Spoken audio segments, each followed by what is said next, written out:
you keep on talking about, they will come from this zone. Let's also look at North Kolkata, Jalpaiguri, where the BJP has done well in the past. At the moment, we've got leads for 12 out of the 27 seats. In that, the Trinamool, this is versus 2021. The Trinamool at this moment is at 5, up 3 leads from the last time. The BJP at 6, down 4. This is in Jalpaiguri. From there, let's now head to Malda. In the 49 seats of Malda, we have trends currently for 11. The BJP leading on 5, the Trinamool on 5, a dead heat in Malda. Trinamool down 3 seats from the last time. Let's now go to the Midnipur area. 20 leads out of 56. Here the Bharatiya Janata Party currently leading on 18, up a massive 10 from the last time. The Trinamool leading at 2, down 10. At this moment, Jai Mrug, this is where the Trinamool seems to be suffering the most. Jai. Yeah, so while the Trinamool has put a fight back in North Bengal, I think Midnipur and Presidency have the story. Midnipur, the BJP is plus 11. In Presidency, if you go, the BJP is a plus 7. So net in areas where it was never strong, the BJP is a plus 18. So in Midnipur, this is Shuendu Adikari's family bastion. You've got his brother also contesting here from Egra.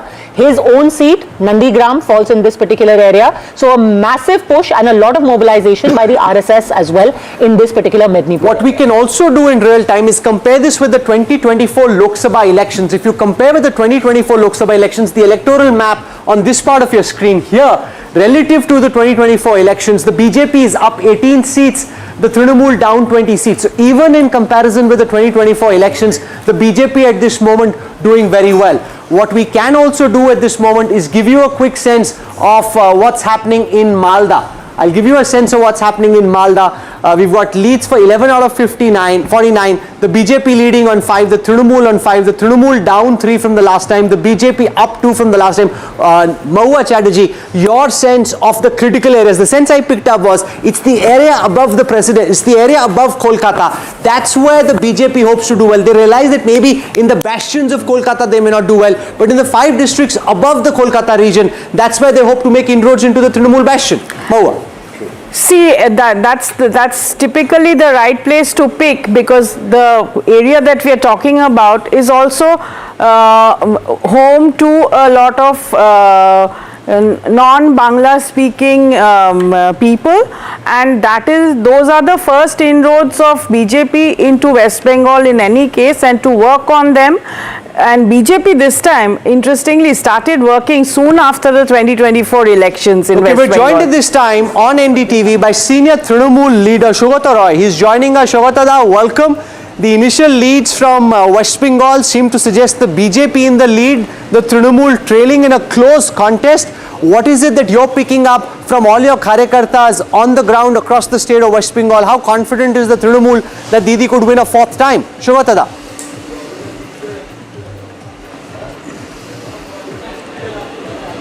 Yes. Dada, how confident are you that you're winning? Because the BJP in the initial leads that are coming at the moment seems to have got off to a good start in West Bengal. We are confident of winning. No, only postal ballots are being counted. It's just the preliminary stage. You can't talk about any trend at this stage.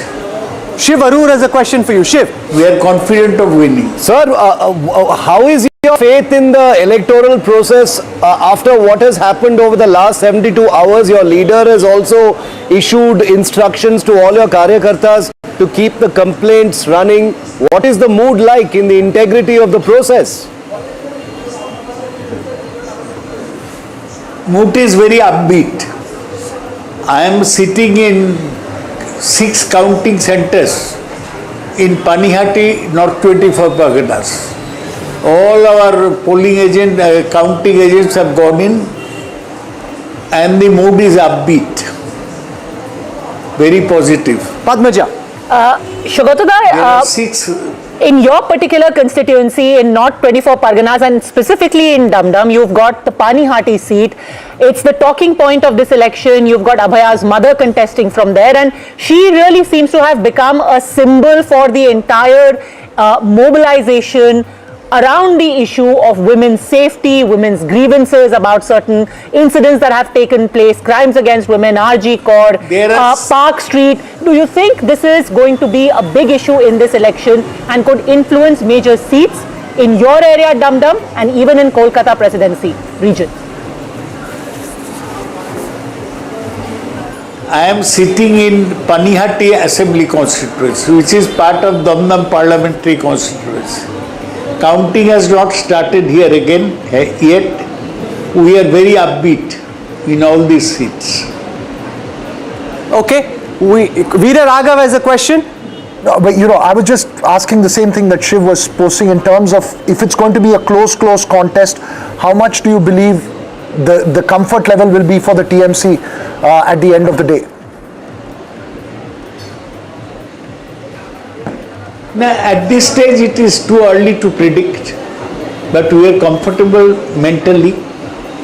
We hope that we'll run a big lead once counting actually starts. Okay, Shubhadorai, we'll leave it there. We hope to have you back later in the afternoon once the trends settle. Is he looking anxious? Is he looking relieved? Or what's your sense of the body language of the player? See, he didn't give much away. He didn't give much away, which is expected, because these are still, you keep referring food.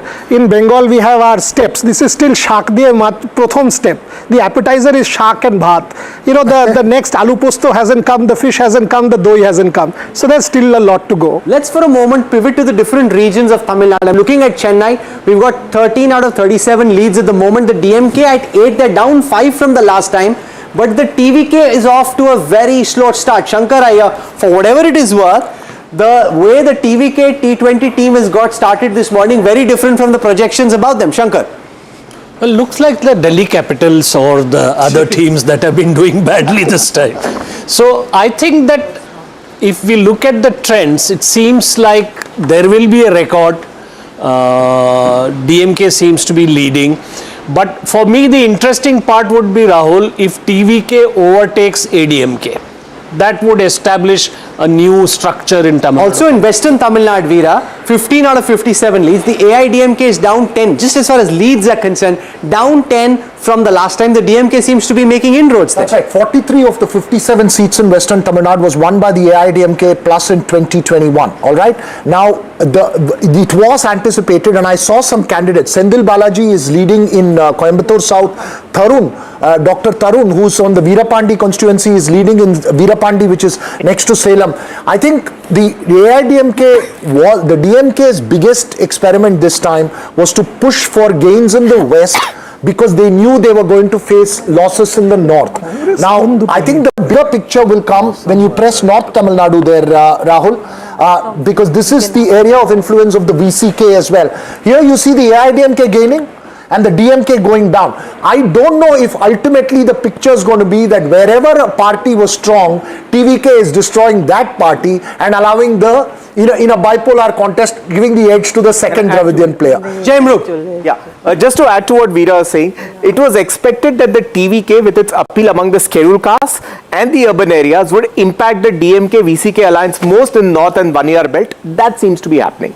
And when you're there, do you have any data on Gobichettipalayam, which is Sengotian's constituency? Because that's another bellwether seat, according to me.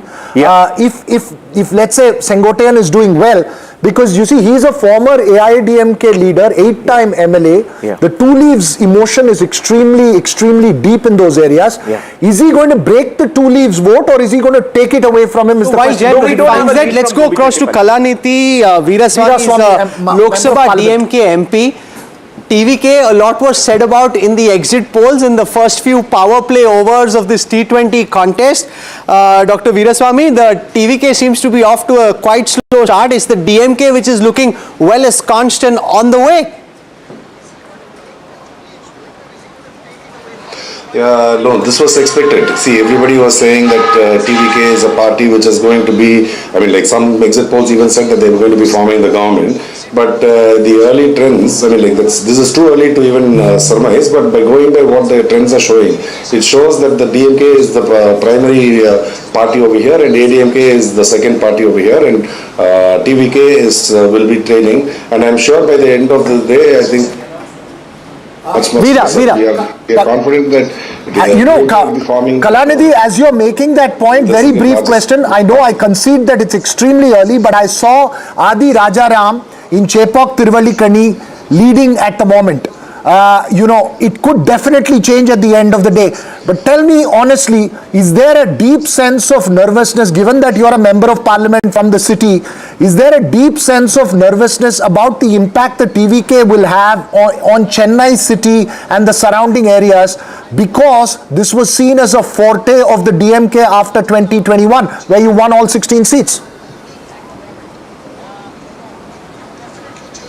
No, the DMK has always been a strong fort for the, Chennai has always been a strong fort for the DMK, but we are confident that by the end of the day, that our performance will be much, much better.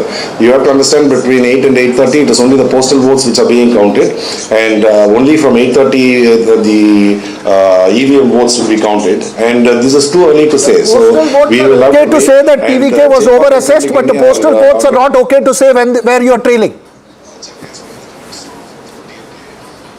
I'm sorry, I didn't understand that. No, the postal votes are okay when you assume that TVK was over-assessed and the DMK is doing well. But the same postal votes are not okay when I point out to a constituency where one of your star leaders is trailing.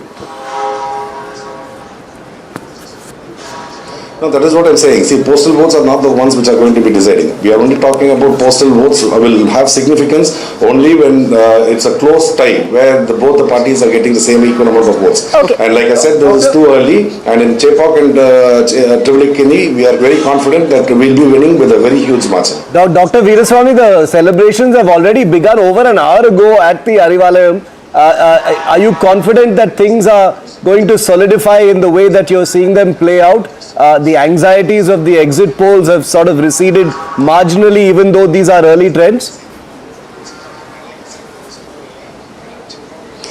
See, the exit polls are something which I never believe in, because if you look at exit polls, and if it's a scientific way in which is being done, there should be consistency in all the exit polls.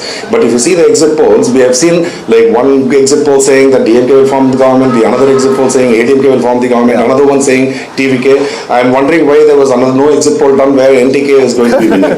So the exit polls are, I think, a big farce where they are, see, you have that if it is a scientific way it is being done, there should be uniformity in what they are saying. But when you have such disparaging results, the results can be only one, and that the election commission is going to be announcing it by the end of the day. And the celebrations are, the party cadres are always going to be enthusiastic whenever they see early trends, and they are going to be celebrating. But if you look at our Honorable Chief Minister, he is a person who looks at life differently, his party leadership differently, as a Chief Ministership differently.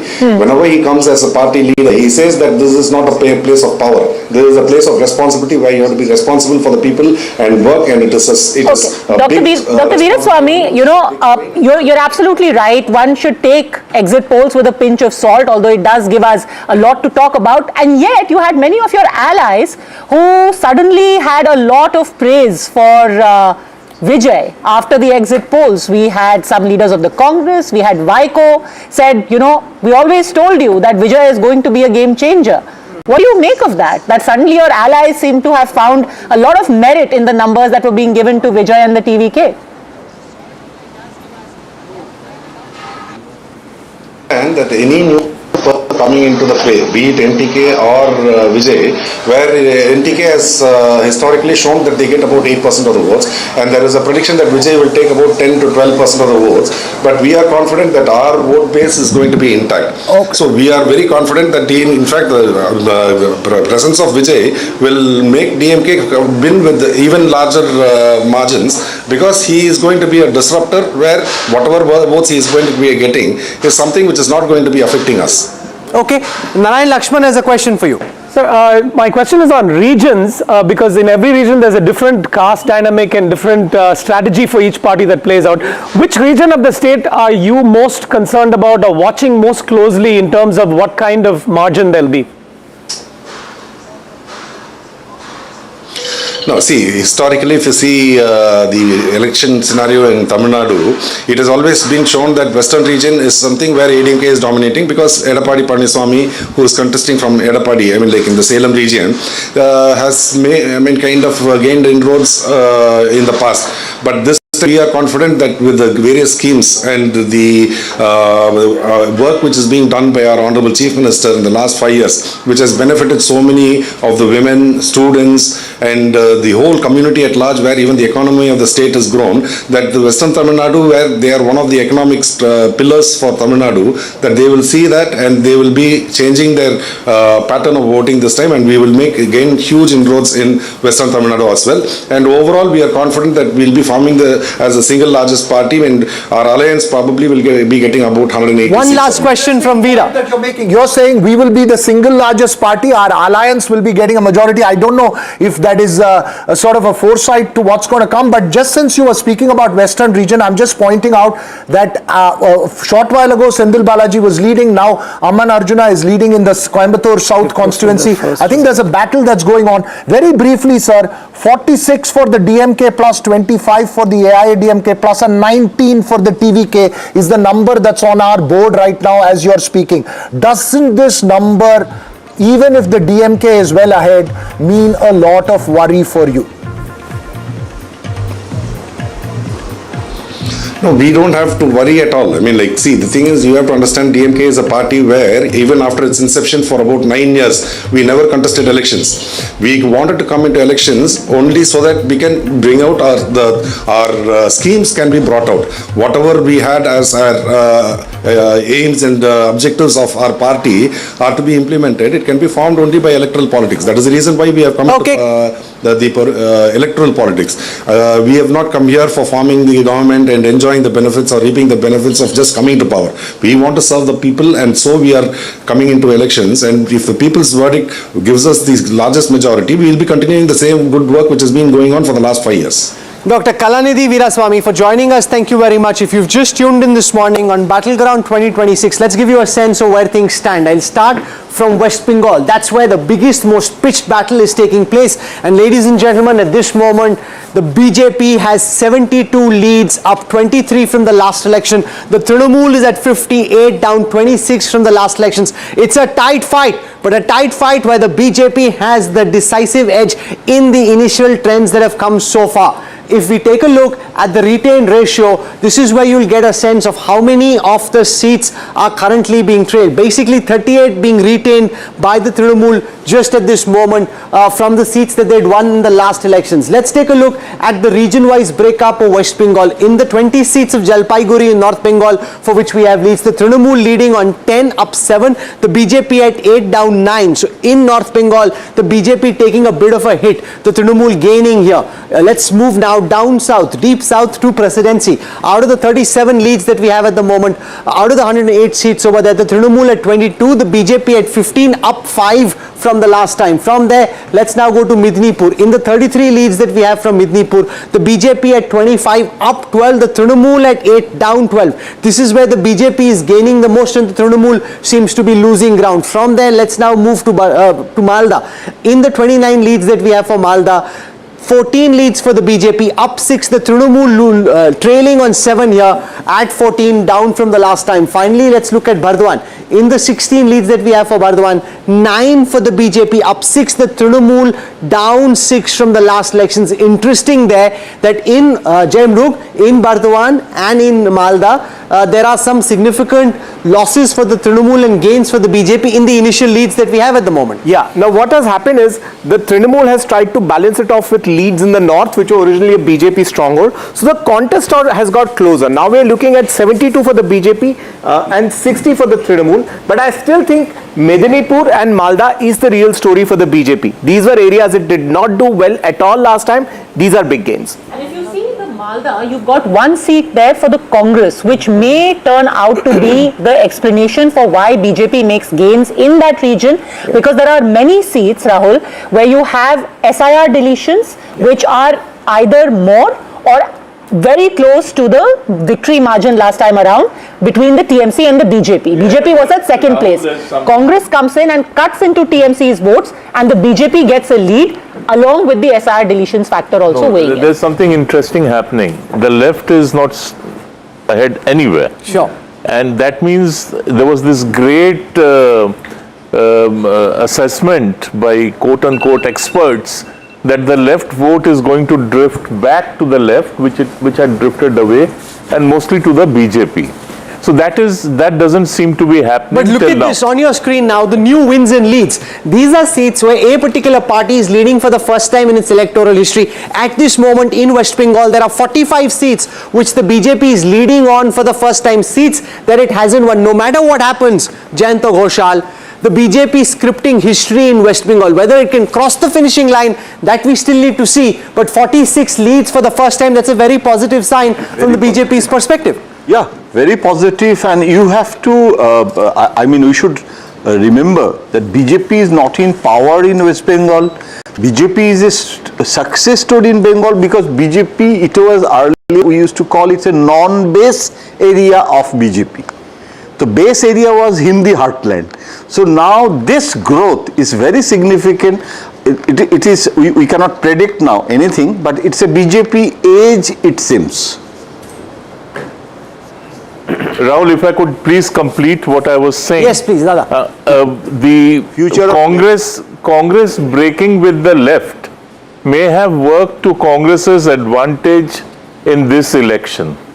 Congress and the left together, it never worked. Congress going it alone may work this time, and they may actually end up with anything between 2 to 3 seats, if not slightly more. So actually, Shuendu Adikari is leading in both of his seats right now, in Bhavanipur and in Nandigram. You have got Dilip Ghosh leading in Kharagpur Sadar. Agnimitra Paul is leading in Asansol South, and you have got also Ashok Dinda. He is the sitting MLA, he is a former cricketer. He is leading from Moina. Rupa Ganguly, and this will be one of the few seats which will show up as first timers. Rupa Ganguly is leading from Sonarpur Dakshin. But just as we're speaking, the TMC. This is like essentially like a T20 match, because while the BJP got off to a great start, the Trinamools caught up fast. The BJP is now leading at 76, the Trinamool at 74. The gap between the two formations, just 2 seats, and therefore now it's 76 versus 75. Very, very initial trends. But Maua, this is really a situation where many of us could possibly be chewing our nails till right into the end. 77 versus 75. West Bengal is proving to be at this moment a cliffhanger. That's very interesting, because I had said earlier, and that's what I still think, but this is quite different from what I had been thinking, that, you know, the kind of voting that has happened in West Bengal, the number of voting, the high percentage of voters coming out, and with the natural trend that West Bengal has had, this election will be something where, you know, very decisive for whichever party wins. But right now the leads that are coming up seem to be neck to neck, which is very interesting. Yes, Shankar. I think this looks like the match might go to DRS. Mr. N. Ravi will be playing. You know who will be most excited about the DRS? The Netas will just have a miserable time. Yeah. It's the Datafy and the dashboard team, because the kind of analytics we can pull out, if this actually goes down to the wire, I guarantee to you, blow your mind away.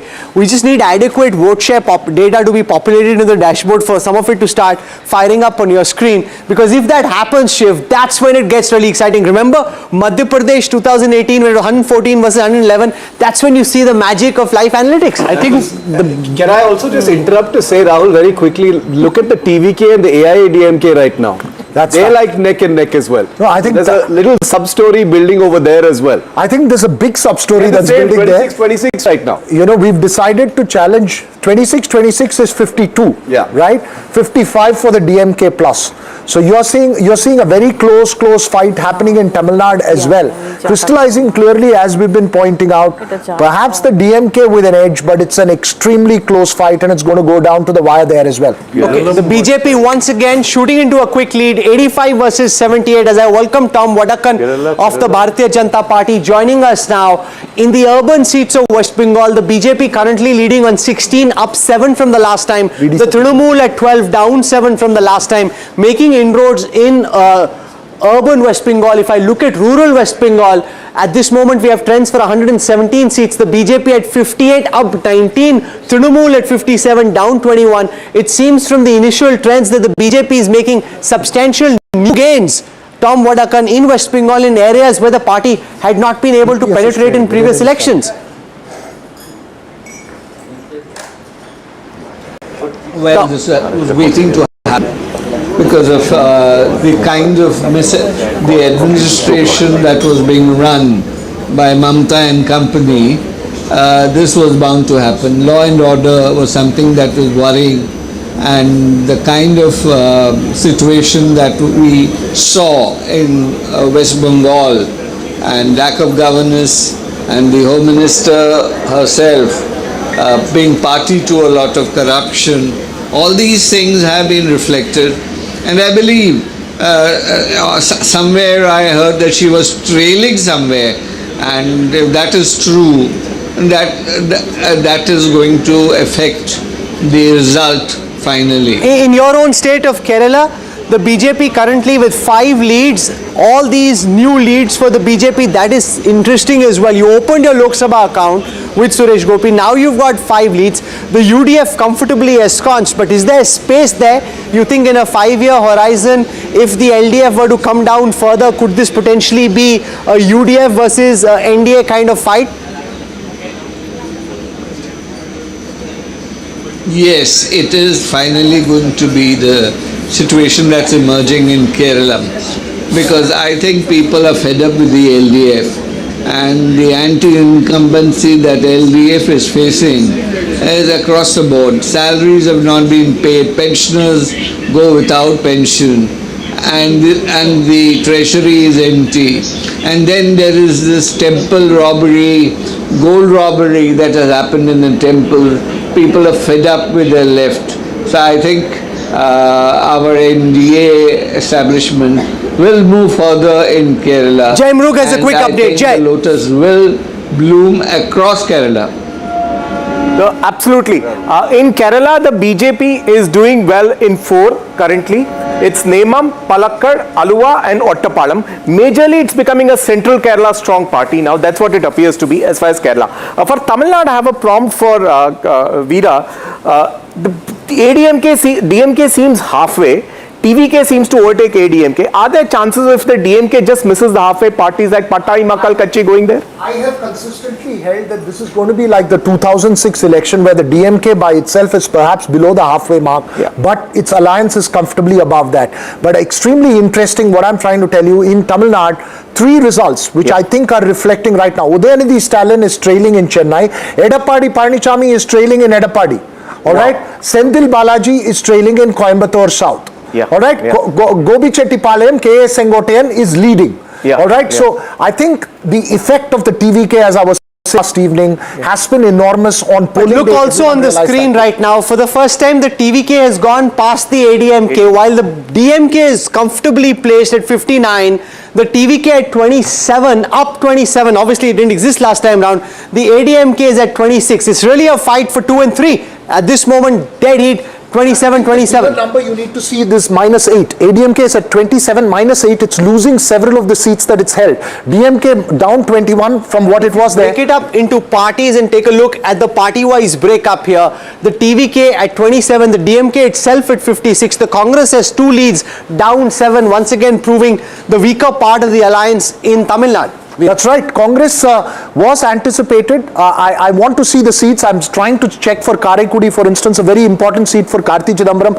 Mangudi, the candidate there, is fighting a 4-way battle with a dentist who was fielded, Seeman, who's contesting there, and also an AMMK candidate. So, dentist from the TVK. So, that would be interesting to see what happens to the Congress. But I think this number, Rahul, irrespective of what happens, and what I've been saying is that this is a historic entry for the TVK. What then happens, Shankar Iyer, to the ADMK if it ends up at number 3? Does the ADMK just fritter away if the TVK becomes the number 2 party? See, there were talks about TVK and ADMK coming together. Vijay has what he called ideological issues with the BJP. So there could be a possibility if Edappadi Palaniswamy is trailing now. So TVK might sort of reverse merge into ADMK if they want to do that. DMK first has to be the smallest party and the smallest, rather not the largest party and the largest alliance for any drama to happen there. I think the the speed at which all this is changing, Rahul, I think we should just hold our horses. Let's also take a look at the region-wise breakup of Tamil Nadu. In Chennai, 16 leads out of 37. The DMK is down 8 from the last time. That is interesting. They're losing out in and around an area where they've been strong. But interestingly, all those leads not going to the TMK, the TVK. They're being split between the ADMK and the TVK, Veera. That's right. There are 3 types of seats in Chennai. One is the DMK-TVK battle, which is like a Villivakam, where you have Karthik of the DMK facing off with Adav Arjuna, or you have 3-way battles, like let's say a 1,000-light seat where Edilan Nagalathan of the DMK, the incumbent MLA, is facing off with Valarmati of the AIDMK and JCD Prabhakar, who's a former AIDMK minister who's with the TVK. I think these leads for the AIDMK, one of them is, again I'm saying, Chepauk Tiruvallikeni, which is Udayanidhi Stalin's West Tamil Nadu, the area which is supposed to be the ADMK bastion. Here they're down 13 seats from the last time, just 7 leads. This is where EPS comes from. This is where you think he'd do well. At this moment, it's the DMK that's up 7 from the last time in West Tamil Nadu, and the TVK up 6. That's right. This is the region where the DMK wanted to build itself and had to gain if it had to offset the losses elsewhere. And this larger story that's emerging, and I'm telling you again, Rahul, is that where the AIDMK is strong, because the TVK is rising, it's cutting away the opposition, I mean the AIDMK vote, and allowing the DMK to go up. That's a very important point that Veera Raghav makes, Narayan Lakshman. The fact that you've got a third player, and therefore in a first past the post system, the third player seems to be nipping away at the ADMK vote at this moment. This could change later in a region like West Tamil Nadu, allowing the DMK to go ahead if they just hold on to their vote share. Those are the dynamics currently at play. Absolutely, and I think the ADMK is working uphill in many regards because on the one hand, the TVK is eating into its vote. On the other, the alliance itself has to be rethought. I'm just taking a small step back, which is whenever PM Modi and Amit Shah came to the state, they didn't really speak of Edapadi as the chief ministerial face. They spoke of the double engine growth model. So that is a troubled pocket. For the first time on your numbers on the board, Rahul, the DMK plus is lesser than the TVK plus ADMK plus put together. Correct. For the first time since this morning. You think there can be an alliance? I don't think there is anything can be ruled out at this stage. You have to wait for this. That Vijay has not singled out and said it's an ideological enemy or a social enemy. But there is also the possibility. So there will have to be a divorce first for the marriage. No, hang on, Shankar. There is one very important point that we need to. Why did the TVK ADMK alliance not happen? There are 2 reasons. One is the BJP alliance with the ADMK, but the more important reason, who is going to be the chief minister? Vijay cannot be number 2 to EPS. EPS cannot be number 2 to Vijay. So let's take a look at the seat party-wise breakup. The moment you look at the party-wise breakup for Tamil Nadu, you will then get a sense of where things stand. Because if the ADMK is behind the TVK, then obviously EPS gets to be chief minister. If that's not the case, then Vijay will say, I should be chief minister. At this moment, it's 30 versus 29. This could change. 30 versus 29. If the DMK is short of a majority, could there potentially, Veer Sangvi, in your view, be a twist in the tail in Tamil Nadu? The TVK and the ADMK ally? I think it's entirely possible. It's also interesting that we've all been predicting the demise of the ADMK. They've lost just 4 seats. They're doing actually better than we said. But they need to do much better to be able to come anywhere close to form a government. Not if they're in alliance with the TVK, as you pointed out. If that happens. Yeah. Let's just for a moment shift attention to West Bengal. In West Bengal, the BJP seems to be settling into a comfortable lead versus a few minutes ago where it was a neck and neck fight. 123 versus 100. 52 up for the BJP from the last time. 59 down for the Trinamool. The Congress leading on 5. The left just at 1. If we look now at some of the key regions, if I start with presidency and look at what's happening in presidency, we have leads for 69. The BJP currently leading in 39 of those, up 25. Very substantial leads in the presidency region. The Trinamool at 30, down 25. This, of course, Jayantada could change, but if this holds, this is what Amit Shah, Bhupender Yadav, Sunil Bansal were promising, that we will make shocking inroads into West Bengal in the presidency region, which you may not expect. Jayanta. Actually, it is not unexpected, Rahul, because this time in South Bengal, 60 total rallies, 65 Amit Shah made. So this is a very unique campaign, and this time BJP's strategy was to outreach Bengalis, and Jai Sri Ram was 2021 slogan, this time Parivartan. and Parivartan is change of Bengal. Joining us now is Shatabdi Roy, well-known actor, Trinamool MP from Birbhum. Padmaja has the first question for you. Shatabdi.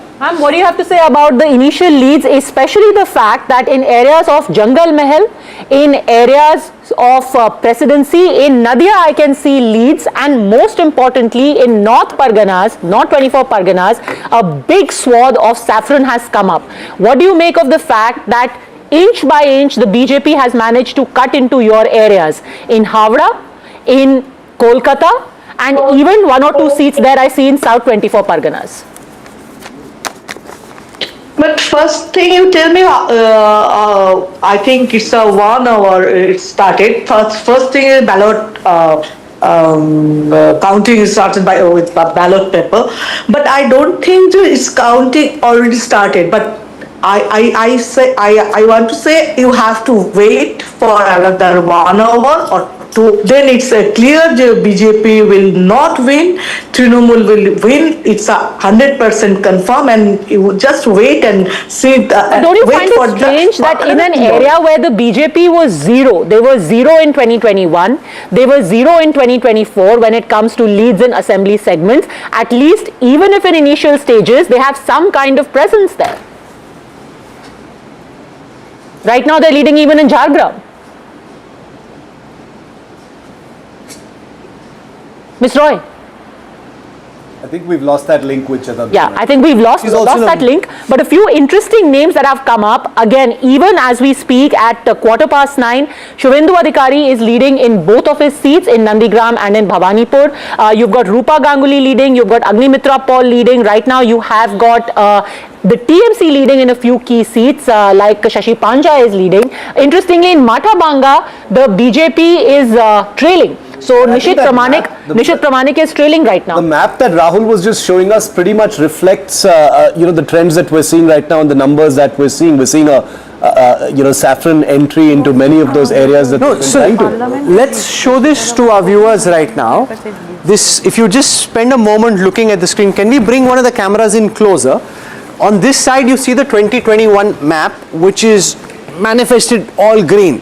Here you see the substantial inroads made already by the BJP. These are initial leads, but the BJP doing much better. There's far more saffron across the breadth of Bengal than there was. Earlier they were largely doing well in the north. They're also now coming down to the south. So it's really a juggernaut moving from the north, coming down Jaimruk to the south, and that is why at this moment of the leads that we have, 252 out of 294, you've got the BJP leading in 141 of those. Yeah. The only sting in the tail is Northern Bengal, where the Trinamool has made some inroads, but I think the real prize of the day is the BJP picking up the presidency area, taking the entire Rad Bengal, the Jhargram, Purulia, Bankura area back from the Trinamool, what it had won in 2019. If I may just, point out in this map, interesting this region where we are seeing new wins for the BJP. This particular map, here you have a few leads for the Congress. This, of course, is the Malda-Murshidabad belt where you've got the Congress making a few leads. I think either this is Adhir Ranjan Chaudhary's seat or Mausam Noor's seat. Here in the north, they have got a few leads, and these are the new regions. You've got the Jangal Mahal area, you've got here the Nadia, North 24 Parganas, and surprisingly, this would be interesting to see what are these South 24 Parganas seats, which now seem to have flipped to saffron. But 104 seats, which the BJP has never won in the past, where they are leading at this moment. Kanchanda, are you dancing on the streets just yet or holding back? No, I have been contesting this point of yours, that seats which a party has never won are impossible to win. I never said impossible. Well, They're tough to, if you haven't won, in politics, wo pakki nahi hai seat aapki. Winding him up. Okay, that's fine. So, if the BJP were to win, it would have to break into areas where it hasn't won earlier. I mean, that's a given. Now, it's happening, and I think as the day progresses, it will firm up further. But there are some worrying signs, and I say this on a different note. In Panihati, the TMC is leading, which was the face of the resistance. Ratna Devnath is the BJP candidate, the RG Kaur victims. Threshold of the majority mark in Bengal in trends. This is the breaking news right now. But I also have to say that in Panihati, you have a very prominent TMC MLA, the current MLA. His son has been fielded, and he has been a 3-time MLA. He is, I think, the chief whip of the TMC in the assembly as well. The BJP has hit 150. It's crossed the halfway mark in Bengal in early trends at this point of time. Mamata Banerjee continues to trail from Bhavanipur. The BJP is at 150 right now, so it has crossed the majority mark at this point of time. Early trends still, remember these are all trends, none of these are wins just yet. That will be an update. Nilanjan Mukhopadhyay, this is historic. Even if it's in trends, the BJP crossing the halfway mark in Bengal at one moment in the election, leading more than the majority, that by itself is a big milestone. Yes, it is, and the figures at the moment are, likely to change, or, it's going on. But I have an explanation to make, as to why this change has happened. Why has the BJP been able to make such a inroad? If you actually look at it in terms of the politics of cultural nationalism of the BJP, they made an entry into the country on the Ram Janmabhoomi agitation, which did not have in the initial years great resonance in Bengal. The people who came from Bengal were the outside settlers. The Kothari brothers are the iconic heroes of the 1990 firing in Ayodhya. What has happened very consciously over the past few years is that the BJP realized the limitations of the Ram politics. That is why in this election, several speeches you would have seen Mr. Modi or Mr. Amit Shah referring to Ma Kali, Ma Durga. It's something very interesting. Just a second. There's been a very interesting another development in the last week of April, just as the second phase of elections were approaching. Mohan Bhagwat performed the Shilanyas of a temple in Nagpur, which is named Ma Bharat Durga. For the first time, cultural nationalism is being merged with religious nationalism. That is what you see. Bharat and Durga, that is being drawn, that parallel is being established. An 18-handed idol fusing the two is being installed there. So it is actually a new form of cultural nationalism, not just on the shoulders of... We've been talking a lot about West Bengal and Tamil Nadu. Let's spend a moment on Kerala and Assam as well. In Kerala, 87-140 leads the UDF, that's the Congress, currently leading on 47, up a whopping 24 from the last time. The LDF on 29, down 32 from the last time. If I look at it from a party perspective, the IUML 7 leads, the CPM 21, the Congress 38, the CPI 7. Some good news from the Congress's perspective, but the bad news is in Assam, where despite the Congress being in the opposition in the hope that it would come to power, you've got Himanta Biswa Sarma and the BJP very strongly placed. Out of the 126 seats, the BJP alliance at 73, out of which 64 are BJP's own seats. The AGP has 7, the ADF completely crashing Kishloi just to 8 down. So it's basically a bipolar contest between the BJP and the Congress in Assam. Kishloi. Yes, Rahul, I would be interested in knowing what's happening in the upper Assam seats where the Gogois are trying to actually... I can show you what's happening in Upper Assam. In the 28 leads that we have for Upper Assam, the BJP is currently leading on 24, the Congress just on 4. This is where Tarun Gogoi came from. This is where the Congress needs to recover if it ever hopes to come back to power. That's not happening in this election. Let's for a moment go to Lower Assam. In Lower Assam, it's a dead heat, 10 and 10, BJP versus Congress. Let's go to the hills and the Barak Valley region. 7 leads currently. The BJP has got 6 of them. In the Bodoland areas, 7 leads at the moment. The BJP has 4, the Congress has 2. And then finally, in Central Assam, 36 leads. The BJP having 29 of them, Kishloi. The Congress only 6. What's happening to Gaurav Gogoi? Is he trailing, leading, and the Guwahati seat and the Dispur one?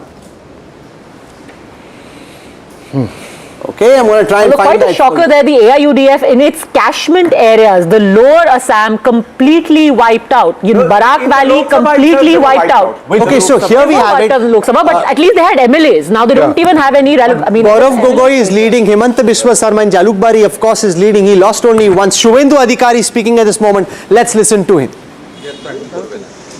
Shuendu Adikari. ধরুন নন্দীগ্রামে 18 round vote হবে, 15 রাউন্ডে postal হবে। আর এখানে ভবানীপুরে ধরুন 20 রাউন্ডে counting complete হবে, 17 রাউন্ডে ডিক্লেয়ার হবে।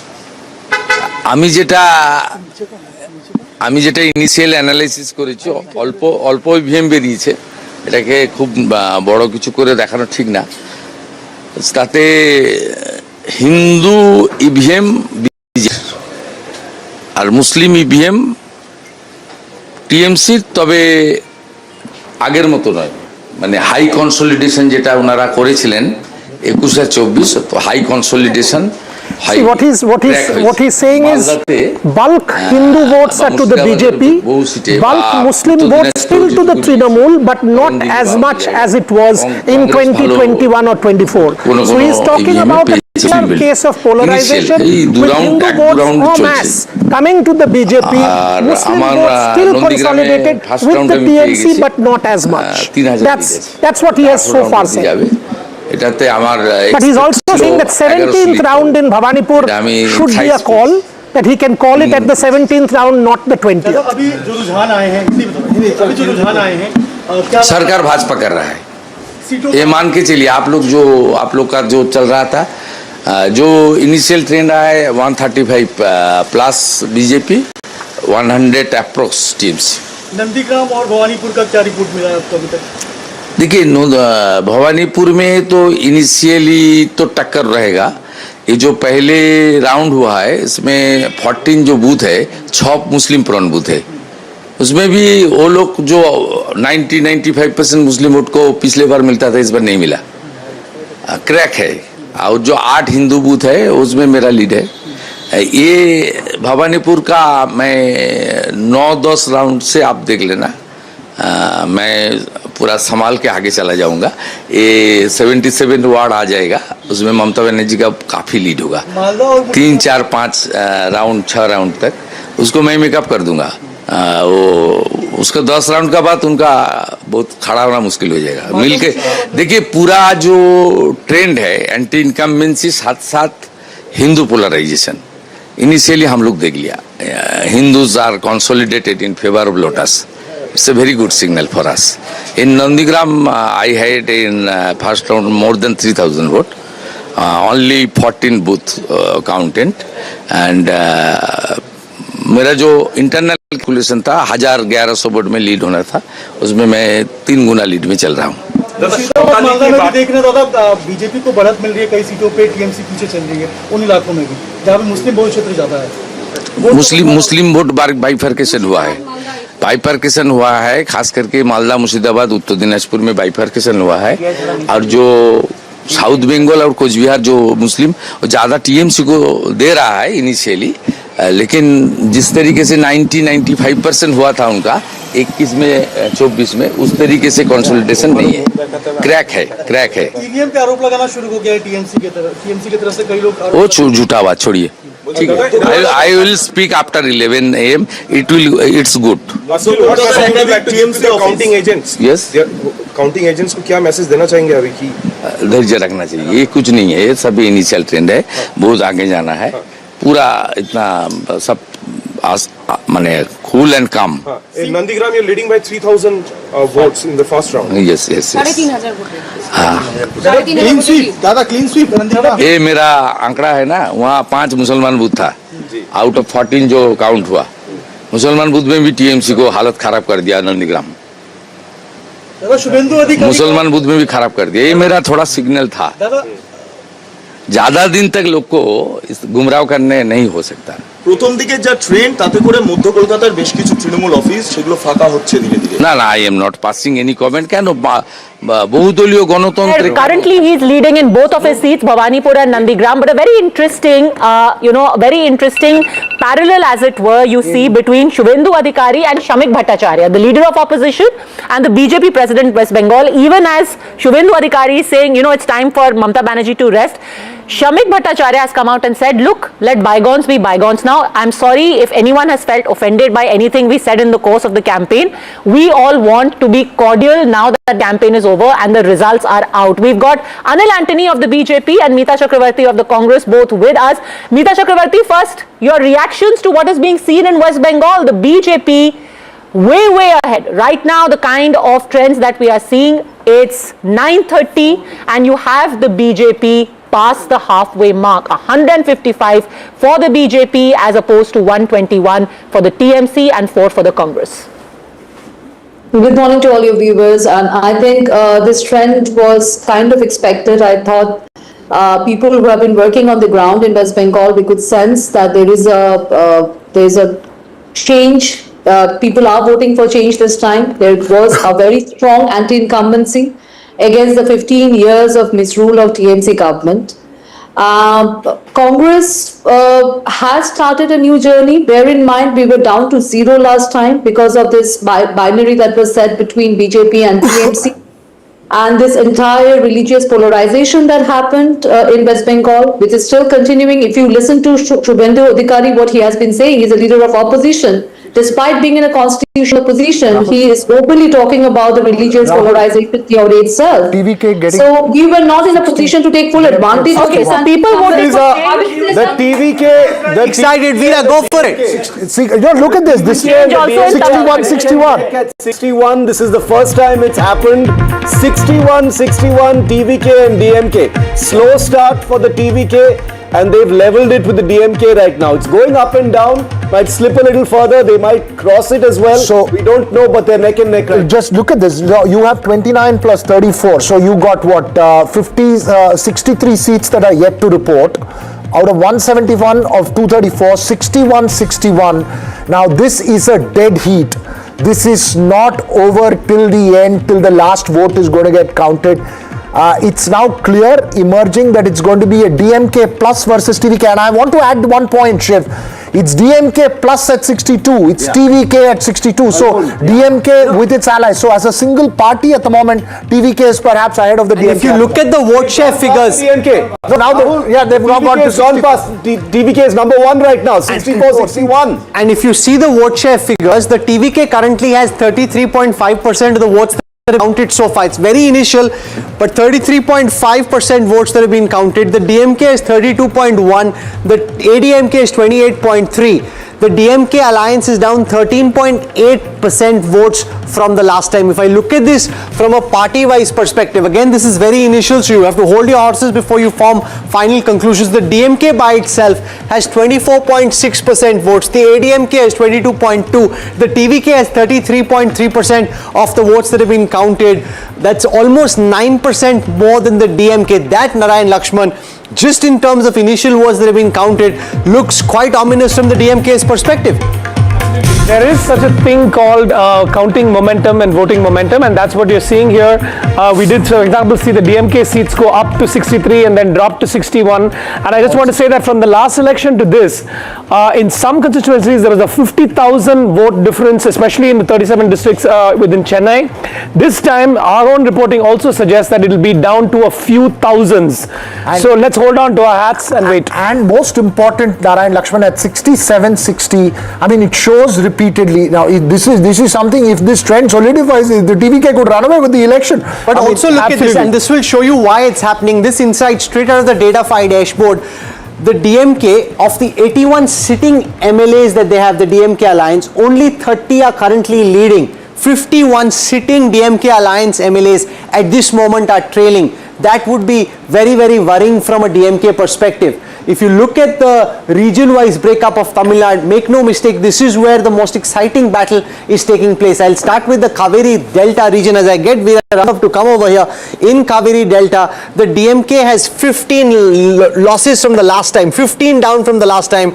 The ADMK gaining only 2. This is as far as... Why is this important? This is Trichy East. Trichy, this is where Vijay is also contesting from. Kaveri Delta and North is where he wanted to break into the DMK, and he seems to have achieved that in a sense. The ADMK stronghold in western Tamil Nadu. Here the ADMK is down 12 seats from the last time. Almost all of those gains coming for the TVK, which is up 10. DMK has only gained 2. It's That's right. really the TVK that's gaining at the That's interesting, and one of them is Gobi-Chettipalayam, which is KS Sengotian's seat, where KS Sengotian, 8-time ADMK MLA, who's moved to the TVK now. Let's now come to Chennai. Let's now come to Chennai and see what's happening. We have leads for 27 out of 37, 24 out of 37 seats. The TVK at 12, the DMK decimated in its bastion around Chennai. This was where the massive hit was going to be for the DMK. This is where the TVK is at its strongest. And remember, Rahul, here ADMK going up 6. This is a place where ADMK got swept out. So in a TVK-DMK battle, the ADMK is picking up. If this holds, Pradeep Gupta will be dancing.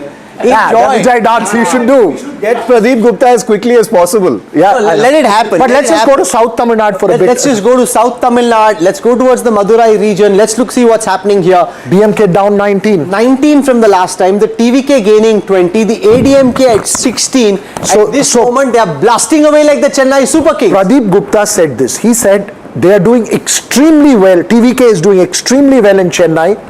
They're doing well in the north, and they're doing well in the south. It's an even-Steven battle in the delta and the western region. Is it fair to say that they have ended up damaging the DMK more than the AIADMK? Absolutely. No, but they're damaging the DMK and ADMK in their stronghold. Incumbency factor. See, the ADMK did not. DMK will lose more. No, the ADMK also. The AIADMK largely seems to be unscathed. No, Shankar Padmaja, ADMK also had lesser number of seats. So we are talking seats here. They had only 75 seats where the TVK could damage them, right? So DMK had a huge mandate in 21. In those seats also, largely they have remained unscathed. I think they are damaging everybody. Vijay is pushing off every existing political if this trend is true. But what's interesting is the regional split, Veera, because we all knew he'd do well in places like Chennai, though it's a DMK stronghold. He's doing very well in rural areas where we did not think he had the networks or the mobilization capacity. 67, 59, 56. So I wouldn't rule out ADMK, DMK trying to come together to survive if it comes down to that. That is a surprise.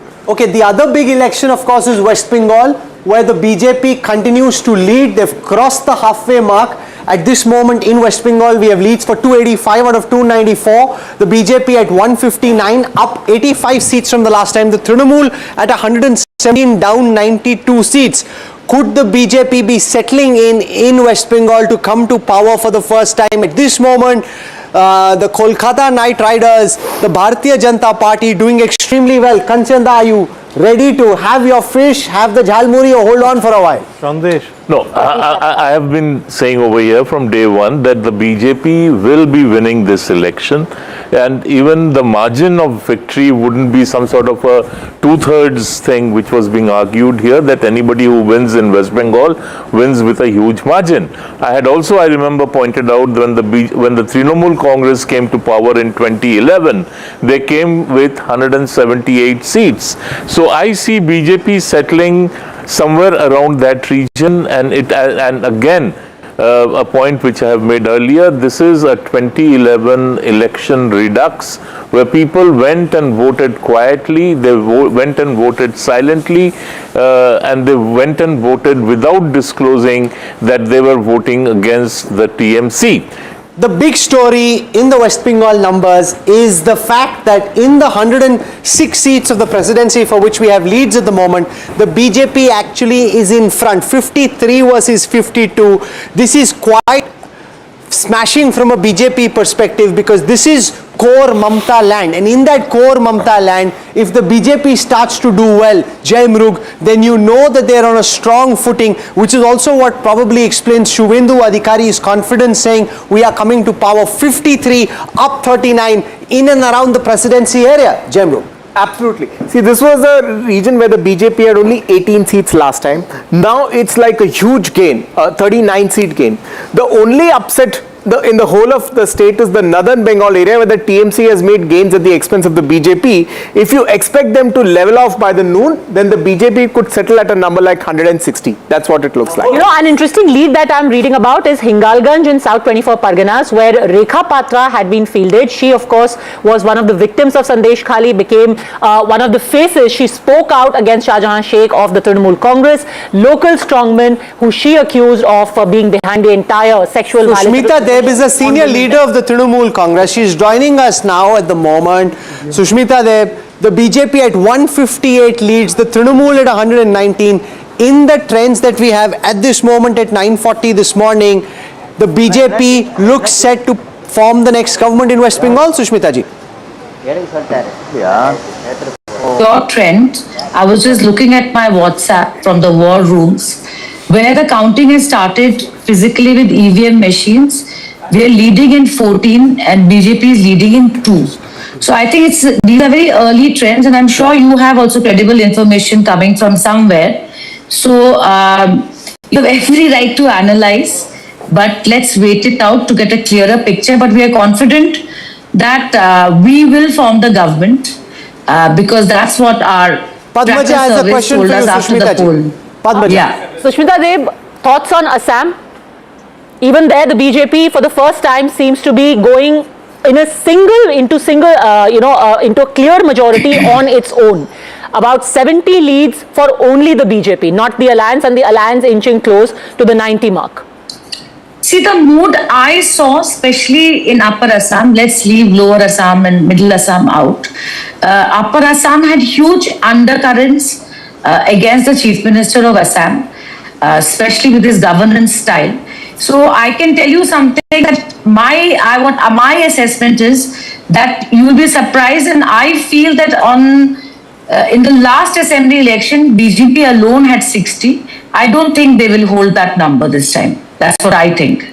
So let's wait it out. On West Bengal, I want to ask you a question. Do you think this has been a complete polarization, like Shuendu Adikari was saying, that Hindus have come out and voted exclusively for the BJP this time around, and the Muslims have consolidated behind the Trinamool Congress, but the Congress has taken away some of that vote? Has there been that complete polarization? See, that's the BJP's narrative, but I believe there has been polarization, but it is Bengali Asmita versus the BJP and the Hindi-speaking leaders.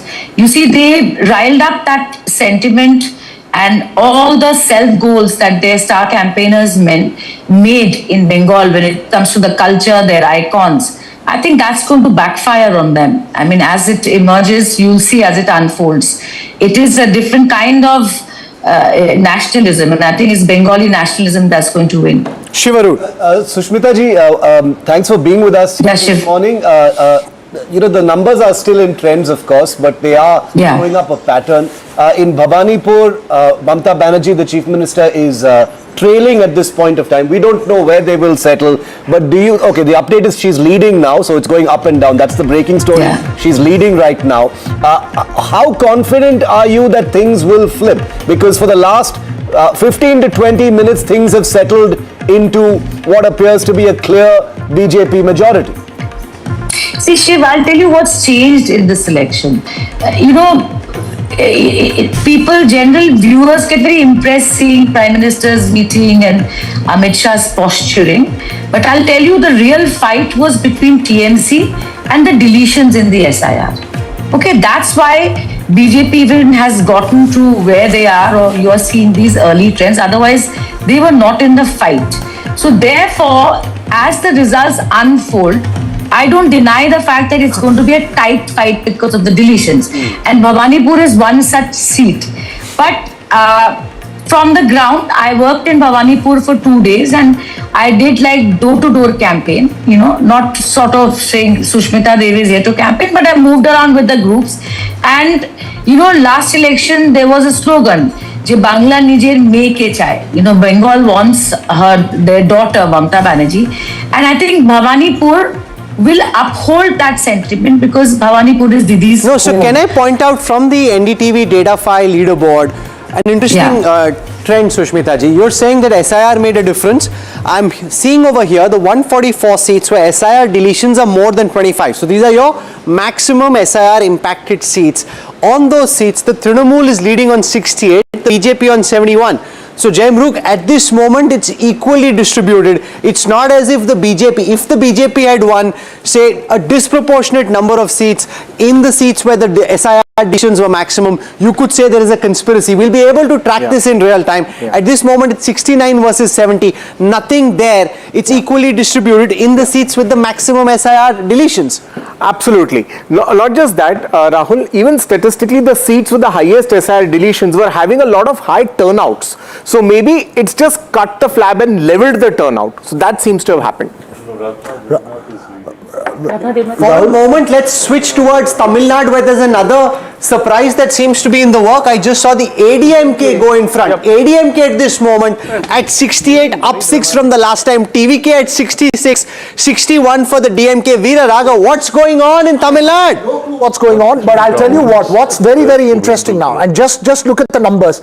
68 plus 66 is well past the halfway mark. All right, 68 plus 66 and 67 is well past the half. This was a dead heat. This was a three-way battle. It's boiling down to seat-by-seat battles where their candidates were strong. It's playing out into a fascinating battle. Edappadi Palaniswamy is trailing. ADMK. What about 67 and 61? 67. No, I think that would be very difficult for anyone to justify in these elections. Narayan Lakshman, the Tamil Nadu election, make no mistake, by far the most exciting. It's switching. It's switching every few minutes. 68 versus 68 versus 61. It's like a slot machine. Yeah. And actually, the Election Commission's own numbers trail far behind. So I think, again, hold on to the very end. What is solidifying as a trend right now, Narayan Lakshman? Usually when the trend picks up, right, it holds on. If a candidate is trailing for more than an hour or 40 minutes, 1 hour, then it means that he's getting to trail much more. What is solidifying is that the battle is now, the DMK did a fascinating first over start, but after that started losing all its middle order batsmen, Boria. The DMK getting stuck at 61 now. These two seem to be running away 68, 68. Right. What's striking is the TVK stability. It's holding on to the first and second post, and again, as I said, regionally, its color is just spreading across the map. 36 seats are yet to report. 198 of 234 have reported. Veera, have you ever seen something like this? This is quite opposed to what anybody had said, that the ADMK could also at some point in time in the elections go into the lead, Veer Sangvi. Yeah, I think that's surprising. It's very risky to say this at 9:45, but if these numbers hold, the story of this election is anti-incumbency. That explains Kerala, that explains the chaos and the collapse of the DMK, virtual collapse, and that explains the defeat of West Bengal. That's a very important. 32.5% votes for TVK, 31.5 for the DMK, ADMK at 29.1. Anil Antony now joins us, comes from the state of Kerala, where the BJP has made some inroads, but frankly not enough to be able to win. They're at 12.8% vote share, up 1.7 from the last time, but it's the UDF in Kerala that's leading. And in Tamil Nadu, Anil Antony, we're seeing a roller deck. It's changing every few seconds, literally.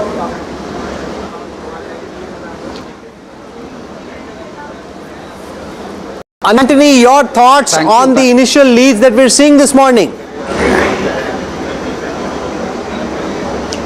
Thank you for having me in the show. The Bharatiya Janata Party at this moment is we are very delighted with the results so far, the trends. One thing which is becoming very clear after all the Lok Sabha elections is wherever there is a BJP NDA government, we don't seem to have an anti-incumbency. We are having a very big pro-incumbency wave, which we are seeing in Assam and Puducherry. Bengal, we are having a best ever performance at this moment. We are very confident that we will form a government for the first time. You mentioned about Kerala, my home state. At this moment, we are leading in 4 states. But this is a start. Let's be very honest. At this moment, our best ever performance so far was in 2016, where we had 1 seat. At this moment, we are leading in 4 seats. Even in a state like Assam, we started with 5 seats in 2011. Now we are going to have our third straight government there. Veera Raghav, again the TVK has taken the lead in Tamil Nadu, not by but 69 versus 68. More than the TVK taking the lead, MK Stalin himself is trailing in Kolattur at the moment. That's big breaking because Chennai, TVK is leading on all the Chennai. That's right. So TVK was supposed to have this enormous influence in Chennai. Vijay is contesting from Perambur. MK Stalin and Udayanidhi Stalin both trailing in Chennai city. Now it's an extremely worrying thing for the DMK, because even if the trends change and they win, it shows the closeness of this battle, that even MK Stalin, history has that Karunanidhi never lost an assembly election all through his career. Stalin has lost in the past. Well, this could be a very difficult time for the DMK. Setup that had been done at DMK headquarters has now been slowly. The tents have been taken down. countdown clock, apparently it has also been stopped mid-countdown. This reminds me of what happened in 2024 during the Haryana election. And Karnataka before that, the assembly elections. But I also want to know that there's going to be a lot of humble pie. We don't, ultimately what these numbers settle in, we'll have to wait maybe another 45 minutes to an hour. But humble pie across the board as far as Vijay is concerned. The voices that have been dismissive, the parties that have shown contempt towards him, analysts and commentators from around the country which have said this is not really an X factor, are going to be looking at this wondering what really landed here.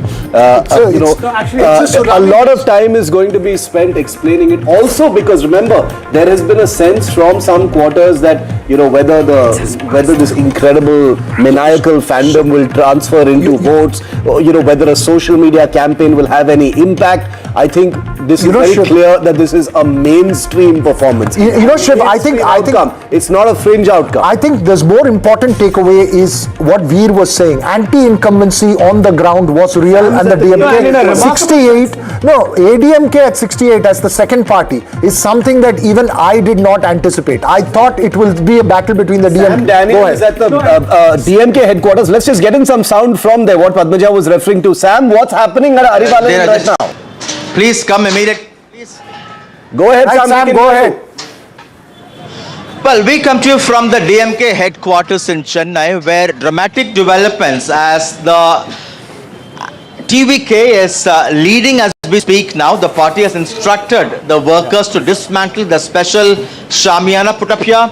Around 100 chairs put up have also been removed, and at the moment indications that the ruling DMK has given up hopes of retaining power. We should again make it very clear, these are initial trends, but based on the present numbers, it appears that the party has given up hope. And also the other big screen on the other side of the DMK headquarters, which showed a countdown for what it called as Dravidian Model 2.0, that also has been turned off.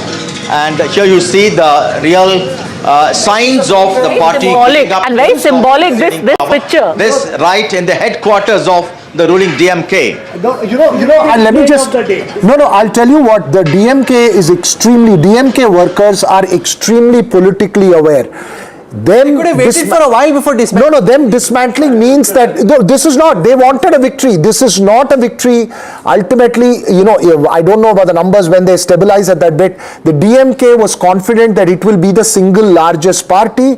It may be falling short of majority, but they were confident that it was going to be a return of MK Stalin. Now, I think two worrying things, not just those numbers. The fact that MK Stalin and Udayanidhi Stalin are trailing in Chennai, amongst others, is a body blow to the DMK, even if the trends reverse later. We were talking about the message across states. One was that of anti-incumbency and the people being very, very vocal about things that they don't like is being done by the present government. And the other, which we've touched upon earlier as well, the familiar themes, a lot of sub-regional themes, of identity. Perhaps there is a different narrative that is taking over, which we discussed with Narayan Lakshman, that when we had Vijay go from one place of worship to another, he's sending out one more bit of inclusive message and a departure from the DMK brand of politics we see. One more bit of time is there. Can we get him to go around asking some of these people, why are they dismantling the tents already? They could have waited for a while and then done this. Why is the DMK throwing in the towel so early this morning?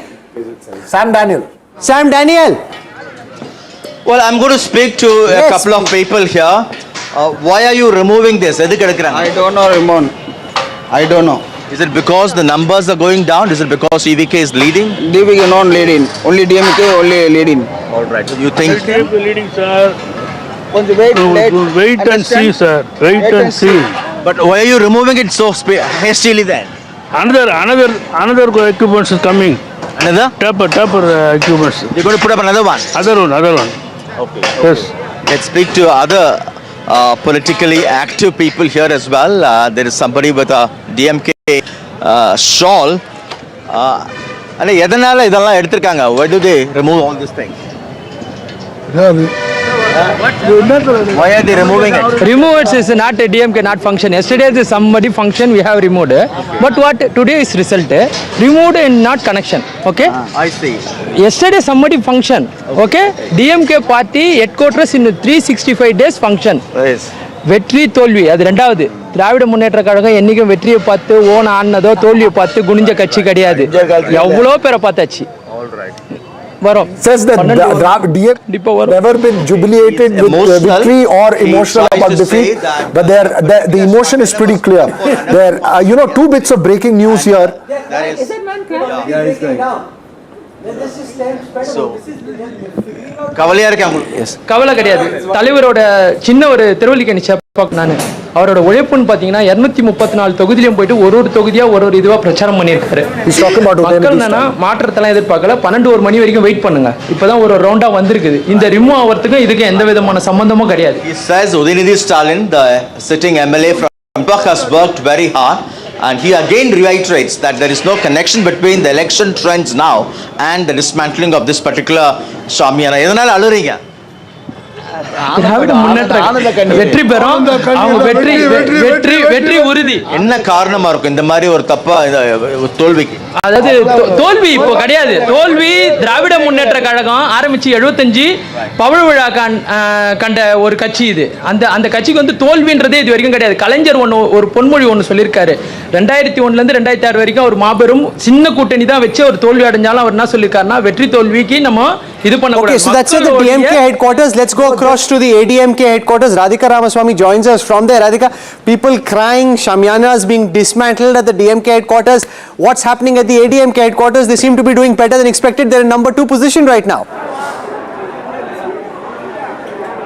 Yes, absolutely, which is why we're seeing Shamiana size increasing here and the number of supporters also increasing at ADMK headquarters. In fact, when we arrived here at about 6 a.m. to 7 a.m., there were just about a handful of people and handful of supporters who were of course sloganeering. But at this point, we're seeing at least about 100 to 200 supporters and the numbers are increasing with each passing second. So a lot of optimism and confidence as far as these supporters are concerned. I'll go across to some of them. AIDMK நல்லா perform பண்ணது almost செகண்டா இருக்கு இப்போ இந்த டைம்ல. என்ன சொல்லுவீங்க? Win பண்ணுவீங்க நினைக்கிறீங்களா? தமிழ்நாடு சீஃப் மினிஸ்டர் புரட்சி தமிழ் எடப்பாடி 137 இடத்தை வின் பண்ணி உறுதியா சீஃப் மினிஸ்டர் 2026 முதலமைச்சர் சீஃப் மினிஸ்டர் சிஎம் அவர்தான். 137 நீங்க நம்பர் கொடுத்தீங்க. டிவிக்கு வேற நல்லா பண்றீங்க. சோ வரும் அதனால டிவிக்கு ADMK காம்பினேஷன் நடக்குமா? வரும். பின்னாடி வந்துகிட்டு இருக்கு. ADMK winner. எந்த மாற்றம் கிடையாது. ADMK will solely win. 137 is the prediction by the supporter who's been here since 6 Madhavan Narayanan, they're all charged up. They realize which way the winds are blowing, and in Tamil Nadu, tents being dismantled and set up elsewhere.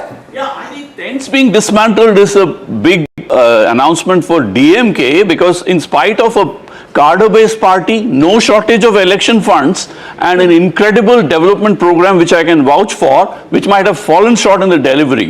In spite of this, if there is an anti-incumbency wave, part of the credit should go, No, what do you make of the ADMK's unexpected? Yeah, I'm coming to that. 69. Yeah, it's not unexpected if you really look at the detail, which is that in rural areas, Edapadi has his organizational ability has triumphed over his lack of charisma.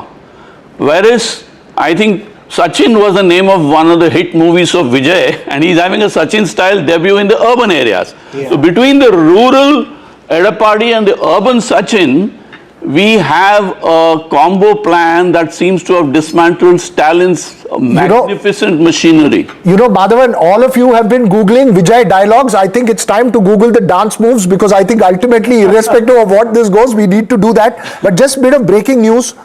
Former Chief Minister O. Pannirselvam training at Bodinayakanulu. Yes. Okay, this is a strong contest where a Tevar leader shifts to the DMK, and somebody told me one of the ADMK strategists in Tirupangundram told me that the greatest thing that happened to us was that OPS went to the DMK and not to the TVK, because the two leaves guy will not vote the Rising Sun. He's trailing to the TVK. It's the TVK which has taken a lead. He's trailing to the TVK. So this is Veera, very interesting insight. Just spend a moment looking at this. We have trends for 58 out of 65 urban seats. In urban seats, it's the TVK that is leading. 27 leads, DMK has 18, down 26 from the last time. The ADMK is more or less where it was in urban Tamil Nadu. The moment you come to rural Tamil Nadu, that is where the ADMK is doing well. 46 leads, up 6 from the last time. The TVK at 33, they had nothing last time. the DMK at 25, down 40. So the ADMK capturing a lot of seats in rural and TVK capturing a lot of seats in urban Tamil Nadu. So overall, the picture is that there has been massive anti-incumbency on the ground. Wherever there was a strong candidate, a strong TVK candidate and a strong ADMK candidate, they've been able to hold on to their seat and convert it into seat. I think that's the larger message. It's an anti-incumbency vote if this trend holds on. If we look at it, 76, the vote share, it's 32.9 for the TVK, 31% votes so far counted for the DMK, the ADMK 29.3. This is a 3-horse race, Shankar Ayyar. This is not ADMK collapsing, it's a 3-horse race, and it could potentially be a fractured hung assembly. It is. When you look at the movement of all the three numbers, DMK is consistently third, ADMK and TVK are overtaking each other and making up. But now the TVK is and now the TVK is picking up some amount of speed in terms of, and it is taking away seats from both sides. I suspect that we will have a clear single large party. Very brief point, and historically this is very important, Rahul. The last time Tamil Nadu had a fractured mandate was in 1952 when the Communists and the Swarajya Party had to come together to form a government. I still don't think it would be hung. No, it's 79, 72. Yes, if this trend change, but if this trend continues at 208 seats reporting, you're talking 79 for a single party, 117 is the halfway mark. Now we have to, no, but also we have to see how many rounds have gone. No, this is initial. Yeah. But make no mistake, the big story in the national context is, for the first time ever, at this moment it seems that the Bharatiya Janata Party is likely to win in the state of West Bengal. The party of Shyama Prasad Mukherjee, long seen by critics as a party of the Hindi heartland, is doing what seemed for a long time impossible. 165 leads, 148 is how much you need, 165, 91 up from the last time. The Trinamool at 113, down 98. The vote share has gone past 50% right now. It's standing at 50% for the BJP in West Bengal. And in Assam, Gaurav Gogoi is trailing on his Jorhat seat. 44.6 in the dashboard, 44.6 votes counted so far in favor of the BJP, Trinamool at 43.6, so just about a percentage gap between the two, a very clearly bipolar contest with the left just at 5.7, the Congress at 3% of the votes counted, very close, 44.6 versus, now the Trinamool at 44.7 versus 43.6, Trinamool is a little bit more of the vote share. Veer Sanghvi, history being written in West Bengal from the initial trends that we can see. Absolutely. Full credit to the BJP and all of that. Full credit also for, as people have pointed out, taking a religious campaign and giving it a Bengali touch, which they hadn't done before. But essentially, let's be honest, it's the TMC that lost this election. There is anti-incumbency against Mamata. A lot of people are angry, and Padmaja and I were talking about that the other day. People said that when they go to a voting booth, they'll forget all that and vote as Bengalis. I don't think they have. So actually this is the popularity of the leader and the popularity of the party, the incumbency on the ground. And when I first mentioned this to even Padmaja was sort of surprised when I said that this is Odisha redux. No. What happened in Odisha is happening here exactly. Navin Patnaik was popular. Mamata has been. But he had 5 terms in power. Yeah, but 3 terms is this. No, but Rahul. Yes, Jayanta. 168 versus 111. Jayanta Ghoshal. No, actually, I have a little difference. Yes. Odisha and West Bengal, for BJP, West Bengal was more difficult. Of course. Because 30% Muslim vote. Odisha doesn't have that minority presence. And number 2, I think we have to emphasize on the anti-incumbency in the different districts in West Bengal. Mamata Banerjee was a successful political entrepreneur of the discontent of Bengal once upon a time, and now the discontent against the ruling regime is so huge that BJP took the opportunity this time. Last time they were more with polarization and Hindutva, but this time they have emphasized on the Parivartan. Okay, let's go across to Mukhtar Abbas Naqvi, senior leader of the Bharatiya Janata Party, as the BJP in the initial leads seems to be forming the government in West Bengal, which would be a fantastic achievement if it stays for another half an hour, 40 minutes or so. It will settle in favor of the BJP, a very big day for the Saffron Front. Mukhtar Abbas Naqvi, स्वागत है आपका, बहुत बड़ी जीत फिलहाल दिख रही है BJP की पश्चिम बंगाल में? Thank you very much. देखिए, मैं पहली बात बताऊं, ये जो तमाम तरह के दुष्टतापूर्ण दुष्प्रचार थे, एक कंफ्यूजन क्रिएट करने की कोशिश हुई थी, इस दुष्टतापूर्ण दुष्प्रचार को दरकिनार करके जनता ने जिस तरह से शानदार वोटिंग की है, वो जानदार जनतंत्र की विक्ट्री का प्रमाण है, जो है वो उदाहरण है। और मैं मानता हूं कि जो जनतंत्र है वो जनतंत्र का मालिक जनता होती है, जनतंत्र की जागीरदार जनता होती है। वो जो है वो जनादेश से किसको माला माल करती है और किसको कंगाल करती है, ये जनता तय करती है। और आप अगर देखें, नरेंद्र मोदी जी ने जिस तरह से विकास के साथ विश्वास को जोड़ा है, उसका नतीजा है कि आज वो सुशासन के ग्राउंड जीरो के ग्लोबल हीरो के तौर से पूरी दुनिया उन्हें देख रही है। और आप 2014 के बाद से लगातार जो बिना रुके हुए, बिना थके हुए विजय की पताका भारतीय जनता पार्टी या एनडीए फहरा रहा है, कोई चांस नहीं है, बल्कि भाई पीपुल्स चॉइस है। नकवी जी, आप उन लोगों से क्या कहेंगे जो बार बार इस वेस्ट बंगाल के इलेक्शन को ये कह रहे हैं कि भारतीय जनता पार्टी ने लाखों मुसलमानों को डिसएनफ्रेंचाइज करके एक तरीके से उन्हें बाहर कर दिया वोटर लिस्ट से और उसी से अपने जीत का रास्ता बनाया, कि ये एक पूरा सेक्शन था जिनको वोट ही नहीं करने का अधिकार उनसे छीन लिया गया। 27 लोग अभी भी अंडर एजुकेशन है। देखिए, मैं मानता हूं कि भारतीय जनता पार्टी का या नरेंद्र मोदी जी का जो विकास का मिशन है, वो कभी जो है वो वोटों के टशन के साथ नहीं जुड़ा हुआ है। विकास का मिशन वोटों के टशन के साथ जोड़ा नहीं गया, नंबर 1।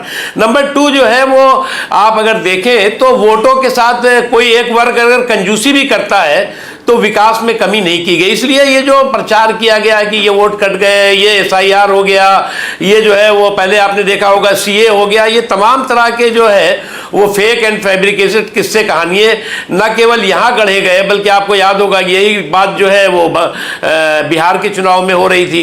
तो मैं नहीं मानता, जहाँ तक सवाल है भारतीय जनता पार्टी की, जिन अब 30 से ज़्यादा राज्यों में 14 के बाद जो है वो भारतीय जनता पार्टी और NDA जीती है, कहीं पर भी जो है वो समाज के किसी वर्ग के साथ, अल्पसंख्यक हो, बहुसंख्यक हो, किसी के साथ विकास में कोई भेदभाव नहीं हुआ है। और जहां अभी भी हम जीतने जा रहे हैं, वहां पर भी समाज के सभी वर्गों को विकास में बराबर की हिस्सेदारी, भागीदारी मिलेगी। Veer Raghav, mister Naqvi, larger national picture, TMC losing in West Bengal, DMK in deep trouble in Tamil Nadu. What does that send as a large national picture for parties which believed that regional identity, that they were the custodian of that state's identity and took the BJP on only on those lines? देखिए, अगर आप देखें कि 2013 के बाद लगभग 17 से ज़्यादा ऐसे स्टेट हैं जिन स्टेट्स में बीजेपी ने पहली बार सरकार बनाई है। कभी उड़ीसा में कभी सरकार भारतीय जनता पार्टी की नहीं रही, वहाँ बनी है। अभी जो है लेटेस्ट बिहार में भारतीय जनता पार्टी का मुख्यमंत्री बना है। उसके अलावा जो है तमाम ऐसे कई राज्य हैं जिन राज्यों में कि भारतीय जनता पार्टी ने अपने विकास के मसौदे के साथ लोगों में विश्वास पैदा किया, और जो सुशासन का ट्रैक रिकॉर्ड है, जो सुशासन का सफल सफर है, उसमें उसके साथ देश के सभी हिस्सों को जोड़ा। और अगर आप देखें, आज लगभग 70% ऐसी राज्य हैं जहां पर कि जनता का जनादेश जो है वो भारतीय जनता पार्टी के पक्ष में है। तो इसलिए मैं मानता हूं कि जिन जगहों पर हम अच्छा कर रहे हैं वहां और आगे अच्छा करेंगे। ये लगातार बीजेपी का ऐसा ही ट्रैक रिकॉर्ड रहा है। कंचन गुप्ता आपसे सवाल पूछेंगे। नकवी जी, यहाँ पे ये चर्चा हो रही थी कि ममता बनर्जी तो पॉपुलर है, अभी भी है, लेकिन TMC की पॉपुलैरिटी घट गई है। तो मेरा आपसे ये सवाल है कि आप भी मानते हैं कि ममता बनर्जी पॉपुलर है और TMC ने उनको घसीट के नीचे उतारा है? देखिए, एक चीज आपको समझना होगा, ममता जी अपनी पार्टी की सर्वश्रेष्ठ नेता हैं, सर्वश्रेष्ठ नेता हैं, एकमात्र नेता हैं। तो उनकी पॉपुलैरिटी का आकलन आप जो है वो, मैं मानता हूं कि उनकी पॉपुलैरिटी हो या उनके पार्टी की पॉपुलैरिटी, दोनों अलग नहीं हो सकती। इसलिए जो है वो अब तो जो है वो अब हवाएं ही करेगी रोशनी का फैसला। जिस दिए में जान होगा वो दिया रह जाएगा। तो अब जो है वो सामने सारी चीजें आने वाली हैं, लेकिन मैं मानता हूं कि जो जीता वो सिकंदर, जो हारा वो धुरंधर। दक्वी जी ये बताइए, एक एग्जिट पोल में ना, एक एग्जिट पोल में आया था कि बीजेपी को 8% मुस्लिम्स का वोट मिल रहा है वेस्ट बंगाल में। हर इलेक्शन में ये एक बहुत बड़ा यक्ष प्रश्न आता है कि कितने परसेंटेज मुस्लिम का वोट बीजेपी को मिल रहा है। अभी बाय द वे जो लीड्स है उसमें से 2 सीटें मुर्शिदाबाद में लीड कर रही है बीजेपी, जो पहले नहीं थी उनके पास। जो 2 टीएमसी की सीटें थी उस पर भी बीजेपी ने लीड बनाई है अपने पहले की सीटों में। क्या आपको सच लगता है कि मुस्लिम वोट बीजेपी को आएगा वेस्ट बंगाल में? देखिए एक चीज देखिए, जो मुस्लिम समाज भी है वो एक बात आत्मचिंतन कर रहा है कि बीजेपी ने जब विकास में कमी नहीं की तो हम वोटों में कंजूसी क्यों करें। और ये जो वोटों में कंजूसी करने का रिवाज और मिजाज है, उनका जिस तरह से पॉलिटिकल एक्सप्लॉइटेशन कराता है, जिन्हें बेदर्दी और बेशर्मी के साथ उनके विकास के रास्ते में बाधाएं पैदा करता है, वो किसी से छिपा नहीं है। इसलिए धीरे धीरे इस बात को वो एहसास कर रहे हैं कि बीजेपी ने जब जो है वो कभी उनका विकास का मसौदा वोट का सौदा नहीं रहा, विकास का मिशन जो है वोटों के टेंशन के साथ नहीं जुड़ा, तो इसलिए लोगों में धीरे धीरे इस बात का एहसास है। और बड़ी संख्या में जो समझदार लोग हैं, पढ़े लिखे लोग हैं, जो समझते हैं कि उनका किस तरह से एक political exploitation so called secular syndicate करता है, वो उससे बाहर उन्हें आना चाहिए। Okay, we've got a word coming in for the first time from the TVK. Felix Gerald of the TVK commenting on the results that are out so far. The TVK as the #1 party. Pradeep Gupta and Access My India predicted this. We showed that to you on NDTV. TVK emerging as the leading party at this moment. You've got Felix Gerald speaking at this moment. He's talking about being confident about forming the next government. Let's listen to Felix Gerald. I'm very happy, and yes, sure, we expected this. We know, we are very confident that this is going to be a result, and this we much expected because people of Tamil Nadu wanted a change. They are fed up with both the parties. They may have experience of 30 years or 75 years or 50 years, but they have got experience only in looting the state. So people are fed up. They wanted to change this government, and they wanted a change, and they believe, they trust TVK is the change. Deepak Bopanna is live with us from outside Vijay's house in Neelangara in Chennai. Deepak, what's happening there? Earlier in the morning, it was completely quiet. 88 currently. The TVK is at 88, single largest party by far. Things have turned dramatically. We've just heard from the TVK saying they'll form the government of their own. We don't know about that. But what's happening outside Vijay's residence? Well, Shiv, if you go by the early trends, it's going to be celebrations galore for TVK. And what a debut this has been for actor Vijay, and all the others, of course, were contesting on the TVK symbol. Here outside the residence, of course, the security has increased manifold. I was, of course, showing you, Shiv, earlier in the day. It was quite calm. People going on their regular routine morning walks, some of them jogging. The cops really not allowing too many people inside. But now you can see the presence of police, you can see the presence of reserve forces, you can see private security. Everyone is here, and more importantly, in the roads that are leading up to this residence, which is of course in Neelangara, the cops have barricaded the entire stretch. No fans are being allowed at this point in time. It seems like it's the return of fandom politics in Tamil Nadu. MGR, Jayalalitha. Now, if these numbers hold, it could be, actor Vijay who could become the next celebrated hero who goes on to become the Chief Minister. But of course, we are still looking at trends. We'll have to wait, but it's a big indicator. But more importantly, it's a big setback for the current ruling dispensation, which was very confident of coming back to power. We're also getting to know that of astrologers. I just wanted to talk about that an astrologer, Radhan Pandit, apparently has been seen going inside with a bouquet. Now, there is a story, there is a backstory to this as well. Deepak, if you could care to tell our viewers, because this entire campaign, the way it was designed is one part, but then a lot of divine intervention with this astrologer also playing a part. Deepak? Yes, he was here a while ago. He did go inside. Whether he got to meet Vijay at this point in time, whether he's meeting people who are going in, that's not something that's very clear. But of course, yes, there have been prayers that have been conducted across the state of Tamil Nadu. In fact, I had a situation yesterday where we had reports that in Karnataka, in a couple of temples, there were TVK fans who were, praying for the success of actor Vijay and TVK. And today, the astrologer coming here, whether he's brought up, news which is, or rather, he has given any sort of inputs to TVK or Vijay, which has helped him in the run-up to these elections, is anybody's guess. But at this point in time, there could be a beeline that would start for people who will be making their way to Deepak, let's get to the core question right now. At the way the numbers are, and I know for a fact that there were several back channel talks. I want to know who is there, where Vijay is, what his plans for the day are, if you have any clue about it, in terms of who the top leaders who are going to come and meet him are. Because the way the numbers are shaping up, obviously it may change as trends over a little while. The fact is, it seems that the TVK would still need the support of the NDA or other parties to form a government if these numbers hold. Well, precisely, I think that's the bigger question right now. We're looking at his numbers, swinging around the 90 to 98 mark, at least in the earlier trends. But more importantly, can he get the magic number on his own? And if he becomes dependent, who's going to be the ones who are going to really give that support?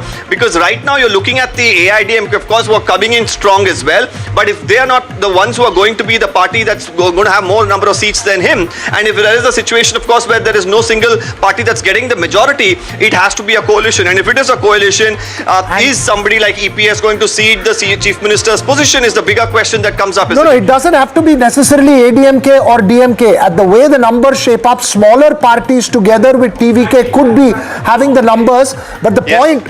Sorry. Syndrome in which there are at least half a dozen parties with which can swing either way. Remember Maharashtra. The NCP broke, then the Shiv Sena broke. We can have a similar scenario in Tamil Nadu. Just 2 points. Sorry, go ahead. The breakup of the smaller parties. You have the Congress at 5, Patali Makal Kachi at 3, CPI at 1, Dinakaran 1, DMDK 1, Pudiya Tamilgam 1. You easily have 7, 8, at least 10 of them. No, so the problem is that this seems to have now become Tamil Nadu, and this was also one of the anticipations. If Vijay did well, the thing was all the smaller parties get completely routed out. It's now become TVK, ADMK, DMK state. It's now clearly a TVK, ADMK, DMK state with the DMK decisively down. Perhaps a little early, but perhaps I think we can confidently predict that the DMK is out of the race right now. Let's go across to Yashwant Deshmukh. Yashwant Deshmukh joins us. He runs C Voter. Yashwant Deshmukh, welcome. 168 leads for the BJP at this moment. We're seeing history unfold this morning. For the first time, the saffron lotus will bloom in West Bengal. That's the way it looks at this moment. Absolutely, that's the way it looks at the moment, and also keep an eye on the vote share, how it is folding up right now. The way I am looking at it's a substantial 4% gain for the BJP in the current vote share. That's what I would understand, and if that holds up, then it is going to be BJP. If that holds up. It's a bit too early in the morning, Rahul. We have seen far too many elections, getting closer as the counting progresses. What do you make of the TVK's performance in Tamil Nadu? 88 leads for the TVK at this moment. TVK is like 2013 Aam Aadmi Party. How many votes and how many seats? It is completely kind of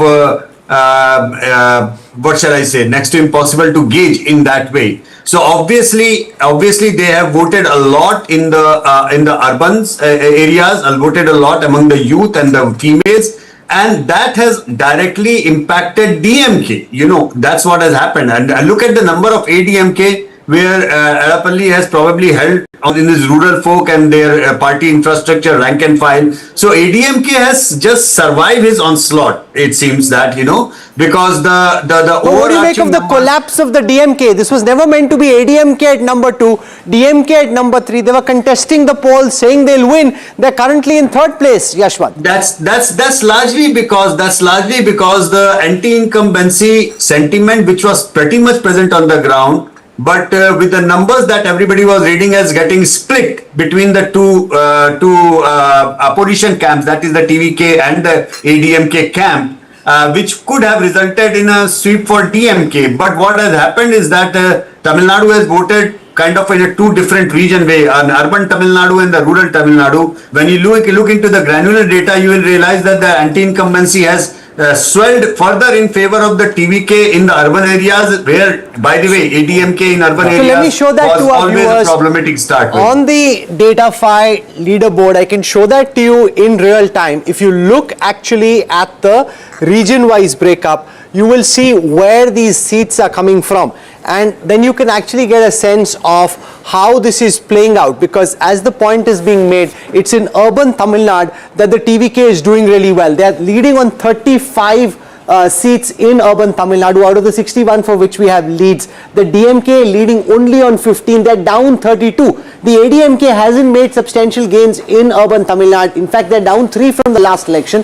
The moment I switch to rural Tamil Nadu, the whole picture changes. It changes because here the ADMK is leading on 44, up 5 from the last time. The TVK has 35, the DMK is 28, down 42 from the last election. So in rural Tamil Nadu, you've got ADMK, which is currently leading, and in urban Tamil Nadu, you've got TVK currently leading and DMK doing badly in both.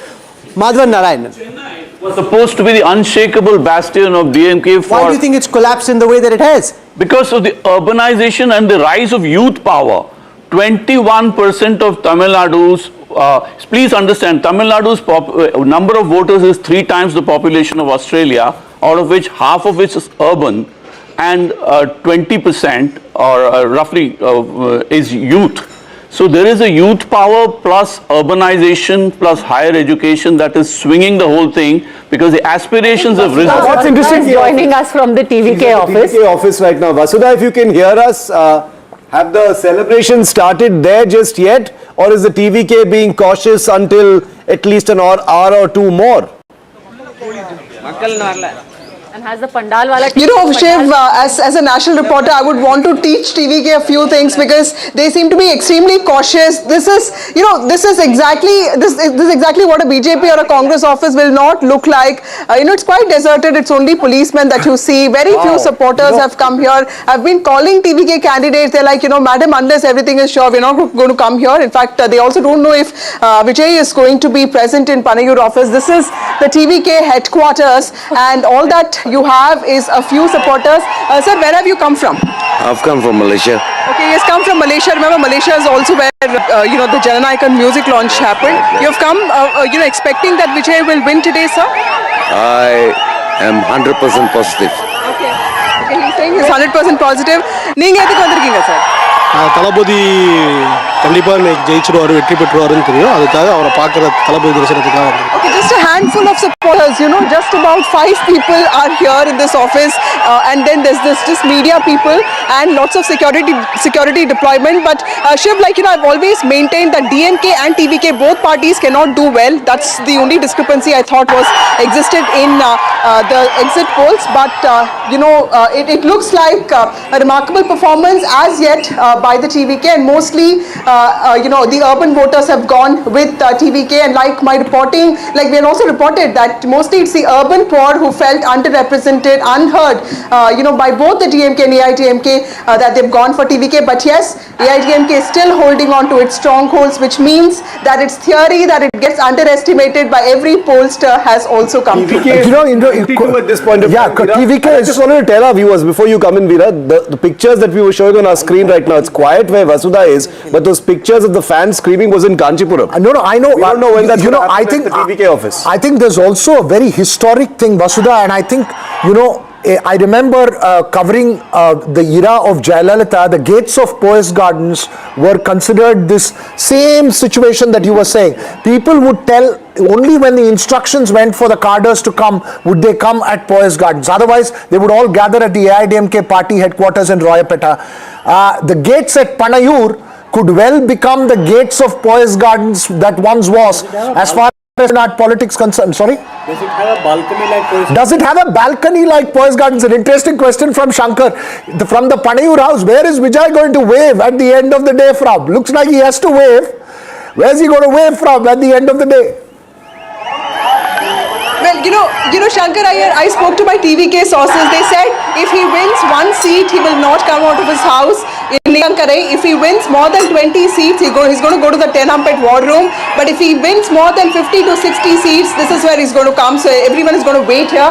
The gates are really high. I can only see the, flag fluttering, and of course the TVK big board. But otherwise, it's a fortress sort of an office, very different from the BJP or the Congress office in Delhi. Well, it will be interesting. It will be a new power formation. I want to go across to Pawan Khera. He's joining us at this. Yes. Very interesting leads coming in from West Bengal, where in Kolkata, in North and South Kolkata, the BJP has now got leads in 3 seats each. Remember last time they had 0 out of 11. Now it means they have 6 out of 11 leads in Kolkata, and in both of the seats, Nandigram, Bhavanipur, Shuendu Adikari is leading, and in Jorhat, even as we speak, Gaurav Gogoi is trailing. And finally, and this is going to be the most stunning, in the Murshidabad area, you've got 22 seats, but I've just done a dipstick of about 5 to 6 seats. One is being led by the CPM, and 5 leads in Murshidabad. Last time they had just 2. 5 leads in Murshidabad are of the BJP, including in a place like Shamsherganj. And why I say this, it could be a big story. Murshidabad, remember, is where the maximum SIR deletions had also taken place, and a lot of migrants had also come back to vote in that particular area. And now BJP, 6 to 7 leads they've got in Murshidabad. Rahul. All right, I think Pawan Khera, communications in charge of the Congress, will be joining us in just a second. But this is a big story that we've got. Your first thoughts about this, Boria, the fact that you've got in an area which was considered impenetrable, the Congress not doing as well, but you actually have the BJP taking leads and the CPM in 2 seats now showing leads. Massive. That is the answer. Massive. Because if you lose Kolkata, North and South, which is what you are saying, 3+3 and Murshidabad, the election's done. This goes against conventional wisdom. Yes. So the mathematics that people always said about Bengal, that the maths doesn't hold up for the BJP, and the political sense, which was being contrasted with the math, the political sense is holding up. The anti-incumbency is holding up, the corruption is holding up, the story is holding up, the math isn't. So even the math has flipped. So it's clearly a fascinating story. And the ending has changed. But the traditional tropes that were there, that this Kolkata is going to be completely immune to the BJP's march, these trends don't bear that out, Maua. Absolutely, Padmaja, and that is the most interesting. If this trend carries on, then that will be the most interesting part of West Bengal elections. 3 seats out of and I will have to. Kolkata, and I will out of 4 in South. Yeah, that's 3 out of 11 actually. 3 out of entire Calcutta. No, 3 out of South Kolkata and 3 more out of North Kolkata. So a total of 6 out of 11. 6 out of 11. Yeah, but 3 out of 4. So what I would like to say, Padmaja, here is apart from they're at 99, which is what we've. Maua, yes. So with this trend would indicate that there is definitely Kolkata was actually the highest point where in the entire state the anti-incumbency factors, the people were vocal about it were felt. Point number 1. Point number 2 I want to make is Pawan Khera, as you know, has been in the news over the last several weeks. He went underground, as it were, at least away from the lens of the camera, after the Assam police came for him. He's joining us this morning. Mr. Khera, I hope you are doing well. How are things first on a personal front, and then I'll get to the politics? Well, absolutely fine, in fighting spirits, always in fighting spirits, and therefore very good. Avatar and look is very different from anything that I've seen in a long time. You're a very new avatar. Is that to confuse the police that was coming looking for you? No. I was just taking my legal remedies. That's my right, and that's what I was doing. Okay, we'll leave the legal case for a later time. At this moment, the big national picture, the BJP leading in West Bengal, looking set to form the government in the state, and shows really the audacity of ambition. If you keep at it, election after election after election, you can grow from 3 seats to 172 in a state which was considered mission impossible for the longest time from the BJP's lens. Leading. Well, I would would be so audacious as to start commenting on such early trends. I think for any responsible political being, activist like me, we need to wait for a couple of more hours in order to analyze and start talking about the results. These are trends, not results. Okay, can I request you to turn the speaker off, bring the phone to your ear.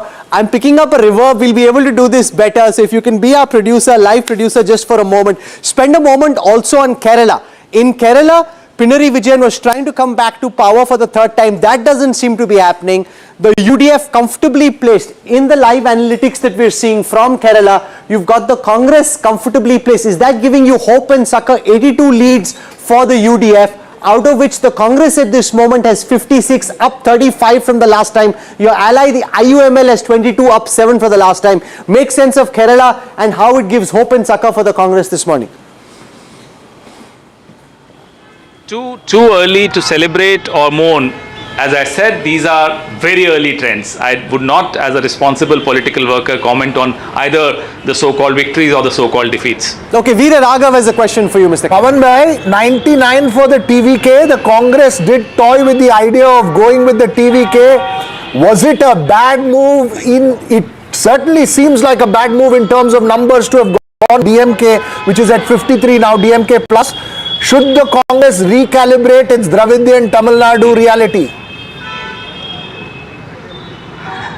Postmortems are not done on living creatures. No, right now the results are living, they are not dead yet. These are trends, not results yet. So let's not indulge into any postmortem, please. Pavan Bhai, good one. Pavan Bhai, Shiv Arur here. Genuinely very good to see you back again on screen where you belong. But a question I want to ask you is about Mamata Banerjee in Bengal. Thank you. The Congress had made it very clear that she has opened the gateway for the BJP in Bengal, and that appears to have come true, at least as far as the trends are concerned. Pavan Bhai, good to see you.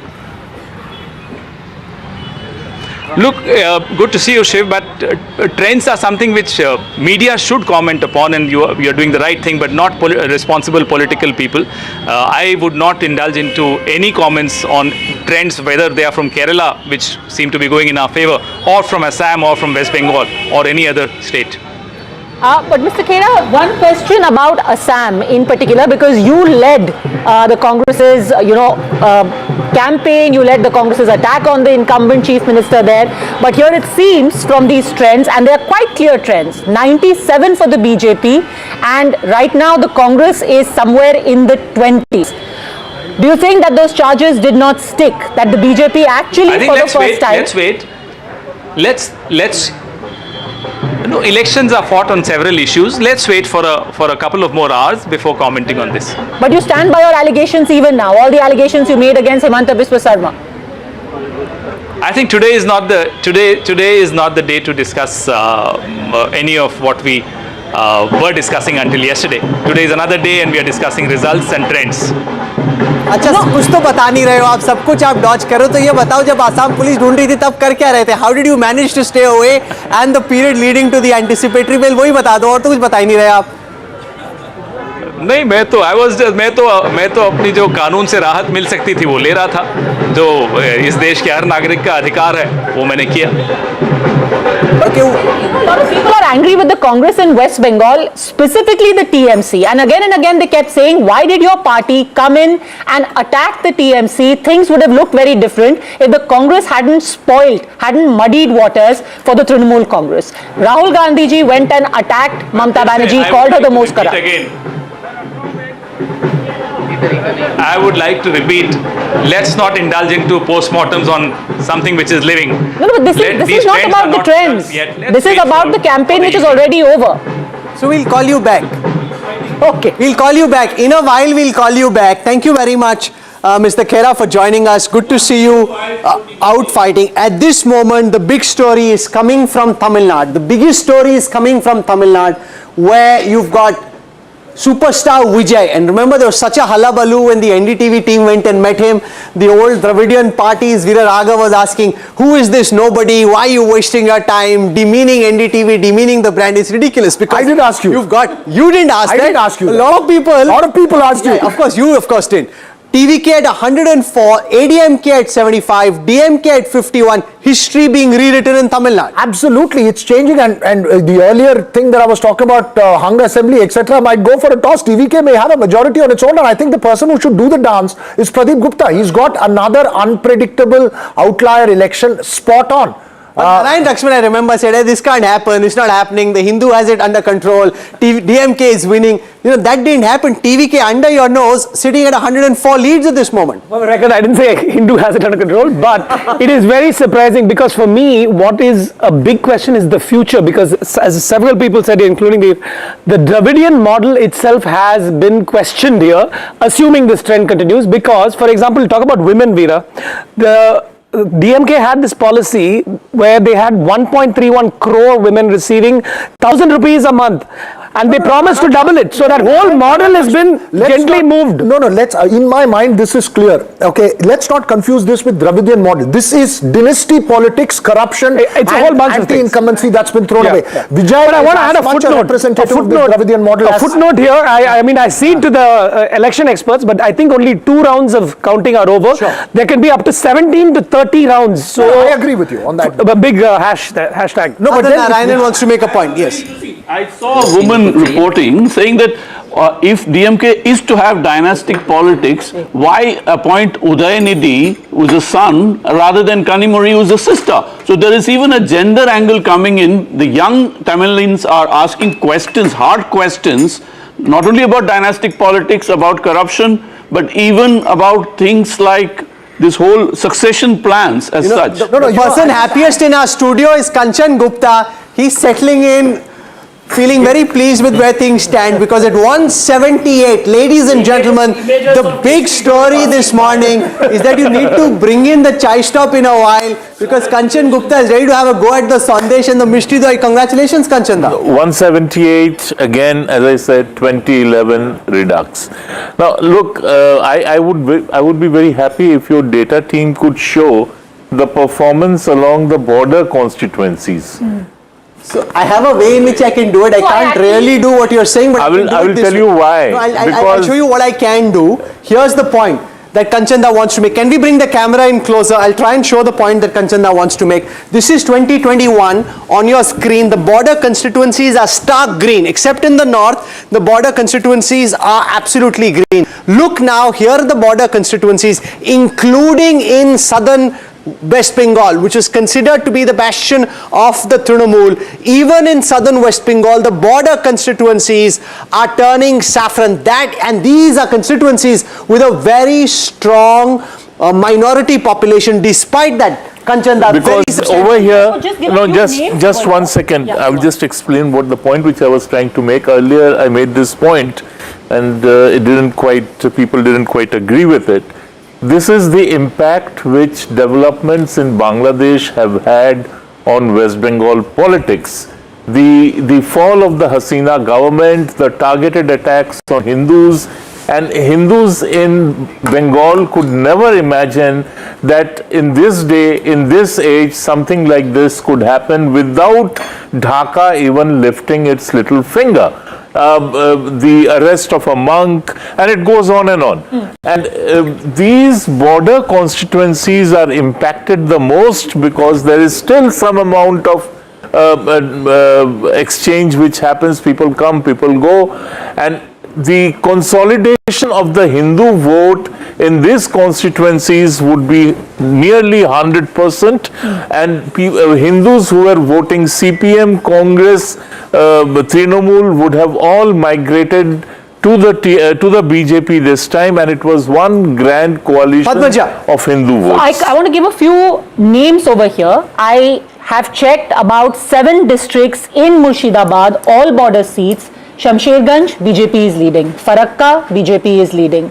In Raghunathganj, BJP is leading. Domkal, BJP is leading. Hariharpada, BJP is leading. Murshidabad, BJP is leading, but they already had this seat. The point is that in a place like, for example, Shamsherganj, this is where the Murshidabad riots of a year ago had taken place in April. And this can't just be about Hindu votes consolidating, because here you have a Hindu population of only 12% as opposed to an 88%. But this is also Shamsherganj, the seat where the maximum deletions in all of West Bengal took place because of SIR. No, this is also the place where you had the hostage situation taking place, where the judicial officers were held hostage, not in Shamsherganj, in another seat, Motabadi. Motabadi also, you had a very hard fight. What had happened was that the incumbent MLA, lot of anti-incumbency, and she was shifted to a neighbouring constituency.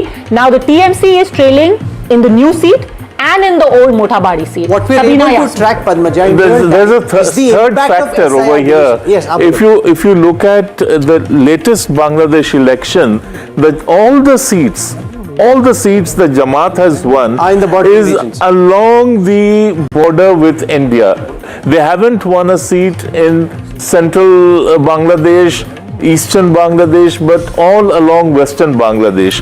So this Jamaat standing on your doorstep must have scared Hindus into coalescing into a large... Important point makes. I want you to look now at the impact of SIR deletions. What we can track in real time are seats where SIR deletions were more than 25,000. What's happening there? On those 145 seats where more than 25,000 SIR votes were deleted, BJP is leading on 86 of those. That's a very significant number. On seats where there were between 15 and 25 SIR deletions, there are 15 or 25,000 SIR deletions, there are 69 such seats, the BJP leading on 42. So the point will be made, clearly SIR with these 25,000 plus votes gone, Mahua Chatterjee, this question will be asked again and again, whether that benefited the BJP. That's what the data at this moment seems to be suggesting. Yes, Rahul, I was wanting to come to this point. You know, the SIR this time in West Bengal has played the most crucial role in whatever election results are going to be at the end of the day. And let me tell you, both, I mean, whether it is the BJP which wins the West Bengal elections today, or the Trinamool Congress reverses the trend and comes back into the picture, both the parties have to credit SIR for it. Okay, so let Jaimrug explain this. This is SIR game changer. These are the seats where the percentage of, where the number of votes deleted by SIR are more than the margin of victory, where basically the SIR made a difference to the end outcome. There are 112 seats according to the Datafy dashboard live at this time, the BJP leading in 72. So this is distributed, Jai, very clearly in favor of the BJP. This goes with the 70-30 impact ratio that we spoke as a most probable scenario. So that seems to unfold it. Even if we go at the region-wise trends, where the heaviest SIR deletions took place, which is Malda, the BJP's vote share is lower, 32.2, but its strike rate has greatly improved, as pointed out by Padmaja. Okay, let's also take... By the way, the same thing has also played out in another district close by, again border, close to the Chicken's Neck, Uttar Dinajpur, and I was just looking at Chopra. Now, to give the background of this seat, Chopra is the place which sees a lot of violence. You would have heard of the bomb factories, those small Sutli bombs being discovered, you know, buried underground. This is where it happens. Invariably, you've got couple of people being killed in pre-post. I want to go across to Dr. Shashi Tharoor, Member of Parliament from Trinavanpuram. He's joining us live at this moment. Dr. Tharoor, welcome.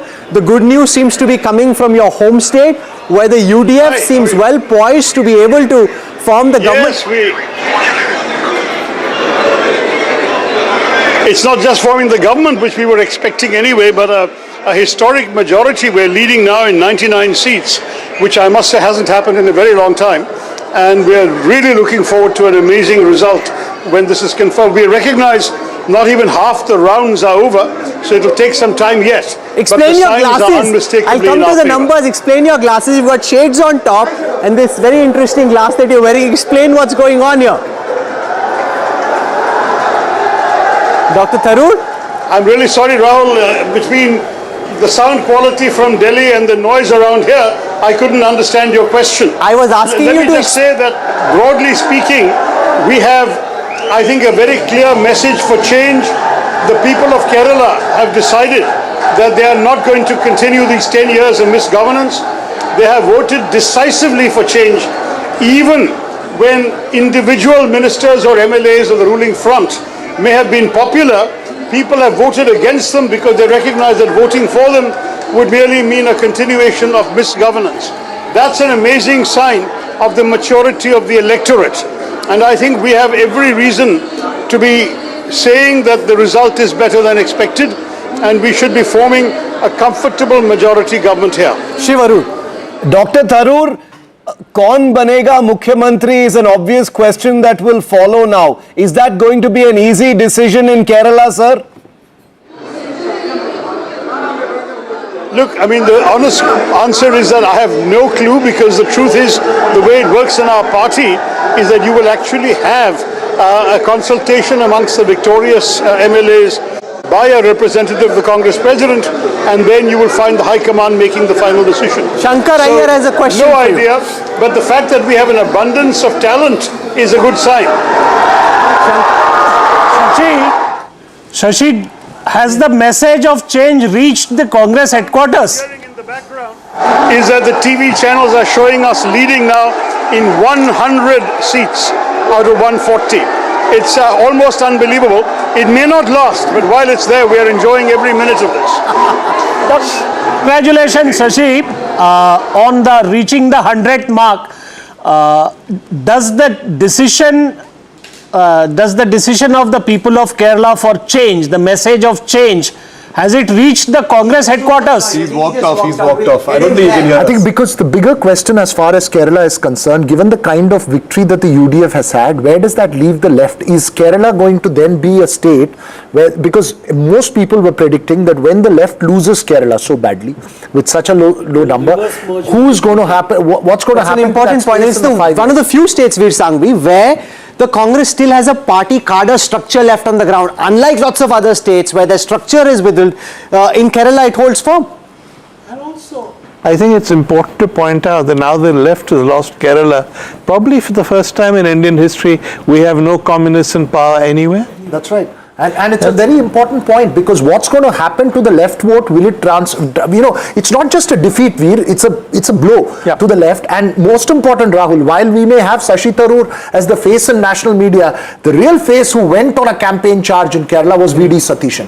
The leader of opposition, he went there, and I remember him telling us repeatedly, we will get 100 seats. What do you make of the fact that the BJP actually hasn't done as well as they had projected? They said that there are at least 10 seats that they are going to make leads in, but right now that lead has been reduced to 1. No, to be honest with you, the BJP seats, if you notice, Jay, correct me if I'm wrong, I'm sure it will have to be Palakkad, it will have to be Nemmam. It's only 1. Right now it's only 1. Is that Nemmam? What about Trivandrum? Is it Nemmam? It's only Nemmam. Nemmam only. Nemmam is the one seat that they won in 2016. For the BJP to win, LDF has to retreat completely. That's the only way it can win. But we have to see the vote shares. More important, Nemmam is the only seat they won in Kerala ever. In 2016, it was Sivangutti is the incumbent MLA, the education minister. He was a K.S. Sabarinathan, who's again a strong Congress candidate, was fielded there in Nemmam.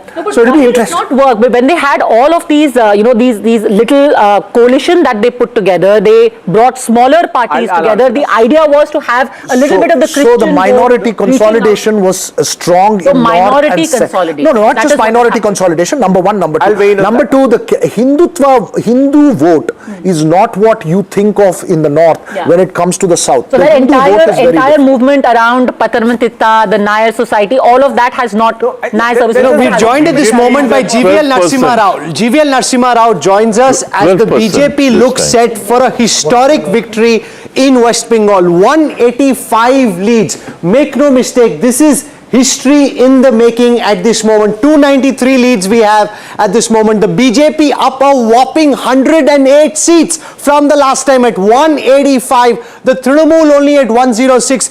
Is it time already to say congratulations, GVL, or do you want to hold off for another half an hour, 40 minutes? Rahul, I think I will accept your congratulations now because I don't see any possibility of any reversal of this trend. It's already been 2.5 hours into counting, and for the past 1.5 hours I've been continuously tracking even the ECI's official trends. Even as per official trends, we are almost 50% ahead of the TMC, and that has been holding for the past 1.5 hours. So having seen elections for a very long time from an analytical perspective, I don't see this trend reversing. So BJP is headed for a big majority government, not a very tightrope kind of a walk. It will be a significant majority, upwards of 170 or so. Padmaja has a question for you, GVL. That's a huge boost for the BJP. GVL Narasimha, now I want you to put on your hat as a number cruncher and former psephologist. You have now managed to make inroads in areas which had been completely arid land for you earlier. Places like Havda, Kolkata, Nadia, you have bettered your earlier figure.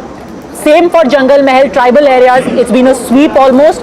And in the Muslim-dominated areas, why do you think this is? When you analyze the seats and the trends, what helped you get those leads? And by the way, one seat in South 24 Parganas, Diamond Harbour, you are leading. When so much talk is there of the Diamond Harbour model, you are leading in the Diamond Harbour seat. GVL. Even Bhavanipur seat where Mamata Banerjee has contested, that's also Shuendu is leading as per trends on your screen. I think it's a kind of a sweep across the state.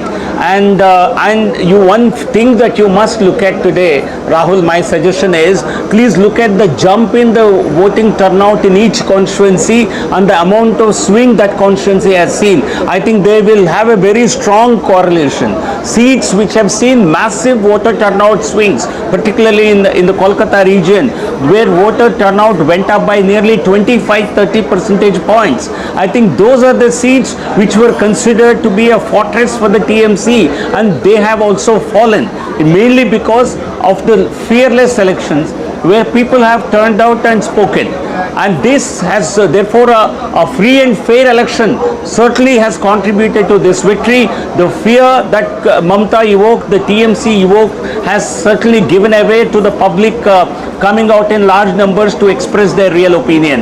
Assam, a huge victory in Assam, a big victory in Bengal. I think there cannot be better news for the BJP in this election. Under NDA victory in Puducherry, under DMK Congress rout in Tamil Nadu, I think the story is very, I think the people have given us the best possible outcome in this election today. And the only state, look at the SIR data. You're saying this, but look at the SIR data. In seats where the SIR deletions were more than 25,000, there are 147 such seats in West Bengal. The BJP is leading on 82 of those, which will lead your critics to say that apart from everything else, SIR clearly played a role in helping the BJP win West Bengal. How would you respond to that? No, that's not a very, I would say, not just a fair conclusion, it's not a valid conclusion. Because then if you say take two sets of constituencies where there were larger deletions and where there were lesser deletions, and you will see BJP performing equally well against TMC in both the regions. So therefore, only SIR contributed to the BJP victory would be a complete, would be a erroneous and a motivated conclusion and not based on facts. I mean, it's also what the data says. Take a look at the retain ratio for the Trinamool Congress. The Trinamool won 215 seats last time. They're retaining only 99 of those. The Trinamool is currently trailing on 114 seats that it had won in the last elections. Almost all of those have gone to the BJP. 111 seats have been snatched away from the BJP, from the Trinamool. These are sitting seats, not necessarily MLAs, but sitting seats of the Trinamool, which have now been won by the BJP, where the BJP is currently leading, the Trinamool being able to retain only 100 of those. That's a very, very big number. Jayanta Ghoshal, it is clear as day that there was huge anti-incumbency that built up. The three-term jinx, Tarun Gogoi, Sheila Dikshit, now it seems Mamata Banerjee will get added to that mix. CPM took 30 years. Didi took 15 years. And actually this anti-incumbency, now it seems it is tsunami. And that day you were saying that tsunami versus tsunami, I think there is no conflict between the north and south tsunamis also. That's true. Mahua, there's a tsunami from the north, it swept all the way down to the south, including in the border districts. Yeah. It's a very interesting election. I mean, West Bengal apart, even there are surprises across other states too. But what I would like to say is, I wanted to say this earlier too. I mean, obviously there is an anti-incumbency vote which is showing up on the results or the leads or the trends right now. But alongside, the SIR is the crucial factor which has benefited. Which is going to be the final, which is what whoever wins the elections has benefited from. So if the BJP is with us, take a look at this. Trinamool leading on 42 minority dominated seats out of the 62 such seats. That's still down 17 from the last time. The BJP has 18 such seats. This is as far as minority dominated seats are concerned. You look at rural West Bengal. In rural West Bengal, we have leads on 178 seats. The BJP leading on 106 of the seats of rural West Bengal. After this, take a look at urban West Bengal. In urban West Bengal, of the 68 seats, the BJP is leading on 39, 28 only for the Trinamool. There is fatigue and angst against the Trinamool, which is seen all across the data coming out of the Datafy dashboard. Yashwant Deshmukh for West Bengal. Yashwant. I would like to say, Rahul, that the clear trend is not just across patterns on the pockets and like everything, but there was a very interesting trend out there when you were discussing the impact of SIR. Actually, I would like to say the contrary, and I agree with Kanchanda on that one, that, the highest deleted portion, the number of seats we are focusing is 82 that BJP is leading, but the proportion of the seats is most competitive in the seats where the highest deletions have happened, and that matches the trend we had seen in Bihar, So it wasn't easy for the BJP to win those seats in the highest deletion seats of SIR. Actually, GVL was right in that way, that BJP has managed to win bigger number of seats actually in proportion where the lesser number of deletions have happened. So GVL is spot on in that particular trend. That's an interesting. Don't look at the number, look at the proportion, and then you will realize that this entire line of narrative that BJP might be sweeping Bengal or winning Bengal because of SIR deletions will fall flat, Rahul. BJP is winning. If winning Bengal, clearly then it is largely because of huge anti-incumbency resentment at the ground level. If it is winning, it would be largely because of unpopularity of the government, unpopularity of the TMC rank and file, rather than SIR deletions. That is something which is very clear and evident from your SIR data, which I looked at it in. Everybody was focused on the number, but I was somehow focused, being the data guy, I was focused on the other race and contest that's on is for live concurrent viewership.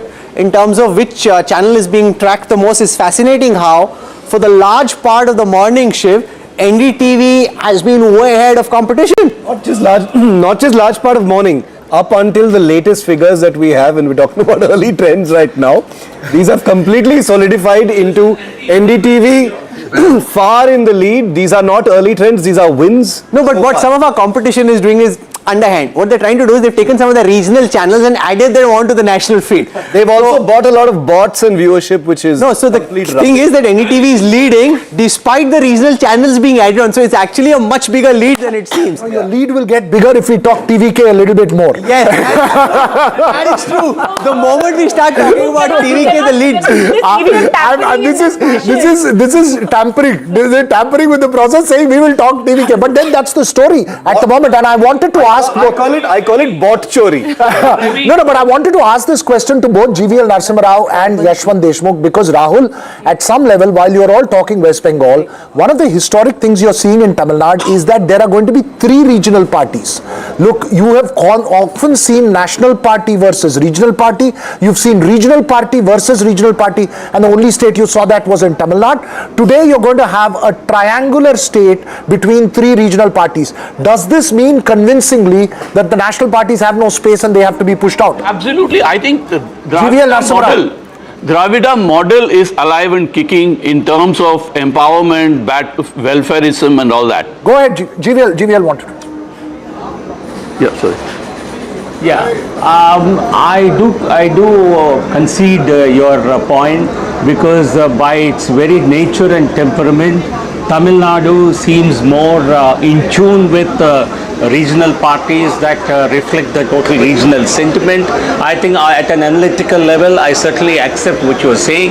It's certainly the regional parties. Now, as you mentioned, it will be 3 regional parties in the fray, with the DMK reduced to a very small number, but still it will continue to be a player. So regional parties will continue to dominate the political space in Tamil Nadu is something that I will concede, and certainly national parties can be a part of an alliance, but not come to power in the foreseeable future on their own. Veer Sangvi has a question for you. Yes, Veer. So we're talking a lot about regional parties in Tamil Nadu. What about Bengal? Is this the first time since 1977 that a national party will have won Bengal? Bengal experts, please tell me. Congress has been part of the 2011 government. He said since 1970 in West Bengal. In West Bengal, classify the when left as a Trinamool national party or a regional party? not entirely. Regional party, that's what I meant. I mean, if you consider CPM as the national party on a technical grounds, yes, you can say that till 2011 a national party was in power, but CPM for all practical matters, all throughout the history of electoral politics has been a regional party in India. It has never been a national party in that way. Even Mayawati had a better vote share of having a bigger vote share at the national level many a times in that way. So that's a different point. But the point I take it is on the Tamil Nadu. Yes, that's what we are kind of apprehended, that the virtual split of the opposition vote might result in a possible DMK victory, because otherwise there was huge anti-incumbency. Me and Rahul have discussed this very often. Huge anti-incumbency brewing on the ground, and it seems like Tamil Nadu, as your Data 5 dashboard showed, they have splitted that urban and rural Tamil Nadu in different ways. The anti-incumbency sentiment has favored the ADMK in rural Tamil Nadu, and in urban Tamil Nadu it was the TVK which has taken away with that chunk. That's right. Yashwantji, I think the big story is the upsets that we are likely to see in West Bengal. I was just checking on all the ministers. A lot of them, Arup Biswas is trailing from Toliganj. You have Chandrama Bhattacharya in the middle was trailing, now she is back. Shashi Panja is trailing from her seat. Mamata Banerjee is trailing from her seat. Kanchan Gupta earlier was saying that this is the Bangladesh effect. The fact that you've got 8 seats in Kolkata proper, north and south together, right now showing leads for the BJP. Do you agree? Absolutely. Absolutely. And it is one of those things which mesmerizes about the Indian, voters' decision-making process. When was the last time you thought that something happening in another country is going to... But people are forgetting one thing, Padmaja. West Bengal had always had deep-rooted fault lines. I mean, it was the second state in India which after Punjab witnessed the very clear partition pain, if I may say so. So it's the long pending revival of the right in or pro-Hindu sentiment in West Bengal, which was always in the fault lines there, but somehow for various reasons, and which includes the other factors of socio-economic reconstruction in Bengal and basically the Operation Varga and all that. I don't want to get into that, but this was long pending. Just like in Assam, it was long overdue, BJP's emergence, and we are looking at the emergence now. Same is happening in Bengal, and I have absolutely I'm absolutely sure when we look into the post-mortem and we do the post-poll further in order to map the happenings in Bangladesh, absolutely had a big thing to play, because in our debriefing when our researchers were telling us, a many people are saying, "Dekhiye na Bangladesh mein kitna maar rahe hain," and there was something which was coming to us that, okay, is this now going to do a damage to a larger Bhadralok kind of a phenomena in that way, because we had seen the rural Bengal already turning to BJP in the last 7 years. It's not a new thing that BJP is winning in rural Bengal. It's one of those miracles in India where BJP in all the other state, entire India has gone into urban pockets first and then into the rural. West Bengal, it is just bang opposite. It is where the rural Bengal they entered first and now they are entering the urban Bengal. Yes. So Kanchanda and I want to go across. in your Okay. studio Thanks, the other day. Yashwant, for joining us. We need to move on with it because lots of people are coming and I want to ensure that no one gets left out. A very special operator who worked very hard on the ground in stitching the BJP campaign in Assam was Jai Panda. Vijay Panda now joins us from Guwahati. I want to show our viewers as I go across to Jai Panda where things stand at this moment. In Assam, Himanta Biswa Sarma and the Bharatiya Janata Party are comfortably placed to form the next government. The Congress has been routed. The BJP by itself at 77 seats, up 17. The Congress at 24, despite the anti-incumbency down for AGP at 10. Jai Panda, congratulations on a handsome victory in the northeastern state of Assam. Very well done. Thank you very much. I think to call it a comfortable victory is an understatement. It was evident a long time ago that the people of Assam have full faith in Prime Minister Narendra Modi and the double engine government here and had made up their mind to give us their blessings for a third term. And it's not just a comfortable victory, not just a 2/3 majority, but looks like we are going past the 3/4 majority. I want to show our viewers the region-wise breakup of Assam, which shows also the domination of the BJP in all the regions. Upper Assam, where the Gogoi family comes from, 35 leads at this moment for the BJP. The Congress nowhere in the picture in Upper Assam, down 9 from the last time. This is historic as far as Upper Assam is concerned. Let's take a look at the hills and the Barak Valley. In the hills in the Barak Valley, the BJP at 6, Congress at 7. If I come to Lower Assam, in Lower Assam, the BJP leading on 12, up 5. The Congress on 10, up 3. Let's look at Central Assam. In Central Assam, the BJP leading on 31, up 7 from the last time. Finally, in Borderland, you've got the BJP leading on 13, up 8 from the last time. Padmaja, significant gains from the BJP everywhere, particularly in Upper Assam. Right across the geography, and it's important that we just mentioned that initially Yashwant Deshmukh mentioned that the kind of trends that we had seen in Assam way back in the 80s, where the change in demography,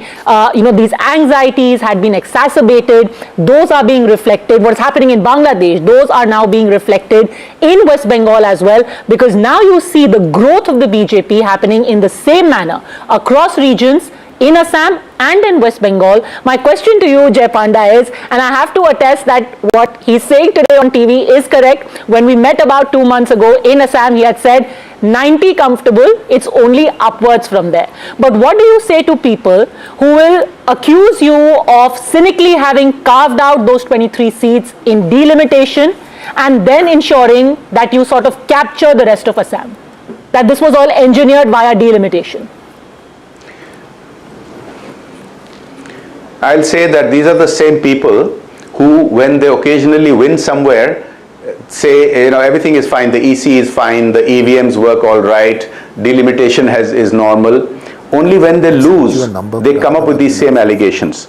The reality is that delimitation is specified in our government structures. There's nothing different that was done this time. It's as per the same rules, as per the same parameters that has been done for many decades under Congress rule.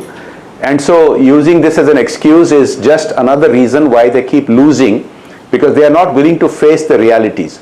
The reality is that Prime Minister Modi has visited the Northeast and Assam 80 times during his tenure as Prime Minister, whereas his predecessor, who was actually a member of the Rajya Sabha from Assam, came hardly 10 times. That should tell you the difference in attitude from New Delhi and the difference in attitude from the double engine government in Guwahati.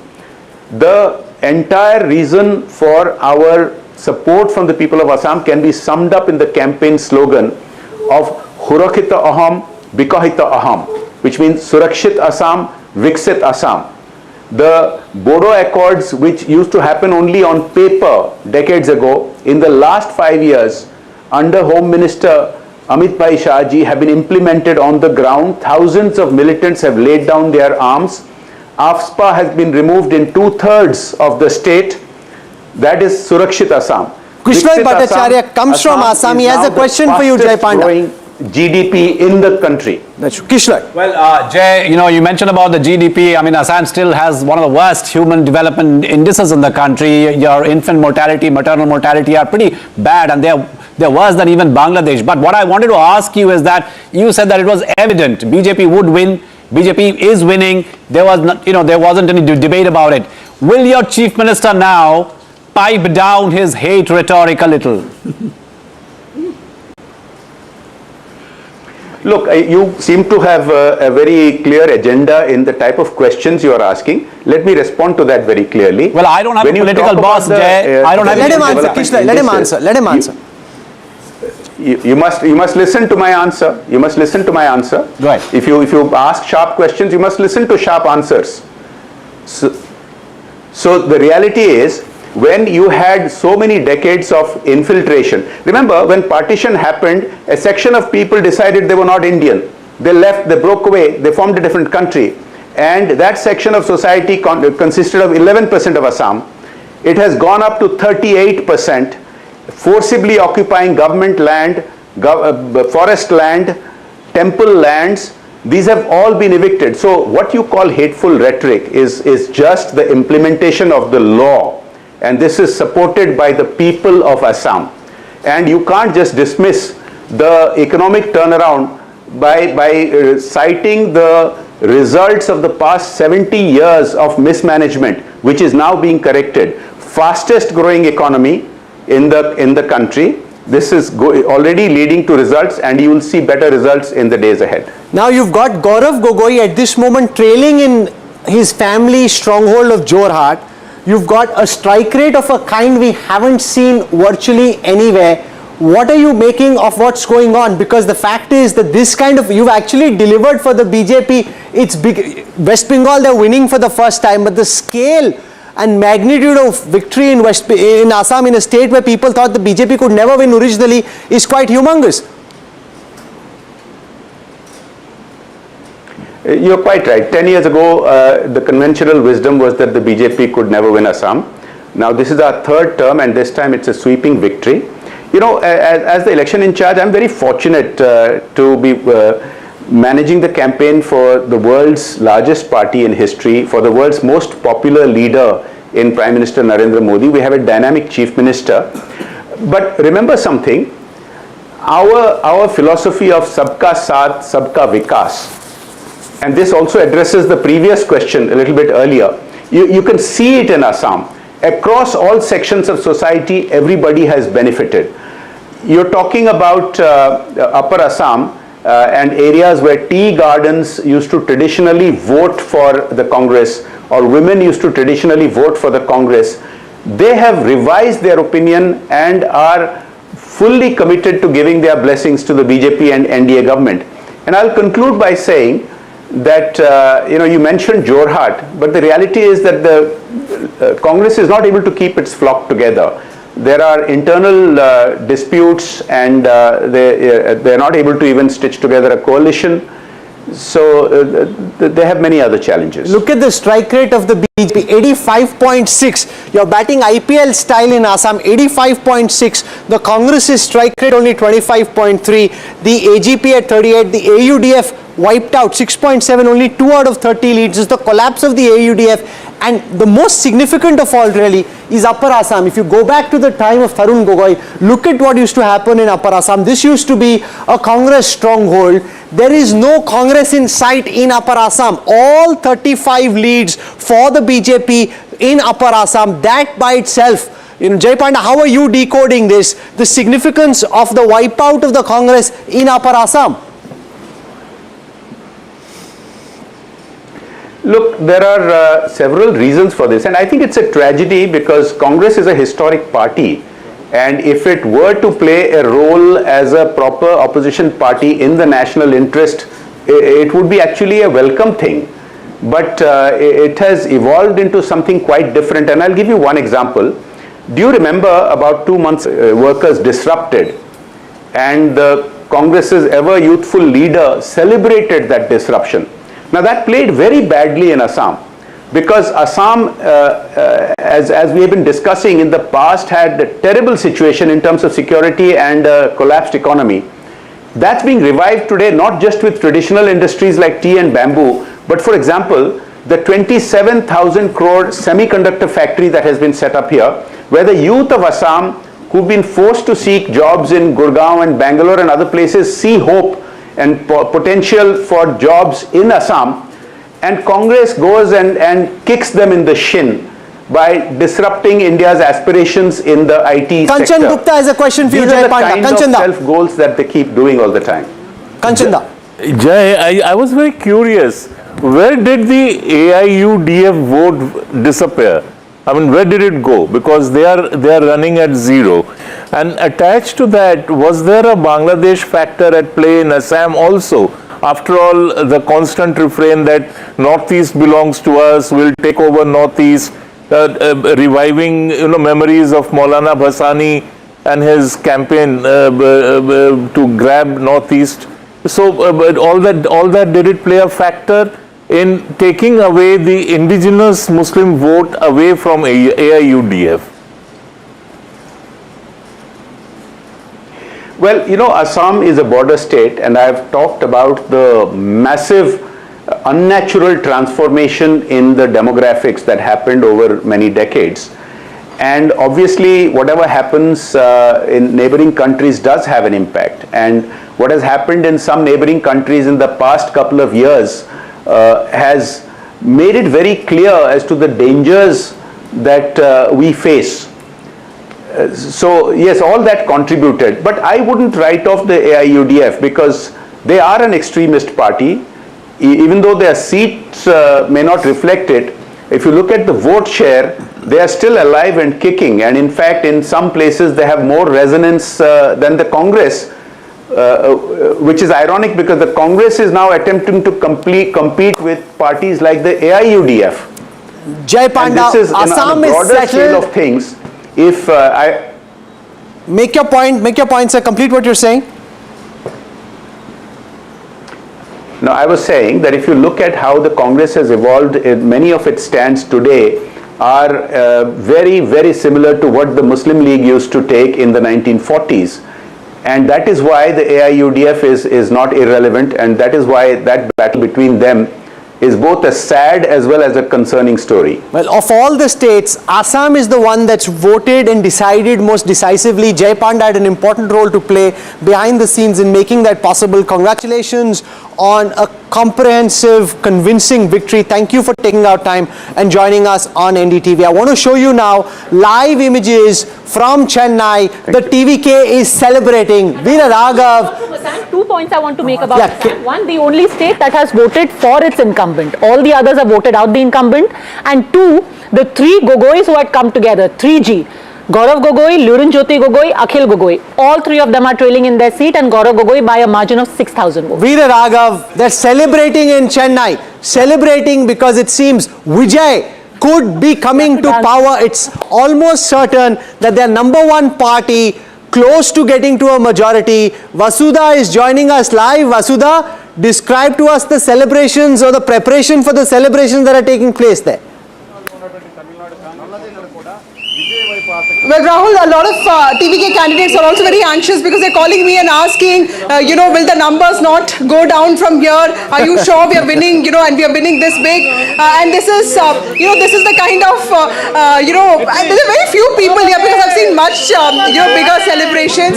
Whistle at the coming. And they're saying that only two things work for them, Vijay and whistle. And they don't understand majority. They're not able to understand. They're not able to, fathom the scale of this, win. Anna, when is Vijay coming here? அண்ணா வருகைக்காக தான் காத்துட்டு இருக்கோம். கண்டிப்பா வெற்றி கனியை பறிச்சிட்டு கண்டிப்பா தமிழ்நாடு முதல்வரா வர போறாரு. Okay. இது வந்து உங்ககிட்ட இருக்குமா? You carry this all the time? Yes. So these are Engin, where have you come from? Coimbatore madam. மாணவரணி அமைப்பாளர். மாணவரணி அமைப்பாளர் உறுப்பினர் சேர்க்கை அனுப்பினார். Okay, so these are all people who have come from western part of Tamil Nadu, which is Coimbatore. Rahul, I've been speaking to a lot of them here. The crowds, crowds have started coming in, and for them the biggest thing is that the DMK has been reduced to, fighting seats very badly, the same seats that it used to hold as its strongholds, especially in the city of Chennai. 16 seats, the TVK is leading in many of them, and that has given them a lot of joy. This is the Panayur TVK office. It's like a fortress. It used to be the ancestral house of actor Vijay. He lives just 10 minutes from here in Neelankarai. And 2-3 people did come. They tried opening this office. Nothing has really happened. We are hoping that this party office gets opened and we go there like we go into the BJP and Congress office in Delhi. But yes, there's a lot of Veera, Vasudha is not very happy with the scale of celebration. She's saying the scale of victory is much bigger than the scale You just need to have Vijay come out. The moment he comes out, the scale of celebrations will be enormous. But I think it's a historic verdict. Two things. Can he make for a good chief minister? I have no idea. Does he know? I have no idea about him. He's a, but I tell you why this is a historic verdict. And I think in the morning somebody was talking about history, Stalin making history by becoming the only DMK leader to win a second term. He has now lost is trailing in his own seat. His son is trailing in Chennai. So it's not just a defeat for the DMK, it's a body blow for the DMK. It's very interesting that the AIDMK has held its own. And Soumya Anbumani Ramdas is leading in her seat in Dharmapuri. You look at the kind of structure that's emerging as far as Tamil Nadu is concerned. It's clear, Rahul, that there was massive anti-incumbency, and the anti-incumbency... Shankar, dialogue, sir, dialogue. What is the Vijay dialogue? He is doing phenomenally well. 107 leads at this moment. The mighty DMK down to 49. Shankar is chat. It's not dialogue. I will tell you what Vijay, it's not a dialogue, but this is Vijay. One of the things that Vijay does in a movie when he's fighting with you wait, I'm coming. I've come, I've arrived. That's what he's done. As he says in the movie yet to be released but widely pirated, which you have seen. I am coming. Yeah, I am coming. I was waiting, I am now coming. Nice. I'm coming. Vasudha is still with us outside the TVK office. Vasudha, there is a sense that the people are still only trickling in because overall it is still sinking in. This in many ways shows the fact that this is a debutant newcomer party, that many of these things are still sinking in. They're still feeling in the dark. They've got this enormous fandom, but they want everything to be settled before they actually open the floodgates. The chaos that... Absolutely. Shiv, I was talking to a doctor here, Dr. Lakshmi Priya, and it's very interesting that, she's telling me that, people are not even letting her watch TV because she comes from a DMK family. So all kinds of supporters have come here, and she's talking to somebody else. But let me tell you that everyone who has come here has come unannounced because nobody has a clue as to what Vijay is going to do, when is he going to be there. All that they know is all the winning candidates will be in Panayur in some time from now. Over the course of this evening, we'll also see probably Rahul Gandhi also reach out to Vijay. That's what my sources tell me, because now the numbers look very edgy. He does have 107 leads, but yes, he also needs numbers to get to that majority mark of 118. So will he be reaching out to the other players? We don't know as of now. Everyone that I've spoken to in TVK is just to add, and I tell you this categorical in Tamil Nadu, at 107, no party can decide to keep him out of power. If they do, there will be a crazy backlash in that state. At 107, Vijay will be chief minister. He doesn't need, people will have to support him, whether they support him from outside. Nobody what kind of chief minister will he be?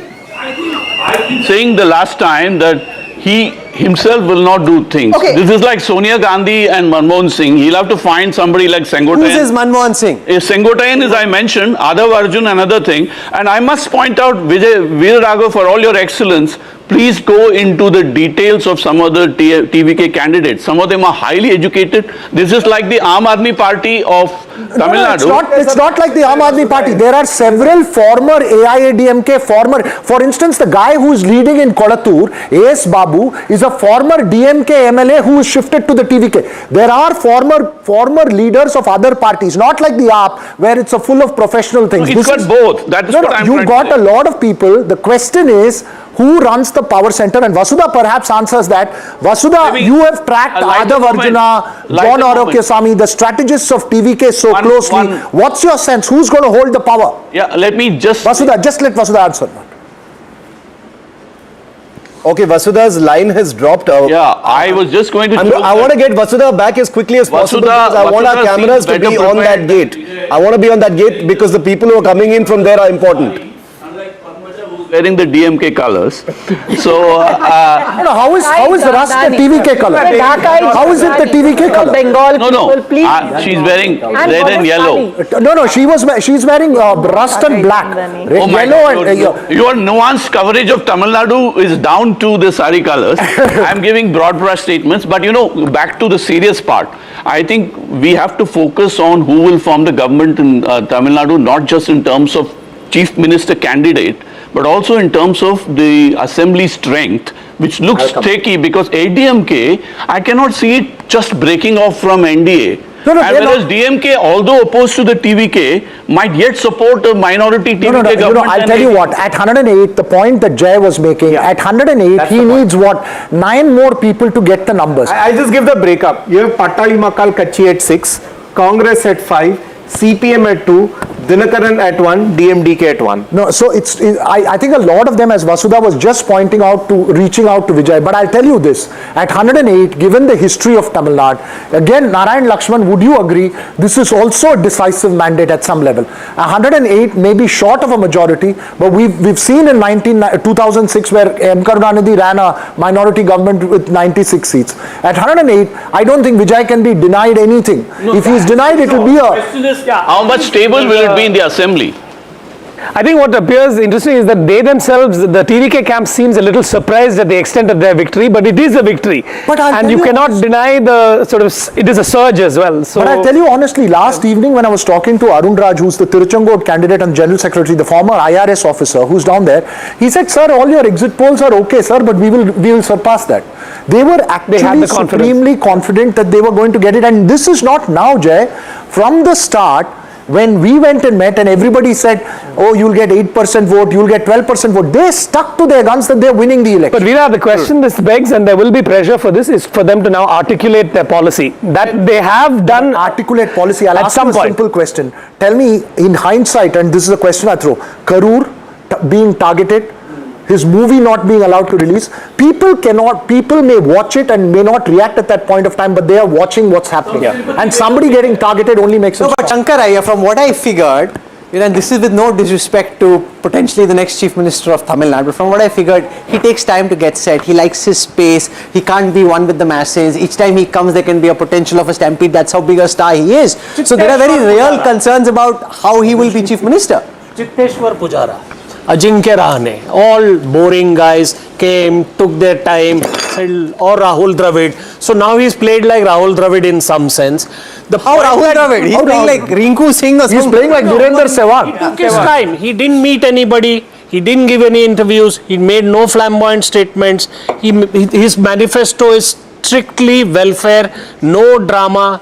And then he has just gone and engaged people on digital media, on top of his Ratham or whatever, the bus, and he has just been out of sight for most times. Otherwise, all the other parties have gone around. Now, the question about leadership, let me just frame this. This is a question that was asked of Kamaraj, this was a question that was asked of Annadurai, this was a question that was asked of MGR, this was a question that Jayalalitha was the propaganda secretary, they made fun of her. The two people who met, this is inside Vijay's house. Celebrations that have just come from Vijay's house apparently. These are the two people in this entire panel studio, the three people who've actually met and spoken to Vijay for a long time are Shivarur, Rahul Kaval and Vasudha Picture up on our screens in just a moment. Rahul, what do you think? What do you think of him as a Chief Minister? He was, we spent about an hour and a half together, one-on-one with Vijay. It was meant to be a short conversation. And he was basically constantly asking, that's S.A. Chandrasekhar, Vijay's father. The answers, just how do you think it went? He was constantly seeking validation. So this is not somebody who is... On the screens is S.A. Chandrasekhar. The director, he's audience research. No, that's S.A. Chandrasekhar, Vijay's father, who's there on the screens now. When there's the picture of us. Yeah, Shiv, the irony of this election is that the one clip that went most viral was the non-interview. Because it wasn't really an interview. We spent 1.5 hours together, then the whole chat with him. and that was it. And that, just the fact that we put out the image, spoke a little bit, just like for 3 or 4 minutes, that went viral at an insane level of virality, which also shows, Narayan Lakshman, just how big this was. And the fact that there's a phenomena of this magnitude under your nose, and so many people except Pradeep Gupta failed to pick that up. And just, Narayan, before you say it, just telling our viewers, these are pictures from inside and outside Vijay's. So I'm just also to add, Shiv, that's I think his father, Chandrasekhar, S.A. Chandrasekhar, and then possibly his cousins or kids, I know who they are. Okay, Narayan, apologies, just a moment, I'm coming to you, 30 seconds, because Vasudha's line is a little tentative. Vasudha is outside. Vasudha, what's going on? It looks like the celebrations are getting louder now. That's true. More people are coming in. We are told that Vishnu Reddy, one of Vijay's closest friends, has also reached his house. Let me also, bring you some of the, people here who are, you come from a DMK family of supporters. Why are you here to support the TVK? Because I need some change from this DMK and ADMK parties. Yeah, I need some changes from this ADMK and DMK, so I am supporting TVK. As I belong to DMK family, I entirely coming against my family, and I am supporting TVK for Vijay Anna because I am seeking something different. I need something different from this corruption, from all the departments. From all the departments, they are doing somewhat, they are not okay for the people. So it's very interesting that, the people have come here, they've all come with whistles, and very few people here, like Rahul was also saying that, I would have probably expected more, but one question they don't want to address right now as to what kind of a Chief Minister Vijay would be, because that is something, they've left it to him, and they're expecting him around 6 o'clock in the evening is what the fans are saying, but no word from the party yet. They say after all procedures are completed and all the certificates are given, all the candidates are expected to come to Panayur office of the TVK. Interestingly, when Vijay comes to the TVK office, Prime Minister Modi will be at the BJP offices as well. So we'll have two big, live events to cut to at that point of time. From a TV perspective, I don't know how we're going to manage that, but it's going to be very, very interesting. Stay with me. Deepak Bopanna is at Neelangarai outside Vijay's residence. We just saw pictures of his father as well. Okay, we're getting Deepak back. I think things are escalating fast. More people are arriving there. But Vasudha, where are all the fans? How are the fans being contained right now? How are they being communicated and told to calm down and not emerge in large numbers yet? Crowd management is something that's a concern, Shiv, and in fact, when all of the parties did have, meetings with election agents, TVK had 6 to 7 meetings, conferences with virtual warriors. So I think all the fans have been asked to just stay online for today. But yes, the crowd has slowly started, swelling in here. But we're expecting more people to come here by 4 p.m. is what we understand. Vasudha, very briefly, I was asking you this question earlier when your line got cut. You've tracked John Orokyaswamy, the Adav Arjuna very closely, the rest of the TVK. The only TVK leader that I tracked closely was Arun Raj, and I must tell you that he's also leading at Tiruchengood. But I wanted to ask you, what's the sense? Who's going to control the TVK? Because access, nobody knew where to get the access from. The leaders were talking from the top once the permission's through. Who do you think is going to control the thinking process as far as the party which is in power is going to be? 111 we are talking right now. Triple Nelsons for the TVK. Well, Meena, you would also understand that, some of the people who have been with Vijay for a long time have been bang on with respect to numbers, because even when the exit poll numbers came out, they did tell me very clearly that, madam, it is not possible for TVK and DMK both to perform very well. And they also said that PMK is the only party that they felt was still sticking on to its strongholds when it comes to youth. They said that the one-year youngsters are not moving to TVK despite our attempts to reach out to them, and that seems to be reflecting in today's results as well.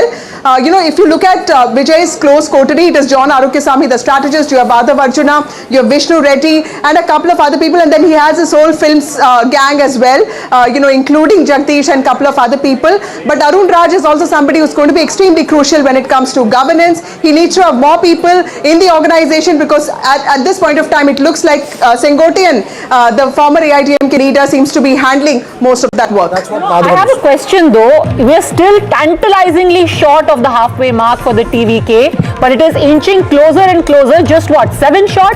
We've got Deepak. 6 short. 6 short. So we've got Deepak Bopanna also joining us. I think we should go across to Deepak because he's outside the house of Vijay. Have people started reaching there as well? What are the people saying? What are their expectations? Over to you, Deepak, because now it almost seems like Vijay's party may touch the halfway mark on its own. Yes, Padmaja, definitely seems like he's inching towards that magic number, and I'm just going to show you the situation outside the house. The security has increased sizably, and it's in the last 1 hour or so there are at least about 6 to 7 additional police vans that have been coming in. These are reserve police, the local Tamil Nadu police. There's also the CRPF teams, that is of course the ones who actually give him security. All of them here, just about 5 minutes ago, Vishnu Reddy, he's said to be one of those close friends of actor Vijay from many years, who's also funded the party, helped him during these election periods, and right now here to congratulate him on this stupendous performance. We're also looking at visuals coming from his residence where family is celebrating. His father is elated. He was earlier in the temple praying for the success of his son, and now it seems like success has come knocking, and there is no stopping the cadre who are going to be here in huge numbers, and that's the reason police presence is so high across this stretch of the road. This is a very, very posh. The entire area has been barricaded. I'm going to try and get to the main road because very soon, like we saw on voting day, the crowds are not allowed on this stretch of the road. But when it comes to the ends of these roads, huge number of fans were gathered just on voting day. And today, for sure, there would be a sizable number that will be at the TVK office and here to catch a glimpse of Vijay.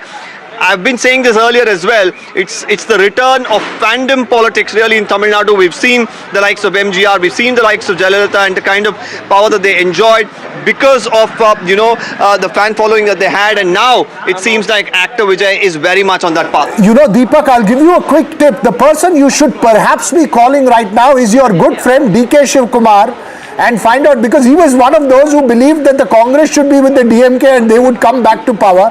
But you should call him to check if they're reaching out to the TVK, if the Congress is reaching out to the TVK, as Jayamurg has been pointing out. Congress has about 4 seats, Jay, leading in 5 seats. Yeah. Perhaps it's time for a Dravidian realignment. Well, Veera, you know that the dialogue that was happening ahead of the elections here between the Congress and the DMK and the TVK. Right now, the Congress will be just sitting back and thinking, well, have we made a big mistake? Because an alliance with the TVK would have meant that they would have got a sizable number of seats to contest with, possibly more wins as well, and a bigger say. But right now, of course, everything. Sorry, Deepak, there is no thinking. It was a very, very big mistake because there was a huge section in the party which was pushing for a TVK alliance. The Congress took with it. The Vijay faction of the Congress, they were pushing for it. Vijay adjacent. No, but I tell you honestly, every Congress leader we spoke to, and on the day of polling, they were saying, the kind of momentum we've seen for him is enormous. Congress, so maybe perhaps time for a realignment in Tamil Nadu. Who knows? Well, I think the point is that Vishal seems to have helped Vijay, because the Chennai Super Kings anthem is also whistle powder. One of the hit movies of Vijay is also Bigil, which is a slang for whistle. So it's whistling all the way. Kabir in West Bengal also has whistle for his party symbol. But very clearly the out whistling has happened in Tamil Nadu. I think, but I think it's the personality that is towering over everything else. The face. No, it's fascinating because, after all, I cannot, as I was stating during our conversations as well, I don't think there is a parallel to this. There is no parallel to what Vijay has achieved today, not just simply because of just the fact that he's just a star to politician. Fact is that there is absolutely no political base, there's no political ideology, there's not a single protest movement that his party or his cadres have organized. Started moving people away. But the title Jananayakan, which means people's hero, is enough. Some pictures of the police moving protesters and fans away from there. Let's go live to Deepak if we can. Well, yes, Shiv, there's a lot of crowds that are coming in. The police, of course, right now ensuring that nobody is gathering outside the residence. They've also barricaded the media to one side of the road. I just mentioned that the fans who have been gathering, they've been restricted to the main road, so most of them not able to even see the size, a house of actor Vijay, having no option but to, in fact, leave and wanting to come back a little while later. But what I can tell you here is that there is a lot of anticipation, even among the neighbors here, who in the mornings just enjoyed their routine walks and morning jogs. Today I saw a few of them coming here and taking a selfie just in front of a gate. It's not as if Vijay has stepped out. He's not expected to, at least until the numbers really settle. But for the people, even the neighbors here, everyone's really excited. Okay, now, I'm joined on this. Things go as I'm joined on the broadcast live at this moment by a special guest. He's one of those who actually predicted that Vijay will do really well. With all the agency he had, Praveen Chakravarti pushed and he pushed and he pushed for the Congress to ally with the TVK and Vijay, and they didn't. They went with their traditional allies, the DMK. Praveen Chakravarti is joining us now, and he's the one person who can tell everyone listening at this time, I told you so. Praveen, can you hear us? You're the one, you can have a smile on your face, tell everyone in Delhi and elsewhere, I can hear you, I but told there's a you lot so. of disturbance. Why are you looking so upset? You're the guy who can say, I told you so. No. See, it is okay for all of you who are observers of this to say, to indulge in all these headline victories of I told you so. We have skin in the game. When we lose an opportunity, we suffer. We suffer the consequences. So this is not an I told you so moment. If anything, I look at it as a salt on the wound moment. It's a salt on the wound because, yes, it is no doubt that it is a huge missed opportunity for the Congress party. And I am also very, very clear, which is what I told the party even internally, that had the Congress aligned with the TVK, we would have won close to a 2/3 majority. Close to a 2/3 majority. The combination of Rahul Gandhi and Vijay would have just swept the whole state. Veera Raghav has a question for you. Veera. Praveen, it may have been a very, very huge missed opportunity. I agree, given the results that's there. You've been speaking about this for a while. I want to know, it may still not be a completely missed opportunity, given that you have possibly 4 or 5 MLAs and Vijay may be just short of the majority mark. I'm sorry, I can't hear you. What did you Praveen, say? do you believe that it's time for the Congress to immediately reevaluate and offer support to Vijay and form a coalition with him? Because you may have 4 odd MLAs, Vijay may be just short of the 117 mark. I mean, I'm assuming, I couldn't hear you clearly. I'm assuming the question is about a post-poll support. Is that what you're saying? That's right. That's right.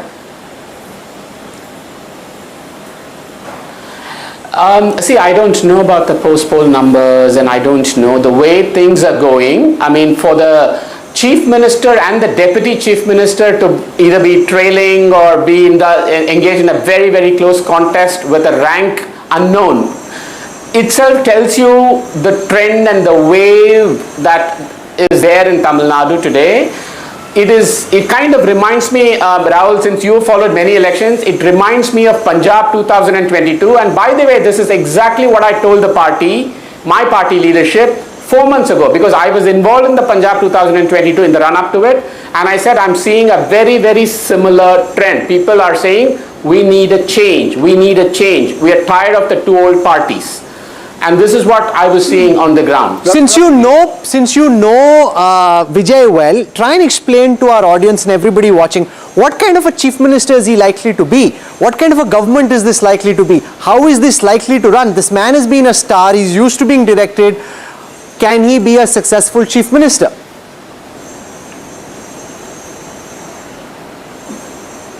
I'm having a very hard time hearing you. What sort of a government? Sorry, would Vijay run? What sort of a government is Vijay likely to run? See, I think we have to set the context for it. I don't think a new party, any new party anywhere in India's election history has been put under so much state machinery control and power. I will give you an example from your own fraternity. There were, as you know, there were events held in Chennai in the run-up to the election, and there was one event by one of your rival channels where originally they had invited me to come and speak, okay? And on the morning of 12th from the Industries Minister saying, you cannot invite Praveen Chakrabarti. There's such a small level of control. This is the level of control. We know what happened. He was not allowed to campaign. He was not allowed to. There was so much pressure on him. His movie was not released. But despite that, Mr. Vijay stuck and said, I am not going to compromise on my idea of secularism.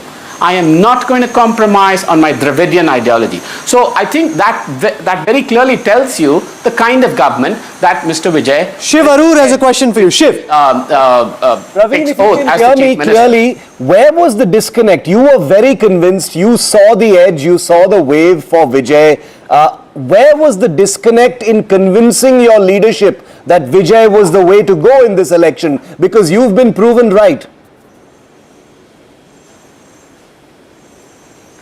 Like I said, it's not about being proven right, but in one word, if I were to answer your question on where the disconnect was, it was age. Oh. Just as age is the fault line in the Tamil Nadu election, what is it that I was seeing? I was seeing such an astonishing number of youngsters and others saying we want change, we want new. And you know, as people got older and older, about 60 plus, 70 plus, and unfortunately, Congress party is an old party and also a party of very old people. Praveen, give a little bit of inside track onto what really happened with Vijay. Was there an effort from Vijay's side also to communicate with the Congress? Because at one point of time, the buzz was extremely strong that there could be, in fact, there were many in the TVK who believed that the Congress will come over to their side. Just give us a sense of whether the TVK was really eager to fix that alliance, and at what point did it become clear that you guys weren't going together?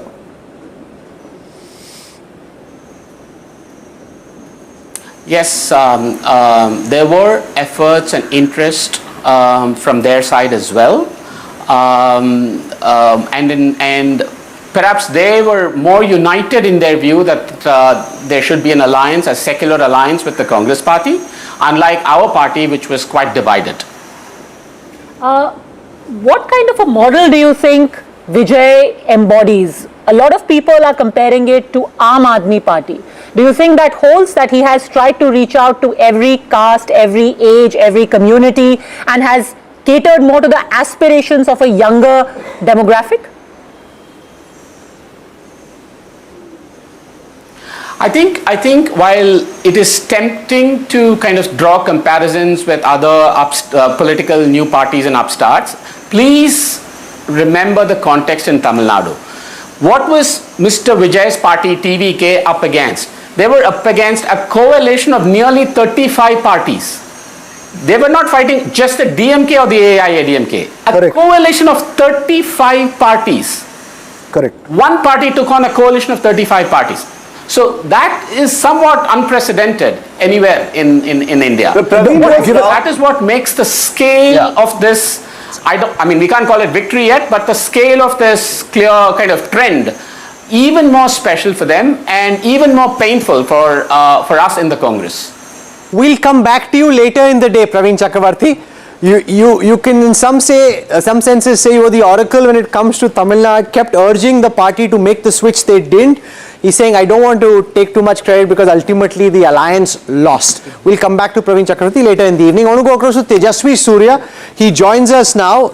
Tejasvi Surya, let's look at what's happening in West Bengal, because this is important. If you see West Bengal, the Bharatiya Janata Party has shred forever the notion of being a party of the Hindi heartland, because at this moment the BJP is leading on a whopping 194 seats out of the 293 seats for which we have trends. That's up 117 from the last time. The Trinamool is down 118. Congratulations, Tejasvi Surya. This is history. Thank you so much, Rahul. It is indeed history in the making, and we are really fortunate to be witnessing the voice of the people of West Bengal being registered in such a strong manner.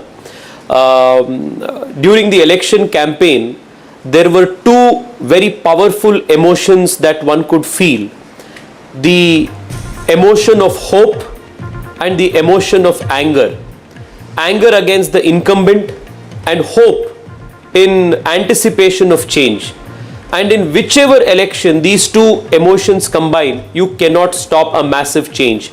This was the same feeling that the country expressed during 2014 elections. It was the same kind of feeling that you could feel on the ground in West Bengal.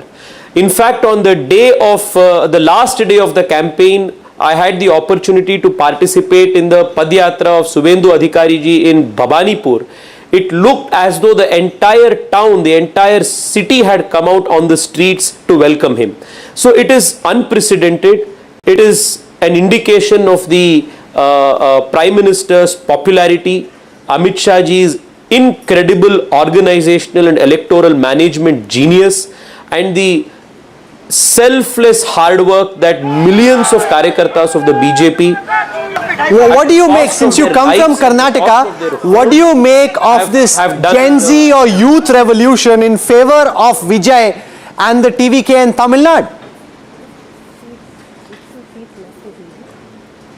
Well, the DMK was suffering from a very big anti-incumbency. The people of Tamil Nadu were also very keen for an alternative, and Vijay has been an extremely popular actor in Tamil Nadu from the last few decades. His fan clubs showed the potential that they can convert the popularity and the fandom into tangible votes, something that many political observers were skeptical of, and the result is this unprecedented victory where he has given a jolt to the two-party system in Tamil Nadu. Padmaja. It's a massive victory, and one has to acknowledge it. Tejasvi Surya, many congratulations. Padmaja here. You had plenty of candidates who were erstwhile from your Yuva Morcha also in the fray. I see most of them are leading as well. So congratulations on that. What is the single biggest factor? Do you think ultimately it is the consolidation? And I just heard Shuendu Adikari speak yet again, and he again said that this was about an existential threat to the people of Bengal, and they all united. The Hindus of Bengal united to keep the state and the country safe from this threat. Do you think that struck a chord somewhere? Absolutely, Padmaja, no doubt about it. If you travel to the border districts in West Bengal, the Hindu community across castes, across socio-economic divide, are staring at a very possible, very real demographic shift which has been engineered by the TMC to suit its vote bank politics. And I also, can very clearly tell you that all of these days the Calcutta presidency area, the southwest of West Bengal, which was considered to be a TMC fortress, something that was considered to be impenetrable for the BJP, is where you see the biggest flip happen. So the statements of the TMC leaders that post 4th May there is going to be retribution, that nobody can come to save those who support the BJP, I think that has actually worked against the TMC. The confidence that the Election Commission and the deployment of the CRPF and the central forces gave to the common voter of West Bengal to actually come out and cast his vote in a very confident manner, in a manner of, without fear. I think that has also played. Boria Majumdar has a question for you. Boria. It's in the last, since 2000, since the last elections, there has been a considerable targeting of not just the BJP cadre but the Hindu community in general by the TMC and these Bangladeshi infiltrator goons, and that has had a big impact on the psyche of the common voter. So this is a complete consolidation of the Hindu nationalist voice and the vote in the West Bengal, and this was extremely necessary for the national security of the country. This was very much necessary to protect the territorial integrity of a very critical part of the country's geography in the east, and salutes to the voter of West Bengal for actually delivering such a massive, clear and mandate in favor of the nationalist voice.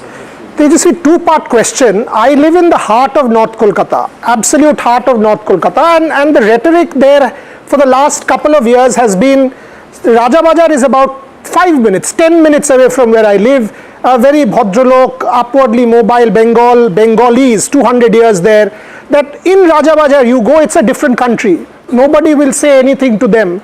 You know, you as basic as if you don't wear a helmet, the police will not say. No one will talk about this. Do you reckon that the TMC did not see the writing on the wall, that even the Bengali Bhadralok or the Bengali middle and upwardly mobile middle class was moving away from them? And secondly, the youth, including women, was moving away from Mamata Banerjee and the party, and that she failed to read that?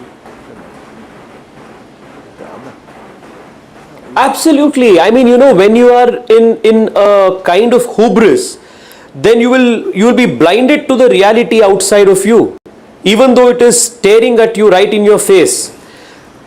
In the last 15 years, there has been a systematic deindustrialization of West Bengal.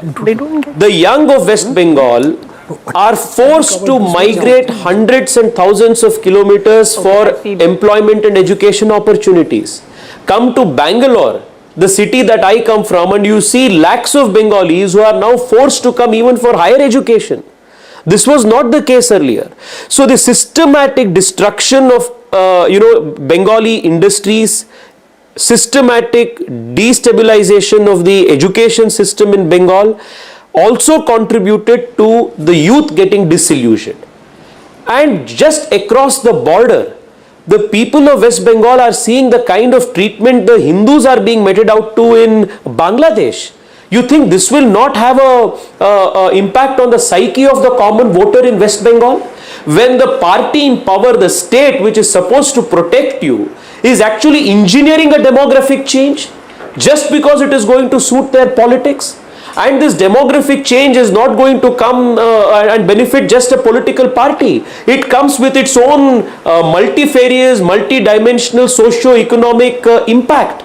So the infiltrators will take away the jobs, the infiltrators will pose a security to your women, the infiltrators will also pose a security to the social fabric of the society. So all of these have contributed as multiple factors, and I would still say, if you also look at the kind of interviews and statements that the TMC leaders were giving during the campaign, it was full of arrogance, full of arrogance. People don't like arrogance, especially by people who are in positions of power. So when hubris takes over, vicious vote bank politics to the detriment of the common man's economic, social and even physical security takes over, then you have the results that you are seeing today. Tejasvi, Veera here, coming to the point in Tamil Nadu, given that now the TVK has risen as the force that's the alternative to the DMK and the ADMK in a convincing categorical sense, where does that leave the BJP in the state? Do you believe that the BJP is going to get squeezed out further and Tamil Nadu is going to remain firmly in the confines of these three regional parties? Well, to draw a silver lining in the whole of today's result, I would say that one thing is gotten established, that the people of Tamil Nadu were completely disenchanted with the DMK. They were looking for an alternative, and the kind of alternative that we see is also a young face. We have in Annamalai a very young, very dynamic, a very charismatic leader.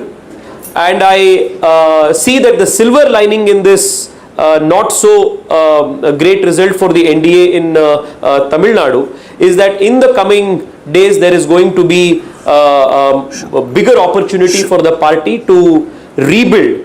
Should the party rebuild? While the party rebuilds, should it go back to the Annamalai formula? Strengthening a leader like Annamalai. That's what he's saying. Sorry. Yeah, I just have a data point to add. 2024 with Annamalai as leader, the BJP had 10.7% vote in the Lok Sabha. It has now shrunk to 3.3 in Tamil Nadu. Tejasvi Surya, thank you very much for joining us. The BJYM Chief Bharatiya Janata Yuva Morcha. Remember, this is also a vote that we've seen across India by the young demographic. What does the youth of the country want? And this is not just a message that we are hearing in West Bengal. It's a message that we're hearing in Assam. We are hearing it in Tamil Nadu as well. But let's quickly now give you a sense. I think we have Pradyut Bordoloi with us before we go across to him. Come here. I'm joined right now by Shuendu Adikari. Just bring the camera back. Bring the camera here. Quickly. Joining us now, live and exclusive on NDTV, the architect of this historic victory for the Bharatiya Janata Party in West Bengal, Shuendu Adikari, the man who led the charge. Shuendu da, congratulations, welcome, बहुत मुबारक हो आपको. छा गए आप तो. Oh. Just, he said, ले लीजिए, so I thought we'll take him live. I lost that connection just at that wrong second. Let me just try once again. I asked him if we could go live. He said, yes, we can. Let's just try once more if we can do that. Shuendu da, बहुत मुबारक हो. आपने तो क्रांति कर दी. ऐसे state में आप BJP को ले गए जहां इससे पहले बीजेपी कभी जीती नहीं है. देखिए, जनता को बधाई दे रहा हूं. कंप्लीटली मिसरूल के खिलाफ जनता ने वोट किया और पूरा आप हर ईवीएम में देखिए हिंदू कंसोलिडेशन और 7% स्विंग हुआ. इस बार जितना गाली, जितना अत्याचार ममता बनर्जी हिंदू लोग को ऊपर दिया, हिंदू ने मुंह तोड़ जवाब ईवीएम में दे दिया. शुभेंदु दा, आप तो खुश होने चाहिए, ऐसे डांस करना चाहिए, एक्साइटेड होना चाहिए. आप तो इतना सीरियस टाइप का जवाब दे रहे हैं. आपने ऐसा किया जो श्यामा प्रसाद मुखर्जी के टाइम से बीजेपी वाले सोच रहे, ड्रीम कर रहे करने की, लेकिन आज तक कभी हो नहीं पाया. नहीं, हम हर कार्यकर्ता इसमें पार्टिसिपेट किया. हम लोग को जो, मैं तो कुछ मेरा छोटा भूमिका था, लेकिन पूरा कार्यकर्ता, खास करके 300 बीजेपी कार्यकर्ता आपने बलिदान दिया ना, उसका ये जीत उनका इसका है. 300 बीजेपी कार्यकर्ता बलिदान दिया. आपसे जब मुलाकात हुई, आपका जब इंटरव्यू हुआ, आप 170 बोल रहे थे, अभी तो 200 के पास चल रहा है. आपने तो दीदी को एकदम धो डाला. हाँ, धो तो डाला है. तो ये देखिए, यहाँ आध्यात्मिक कैपिटल है देश का, ये कल्चरल कैपिटल है देश का बंगाल. इसको ममता बनर्जी जिस तरीके से खत्म किया, और इसमें जनता का जीत है, मोदी जी का जीत है. मोदी जी ने खुद कैंपेन का लीड किया है, उन्होंने काफी मेहनत किया है. मैं जनता और मोदी जी को आभार प्रकट करता हूँ. आप नेक्स्ट चीफ मिनिस्टर हो गए वेस्ट बंगाल के. पार्टी ने बहुत हद तक क्लियर कर दिया. How does it feel to be the chief minister? I am not passing any comment. मेरा पास कोई कम्युनिकेशन नहीं है. मैं अभी पूरा प्रदेश में शांति ठीक रहे.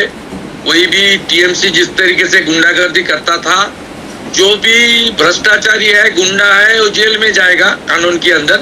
लेकिन जितना 2021 में पोस्ट पोल वायलेंस हुआ, इस तरीके से कोई काम हम लोग करने नहीं दूंगा. पोल वायलेंस ना हो, उसको कैसे इंश्योर करेंगे? पैरामिलिट्री फोर्सेस वहां रहेंगी. हम लोग का कंट्रोल है. और आप लोग मान के चलिए ना, मैं इसमें कोई कम्युनल बात नहीं बता रहा हूँ. हिंदू लोग एरोगेंट नहीं होता. ये कंचन गुप्ता हैं, आप जानते हैं उनको. कल्चर में एरोगेंसी नहीं है. कंचन गुप्ता आपको कांग्रेचुलेट करना चाहते हैं और आपसे बात भी करना चाहते हैं. शुवेंदु दा, कंचन दा, let me just bring my laptop across. Shuendu Adikari, yes. Suvendu বাবু, নমস্কার. কেমন আছেন? আমি আছি. আমি গণনা মনিটরিং করছি. আমি এমনি কমফোর্টেবল, গোটা 200 কাছাকাছি সিট যাচ্ছে. আর ভবানীপুরে মুসলিম এলাকা কাউন্ট শেষ হয়ে গেছে. মমতা ব্যানার্জি 11,000 মতো লিড নিয়েছে. এবারে আমি কভার করে নেব. হিন্দু এলাকা বাকি আছে.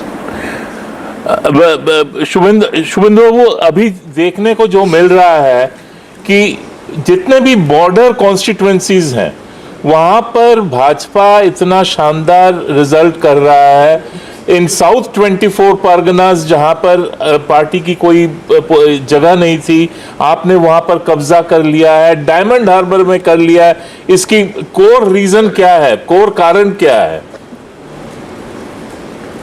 इसका एक ही रीजन है, घुसपैठिया। जिस तरीके से डेमोग्राफी चेंज किया उसका खिलाफ ही वोट हुआ। मैं आपसे एक और सवाल करना चाहता हूं, महिलाओं ने किसको वोट दिया इस बार? देखिए, वोट हिंदू माने मेल फीमेल में नहीं हुआ। अब यहाँ हिंदू कंसोलिडेशन हुआ है, हिंदू महिलाओं बीजेपी को वोट किया। साथ में इस बार आदिवासी वोट काफी मिला हम लोग को। ये पद्मजा जोशी हैं, कैंपेन को बड़े जोरों से कवर किया था, वो आपसे सवाल पूछना चाहती है। Padmaja, I am sorry, this is just live on the fly. Yes Padmaja, go for it. Yes, thank you सब भालो। I am very well sir, I am very well. आपने बहुत धुआंधार प्रचार किया। आपके खुद के क्षेत्र में तो पूरा क्लीन स्वीप हुआ है। ट्राइबल वोट बहुत पड़ा है आपको। इस बार आपने जंगल महल में भी स्वीप किया, नॉर्थ में भी स्वीप किया। थोड़ा सा होती है सर, वो बंद हो गई है। डायमंड हार्बर मॉडल अभी भी कायम है। एक ही सीट वहां पर अभी बढ़त दिख रही है, उसमें थोड़ा सेंधमारी की कोशिश अभी भी है। हाँ, वहाँ थोड़ा तो वो लोग डराने का काम किया और वहाँ डेमोग्राफी ज्यादा चेंज हुआ था, इसलिए जहाँ जहाँ डेमोग्राफी चेंज हुआ वहाँ इस तरीके से हुआ है। आने वाला दिन में सब ठीक ठाक हो जाएगा। हमारी तो 189 चल रहा है, ये बड़ा अंतर, बाकी हम लोग संभाल लेगा। शुवेंदु दा, आपने वहां पे भी अच्छा किया जहां पे बंगाली भद्र लोग थे और लोगों को लग रहा था कि इन एरियाज में आ ही नहीं सकती। कोलकाता के इर्द गिर्द एक बंगाली भद्र लोग जो मान नहीं रहा था बीजेपी जीतेगी, बोरिया मजुमदार हमारे साथ है, वो आपसे बात करना चाहते हैं। यस শুভেন্দু বাবু, প্রথমত কংগ্রাচুলেশনস। দুটো প্রশ্ন। নমস্কার, ভালো। হ্যাঁ, আপনাকেও দুটো প্রশ্ন। এক, আগের বারের ইলেকশনের পরে আমরা প্রচুর গন্ডগোল দেখেছি। কলকাতায় 200 বছরের বাস, উত্তর কলকাতা, এটা কিভাবে সাধারণ মানুষকে আপনার মুখ থেকে শুনলে সবাই বলবেন, এটা কিভাবে আটকাবেন? দ্বিতীয়ত, বিজেপি বা আমাদের সনাতনী রাষ্ট্রবাদীদের কালচার এগুলো নয়। আটকানো মানে এখানে হবে না, কিছু হবে না। ওই ধরনের ভায়োলেন্ট করতে পারে জামাতি মাইন্ডসেটের লোকজন। আমরা যারা রাষ্ট্রভক্ত লোকজন আছি এবং সনাতন কালচার মানি, গীতাকে মানি, আমরা এই সব কালচারে নেই। আমরা যেটুকু যদি ছোটখাটো কিছু ঘটে, আমি এবং আমার প্রদেশ অধ্যক্ষ সভাপতি আমরা দুজন সামলে নেব। দ্বিতীয়ত আমরা যেটা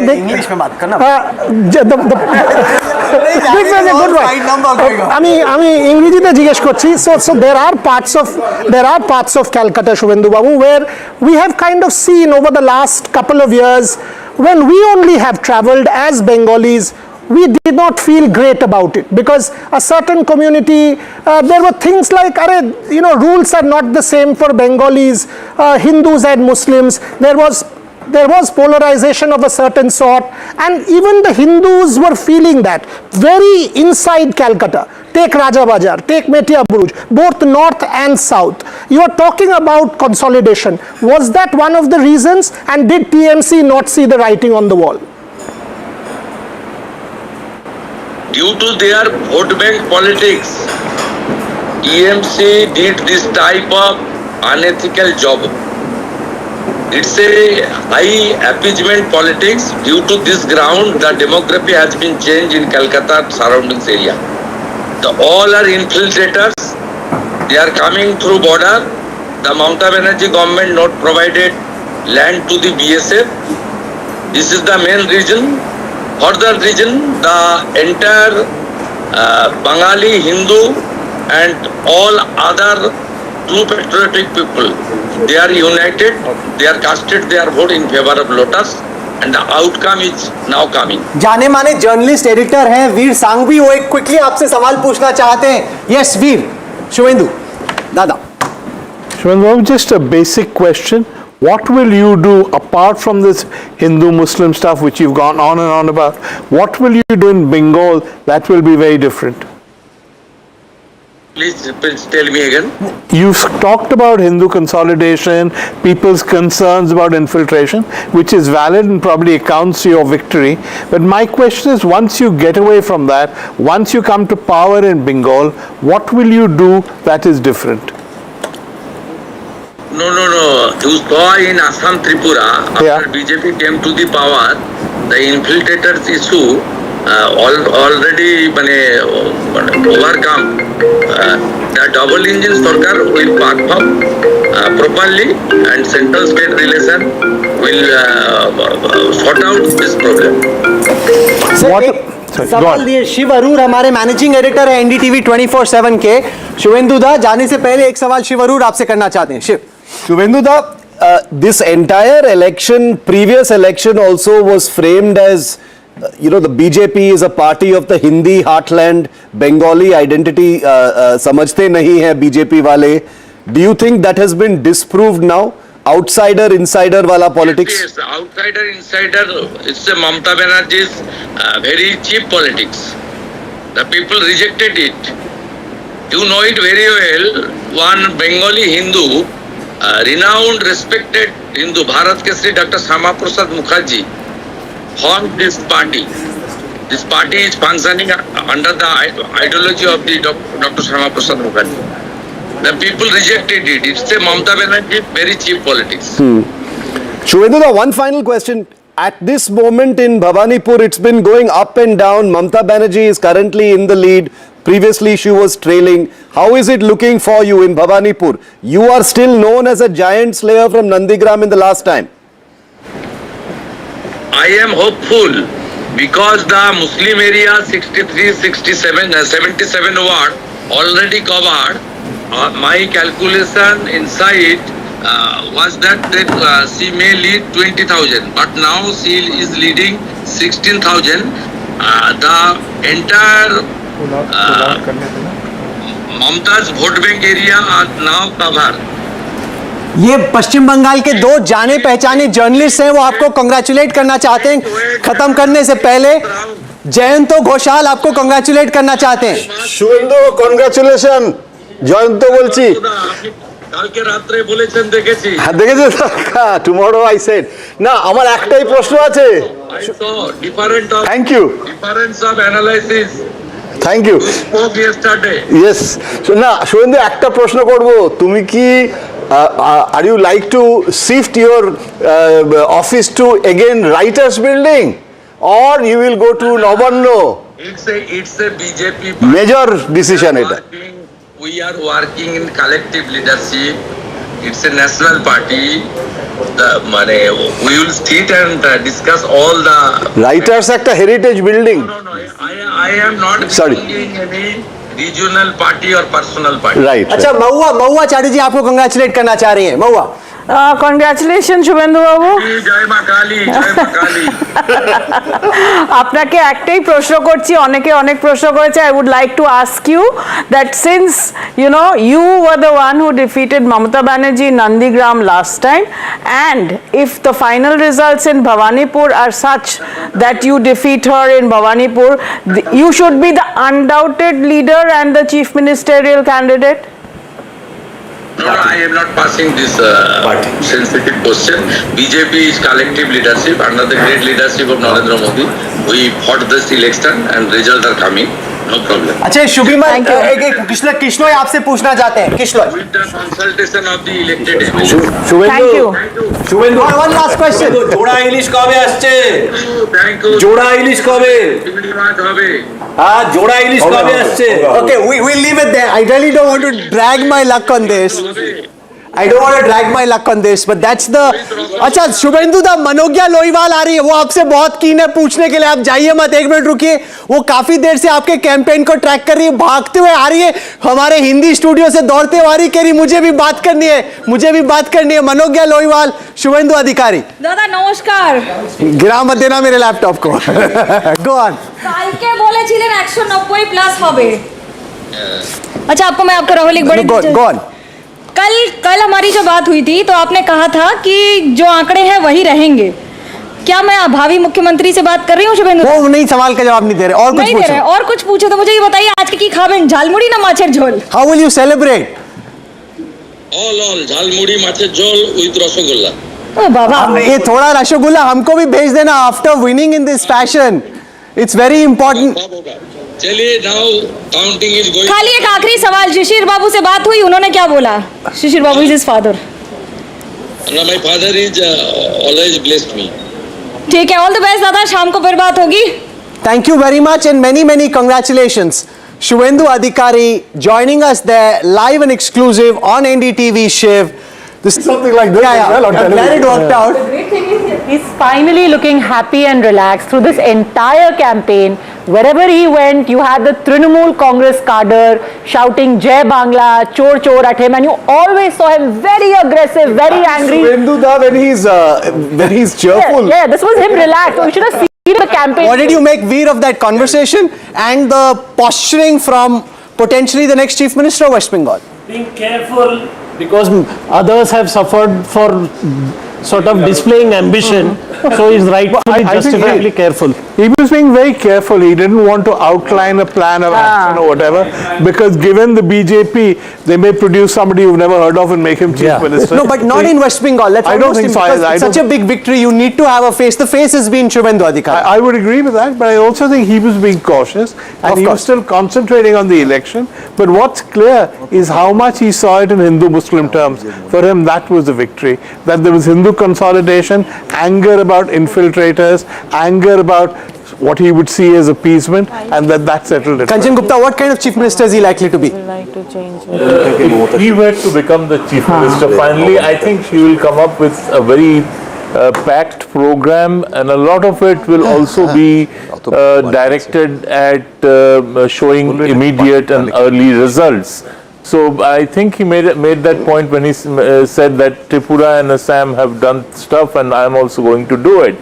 Look, West Bengal is way more better placed than either Assam or Tripura or Bihar by way of access to resources, access to talent, access to educational institutions, even if they are in a bad state today.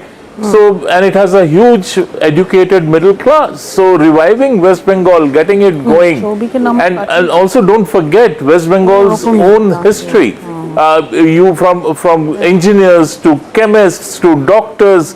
I mean, it had a plethora of achievers.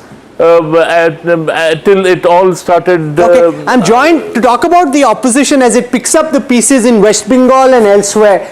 Yogendra Yadav joins us. Well-known political analyst, speaking very clearly in his capacity as a political analyst, not as a psephologist, he insists. Yogendra ji, welcome. At this moment, I want to run across to the Datafy dashboard, which shows the BJP across West Bengal leading in a way that has been happening in the state since 1977, winning decisively. 193 leads for the BJP, the mighty Trinamool down to 97. What's the message in your view the voters of West Bengal have sent this morning? One small correction, Rahul. I keep insisting that I'm not a political analyst or, of course, a psephologist. I'm a political activist. You may believe it, you may not believe it. I'm a political activist and I speak in that capacity. Yes, it is certainly a very major reversal of the trends that we have seen in West Bengal so far. What is the message that we get? Normally, elections are seen to be messages of popularity, as we have seen in the case of Tamil Nadu, as is broadly the case in Assam, though not quite so. In the case of West Bengal, the massive difference that we see right now is based on about 2 to 3% difference in vote. I could be mistaken, but I've been tracking various channels to see what is the difference in vote share. It's anything between 2 to 3%. So BJP enjoys either 2 or 3% lead in terms of vote share. It's an important figure to remember. I'll just come back to that. There are 4 elements that go into the making of this historic victory. First, of course, is TMC, because in the 3 terms of TMC, there was accumulating, call it anti-incumbency, call it unease of the voter, call it anger of the voter. There has been an accumulated unease about TMC route. There is no doubt about it. Number 2 is the BJP. BJP's hard work, you could say, also enormously targeted communal mobilization and politics of hatred. We just watched Shuendu Adikari's interview, and everyone must have noticed in about 15 minutes, he spoke Hindu-Muslim at least 15 times. So it is undoubtedly clearly targeted communal mobilization that BJP has done, which seems to have paid dividends to some extent. The third element is the central government, which would not simply allow a opposition government to work, whether it is the NREGA, which was not allowed to work in West Bengal, or it is the Gram Awas Yojana, which again was not allowed to work. So if you are a BJP government, you have enormous resources to spend and to gift people just before the election. You can gift them 10,000 rupees each. If you are an opposition government, you don't have resources. And the fourth element is, of course, the Election Commission, which has deleted 27 lakh names. I'm speaking only of 27 lakh, Rahul. I'm not speaking of all the 90 lakh votes, because the first stage of deletions were kind of neutral, haphazard. I would not see there was any targeting. But as has been evidently demonstrated, the last phase of deletion of 27 lakh votes was targeted communally, targeted regionally, and that, Rahul, accounts for 4.3% of votes. So when the BJP has a lead of more than 4.3%, that is when you can begin to say, okay, it's minus SIR effect. Right now, SIR effect is more than BJP's lead. Let me show you the vote share you were asking for this. BJP is about 45.8% of the vote share, up 8% from the last time. The Trinamool is at 43, down 5% from the last time. What this also shows, Yogendraji, apart from everything else, when a party comes down 5%, it also shows the magnitude of the anti-incumbency that is built. Yes, what you're saying is partly correct in terms of SIR having a role to play, but you can't take away the massive anti-incumbency, Yogendra Yadav, that had built up over 15 years of the Trinamool rule in West Bengal. Rahul, you probably didn't get to hear what I was saying. In fact, I began by talking about it. I said element number one is unease, anger about a government which has been there for the last 15 years. So there is an accumulated anti-incumbency, but anti-incumbency is a bit of a euphemism. I think we should call it disappointment of people, anger of people. It has, of course, have played a role to play. But are we looking at one of those clean cases? For example, Tamil Nadu is a clean case. Anti-incumbency, anger with the sitting government, people are looking for an alternative, they vote that alternative. That's straightforward. In Assam, the existing government manages to retain popular support, although they are supported by artificial intervention of the delimitation. But delimitation effect and manipulation through delimitation can account for at the most 10 seats, more than that. So in Assam, BJP wins on the basis of popular support. My question is that in West Bengal, is it only popular support or anti-incumbency? You would have noticed, no doubt, Rahul, as a journalist, how many times Shuendu Adikari spoke about Hindu-Muslim. You asked him about past Hindu-Muslim. You asked him about future plans, Hindu-Muslim. You asked him about his constituency, Hindu-Muslim. And the kind of advertisements that BJP issued in Bengal and in Assam, tell me, Rahul, in which country in the world can you allow something like that to happen? Okay. If that is not Jai Mrug has a question for you. Mobilization, what else is it? Okay, Jai Mrug. Professor Yadav, we've learnt a lot from you, hold you in high regard. There is a data set which I'm looking at, and I would like to share that with you. The best performance of the BJP in terms of strike rates, okay, has been in the Burdwan region, 41 on 54 seats, Jalpaiguri 25 on 27, Midnipur region 49 on 56. These were below the state average in terms of SIR deletions. So are we denying BJP a fair credit that it actually gained in the state? Whenever, Jay, if you have time, please do not look at above average or below average. I can tell you straight away, the above average places were indeed the Muslim majority places where BJP didn't have much chance anyway to begin with. The question we should be asking, and please give me an answer by the evening when you have better data, in how many seats were the deletions that took place post first draft? Because first draft deletions, I'm willing to concede, were not targeted deletions or partisan deletions. Please tell me. Let me try and show that. Yogendraji, let me show that on our screen. I can give you, not specifically what you're asking for, but on the data file leaderboard, I can show you the SIR impact. So there are two cuts I have over here. One is in the seats where there was maximum SIR deletion, is there a disproportionate distribution? There were 147 seats where the number of votes deleted by SIR is more than 25,000. Process the visualization for a moment and then you'll understand. Out of those 147, the BJP at this moment is leading on 88, the TMC on 59, which is roughly, Jayamru, similar to the distribution across the state. So it's not disproportionately skewed in these seats. If you look at the places where it is tight, less than 5,000, there are 13 such seats, the BJP leading on 12. So those are the seats where you can say SIR deletions has made an impact because that is skewed towards the BJP. In seats where the deletion is between 5 and 15,000 votes, there are 64 such seats, the BJP leading in 64, the Trinamool on 17. As you move up in terms of how much SIR deletion happened, the impact is not as much. Where lesser SIR deletions happened, you've got the BJP winning in a disproportionate part of those seats, 12 out of 13 with less than 5,000 SIR deletions. But where more SIR deletions happened, it's 88 versus 59 in those 149 seats. Yogendra Yadav. Rahul, I don't want to get into an argument on statistics. The simple thing is that more SIR deletions took place in areas which have more Muslim population. And in some of those seats, BJP did not have much of a chance to begin with. So the simple answer that we need, maybe you can work it out till the evening. In how many seats was the BJP's lead or the victory margin less than the SIR deletions that have taken place towards the end? We'll get an answer of that, and that would be significant. I'm not saying that is the only element, but right now, the elements other than popularity, you see, that's my only argument. We are looking at a situation where popularity element is of course there, unpopularity of TMC of course is there.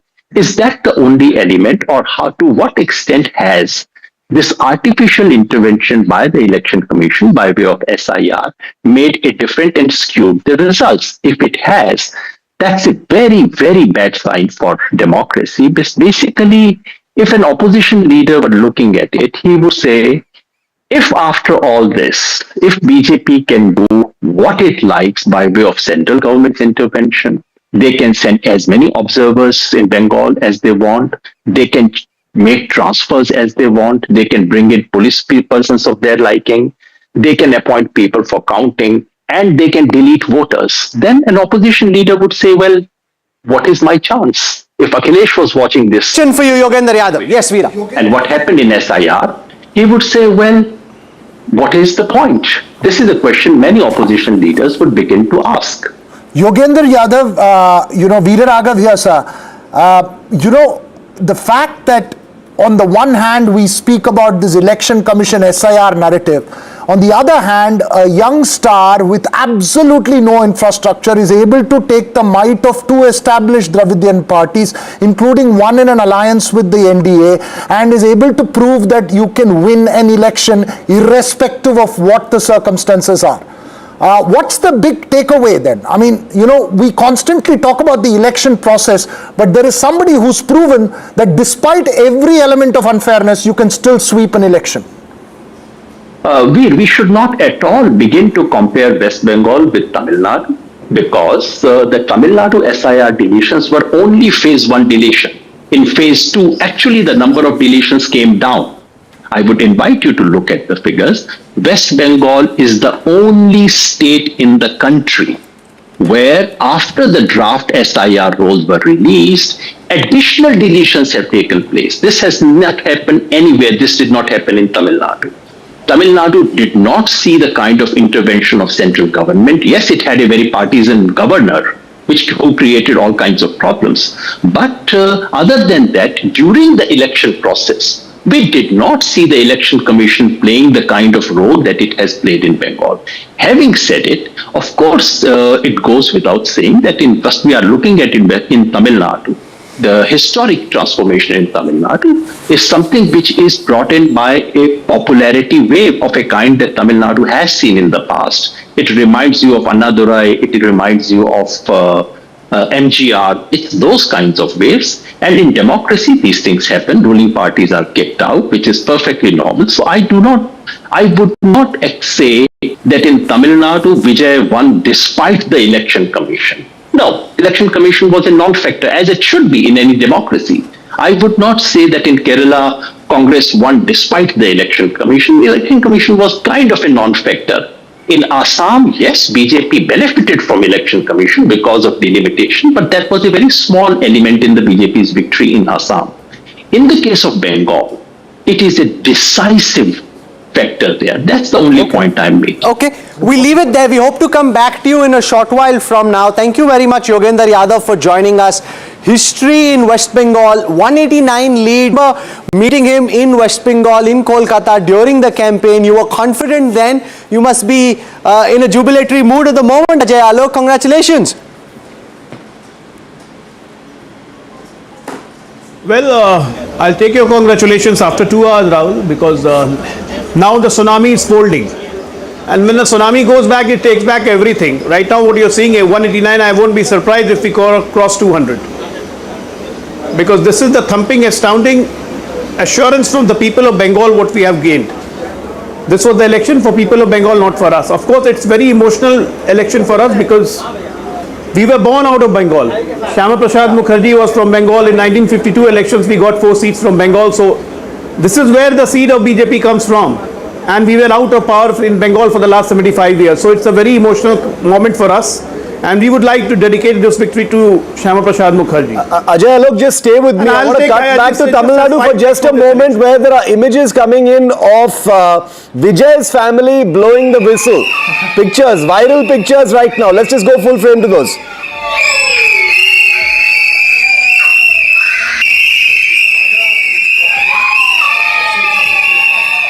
Okay, these are all the rest of the Vijay's parents.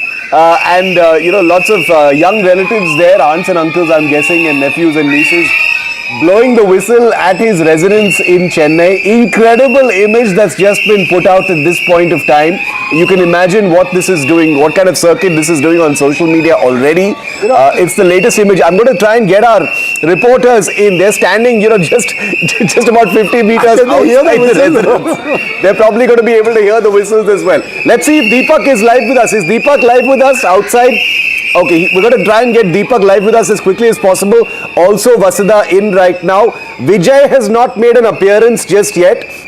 There is no balcony. When Rahul, Vasudha visited, there was no balcony from where Vijay could come and perhaps wave at the people outside. It's also very difficult to get to his house, Shiv. It's a big driveway. Huge amount of security, very tony. I mean, of course, he'll move out from there. You know, in the older days, between, especially 91, 96 and then 2000, it was impossible to get close to Jayalalitha's house.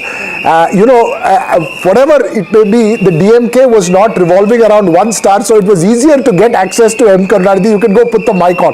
This is going to be fascinating for journalists now to look at 5 years of Vijay in power. I want to see, because you remember during Jayalalitha's time, she would come out of the secretariat, you'd stand in the crowd and say, Madam, Madam, Madam. If she decides to come and talk, she'd come and talk. Otherwise, no. There was no this one there, and chosen interview. So it'll be very interesting, Vijay, how it's going to be for journalists and people out there in terms of when he's going to get into the secretariat. And I'm really thinking of bureaucrats and IPS officers.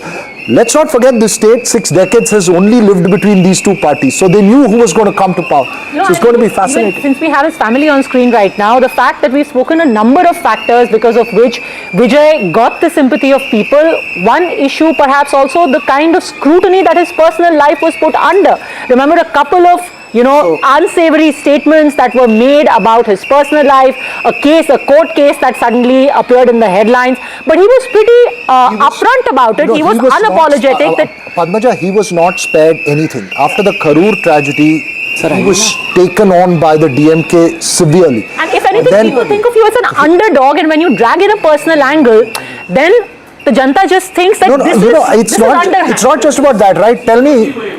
No, I don't think there was a sympathy wave. I think there's an age wave. His popularity and anti-incumbency is what is there. But, in a state like Tamil Nadu, you do not, he was seen as victimized and targeted. Every person we spoke to, every person I spoke to said, sir, ரொம்ப torture பண்றாங்க அவரை ரொம்ப torture பண்றாங்க. They were speaking that way. What's interesting also is that this means that he's like, in a bit like Trump and Modi, he's an outsider to the elite town, and he's bringing his own networks.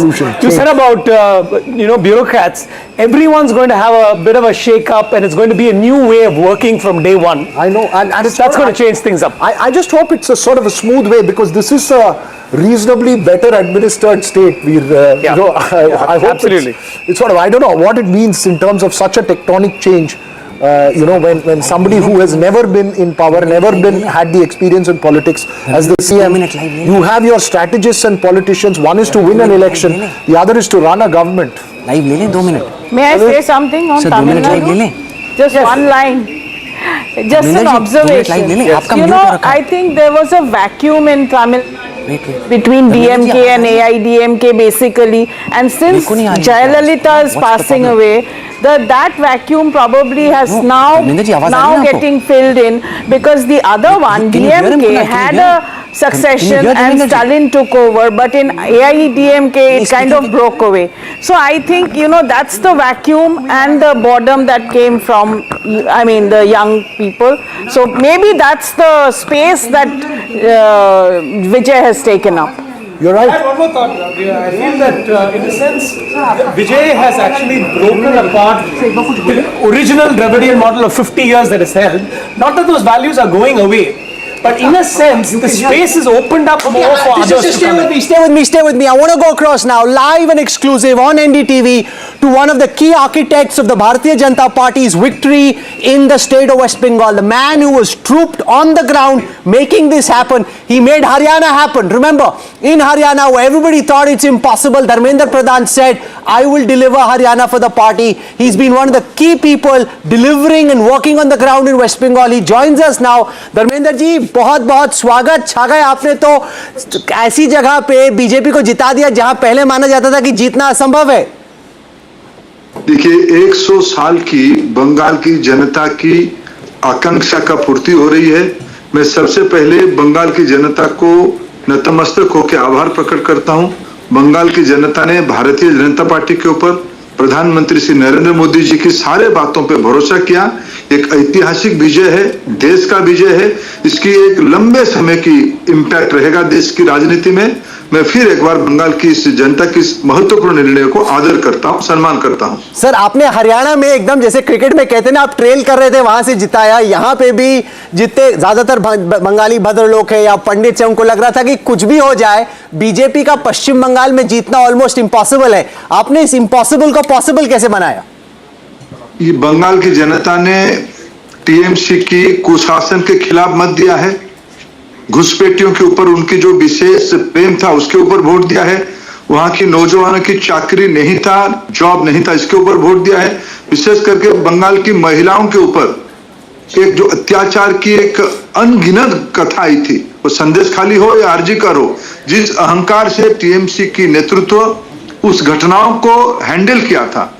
जिस घटना से मैं शिक्षा विभाग से जुड़ा हूं, बंगाल में शिक्षकों की नौकरी बिक्री हुई थी.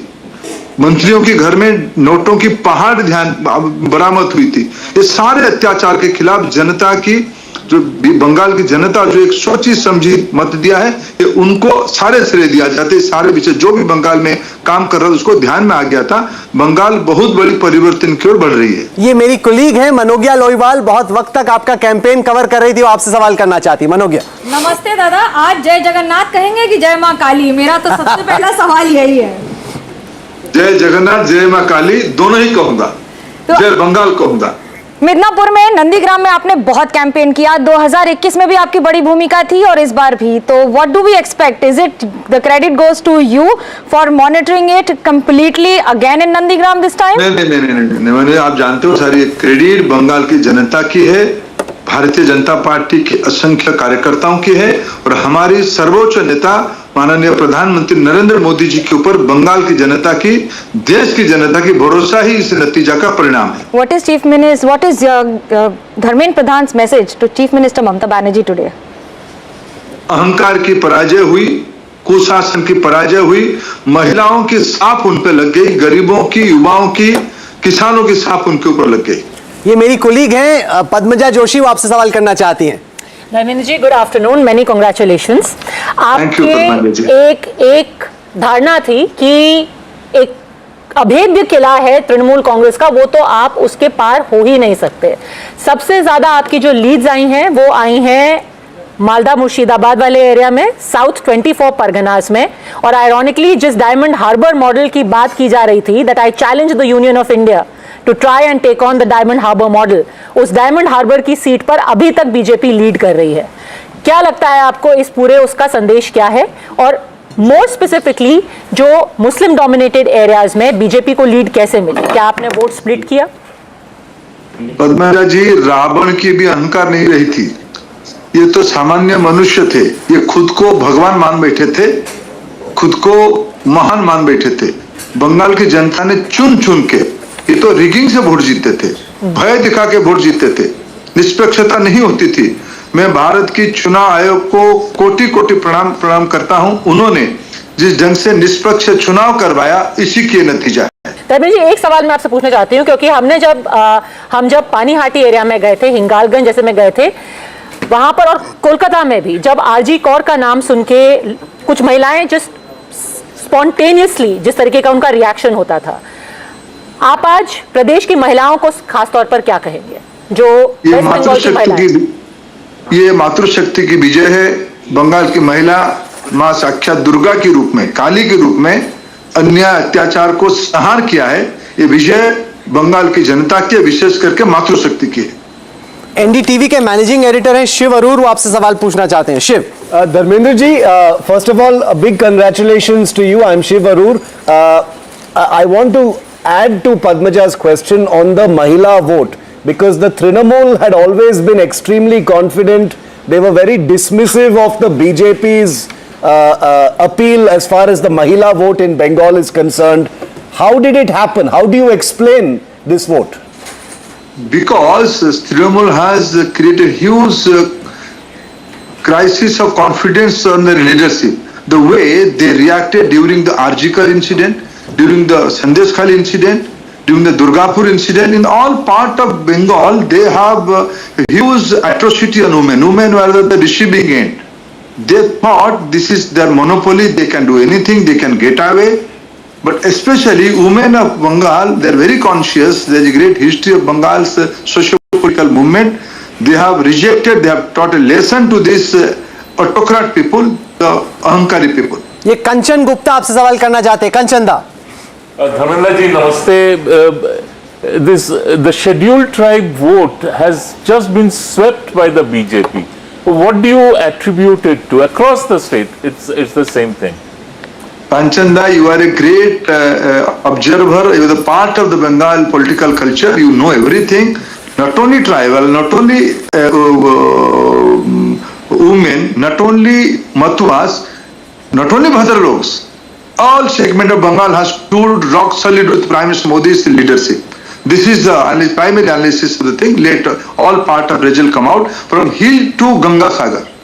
दार्जिलिंग की चोटी से लेकर गंगा सागर तक सभी इलाका में, उड़ीसा की सीमा से लेकर बसरीहाट तक सभी इलाका में, मालदा मुर्शिदाबाद तक सभी इलाके में बंगाल की जनता ने एक डिसाइसिव मैंडेट दिया था।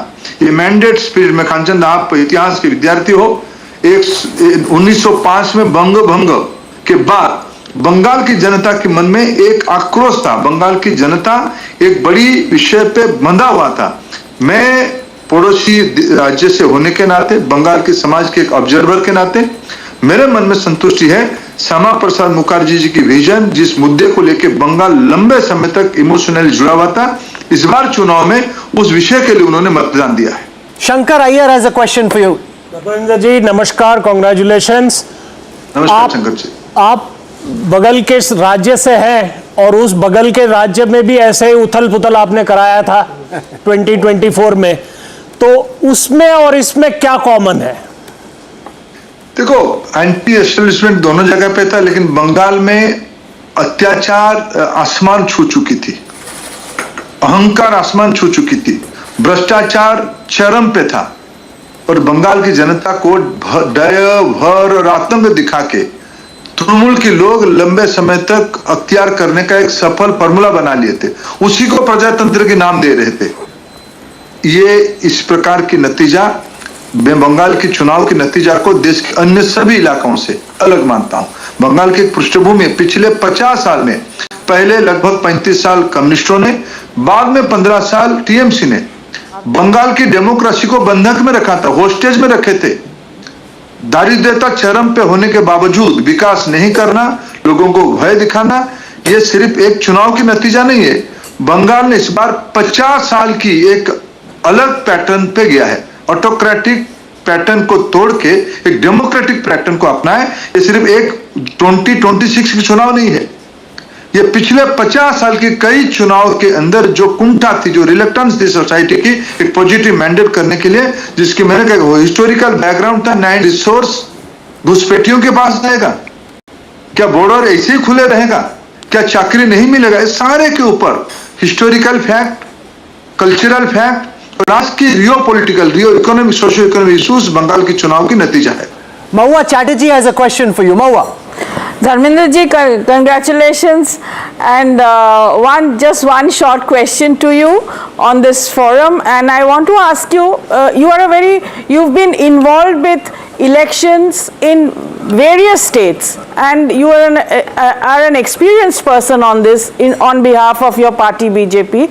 So just if you could explain a little bit as to what is the difference in Bengal's voting pattern from the 2024 Lok Sabha elections and this one, which is barely just 2 years, there's just 2 years between them, because in 2024 you did lose some votes, but now you have gained big. So what is the difference that has made this possible?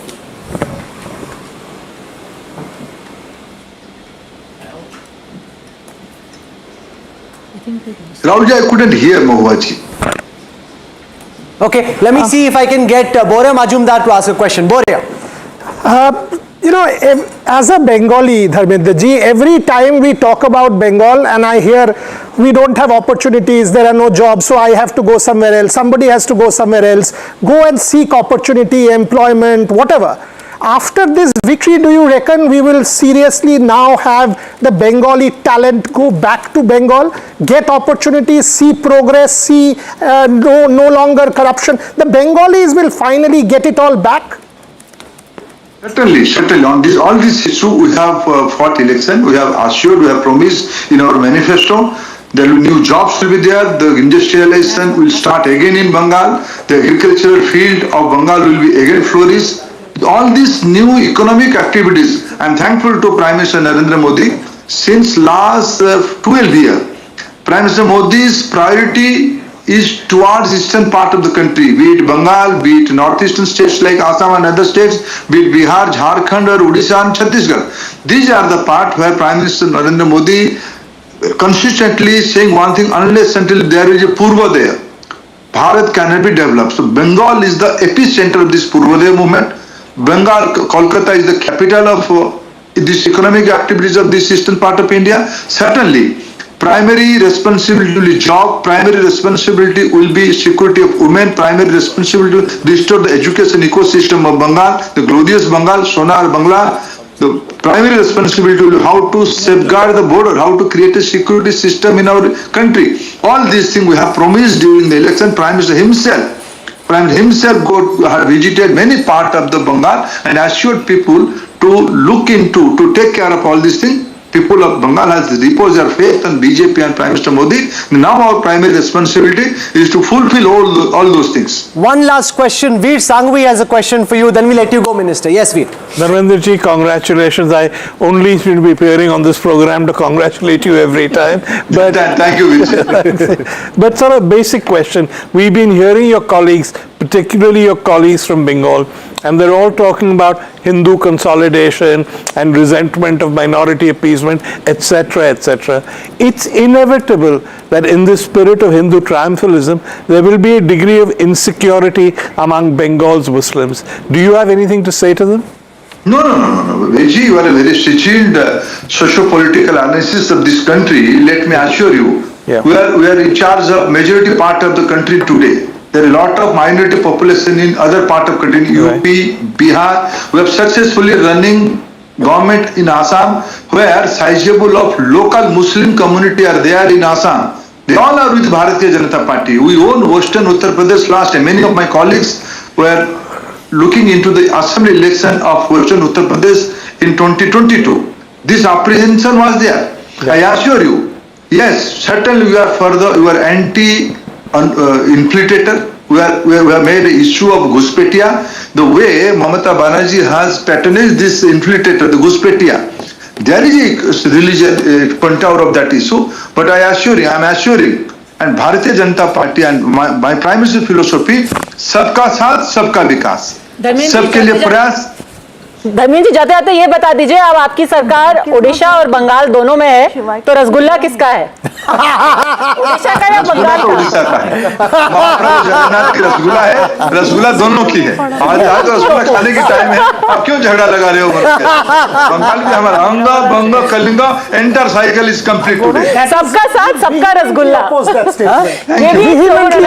सबका rasgulla. Thank you very much. Really appreciate you taking out time and joining us. Union Minister Dharmendra Pradhan, one of the key architects of that victory. NDTV on a bit of a roll here, Shiv. Absolutely. And Mamata Banerjee, in fact, has just put out a video, Rahul, that's the breaking news coming in right now. Her first reaction, and she's alleging slow counting or selective counting by the Election Commission. She's just put out a video message. Let's listen into that. সবাইকে নমস্কার জানিয়ে বলছি, please দয়া করে কেউ counting এজেন্টরা এবং প্রার্থী ক্যান্ডিডেটরা তারা ভোটিং এলাকা ছেড়ে আসবেন না. স্ট্রং রুমে যেখানে কাউন্টিং হচ্ছে, মানে সেন্টারে, সেখান ছেড়ে কেউ আসবেন না. এটা বিজেপির প্ল্যান. প্রথম 2-3 রাউন্ডে আমি কালকে থেকেই বলছি যে ওদেরগুলো আগে দেখাবে, আমাদেরগুলো পরে দেখাবে. এবং অনেক জায়গায় 2-3 রাউন্ড কাউন্টিং করার পরে প্রায় 100টা জায়গায় কাউন্টিং বন্ধ করে রেখে দিয়েছে. এবং কল্যাণীতে ধরা পড়েছে 7টা মেশিন যেখানে কোনো মিল নেই. এটা টোটাল ফোর্সফুলি সেন্ট্রাল ফোর্সকে দিয়ে চারিদিকে তৃণমূল কংগ্রেসের উপর অত্যাচার করছে, অফিস ভাঙছে, জোর করে দখল করছে. এসআইআর এর নামে আপনারা দেখেছেন ভোট লুট করেছে যাতে যে সিটগুলো জিততে পারে. So what she's saying is that no counting agent should leave the booths, because what they are doing is after 2-3 rounds they've deliberately stalled counting. They are deliberately doing it to give the BJP this lead in a national platform. So she is assuring her people not to leave the field at all, because Trinamool apparently very much in the race according to her. This is the central force, this is the Election Commission, this is all being orchestrated against her party. So it's a clear case of, it's a conspiracy theory. That's what she is saying. And she is urging everybody, like she has said the last few days, nobody is to leave feeling deflated or feeling negative. When a similar kind of allegation came out from the Congress party during the Haryana election, the Election Commission was very quick to respond and clarify about the rate of counting. Would that Jaimruk be true? Is there any statistical chance of the Trinamool still bouncing back, or is she just trying to hold on to straws? No, even if we go by the most conservative estimates, which is the Election Commission, for the last 3 years, the Election Commission is consistent that the BJP has a 3% lead over the Trinamool. They're consistent for the last 3 years. And now even the Election Commission has put the BJP on a 170 number, leads plus wins. So I don't think the trend is going to reverse. It's now very difficult from here. But Veera Raghav, 106 for the TVK. It seems quite certain that Vijay will be the next Chief Minister of Tamil Nadu. Yes, and I think it's time to call this election as far as Tamil Nadu is concerned. Vijay is the winner, Stalin is the big loser, Edapadi is still confused on whether he's won or lost. He's somewhere in the middle, but I think this is clear. Vijay or whoever he chooses from as part of his TVK will be the Chief Minister, but he has declared that he is the Chief Ministerial face. His party has declared, so I'm presuming that it will be Vijay as Chief Minister, perhaps with the support of some smaller parties, whether he's going to take it as a coalition and give Tamil Nadu its first big coalition since 1952, or is it going to be a single party government where he just has people who've tied up to him? Let's not forget, Rahul, that there are several former ADMK leaders, whether it is PH Pandian's son Manoj Pandian in the Alangulam seat, or whether it is O Paneerselvam in Bodinayakadu, who shifted to the DMK. I will not be surprised if some more people, if the number is very small, who decide to move out of the parties that they are in to gravitate towards Vijay for a longer term thing. NDTV's branding is solidifying into Vijay Nayagan. We're taking his name and joining it with the second word of his thing. Nayagan is a famous Kamal Hassan film, so but obviously no comparisons whatsoever. Nayagan means hero. No comparisons with what Kamal Hassan has achieved in politics. This is a diametric opposite, so no connection. No, but Shiv, you know, we don't know when Jananayagan is going to release, but Vijay has released. Some of us have seen it on WhatsApp in the leak. Shankar has been brave enough to admit it at least at this point of time. But I'm going to ask for our reporters to come back live with us because we want to see what's going on. Everybody wants to see what's happening at the TVK headquarters as well as in Vijay's residence in Nilangara in Chennai, which we had visited in January, because that's where the action is going to be shortly. There probably is going to be a larger celebration at some point of time, maybe a little later, because both those places, Veera, are very congested places. They can't have like a big rally kind of thing there. Where would it be then? It has to be Vijay Yatra where? Marina Beach. That's the only place which can hold as many people. And I think it's going to be mass. But I want to ask you, Shiv, very, very quickly, given that you studied in Chennai, what do we tell the DMK? What do we tell all those DMK leaders who turned around after the exit poll and called us and said, you guys are wrong, who told us all through this campaign that you guys are only hyping up TVK, it's just a movie star party, it's never going to make it. The DMK made this mistake back in the 1970s when they declared MGR as just a movie star. It got routed out of power. They did the same thing this time. And it's just in the answer to, because when I wrote a profile on... Why don't you answer it? When I wrote about Vijay, the title of the piece on NDTV was Lights, Camera, Sarkar. They said, how come you are writing? I mean, you're a serious person, you're writing about such things and all. And so I said, it's a phenomena, you have to sort of observe phenomena. And you know how much was the kind of pressure and pushback that came during the conclave. Manoj Sariji joins us. Can we just take him live for a couple of minutes, as so many different things coming in? Manoj ji, you campaigned so much in West Bengal. Many congratulations on this big victory. जब आप आए थे हमारे studio, आपने बोला था कि जीतोगे, और बहुत बड़ी जीत आप लोगों की दर्ज हुई है पश्चिम बंगाल में. See, now ADMK is sliding back from 75. Manoj ji?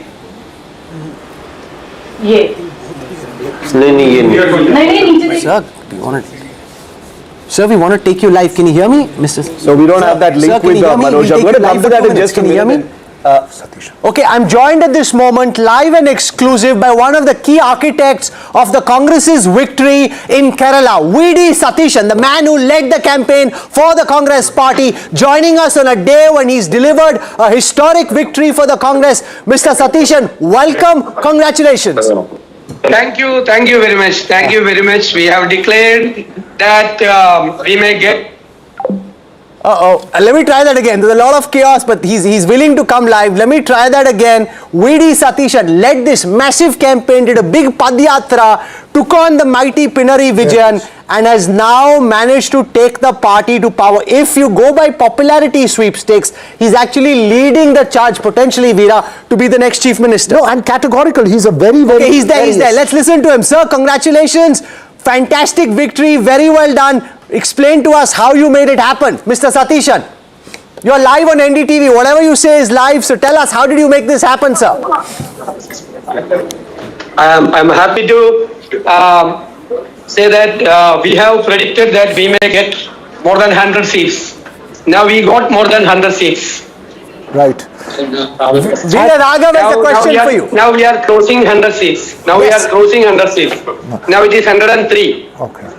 That was our prediction. Veera Raghav. Sir, how are you? Hello. How are you? Now, you remember you promised me that you will come to Kabini and do an interview with me. You like going to the forest? You said you'll come to Kabini. Definitely. Are you going to Delhi now or are you going to Kabini? Are you going to Delhi now or are you going to Kabini? Definitely, I want to visit Kabini again.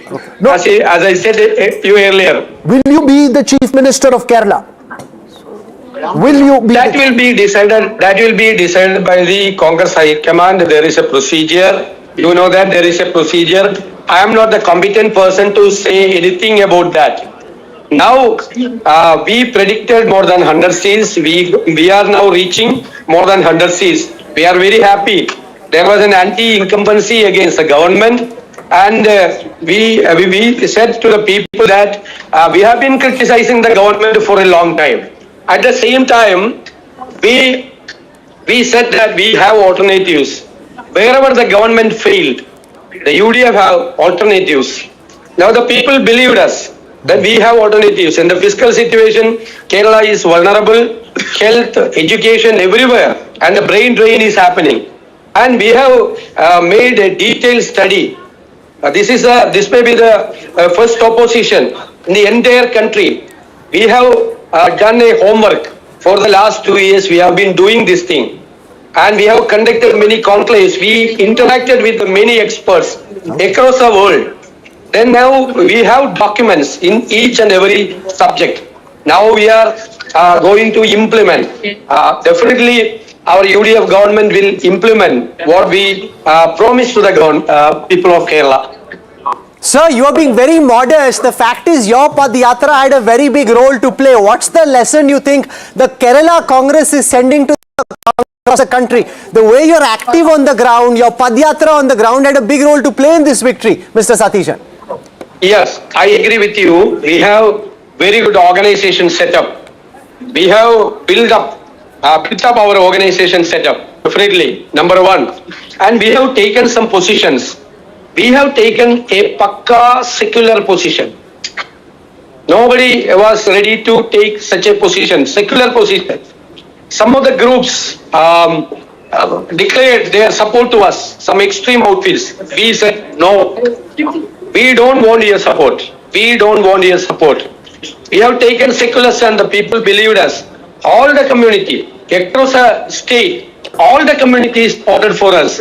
Majority community as well as the minority community voted for UDF because Kerala is secular. This victory of the UDF, I am proud to say that this is a declaration of our state that to the entire country that our Kerala is secular. Veer Sangvi, well-known journalist. Veer Sangvi has a question for you. Veer. Please. So everybody talked about anti-incumbency. Everybody talked about what a good job you'd done in preparing for this election. What people did say was that it wasn't clear that you would be the only people to take advantage of anti-incumbency. The BJP, as you know, has had a landslide in Assam, appears to have done very well in Bengal. People said that the BJP was now ready to make a huge mark in Kerala. That doesn't seem to have happened. Why do you think that's true? The BJP was not a force in Kerala. I already stated that our Kerala is secular. We will never accept any communal forces. This is the declaration of our state to the entire country that our Kerala is secular. Not only the anti-incumbency. Anti-incumbency was a major component for our victory. Definitely I agree that. But at the same time, we have alternatives. The people believed us. We have made detailed studies, homework, many conclaves, many interactions, and we had definite programs to the public. So we won the election. The BJP doesn't have any say in Kerala. This is not like any other northern states or any other states. This is Kerala. Kerala is secular. Shankar Iyer has a question for you. 1 second, sir. Shankar Iyer has a question for you. Shankar, VD Satishan. Please. Namaskaram, sir. Congratulations. Thank you. I was most impressed with all your conclaves and the idea engagement that you conducted.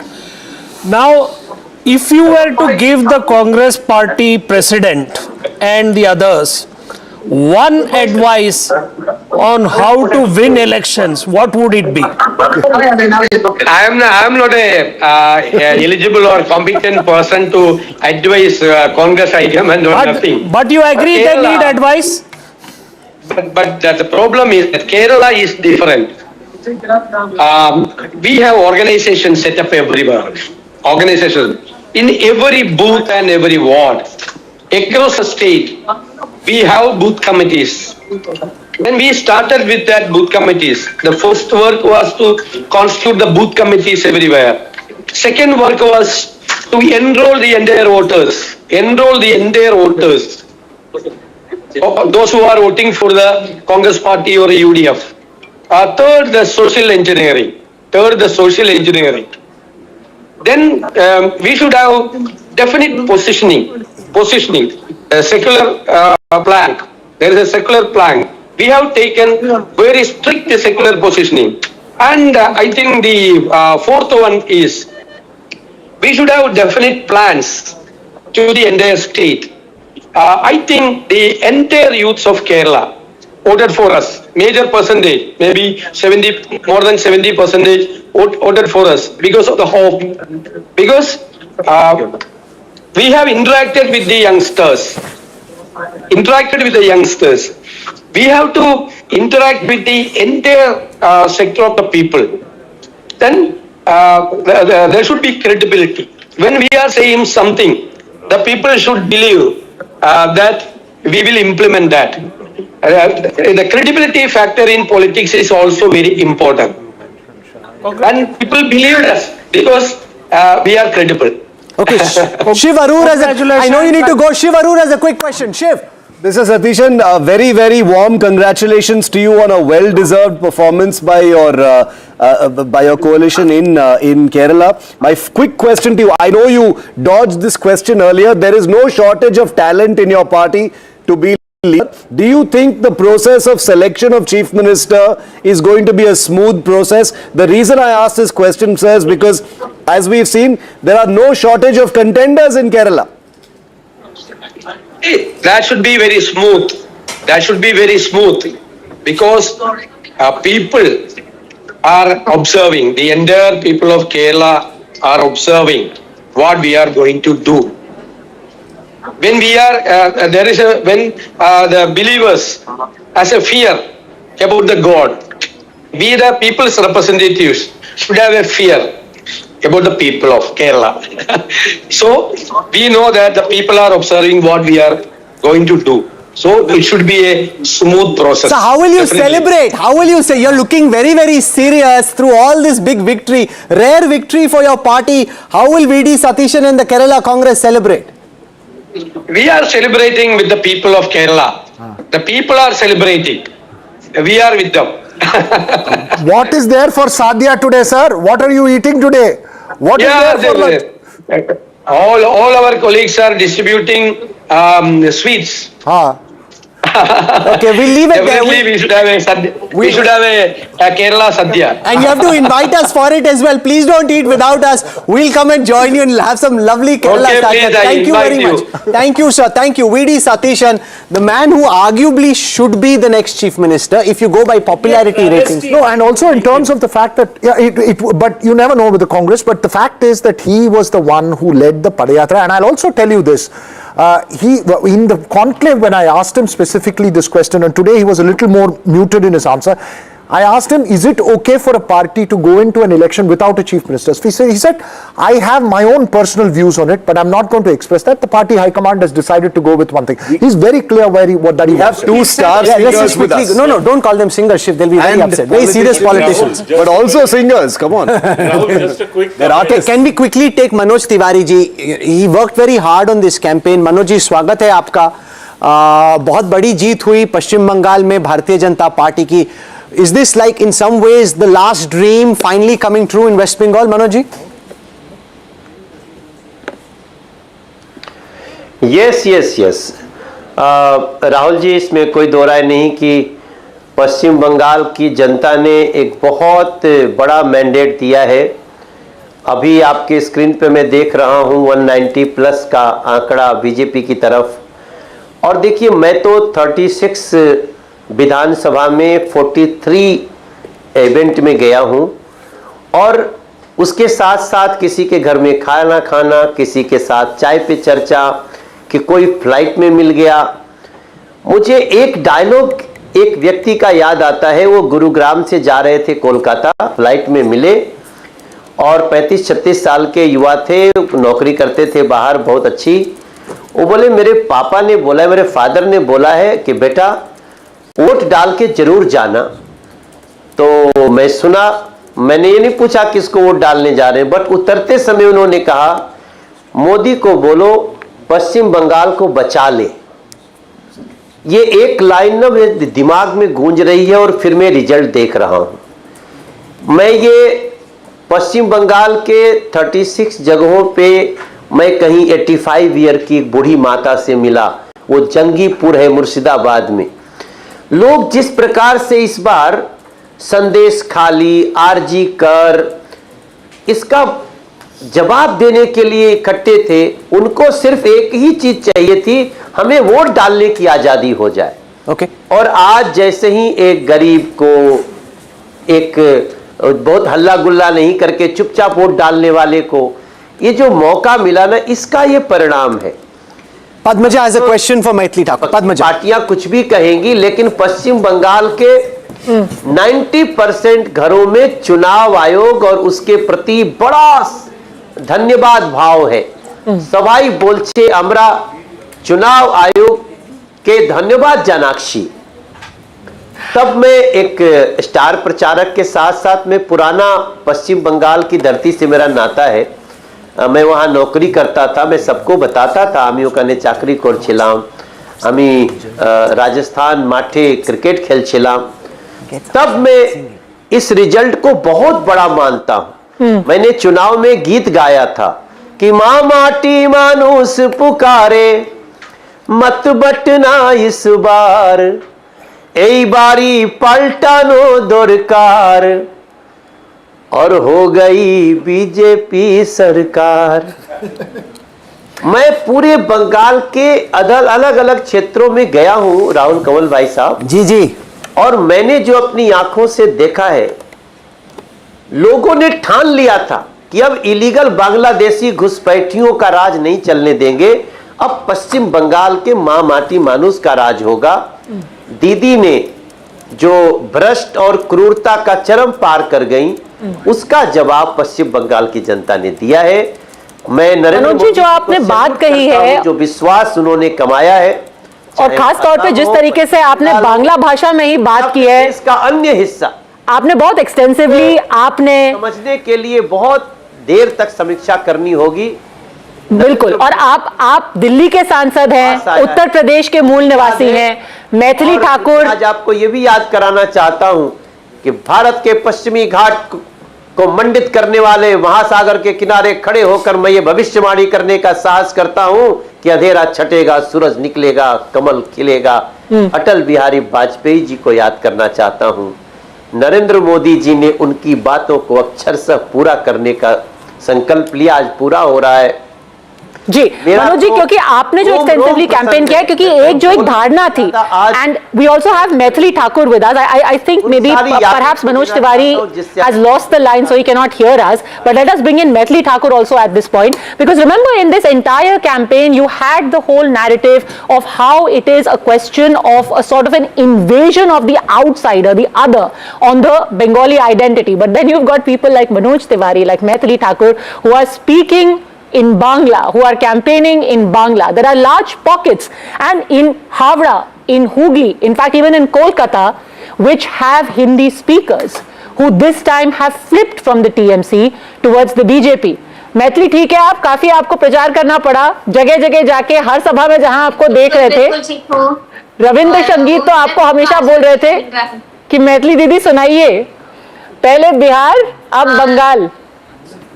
Of course, today I have joined as a politician, not as a singer, but definitely जो मैंने वहाँ पे एक गीत बहुत सुना और गा करके सुनाया लोगों को, तो वो मैं आपको 2 लाइन सुनाऊंगी। और it really touched me, लोगों के साथ बहुत ज्यादा रेजोनेट कर पा रही थी मैं जब मैं ये गीत सुना रही थी। क्यों को था ना कोई ओरे ओ भागा, क्यों को था ना कोई, তবে সবাই থাকে মুখ ফিরায়, সবাই করে ভয়, তবে সবাই থাকে মুখ ফিরায়, সবাই করে ভয়, তবে পরাণ খুলে তুই মুখ ফুটে তোর মনের কথা একলা বলো রে যদি তোর ডাক শুনে কেউ না আসে তবে একলা চলো রে Absolutely beautiful, Thank you. Maithili. We are all watching how the result in Bengal, where you campaigned so much, is unfolding right now. And thank you for that beautiful song. Are you surprised, as a young woman, as you traveled through Bengal, are you surprised by the scale of this result as it stands right now? You spoke to women, you interacted with the people of Bengal. Are you surprised by what you're seeing? Of course हमने जितनी उम्मीद की थी उससे बहुत ज्यादा अच्छा result मिल रहा है और कहीं ना कहीं मैं जहां जहां मुझे याद भी नहीं है मैं कहां कहां गई हूँ चुनाव प्रचार के लिए इतने सारी जगह हम लोग गए 35 से 40 जगह मैं जब गई तो मुझे हर जगह जाके लग रहा था कि नहीं यहाँ के लोग ऑलरेडी मन बना चुके हैं इनको ज्यादा मुझे कन्विंस करने की जरूरत नहीं पड़ रही है तो देयर इज समथिंग और जब मैं उधर कैंपेन करने से पहले का मैंने माहौल देखा था मैं कहीं भी जाते हैं तो उस जगह के बारे में हम स्टडी करते हैं कि वहां पे अभी कैंपेन किस तरीके से कर रहे हैं जो वहां के सत्ताधारी हैं वो क्या बातें बोल रहे हैं मैंने सौ एमपी जो वहां पे बहुत पॉपुलर है और बहुत ज्यादा अच्छे से प्रचार करी है तो कहीं ना कहीं कल्चरल आइडेंटिटी क्राइसिस मुझे लगता है आज नहीं तो कल बंगाल में फेस करना पड़ता लोगों को और वहां के लोग इतने अवेयर हैं कि उन्हें मालूम है भारत में हैं आप तो भारत के ही विरोध के चीजें आप कर रहे हैं बहुत ही ज्यादा एडवांसमेंट के चक्कर में आप दूसरी जो इस्लामिक जो वैल्यूज है उसको प्रमोट कर रहे हैं आप स्टेज पे आकर के तो कहीं ना कहीं लोग बहुत इतने बुद्धू नहीं है लोग जानते हैं कि किस तरीके से अब इस कैंपेन में जैसे आपने देखा होगा कि the Trinamool projected the BJP as incapable of understanding Bengali culture. They said that the BJP are outsiders, they are from the Hindi heartland. You are a representative as well now from the BJP, from the Hindi heartland. What do you say to the Trinamool? Because they said that the BJP is incapable of culturally understanding Bengal.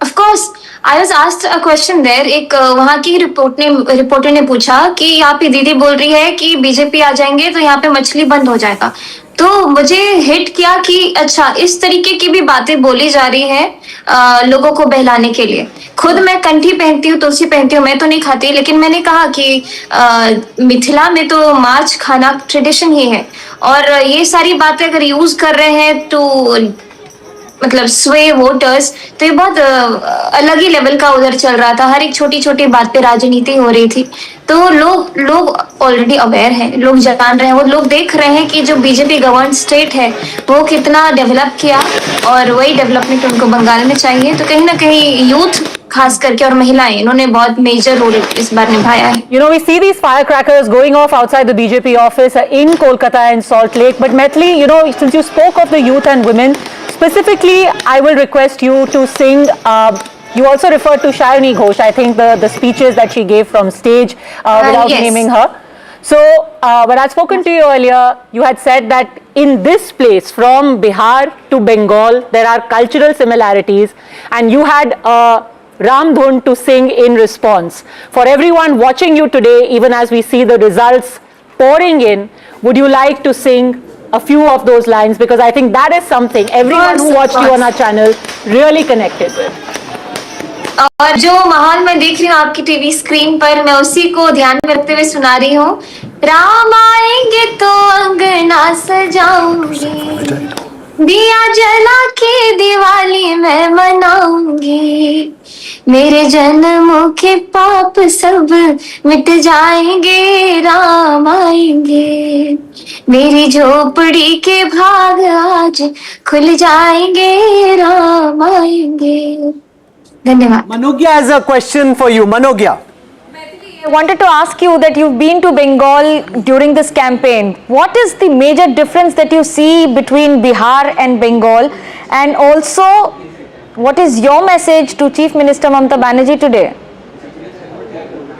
Difference in what aspect? Any aspect, cultural or anything, because माछेर झोल की बात होती है ना, मछली तो दोनों राज्यों में खाते हैं. जी हाँ तो ये सिमिलैरिटी हमको देखने को मिला कि मिथिला और बंगाल की जो धरती है वो एक दूसरे में बहन बहन वाली धरती है, क्योंकि हमारे मिथिला और या बिहार के जितने भी लोग जब यहाँ पे कोई ऐसी परिस्थिति आती थी, बाढ़ आता था या फिर सूखा या फिर कोई भी ऐसा नेचुरल प्रॉब्लम होती थी, तो यहाँ के लोग जाते थे बंगाल, वहां पे रोजी रोटी कमाते थे, फिर वापस बिहार को लौटते थे। तो ये कहीं ना कहीं हिस्ट्री रही है मिथिला बिहार और बंगाल के बीच में, और बहुत सारी सिमिलैरिटी है। भाषा में भी देखेंगे, लिपि भी लगभग आप देखेंगे जो मिथिलाक्षर और बांग्ला। बहिरागत कहा जाता है, जब बाहर से लोग आते हैं कैंपेन करने तो उन्हें बहिरागत तो कहा जाता था, बाहरी। ये बहुत सुना है मैंने। तो वो बोलने से, अभी पॉलिटिक्स में आकर के मैं खुद इतनी मजबूत हो गई हूँ कि सामने वाला हर बात बोले, जरूरी नहीं है कि आपको अफेक्ट करे। तो बाहरी बोलने से क्या हो, जब आप भारत के लोगों को ये बाहरी बोल रहे हो लेकिन उन घुसपैठियों को बचा रहे हो, तो ये बहुत ही बड़ा हिपोक्रेटिक मामला मुझे दिखता है कि आप खुद भारत के ही लोगों को बाहरी बोल रहे हो। जब भारत के बाहर के लोग आ रहे हैं, आप उनको वोट बैंक के रूप में आप यूज कर रहे हो। That is very contradictory for me. मुख्यमंत्री को क्या संदेश? Thank you very much for speaking to NDTV. Congratulations once again on the role that you have played in this entire campaign. While we get our next big guest here on our coverage, I want to break some images coming in from outside the TVK headquarters. Vijay's residence where Trisha, his partner, has just arrived. These pictures are going viral right now.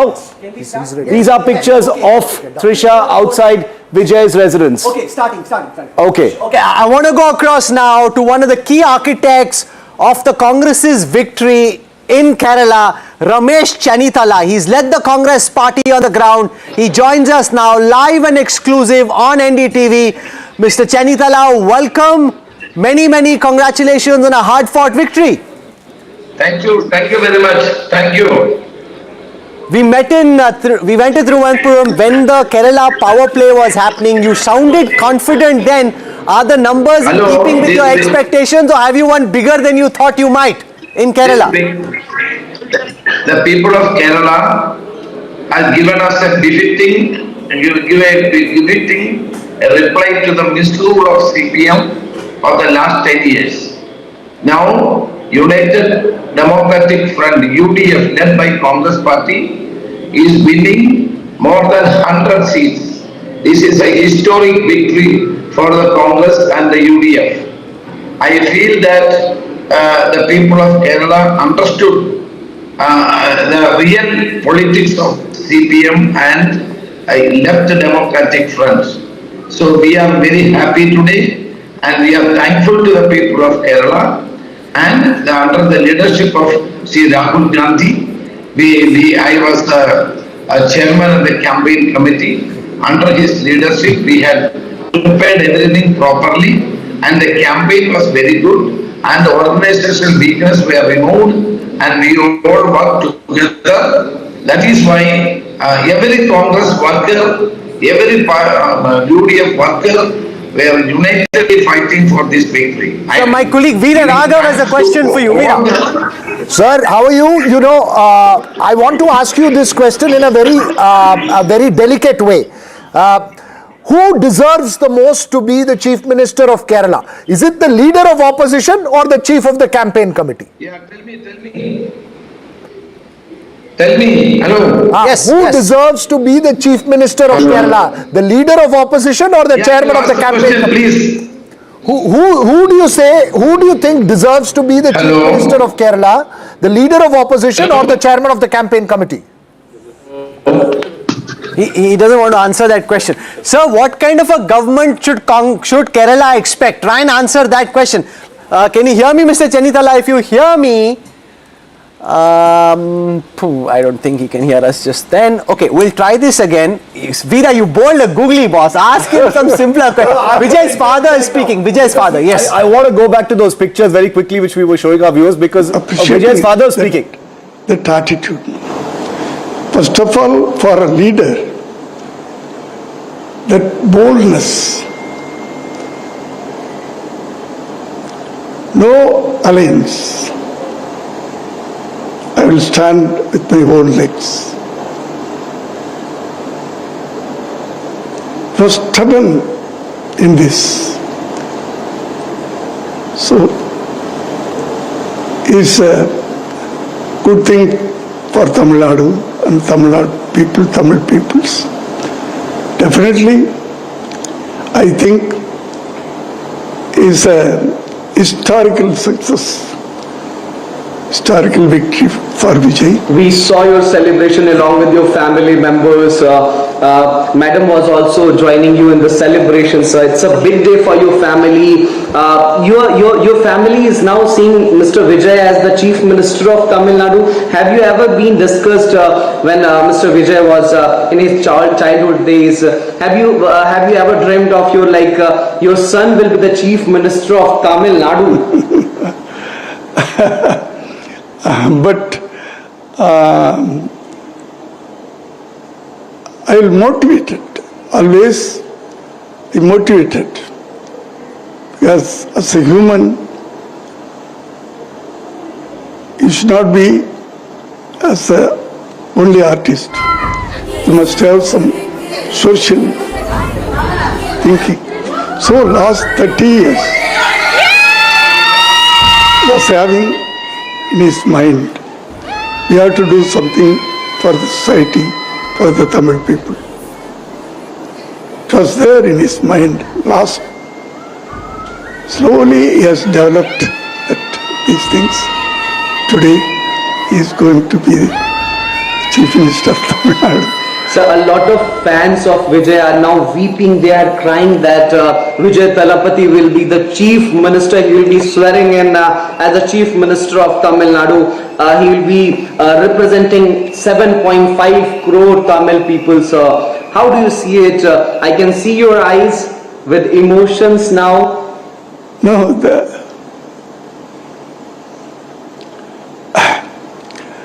Tamil people, they love emotional, sir? Automatically, of course. As a father, I should have. Tamil people loved him, not only a leader, not only as a leader. Every ladies considering him as his own son. Young people, own brother, like own brother. Not like here, everybody is calling youth Anna. Anna means brother. Everybody is calling. Brother, yes. Elder brother or younger brother. Old ladies, they are considering as his own son. Some 60 years old ladies, they are considering as a grandson. He has developed that relationship between the public and you are also a great artist. On this very day, if I talk to you, then if I spare you without asking you for a line in Tamil on this very huge success, how do you address in Tamil and a short line, because it's an artistic family, sir. Of course, I am not like to address, sir. I am not an actor. I am a director. Definitely, sir. I am a director. I have directed more than 70 films. You have also launched your son, Mr. Vijay Thalapathy. Yeah. That is my duty. I have done. He wanted to be an artist. I have done. That is my duty. But he has come up with his own talent, and own what means trial, hard work, sincerity, discipline. Here in the Tamil industry, no directors and no producers will say any wrong things about Vijay. They will appreciate everybody, all directors, all producers. They will appreciate Vijay. His punctuality, his discipline. I am proud, sir. I am proud. One line in Tamil also for the Tamil people, sir. Because we have Tamil audience, they want to listen from you, sir. In Tamil, on this very huge success of Tamilaga Vetri Kazhagam and your son, Mr. Vijay Thalapathy. தமிழக மக்களுக்கு என்னுடைய வணக்கம், என்னுடைய நன்றி. நீங்க ஒரு பெரிய நம்பிக்கையில் விஜய் உங்கள் தளபதியாக உங்கள் தமிழ்நாட்டுக்கு சீஃப் மினிஸ்டராக தேர்ந்தெடுத்திருக்கிறீர்கள். நிச்சயமாக உங்கள் நம்பிக்கையை அவர் நிறைவேற்றுவார். அவருக்கு நிறைய கனவுகள் இருக்கு. அந்த கனவுகளை கண்டிப்பாக அவர் நிறைவேற்றுவார். உங்களுக்கு அனைவருக்கும், தாய்மார்களுக்கெல்லாம் உங்கள் பாதம் தொட்டு நன்றி நான் தெரிவித்துக் கொள்கிறேன். தோழர்களுக்கும் நண்பர்களுக்கும் என் பிள்ளைகளுக்கும் அத்தனை பேர் அவர்களுக்கெல்லாம் என்னுடைய வாழ்த்துக்களை தெரிவித்துக் கொள்கிறேன். நன்றி. What change you are expecting on the very first day when Mr. Vijay will be taking oath as the Chief Minister of Tamil Nadu in Tamil sir? Okay, sir. Vijay Gopalan, NDTV's correspondent in Chennai, is at the TVK office. Vijay, we've just heard from the father of Vijay, but nobody has seen Vijay. We've seen Trisha, we've seen mother, we've seen father, we've seen relatives. Where is Vijay? When are we going to see him?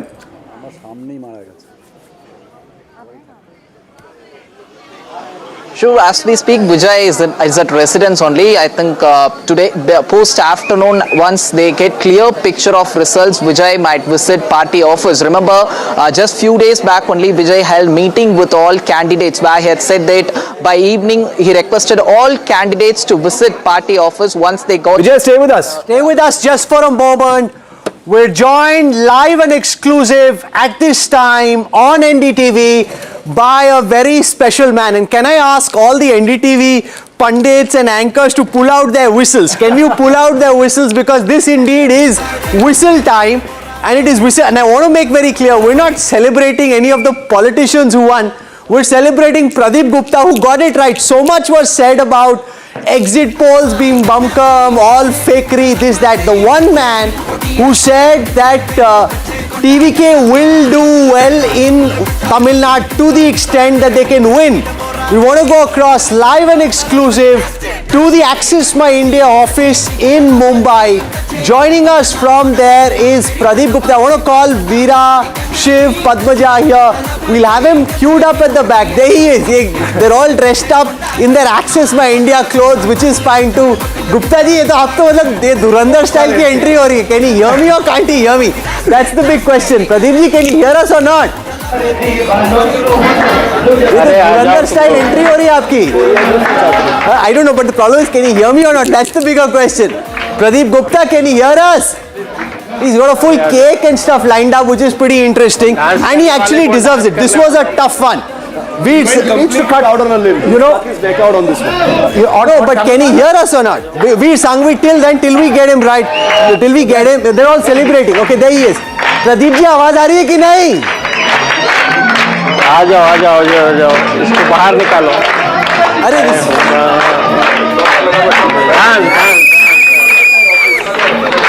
they're celebrating, and with good reason. This was an outlier poll. Let's just listen in. Live images from the Access My India offices right here on NDTV. A big celebration, and with good reason.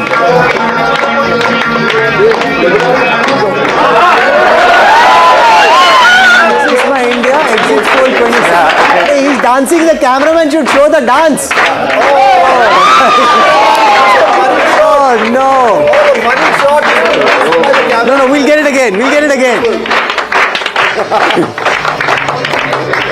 Okay, we'll hopefully get him live. That's most important.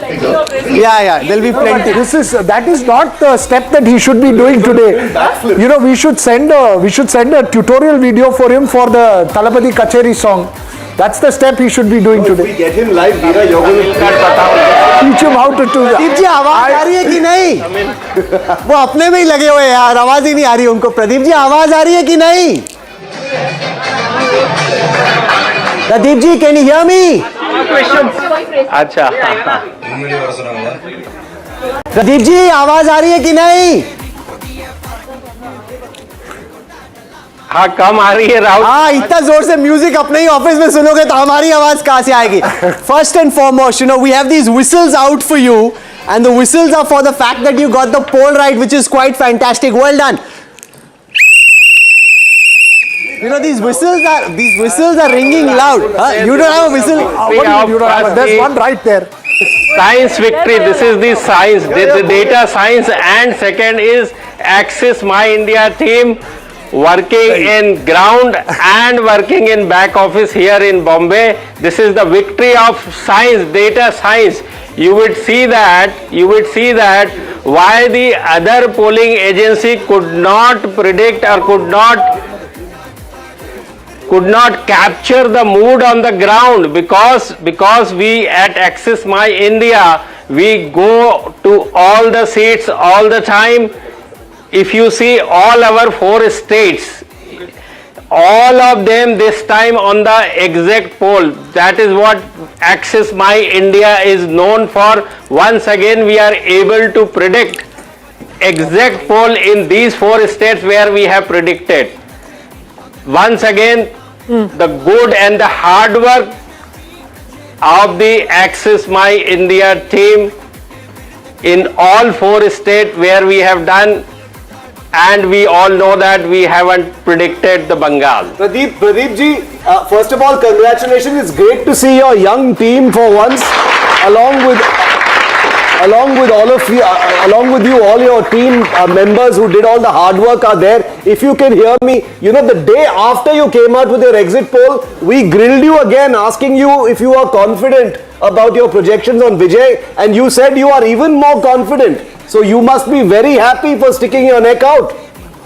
No problem. 100%. I hope you enjoy that. Yes, from here across the country, nobody was believing this. They said all fluke kind of a thing. All the political pundits, observers, other polling agencies, they were all laughing at Axis My India when we predicted Tamil Nadu, and that too Vijay victory in this fashion. Yes, that's right, Pradeep ji. I just want to ask you, you know, as one of those who was skeptical of your poll, as one of those who questioned you about the poll, you underestimated the DMK. You got the TVK right, but the DMK has gone well below what you underestimated. Now DMK also, let me tell you, the DMK alliance, the vote share as of now is 32%, and we predicted 35% for the TVK, which is the same 35% at this point of time, and we predicted AIDMK alliance about 23%, they are at 27%. Still there are margins where the AIDMK is leading in a very thin margin. The more number of seats AIDMK is leading with double digit and 3 digits as compared to DMK alliance and the TVK. I am pretty sure that DMK will again be the party number 2 and party number 3 will be DMK. This is what we have predicted. And if you see the... Pradeep ji, do you think that this is essentially a young generation?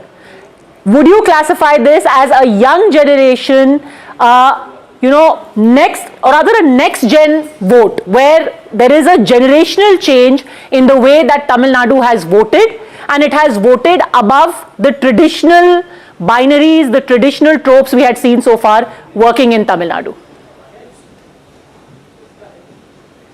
Oh, absolutely. If you see our poll prediction, we have predicted in the age group of 18 year of age to 39 year of age, where the 42% of which contributes 42% of the voting universe in Tamil Nadu, that is where Vijay at the TVK were scoring very high, more than 50% all put together in this age group, and he was scoring fairly good among the 40 plus age group, which is around 25 to 30%, and this vote got consolidated, clubbed with the female vote. There also we predicted the TVK vote share is way higher than the second best, which is the DMK, in terms of vote share among the female, and in our poll among the male member it was at par with DMK. Sir ये cake का आप wait कर रहे हो, cake काट लो, सब आपकी wait कर रहे हैं कि भाई केक कब कटेगा. I think Axis My India and Pradeep Gupta really deserve a cake and it's music चला दीजिए. आ जाओ मुकेश.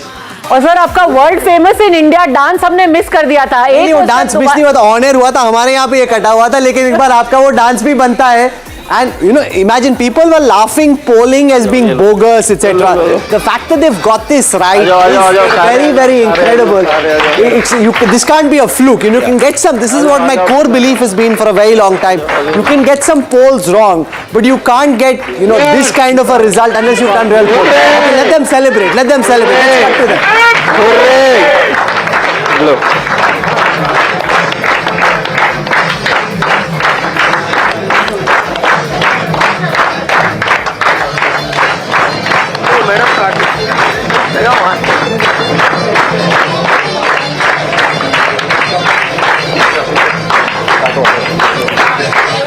मैं इधर आता हूँ. ये लेना, डांस ले लो. हाँ.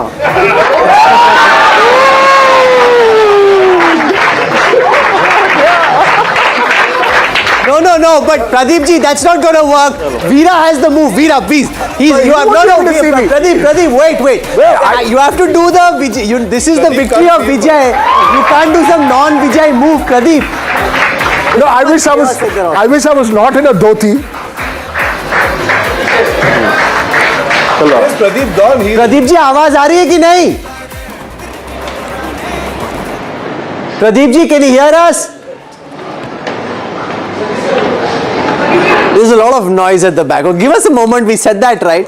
Also right about the big VIPs trailing in Chennai. Yeah, he went out on a limb. And the fact that Assam has gone the BJP's way. You know the best part about it is honestly this, right? Pradeep, I also messaged Pradeep. He said it's a surprise verdict. It's going to be excitement all day long. At the end, after it was released, there were multiple people calling and asking me multiple questions about his caste data, etc.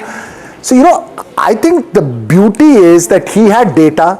He believed that Vijay was going to win, but it takes a lot of guts because every one of us who travelled heard Vijay everywhere.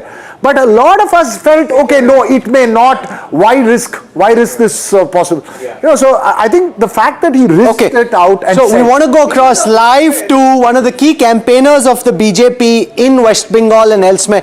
Smriti Irani now joins us, senior BJP leader. Understands Bengali really well, spoke, we saw her campaign, she was out and about.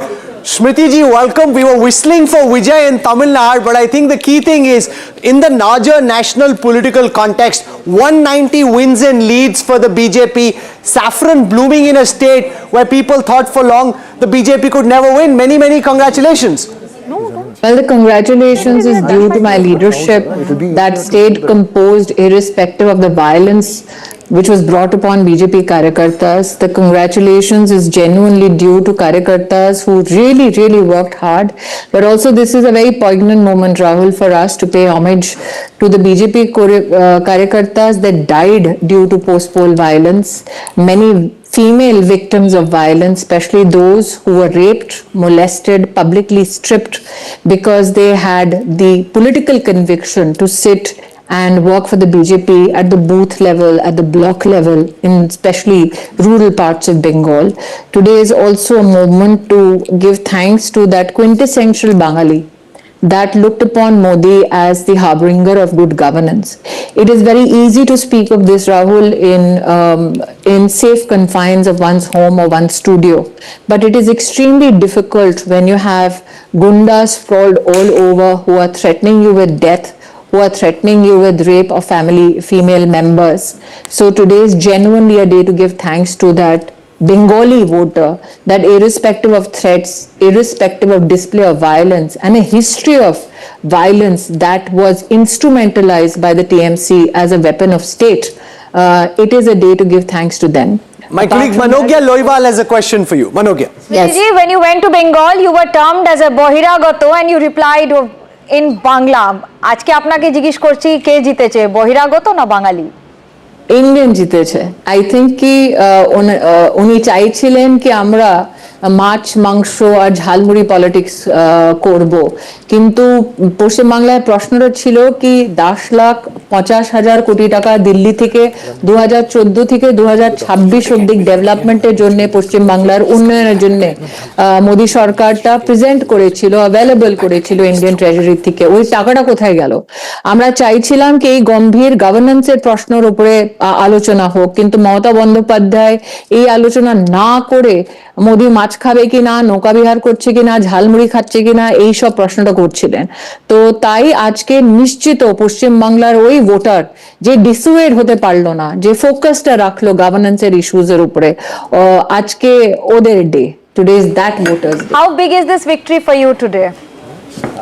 Personally, ideologically, it is a great victory for any BJP Karyakarta across the country, particularly because we have seen the manifestation of the left in West Bengal, particularly because we have seen the violence that was begotten to our Karyakartas, our supporters, and under that shadow of literal death, for the Karyakartas to hold strong, for the voter to hold steady, for the support ecosystem to be consistent, that I think is, and I've had I can't even call it a privilege, but I've had I can't even call it good fortune. I went to many ramparts of rural Bengal post the last assembly election. I looked into the eyes of the victims of violence. I met with women who were raped and told कि आज रात को हमारे फला फला नेता के घर जाओ, तृणमूल के गुंडों ने कहा है, वरना तुम्हें गांव में घुसने नहीं देंगे.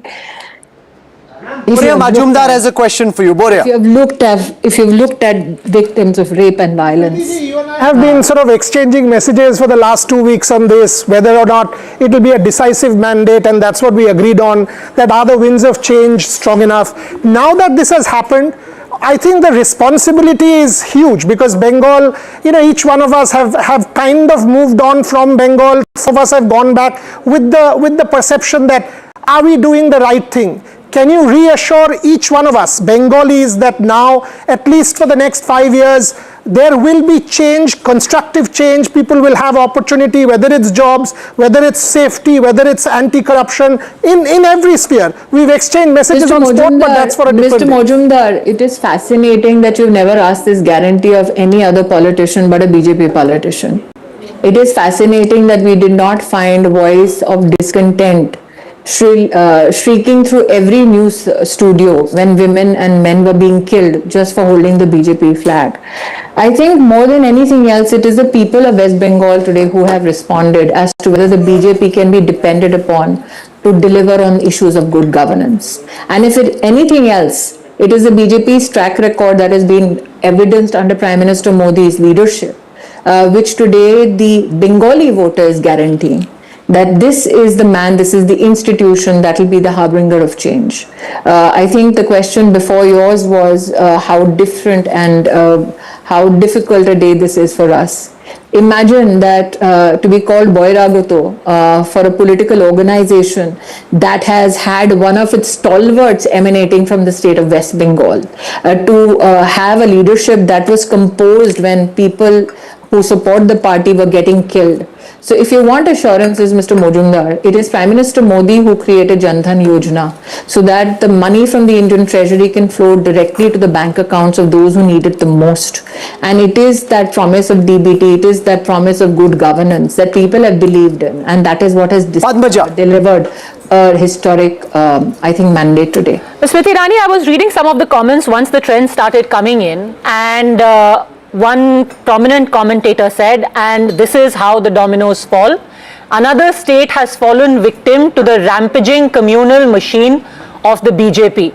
This is the end of West Bengal, the place which was a melting pot of all cultures as we knew it. How would you respond? Padmaja, you cannot say raping of women is a part of anybody's culture. You cannot say that cut money is a part of anybody's culture. You cannot say support for illegal immigrants is anybody's culture. You cannot say heckling a rape victim's mother on the streets of Kolkata is anybody's culture. You cannot say women are raped, the Chief Minister of the state says why should women get out of their houses to begin with, is not anybody's culture. So these people who have these lofty opinions about culture need to answer as to why they held their piece, and why did they stay silent when people were being slaughtered only because they had a public and political opinion? Why did they keep quiet when in Falta you saw people coming out in hordes saying that they are being literally threatened with the rape of female members of their family? Where were these so-called people who today are opining online? It is their death knell which the Bengali voters has assured. When did these people speak up? When judicial officers were being held hostage in Malda. When did they speak up? When the money for flood victims was being usurped by TMC Gundas.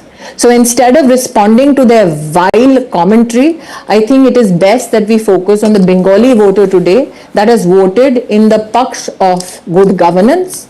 My compliments, Rahul, in your presence. I would like to compliment the effort that even Padmaja undertook. As a female professional, I think it is extremely joyful to see somebody who is so succinct and so hardworking, and especially traverses the entire landscape. Wow. Claps for Padmaja. Well done. That's amazing. Thank you very much. Thanks. Shiva, Padmaja blushing now from one ear to the other, which is fine too. No, I have to say on a small note though, it was, you know, Bengal was some place where 5 years ago it saw widespread political violence, and in the last 5 years also it has seen the kind of violence, especially last year when the Murshidabad riots happened. So I think those people deserved a voice. Shiv has a question. I think you had Bhaipo threatening the Home Minister of India. That was a parakashtha of violent arrogance.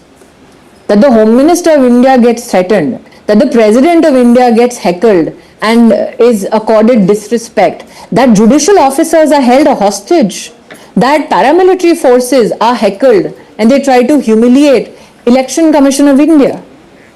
So it's not only the voter of Bengal that was humiliated and violence was wreaked upon them. Institution after institution was being eroded. The state government, TMC, used violence as a political weapon and institutionalized it. Shiv Arur has a quick final question before we let you go, ma'am. So, Smriti ji, congratulations. You've played a part in Bengal as well, and your party has performed incredibly well according to these numbers. The Trinamool has always been very contemptuous and dismissive of the BJP when it comes to the Mahila vote, to the women's vote. They've projected themselves as the custodians and the arbiters of the women's vote in Bengal. We saw you campaigning, ma'am, for the RG Kaur victim's mother as well. That was a telling moment. Do you believe that incident in some ways was a tipping point as far as how the Trinamool or the authorities in the state were perceived? I think that was not the only incidents. I went to places like Uluberia, like Para, Purulia, where you had people know every nuance of what had happened to every rape victim, every victim of violence, where people in villages spoke about how you could not do Padai, as they say in Bengali, Padai apni Jai Shri Ram bolte parchen na. If you say Jai Shri Ram, you will be bullied, you will be heckled, or you will be beaten. That was the reality of Bengal that the voters were dealing with. Okay. Yes, what happened to the RG Kaur victim and her mother post she became a BJP candidate. Also, can you imagine? One could never imagine this conversation in Uluberia. Anybody who understands the political landscape of Uluberia and West Bengal knows that those are very different political spaces for anybody from the BJP to contest. There people spoke about the havoc that was created by the TMC. What happened also on how the Trinamool Congress stood shoulder to shoulder with illegal immigrants. That too became a flashpoint, a talking point amongst people. So law and order was a huge issue, but the cut money that people in villages saw for Pradhan Mantri Awas, for issues of not only Pradhan Mantri Awas, but also issues of Manrega, 25 lakh fake job cards. Smriti ji, this reality did not escape any voter in Bengal. We also, outside of this magnificent victory for the BJP in West Bengal, we're also joined live at this time by Pradeep Gupta from Mumbai, and I'm wondering what you want to tell Pradeep, who's pulled off a magnificent poll in a state where he thought he was smoking pot. He's been able to win the exit poll battle by getting TVK right, which is a very, very difficult one to do. First, let Smriti speak to Pradeep Gupta and then I'll ask him the rest of the questions. Smriti ji. I have nothing to say to any political analyst. I think my work as a Karyakarta is to keep focus on my leadership and what my political ideology can deliver on the ground. It is for psephologists to opine. It is for people like us to keep focus on issues on hand. One cannot say psephology is an exact science. As Pradeep ji has said, many were so threatened that they did not want to publicly voice their opinions. Many are today coming across to your cameras, to your journalists, to speak about what they underwent. So it would be unfair for me to give my opinion to a psephologist of repute, and especially since psephology is not an art that I practice. Okay, we leave it there. Smriti ji, thank you for joining us and many congratulations on the BJP's victory in West Bengal. I want to go across to Pradeep Gupta. He joins us now. Pradeep ji, आप पहले इतना अपना ही celebrate कर रहे थे कि आप तक ऑडियो ही नहीं पहुंचा था. हमारे यहाँ पे सारे जो स्टूडियो में लोग अपने वो विसल्स के साथ तैयार थे, वो सोच रहे थे कि given how much of a bad name pollsters have got, or people question, can we have the whistles out please? I think he deserves this, Veera, Shiv, because there's so much, as if these numbers are being conjured out of thin air. It's not. To get TVK right in a state like Tamil Nadu really proves that there's effort on the ground. You may sometimes get it wrong, but there is effort on the ground. This was getting it right. Getting this one right was extraordinary, primarily because of this, that it's an untested force, it's a new one, he's got to go by his data, and he went by seat. It's not just this, Rahul, let me add, he got this right as well. He said Chennai, there is a sweep, even the top big guns of the DMK are failing. Whistles out, we whistle for him once and then we ask him all kinds of questions, okay? 1, 2, this is for you, Pradeep Gupta, and for getting TVK right in Tamil. This is not for any politician, before anybody says we are... I know. Yeah, this is just for Pradeep Gupta and getting it right and doing... Okay, 1, 2, here.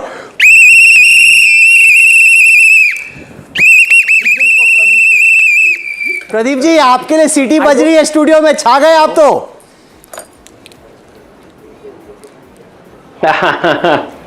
Studio में छा के गए राहुल. वापस मैं कहूंगा कि ये जो जीत है एक्सेस माई इंडिया की टीम ग्राउंड में, पीछे बैक ऑफिस में, और सबसे बड़ी बात है साइंस की जीत है. मैं वापस कहूंगा, बार बार कहूंगा कि साइंस की जीत है.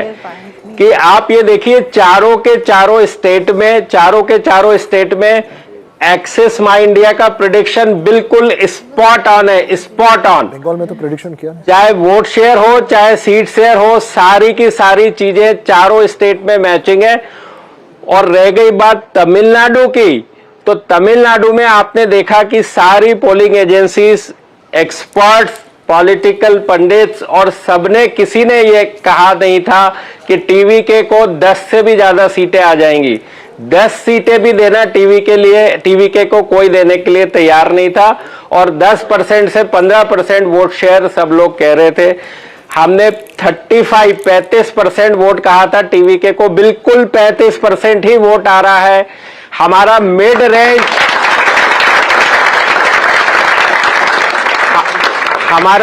रेंज जो था, मिड रेंज टीवीके के लिए 109 सीटों का था. आप देखिए 109 सीटें ही मिल रही है, 98 से 120. दूसरी जो बात है कि डीएमके अलायंस को हमने कहा था 2 नंबर पे, वो बिल्कुल 2 नंबर पे ही 32% वोट शेयर के साथ है. सीटों में 1-2 सीट से आगे पीछे एआईडीएमके अलायंस है. और तीसरे नंबर पे एआईडीएमके कहा था, वही तीसरे नंबर पे है. मैं कहूंगा इससे अच्छा साइंस का दूसरा कोई एग्जाम्पल हो नहीं सकता, डेटा साइंस का, क्योंकि आपके पास हिस्टोरिकल डेटा कोई भी अवेलेबल नहीं है एज फार एज टीवीके गोस. लेकिन उसके बावजूद 35% वोट शेयर, बिल्कुल एग्जैक्ट प्रेडिक्ट करना, एग्जैक्ट सीट प्रेडिक्ट करना, ये प्योरली हार्डवर्क जो है एक्सेस माई इंडिया की टीम का. और साथ में साइंस, जो हम ग्राउंड के ऊपर एक्सेस माई इंडिया जाना जाता है, जो कि इसके पहले 90% से ज्यादा चुनाव में हमने एक्यूरेसी से के साथ कॉल किया है. इसके पहले 81 चुनाव में 74 इलेक्शंस पे एग्जैक्टली काउंट किया. अब ये हो गया 85 में से 78 इलेक्शंस हमने एक्यूरेटली काउंट किया है. Thank you so much. I want to show our viewers the Access My India poll and then compare that with the numbers on your screen. So as they celebrate in Mumbai, and with good reason, look at the predictions made by Access My India. While he sat out of the election in West Bengal, here is Tamil Nadu. TVK between 98 and 120, that was the prediction. At the moment they're at 109 seats, so that's bang in the middle of his range. He predicted 92 to 110 for the DMK. That hasn't quite happened. DMK much lesser than that, around 60. He predicted 22 out of 33 for the ADMK. Now again the actual tally on your screen is much more, it's 65. So Pradeep ji, ये भी थोड़ा explain कर दीजिए. TVK का तो आपका bang on है, center of the range, and hats off for that. पर DMK का number और ADM, you've got the winner right, but number 2 and number 3 तो काफी अलग है. नहीं, बिल्कुल राहुल आपने सही कहा. यदि आप अभी देखिए कि करीब 8 से 10 राउंड की पोलिंग हुई है, 25 में से 8 से 10, और वहां पर जो वोट शेयर है करीब आधे वोट काउंट हो गए. वोट शेयर 32% डीएमके अलायंस का आ रहा है, जो हमने 35 कहा था 32 आ रहा है. और जो एआईडीएमके अलायंस की सीटें भली ज्यादा दिख रही हैं, उसमें से कम 25 सीटें ऐसी है एआईडीएमके की जो ट्रिपल डिजिट, डबल डिजिट से ट्रिपल डिजिट के अंदर है. मुझे विश्वास ये है कि जिस पार्टी को ज्यादा वोट शेयर मिलता है उसको जरूर सीटें भी ज्यादा मिलेंगी. तो आप शाम तक ये पाएंगे कि पार्टी डीएमके नंबर 2 ही रहने वाली है, जैसे कि वोट शेयर में है, और एआईडीएमके पार्टी नंबर 3 ही रहने वाली है. Let me show what happened in Assam. This is his prediction for Assam. Look at Assam and then we'll see where things stand. This is the, you know why? Because media gets pilloried. Why do you show Pradeep Gupta? Why do you show Access My India? This is all bogus. It's not. There's science here. Okay, here is, no, just come to the seat share numbers. Move out of vote share, come to seat share numbers for Assam. In Assam as well, Pradeep Gupta had predicted a big win for the BJP, which is what has happened. On your screen, you're seeing the numbers for Assam. 97 leads and wins for the BJP, up 27 from the last time. Congress at 27. He predicted a 37% vote share, AGP at 7, Congress at 31. Let me go across to the screen and show you where things stand in Assam at this moment. When it comes to votes, if you look at Assam, the BJP is 50 plus in terms of vote share of the votes that have been counted. The Congress at 34.3. That's the alliance. If you look at the BJP itself, it's 40. This is a phenomenal achievement for the BJP to be able to increase its vote share by 17% in Assam. Let's also look at Kerala. Again in Kerala, he predicted that there will be a comfortable win for the UDF. Not a tight fight, but a comfortable win. And in Kerala as well, Pradeep Gupta and the team at Access My India is correct. Here is the Access My India poll from Kerala. They predicted 78 to 90 for the UDF, 49 to 60 for the LDF. On your screen right now, the Kerala numbers, let's just go across and take a look at that, is also, the studio is slippery, this is very dangerous, I just need to be a little careful, we're flying out of the frame. Okay, here it is on your screen now, the Kerala numbers, which are again very bang on. 87 for the UDF, his range is 78 to 90, so it's the upper end of the range. LDF at 49 to 62 was his range, they're at 38. But you know, this is where people, if he gets it right, that's phenomenal. You can't now do this 19-20. You want to talk about that, Pradeep Gupta, that you set up expectations so high that when LDF is at 38 and your range starts at 49, people say, "Arey, thoda sa niche reh gaya." This 19-20. नहीं राहुल, उसको आप अभी LDF में आपने independent को count नहीं किए. बहुत सारे एलडीएफ के ही पार्ट हैं वो जो आप इंडिपेंडेंट में दिखा रहे हो. Okay, fair enough.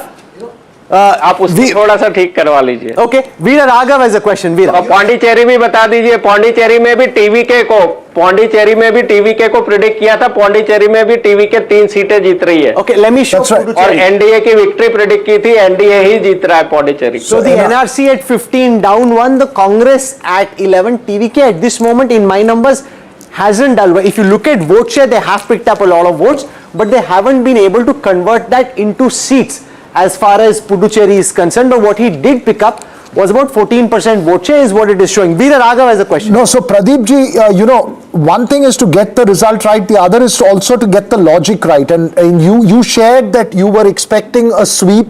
Extremely well were the words you used for TVK in Chennai. In South, they will do well. In West, it's a three-way fight, and in the Delta regions, it's going to be DMK, ADMK. This was what you shared as a analysis for me. If that is holding good, is it fair to classify this election as urban, rural, young, old? These were the only two factors that played in this election. Would that be fair? Yes, I mean, first the youth for sure, second the female, and third the urban and rural. In fact, TVK is scoring very good even in rural also comparatively. Barring Chennai, is they are sweeping. And I also, if you remember, Veera said the stalwarts in Chennai city will have tough fight.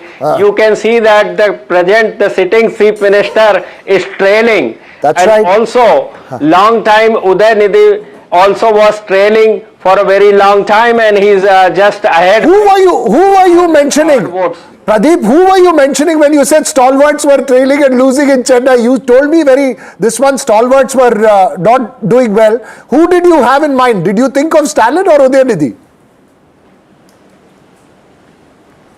No, definitely Chief Minister Stalin. Okay. Definitely, because we can't use the name, and we can't say that somebody is losing or winning in by name. It is not fair or ethical on our part. But that's what I said. The stalwart, the topmost stalwart of the DMK will have the tough time. Kanchan Gupta has a question for you about West Bengal. Kanchan da. Pradeep ji, congratulations for getting Kerala and Tamil Nadu and Assam right. But you finally abandoned the West Bengal poll. Now, what you said was that when you tried to speak to people during the first round of voting, they did not give you a clear response or a clear reply. Now, in hindsight, is it because, like 2011, this time it was a silent vote against the TMC, and people were not willing to admit it because of the fear they had of retribution? Would you look at it like that? Yes, definitely, Kanchan Dada, this is the case, and I kept on saying that BJP is doing extraordinarily good in West Bengal, but people, those who haven't spoken to our surveyors and to me also, I've been there, it seems two-third of the people belonging to BJP. But how do we know this until and unless they speak out? And it is purely the fear factor of the state government ruled TMC. They were very skeptical to talk about, even to say a word.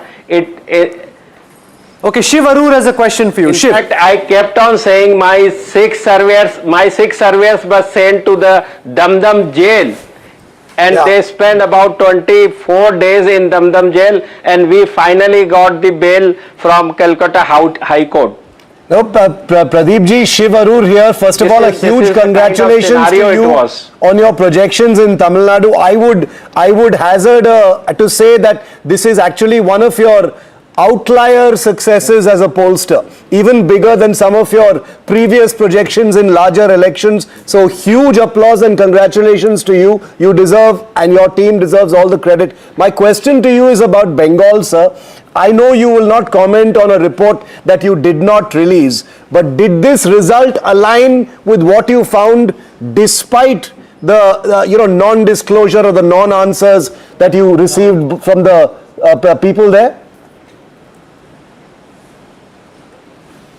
Yes, it was there. That's the reason why, you guys were asking me, what is your gut feeling? Gut feeling, I kept on saying that BJP is doing phenomenally good. The only question, because of silent voter, whether it is crossing the target of 150 plus kind of a situation. So this was the only question, and seems about 2/3 of the population, those who haven't spoken that time, is voted in favor of BJP. Veer Sangvi has a question for you. Veer.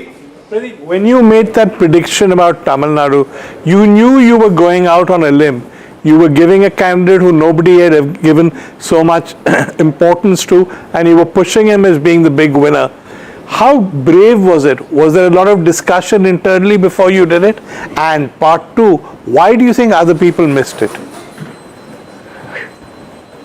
9, 10.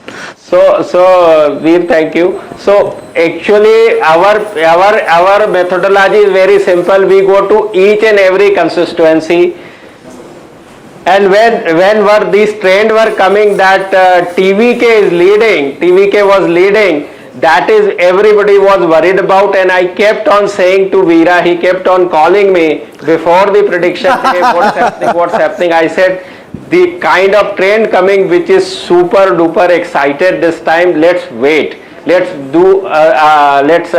us do our analysis before we say any word to this, because it was not easy, that because there is no history of TVK, whatever kind of vote share, seat share, how they are doing good, where they are doing good across the demography, across the geography, but all we could see that the youth 18 year of age to 39 year of age, he was scoring more than 50% vote. The other side were splitting, the other 50 side votes were splitting into DMK and AIDMK. This was the first. Pradeep ji, आप अपना तो खाते रह रहे हैं और ये cake भी काट रहे हैं.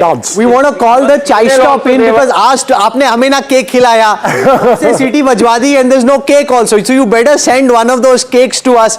But in the meanwhile, I want to call the chai stop in, and Manogya has a question for you. As the chai stop comes up, it's also a good time for lunch. Haven't had anything since we started at 7. Manogya, come over, and you have a question for Pradeep Gupta. Go for it. So I have something to reveal, an informal conversation, an off record that I had with Pradeep Gupta, and this is on paper. Yes. So the prediction that we did before the results He told you 190 plus. We discussed this yesterday, and Pradeep ji, with your permission, I'm putting it on air. तो अगर 190 plus था तो पोल दिया क्यों नहीं फिर आपने? And I and he discussed, and it was 190 plus BJP in Bengal. This I signed. नहीं तो अगर आपका 190 plus था तो पोल क्यों नहीं दिया आपने Gupta ji? So he said कि it is somewhere around that with 2/3 majority. Can you hear us? I don't think he can hear us at this moment. But I'm intrigued to see that he's saying 190 plus. Shiv, Veera, you want to come over? Veer, we must get Veer to the chai stop. That is always fascinating. That's where it's supposed to be local, interesting. No, but we should teach Pradeep the Vijay step, yaar. Come. No, make sure Kanchanda, this is where Kanchanda finally gets to have some sandesh or mystery. He's been refusing. Kanchan, you can now celebrate. Now finally eat something sweet. He says, जब तक जीत नहीं जाएंगे तब तक कुछ नहीं खाऊंगा. You can't be the only one there. Who? Padmaja has been. Maybe you will dance. They have curd rice. Sugar spike. Curd rice, lemon. We need some jhalmuri. They have curd rice and lemon. Do you want to tell everyone, most importantly, Veer, what your food is? What do you have? We have Wow.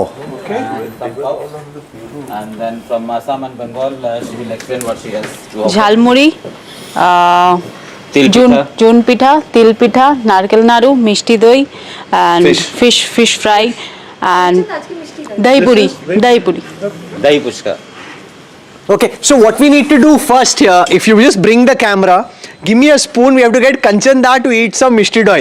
He's been refusing. He says till the time the BJP wins, Kanchanda, now you can get some mishti doi. No, he said I'm petrified that I don't want to jinx it, therefore I will only eat when the BJP wins. Now you earned your mishti doi. Oh, you have a sugar issue? Okay, no, then we must not get you. But congratulations. This is a victory that's been long in the making. The party's worked very hard. An emotional moment for you, Kanchanda? But the thing is that now it seems TMC won't be crossing the 3-digit mark. It will be halted in 90s. And the point which was being made by some of the people over here, the sheer arrogance that had come to, become the whole face of the TMC. Abhishek stands on a public platform and dares the Union of India to come take him on. the manner in which Mamata Banerjee had begun to speak, and something, I'm open to correction, but throughout the campaign, neither Mamata Banerjee nor Abhishek Banerjee nor any other TMC leader ever mentioned Ma Mati Manush. They abandoned their own slogan. And if you look at the list of candidates, she was there, she will know. The first dozen odd candidates were the tainted ministers who had charges against them of thievery, of this, of that. I mean, you can't get away with this. The arrogance of power can at times be just so intoxicating for those in power that they lose sight. Advaniji had a term for this, satta mad ka nasha. And वो नशा जब चढ़ जाता है, आपका पतन सुनिश्चित है. Very confident of Didi, who's been with her for almost more than 4 decades, 5 decades. Someone very trusted both in Delhi and Calcutta, was the one who I asked him, does she know that TMC is not faring well? He said a very interesting sentence. He said, हम सबको पता है, उनको कौन बताएगा? Oh, that's so intriguing that a lot of people knew but no one told her, or was it just the overconfidence that the party could not see? And then he said a very interesting sentence. He said, जो सत्ता में रहता है वो भूल जाता है कि हम कभी हार भी सकते हैं. That's true. Basically, there is an economic theory written in 1960s by Dalry, which says the higher the number of people who know something is going wrong, the lower is the chance that somebody will actually go and tell the boss that something is wrong. That's a problem. Veer, how is the dahi puchka? Anyways, धुआं निकल गया वीर का लगता है. I recommend it heartily. Really? It's really good. It is? And unlike everything else, she's making it fresh in front of us. Nice. If Veer likes it, then, congratulations. Well done. That's a tough one to try and win. No, but this defeat for the so-called secular opposition, and what that means for national politics, Veer. I think it proves that the BJP, in many ways, outside of South India at least, is unstoppable. But also, we'll talk about this at night, but I think there's always been a conflict. Even so-called secularists have complained about the fact that Mamata has been dictatorial, that there are gundas, that there is a pro-Muslim policy to the detriment of Hindus, but everybody's kept quiet about this because they felt she's the last hope of stopping the BJP. So there's been this interesting little double act on the secular side, saying whatever else she is, at least she's anti-Modi. Now that she's lost, I think more of the truth will come out. And as you travel, Padmaja, through West Bengal, you need to share that. Padmaja is having the whole thing. Do hi bane itni der mein Padmaja has grabbed both, okay? No, so we share, okay? He recommended it. How can I not try okay. it? I mean, it's but sharing is caring. That's very important. Sabka saath, sabka vikas. Okay. Now, as you travel through West Bengal, you also realize how impoverished the state is, relative even to a place like Bihar or Assam at this moment. Answer that, and one of them is mine. Thank you. And you're absolutely right, and which is why a lot of this derision towards states like Uttar Pradesh and Bihar, there is actually a lot that Bengal has in common. You just look at the GSDP figures. Again and again, this has been spoken of. The number of child marriages in West Bengal are at an all-time high. It's the highest in the country. It's the highest in the country. FIRs are not registered. And again, this was, I think, in my limited takeaway from Bengal, this was an emotional election.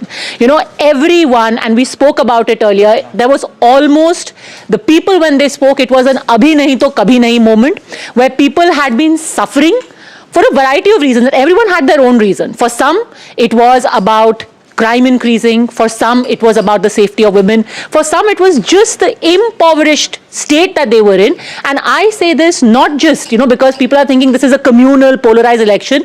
There were Muslims who said, what has been done? In Mothabari, where that entire thing over SIR happened, more than SIR, people were saying, "Sadak क्यों नहीं बना रहे हो यहाँ पे? एक college बनने वाला था, कब बनेगा यहाँ पे?" And a TMC guy was taken on by a local Muslim who said कि तुम मेरे को बताओ, तुम यहाँ आकर के जो सारे TMC की पैरवी कर रहे हो, क्या किया है तुमने? 10 साल से तुम्हारा विधायक है यहाँ पे. And we see this reflected in the result. So everyone had their own trigger, but people this time voted simply because they had enough. So this 1,500, 3,000, all of that perhaps was secondary, and the cherry on top, but this was an emotional election. Which of the food is from the south? Yeah, we're gone. You said this on Wednesday. To be fair, you said this on Wednesday before the results were out. Yeah. Yeah, I think you pretty much vindicated. Yeah, and now or never. This was a feeling you heard again and again. We've had it. We've had it. I also have this view, and she agrees with me. The Muslim vote in Bengal was split three ways this time. The indigenous Bengali vote, Bengali Muslim vote, which is the so-called peasantry over there, went back to the Congress and the CPM. That's why you find them incremental increase in their voting percentage. The Bangladeshi immigrant or Rohingya Muslim voted for Trinamool Congress. And a lot of them actually voted for Humayun Kabir's outfit. He's leading in both his seats right now. And I mean, they may not have been able to cross the threshold of converting the votes into seats, but it happened that way. I think Ravi Shankar Prasad is joining. We're joined now by Ravi Shankar Prasad ji. Ravi Shankar ji, if you were in our studio, we would have given you some very nice sandesh and mishti doi. And I think in the way that the BJP and the Rasgulla as well.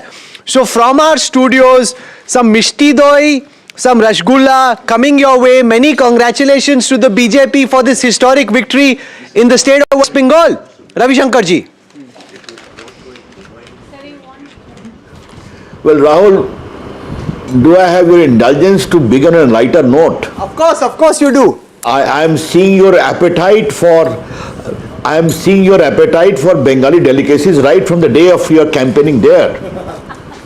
Whether it is kulfi with mango or whether it is roll there and whatsoever, I am very thrilled. But why you were so reluctant to have even one litti in Patna? अरे Bihar campaign. क्या बोल रहे हो आप? ऐसा नहीं है, इतनी तो litti Why this double standard? Oh, Ravi Shankar ji, the litti and the mutton at your house was. This is a rank double standard. अरे हो, फंस गए, पूरी तरह से फंस गए. No. How much effort I have to make you eat even one litti, and here every restaurant you are enjoying all the varieties, the delicacies, including in your studio. Good, keep it up. Therefore, Biharis also make good delicacies. Keep it in mind. No, the delicacies were brilliant. I just want to clarify before you pick up the wrong message that when we'd gone to Ravi Shankar ji's house, we'd just had dinner before that. हम dinner खा के पहुंचे थे रवि शंकर जी से मिलने के लिए, और डबल डिनर से मैं बच रहा था. But yes, the mango kulfi and everything else we had was fantastic. So you've seen the BJP struggle in Bengal. Talk us through what this moment means for the Saffron Parivar. 194 leads at this moment. The lotus blooming in a state where it was thought impossible for the Rahul, BJP to win. Rahul, kindly give me just 2 minutes. Today is a very emotional day for us. Bengal is the birthplace, Karmabhumi of Shyama Prasad Mukherjee, our founder leader, who sacrificed his life for the sake of country's unity. He entered Kashmir without permit and told his young secretary, go and tell the people of India at the Jammu border when he was arrested, I have entered inside Jammu and Kashmir without a permit. His young secretary, Atal Bihari Vajpayee. And from there, BJP is having a decisive victory. It's a very emotional moment for us. The second thing I would like to flag today is, whether it is Bankim Chandra, whether Ramakrishna Paramhans or Vivekananda or Arvindo Ghosh or Bipin Chandra Pal, they in their own way resurrected the great spiritual tradition of Bengal, merging it with India's cultural nationalism, which I am sorry to say was completely lost sight of when India became free, except the brief period of Vidhan Chandra Roy. And the left mercilessly finished it, and Mamata ji surpassed even that. So therefore, I must name him. Samik Bhattacharya, the president of Bengal BJP, is a good friend. We have worked together for long in the Yuva Morcha of the party. He said, Ki hobe, Samik Babu. He said, it will be a rejection, not an election simpliciter. And what you are saying is a rejection of all the misdeeds of Mamata ji. Ravi Shankar ji, Rahul Babu, be very clear about one thing with some experience of mine. Sorry, please complete what you were saying. देखो, अहंकार कभी नहीं चलता है. राजनीति में अहंकार नहीं चलता है, arrogance, overpowering fear. Ravi ji आपने I am sorry, she fought a great battle against the left. And why she had even superseded their atrocity is something shocking and surprising. क्योंकि आपने atrocity की बात की और आपने emotional moment की बात की, कई सारे ही states में चुनाव होते हैं, every state sees election, but in West Bengal, we have seen that people actually lose lives, simply because they decide to follow a particular ideology. On this day, would you want to say something to the families of the 68 people who lost their lives in the post-poll violence in 2021 and subsequently in the 5 years that followed? Raviji. My deep condolence to this, Padmaja, but I have visited Bengal as the leader of delegation of MPs to inquire into the atrocity during Gram Panchayat elections. I have gone to Sandesh Khali. Today let me tell you, I had gone to a village where a BJP leader's family was so mercilessly attacked. Even a late Bahu who was in a family way started crying in my arms. She was so badly beaten. I have seen those. In a tribal village we went, not even a single one was there, because they were threatened, except one Bahu. I told her, Ekhi nahi ashon, kami bolbo ki. All those we have seen in Sandesh Khali are not being allowed to go, but for the CRPF presence. And the moment we went there, thousands of villagers came crying to us. There was fear, there was atrocity, there was terror in the hinterland of Bengal. And our good friends, the Bhadralok in Calcutta, they used to say, kindly allow us to vote to the booth and then see the result. Many industrialist friends of mine have told me, I will not name them, कि हमारे voter slip को वहीं छीन लेते हैं. ये था Bengal, and you all must have seen it. Today it is a matter of great pride that people of Bengal have spoken. The PM, the trust on PM leadership, bharosa on Modi ji, an extraordinary management and assurance of courage given by Amit Shah ji to all the people. We are with you. And a trust, I think a test also of that. All this is combined together. Ravi Shankar ji, Shiv Arur here. First of all, a big congratulations to you and your party, sir. My question to you is about, the language that the Trinamool has often used about outsiders, about Biharis in particular. Disparaging terms have been used, like gutkha eaters have come to, defile the culture of Bengal. What would you say? You are from Bihar, so what would you say to those prominent faces in the Trinamool who used that kind of language today? What is the message to them? My reply is very simple. Who are talking about it? Who cry horse कि संविधान खतरे में है. An Indian constitution permits one citizenship and the constitutional fundamental right of the people to settle anywhere. They were talking about it. But why Bihari only? Have they spared the media? Have they spared the judiciary, by the way? How many judicial officers were gherawed and kept in bandak for 7 hours, but for strong language by the Supreme Court? To beat the media, beat the people, beat in some way the judiciary. What used to happen by Trinamool lawyers in Calcutta High Court? The Calcutta High Court used to say, sorry, we cannot hear this case. All these things are so well known. Therefore, it was fear everywhere. And a lady leader who has fought so aggressively against the fear of left surpassed even that. Ugly, terror. I'm very, Mamata ji was minister with us in the Bajpayee government, and she could dissent like this is a matter of great shock. But people have spoken, and it is a matter of great moment that Bengal today is going for a tectonic shift. We are very happy about it. Ravi Shankar Prasad sir, Veeraraghav here. Let's just go beyond West Bengal alone. two major regional forces which have dominated the opposition. The TMC and the DMK have been undone today. DMK, of course, undone by the Vijay factor in Tamil Nadu. What's the big national import? These are two regional parties which defined themselves as custodians of that regional identity and have said that the narrative that they had constantly used was that they were the barriers to the BJP from entering those states. What's the big national takeaway both for the opposition and for the regional versus national narrative that's been built in this country? Well, that's a very good question. It is again a reflection of the changing mood of India. Aspirational India is rising. Enough of regional sentiment. If you can't deliver good governance, tata bye-bye. If you can't give a good civil life of development, tata bye-bye. That is very important. And you know how I see India, I have been in charge of Tamil Nadu also, I have worked in Bengal also. This great change which is happening, in which television has played a role, films have played a role, social media has played a role. People are realizing who we are, and people are realizing हमें भी कुछ करना चाहिए. We are also aspirational, and if we are, the regional forces will try to kill the aspirational constructive instinct. You better hell with it.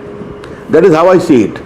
It's a very healthy sign with the country. Okay, healthy signs. Before I hand the phone over to Manu, to stay, they are most welcome. Okay, before I hand the mic over to Manogya, quick question. Do you believe that the rise of Vijay means, since you've been in charge of Tamil Nadu, I'm asking, is that not great news for the BJP to gain itself in Tamil Nadu, build itself? Do you believe another force has taken over the regional space? Missed opportunity for the BJP? That is a naughty question. Okay, we will keep it for... we will keep it for reply on some good cup of tea. Manogya. Ravi Shankar ji, आपसे पूछना चाहूंगी कि just wanted to ask you on what is your take on the win that BJP has had vis-a-vis the loss of TMC. Why I'm asking this is perhaps historic, and what does this history in making mean for you as a leader who's been multiple times to West Bengal in the past also? You know, Manogya, first of all, you must understand, you have followed Bengal politics quite closely. I know that, Manogya. You cannot discount the hard work which the BJP organization has done. The RSS people, the BJP worker, the suffering. I remember in North Bengal also I have visited. कितनी पिटाई की थी, मैं hospital में गया था. एक driver हमारा कार्यकर्ता था, उसकी पत्नी लिपट के रोने लगी. दीदी बोलती है चुनाव आयोग ने आपका साथ दिया इसलिए जीत हो गई. All those workers today. So today is the day for me to salute the sacrifice of all those workers. उनके गांव में मैं गया हूँ, देखा हूँ, तो उन सबों ने जो मेहनत की है, और बाकी जो हमारे प्रधानमंत्री, गृह मंत्री, संगठन ने जो मेहनत की है, उसका बहुत अभिनंदन. Great appreciation. Joining us, really appreciate you taking out time. Ravi Shankar Prasad, senior leader of the BJP, talking about a historic victory for the BJP in West Bengal and in Assam. I'm joined by Sarbananda Sonowal, comes from the state of Assam, played an important role in the campaign on the ground. And I want to go across to the data file leaderboard to give you a sense of where things stand in Assam. Mr. Sonowal, welcome. You've been able to bring the BJP back to power in Assam in a very, very significant way. Winning a majority by itself, the BJP at 99 seats in its alliance and the BJP by itself at 81. This is history in a state where many thought that the BJP originally could never win. Many congratulations, Mr. Sonowal. Thank you. And like particularly for this victory, we sincerely extend our heartfelt gratitude to the people of Assam because of their sympathy, support, because of kindness and blessing, and we could able to achieve that particular target. And I believe in the whatever like in the last 11 years under the leadership of Honorable Prime Minister Dharmendra Pradhan, good work has been done in the state of Assam, and also under the leadership in the state of Dr. Himanta Biswa Sarma as a Chief Minister. So people of Assam, every section of the people of Assam got justice, social justice and equal economic upliftment. And that is why they firmly believe that if BJP is there, peace is there, progress is there, prosperity is there, dignity is there, and particularly the people of Assam, their identity, land, the culture, their heritage, their language, and above all, their self-respect, everything will be well protected. And with this firm belief, they have again brought BJP back to power. One of the highlights of the victory of the BJP in Assam is the complete decimation of the Congress in Upper Assam. The land which used to be the bastion of Tarun Gogoi, now the Congress winning only 2 seats over there, the BJP at 33. So much so that Gaurav Gogoi lost on his own seat. Gaurav Gogoi losing, what's the message? The man who led the campaign, you tried to make this happen in Jorhat in the Lok Sabha election. It didn't happen then. It's happened now. Hitendra Nath Goswami of the BJP winning against Gaurav Gogoi, the man who was leading the Congress's charge, Mr. Sonowal. Yeah, look, Congress is a lost credible force here, because in the last 55 years of their regime, whatever misdeed they have committed to the people of Assam, and ultimately whatever corrupt practices, whatever wrongdoing they did, and ultimately which has resulted Assam to stay in the back foot, and because of their all kind of misdeed, that is why the people of Assam will never excuse them, never forgive them. This particular blunder they have committed, they will have to face the penalty, and that is why this time also people of Assam have totally rejected them, their Congress and its allies. And they know that if Congress comes, again corruption will come. Congress comes, there will be unrest will come. Congress comes, it's broken of the law and order situation. And Congress comes means like a sense of insecurity to the life of the people.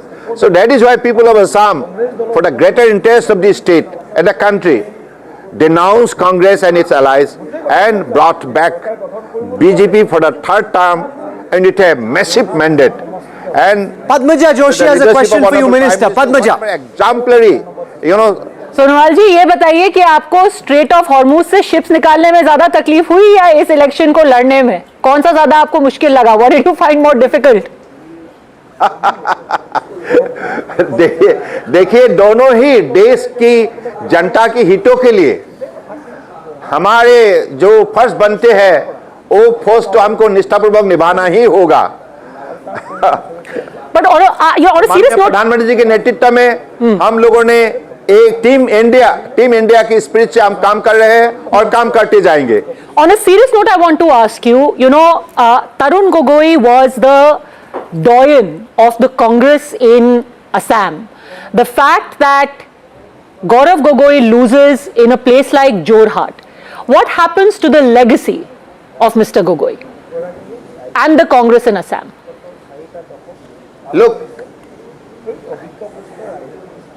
like Gaurav Gogoi being the leaders of the Congress party, he did have connection with the commoners in the state of Assam.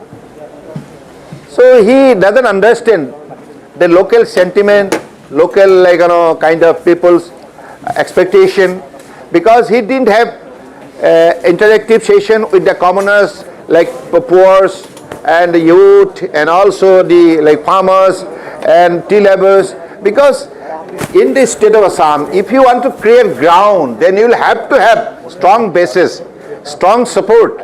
So he was only confined with the Congress leadership. It was a top heavy. It was a kind of top heavy. That is why they have failed. Shiv has a question from the Minister. Shiv. Minister Sonowal, Assam was one of the elections where most people were predicting things would go a certain way. But I want your sense of what you think the national impact of these 5 elections is going to be, particularly Tamil Nadu and Bengal. What according to you is the big national picture? What has changed, sir? look, there are many important agenda to be landed on the ground for the betterment of the people of the country and for the speedy growth of the West Bengal and Tamil Nadu. The people of both the states have decided to bring BJP and also trying to give space. They understand that whatever exemplary initiative Honorable Prime Minister has taken in the last 11 years, it is always helping the poorest of poor, all sections of the society and all part of the country. Sabka Saath, Sabka Vikas. Manogya has one last question for you. Manogya. Ultimately, the performance of AIUDF in the state raises worries for a lot of other political parties also, and of course Congress, the way they performed. What is your take on it for both Congress as well as the performance of AIUDF? Does it come to an end for the party? Whether it is Congress or AIUDF, they are the protector of illegal migrant. Illegal migrant, ये बांग्लादेशी घुसपैठिया के लिए ये दोनों party प्रतिबद्ध है, देश की जनता के लिए नहीं, इसलिए देश के जनता ने उसको नाकार किया। Okay, we've got some information coming in, Shiv, on government formation for the TVK in Tamil Nadu. Shiv. Government formation, if the party gets a majority, obviously the TVK is still being cautious about this, but this is a big NDTV inside track on what the next steps are going to be. Remember, look at the numbers right now, 108 for the TVK, 65 for the DMK, 60 for the ADMK, just short of that magic figure.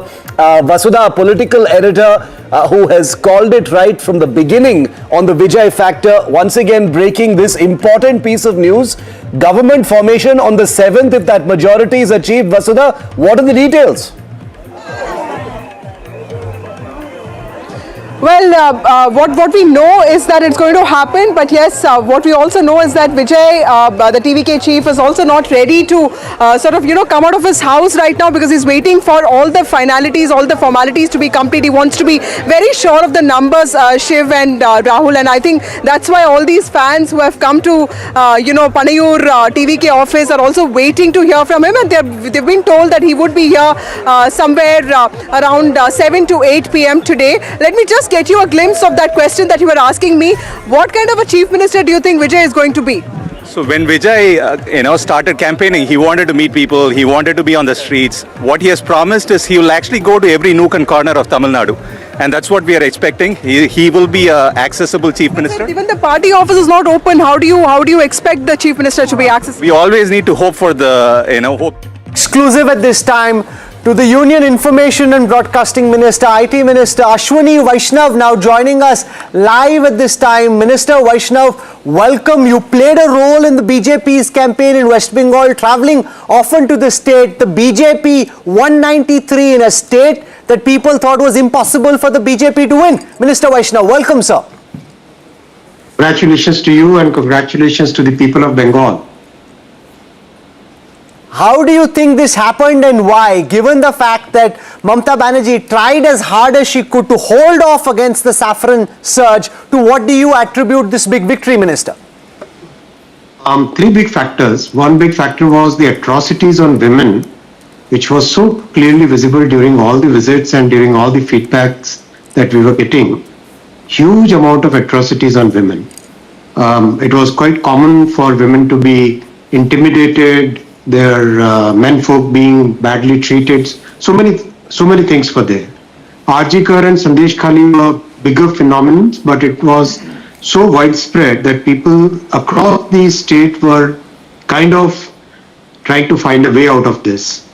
Second big thing was major lack of development. Each and every project was kind of stranded. Look at the case of Kolkata Metro. To complete the Kolkata Metro, we wanted to fast forward it, but the state government, TMC government, first they went to the High Court. When they lost the case in the High Court, they went to the Supreme Court to stop the metro project in Kolkata. I mean, that kind of approach towards development was something which was so visible. hundreds of projects in the state were stranded because there was no cooperation from the state government. That was the second thing. Third thing, our Prime Minister's clear leadership and the kind of work that is happening in the entire country, that was now a clear benchmark for the people of Bengal. What they are missing, they could understand now. So all these factors together have brought this. My colleague Padmaja Joshi has a question for you, Minister. Sir, good afternoon. Many congratulations. You yourself come from Odisha, and at the beginning of the campaign, the Prime Minister said, "Ang Bang Kaling." Ab Ang bhi, Bang bhi, or Kaling bhi, all three will have your government, and all three have suffered for quite a few years. What's your immediate agenda for the state of West Bengal? Restore law and order. Very important to restore law and order. Break all those gangsters which are trying to rule the state and do all those atrocities on women especially. That has to be broken. Third, bring back the state on path of development. Particular, business has suffered. There were a lot of people who are in business, in construction. They keep worrying about, and one word that one heard constantly is chakri. We need work. How does that happen in a place where, we remember Singur, we remember Nandigram? So how do you reconcile the two? Industries were hounded away from West Bengal because of multiple factors, syndicates, cut money, the kind of law and order situation which was there in Bengal. It was palpable that people have to leave the state for jobs. Now that will change. All right, I think Shiv has a question. Shiv, here. Minister Vaishnav, a huge congratulations. Nice to see you again. As Minister leading many of our tech sectors, Bengal has conspicuously been lagging on many industrial parameters. What is your vision? There's a huge young base there, a big, a large potential workforce there for tech, AI. What would be your message to them now, sir? They will be very hopeful. See, the state of Assam got a semiconductor plant because the kind of government, the proactive government which is there, they got a semiconductor plant. Imagine the electronics manufacturing ecosystem getting developed in Assam. That is the kind of potential our country has today. We are now net exporters of electronic components and electronic equipment. We have almost 25 lakh people employed in electronics manufacturing. And Bengal was losing out on all these opportunities because the state government did not want any industry. All these things will change now. Ashwini ji, just one more question, and I'm very curious about this because you are considered a bit of an outsider as far as politics is concerned because you're much more thoughtful. Bengal was a place where it was a very high voltage, high octane campaign where very fiery, inflammatory things were being said as part of the political narrative. For someone like you, what did it feel like being in that battlefield, sir? Shiv, you were there and Rahul was also there in one of the editors' meetings. Yeah. About a month back or maybe 1.5 months back. I had very categorically told all of you that we'll win with 170 plus seats. You did. And the reason for that kind of conviction was that people had made a decision. People were very clear they want a change. They were very clear what they were missing out. They were very clear that the atrocities on women must end. They were very clear that Bengal must get back onto the path of development. Bhay se bharosa is the transition which is happening now. Bhay se mukti is the victory being depicted now. Manogya Doiwal has a question. Manogya. Namaste Ashwini ji. Just a small question. There are a lot of railway projects that have been pending, including the metro project of the city itself and the timings that were to be changed for Kolkata.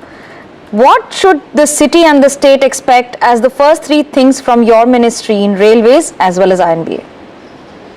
First, bullet train will take to Siliguri. That's the first big project we'll take from Patna to Siliguri, the bullet train. Second, Kolkata Metro we will now complete because as I told, the TMC government went all the way to Supreme Court to stop the project. And now that factor will be out, so we'll be able to complete the Kolkata Metro. Third, there are about 80 plus projects which are pending in the state because the state government was saying no to those projects. Now we'll be able to start many of those projects. Thank you so much. But you have many problems, like this is the only state which has the land ceiling act still, Mantriji. This is also a state where incentives are given, then the incentives are taken back. So there's also a problem with very small fragmented land holdings and therefore the challenge with land acquisition. How does the BJP intend to deal with these structural issues when it comes to industrializing Bengal? Where there is a will, there is a way.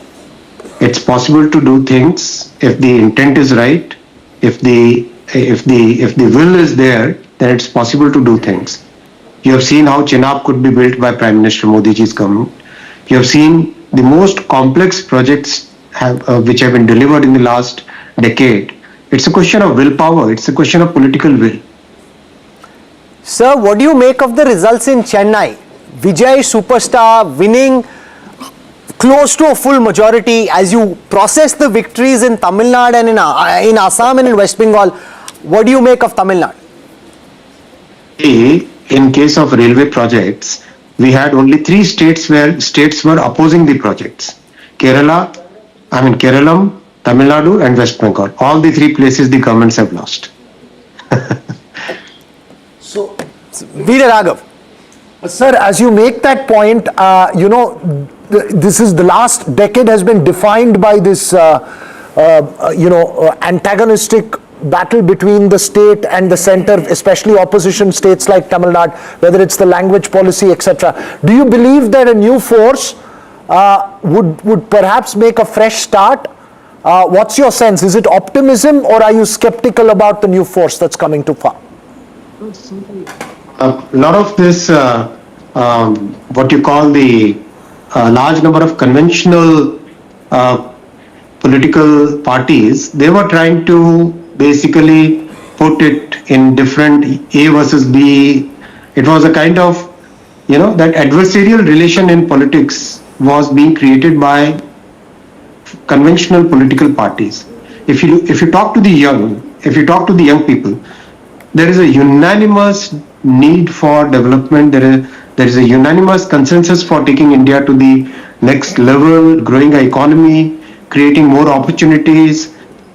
That entire spirit, that aspirational India which is there among the youngsters, that is universal. I think that spirit which is winning now, and that old politics of putting one against the other is going away. Thanks, Rahul. Thank you so much. Thank you so much. Really appreciate you taking out time. Ashwini Vaishnavji, many congratulations on this big victory. And, the lotus blooming in a state, Kanchandao, where it was thought impossible, is a big victory. This is a significant day in the annals of the BJP's history. I was just thinking, in a way, in a manner of speaking, this is homecoming for the BJP. It has sort of won an election in a state where the idea of a Hindu core political party, political organization took shape. And I'm not referring to either the BJP or the Janasangh, but the Hindu Mahasabha. And people forget, but in elections subsequent to 1952, the Hindu Mahasabha would win seats in Bengal. And one of them was famously Nirmal Chatterjee, father of Somnath Chatterjee, the great Marxist leader. Sir, can I just for a moment go across to Harsh Goenka? He's joining us now. He's put out a post earlier today saying industrialists are thrilled with the result. His family comes from Kolkata. They'd left, one part of the family is still there. He's moved now to Mumbai and elsewhere. Mr. Goenka, welcome. Do you want to summarize what you think is the feeling amongst business communities, families like yours that trace their roots to Kolkata, and how you process this result in West Bengal? Mr. Goenka. I've spoken to a lot of businessmen today, and there is a general sense of euphoria that it's great news for the business community. There will be a shift from welfare politics and role to sustainable economic development in the state. There is a general feeling that now there will be an industrial revival, and there has been a fair amount of migration that has taken place. There would be a reversal of that, and for growth, one needs less of local tensions and societal cohesion. which will come. And more important is there is a lot of entrepreneurship within the Bengal community. And I think startups, entrepreneurs, and MSMEs will get a lot of boost. One found a lot of resistance from what is known in Bengal as syndicates. I am sure there will be greater law and order, and more jobs. I think it's extremely important to have the migration reversal. So all in all, the entire business community seems to be absolutely delighted. What would you like to change? What would you like should change in West Bengal with the new government coming to power, Mr. Goenka? I think the entire the focus on economic development, on industry, something that I hope that will happen. It has been neglected in the last several years, and I would say several decades. Once the CPM came in, and then Singur happened, somehow or the other, the Bengal never got its brand back as which it was. And I hope the glorious days of the past come back to Bengal. It has lost the race to so many other states like Maharashtra, Gujarat, Tamil Nadu, etc. Mr. Goenka, it is so poignant that you mentioned Shingur, because this was a seat that was continuously held by the Trinamool Congress. It catapulted Mamata Banerjee to the Chief Minister's chair, and today the TMC has lost on this seat. Becharam Manna, who was the right-hand man of Mamata Banerjee in the Shingur agitation, he's lost this seat. Do you think, in that sense, Bengal has come a full circle in the verdict today? Absolutely right. It has come a full circle, and people in Bengal are looking for employment.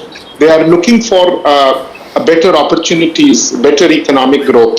So it's extremely vital that the state comes back to its old glory. We leave it over there. I know you don't want to get involved in a hectic political conversation, but we leave it over there. Many business families had to leave Kolkata, not just during the Trinamool rule, but going back as well. They, of course, would be delighted with the fact that the government has changed. Thank you, Mr. Goenka. Kanchanda wants to make a point. Thank you, sir. Quick comment on what Harsh Goenka said just now. Of course, I mean, whatever he said makes eminent sense. I mean, do things fast, do things in a way that there are sustainable jobs, etc., etc. But we must also remember that a large number of so-called industrialists, they were severely compromised by Mamata Banerjee's government, if not she herself. And I don't wish to get into names or talk of individuals, but to get them out of that situation, to get them going again, would be quite a task, and that is one of the things they have to attend to immediately. Rahul, coming back to the results as such, now it increasingly seems that Mamata Banerjee will not be able to cross the 3-digit mark. Now, this is something which I don't think she ever imagined in her worst nightmare, that she could be dumped in such a manner. In fact, after our non-stop coverage now, we have to take a very quick break at this point, but we'll come back to what Kanchan Gupta is saying. There's a big breaking story which we'll talk about after break. Veera and Shiv mighty excited about it, because apparently the Congress is getting into dialogue with the TVK. TVK is a little short, they have to get the rest. So how do they get it? Where do they get it from? So kahani mein twist, there's much to go still. Ravin also indicated that. Everyone wants to talk to TVK, but nobody knows where Vijay is. That DMK and Congress should be hiding their MLAs in a resort. No, absolutely. He needs 10 for a majority. He can take them away from the Congress. No, but I'm telling you. So we'll slip into a break. Lot to talk about. Can the Congress lose its MLAs? That's what Jai is. Take a resort politics. Okay, coming back on the other side of a quick break. Stay with us.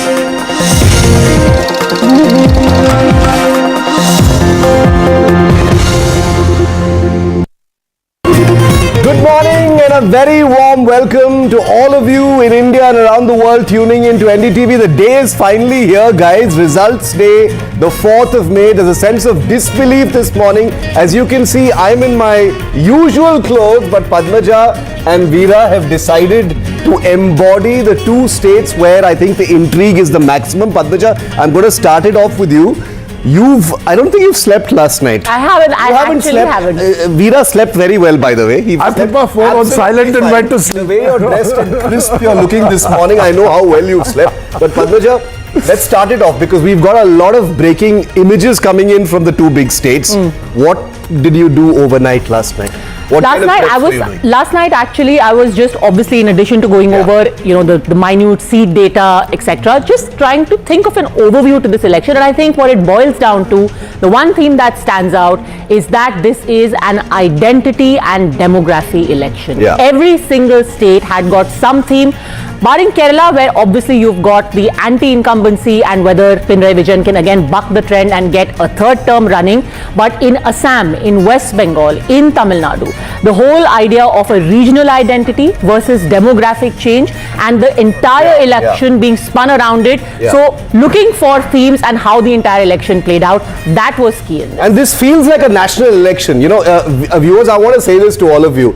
If you've ever got the sense that this isn't just about state elections, but feels a little bit like a sort of semi-Lok Sabha election with all the center versus state framing in many of these states, the big personalities, the constant national impact, and the sheer number of seats, the sheer number of seats into the Lok Sabha. If you look at this election and why this is extremely important, and I think this point needs to be seen from a national picture.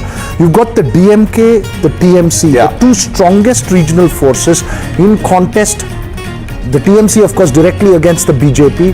DMK, of course, in a three-way fight in Tamil Nadu. You also have the left and the Congress in Kerala, which are also regional parties in Kerala. Let's not forget. So it's largely, whether it is beef in Kerala, Tamil pride in Tamil Nadu, fish in West Bengal, it's largely a regional identity versus. Good morning and a very warm welcome to all of you in India and around the world tuning into NDTV. The day is finally here, guys. Results day, the 4th of May. There's a sense of disbelief this morning. As you can see, I'm in my usual clothes, but Padmaja and Veera have decided to embody the two states where I think the intrigue is the maximum. Padmaja, I'm going to start it off with you. I don't think you've slept last night. I haven't. I actually haven't. Veera slept very well, by the way. I put my phone on silent and went to sleep. The way you're dressed and crisp you're looking this morning, I know how well you've slept. But Padmaja, let's start it off because we've got a lot of breaking images coming in from the two big states. What did you do overnight last night? Last night actually I was just obviously, in addition to going over the minute seat data, etc., just trying to think of an overview to this election. And I think what it boils down to, the one theme that stands out is that this is an identity and demography election. Every single state had got some theme, barring Kerala, where obviously you've got the anti-incumbency and whether Pinarayi Vijayan can again buck the trend and get a third term running. But in Assam, in West Bengal, in Tamil Nadu, the whole idea of a regional identity versus demographic change and the entire election being spun around it. So trend scanner. So you're going to see all of that. Whose strength lies in which area?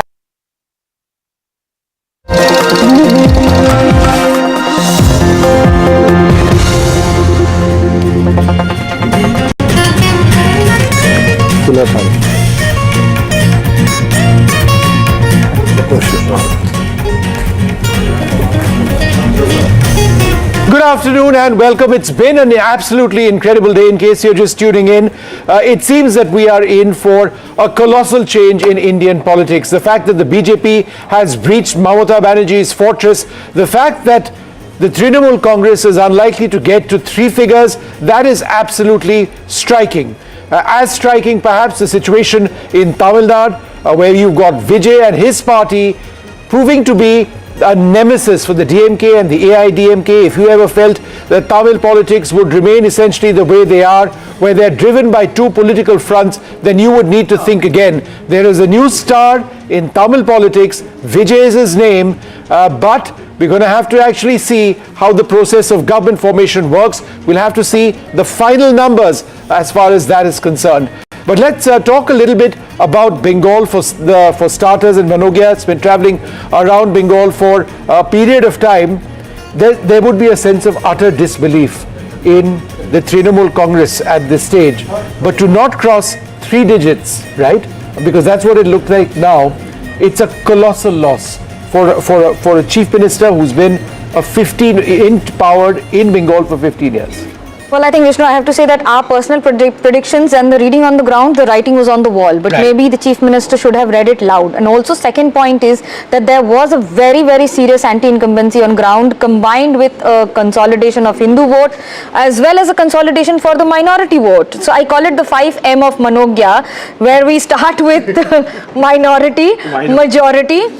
Then you come to the entire paraphernalia of Mamata, Modi and Mahila. Why I say this, I decode it for the viewers. Number one is minority. Minority 30% vote bank that has been voting for Trinamool Congress forever and has combined and has come back together this time also with a little bit of dent in Malda, Murshidabad, where Congress and others have done better across the state.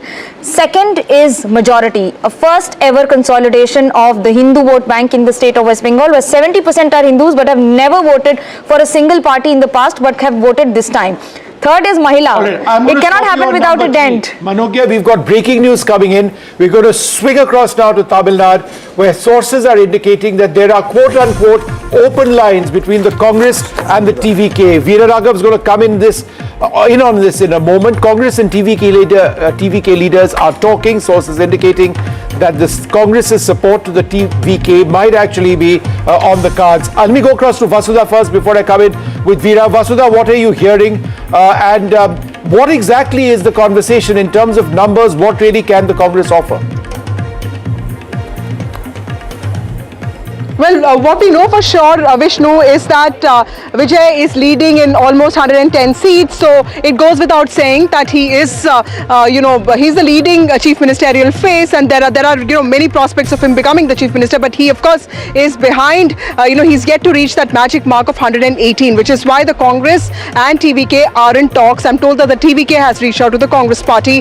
There is a group. Vasudha, again, sorry to interrupt you. We've got Ramesh Chennithala of the Congress with us on the phone. I've come in and I'm interrupting everybody. I apologize. Ramesh Chennithala, thanks very much for being with us. Are you working with Vijay at this stage? Let me ask you a larger, broader question. In terms of numbers, are you looking to actually prop him up? All right, sorry, sir. Sorry, you. Please repeat the question. I'm just going to repeat that question. Looking at the situation in Kerala right now, Mr. Chennithala, where exactly do you see you having the Congress party having done and performed as well as it has? The Congress party and UDF has fared well because the last 10 years this government, the people disliked this government, and the authoritarian rule of the state government and the corruption was a major issue here, and we had gone to the people with all full vigor and with all unity. That is why the people have given a convincing victory for the UDF. Mr. Chennithala, I'm not sure whether you are aware of all the developments in Tamil Nadu, but there are some suggestions at this stage that the TVK and the Congress may be in some sort of conversation, some sort of talks. Are you able to share any information on that? My opinion was we should have an alliance with TVK, but it was not materialized. That was my personal view, but it has not been materialized. Of course, that was a good proposition. And sir, in terms of that proposition, do you realistically believe that the two of you in Tamil Nadu can actually come together to take the TVK across the magic mark? Pardon? Do you believe that the Congress can actually back the TVK to take them across the magic mark, help them form the government? No, that is over now. That is over. We couldn't have any alliance with him. That was a past. Mr. Chennithala, think about the future that the party will decide. Yeah. Mr. Chennithala, Veera Raghav here.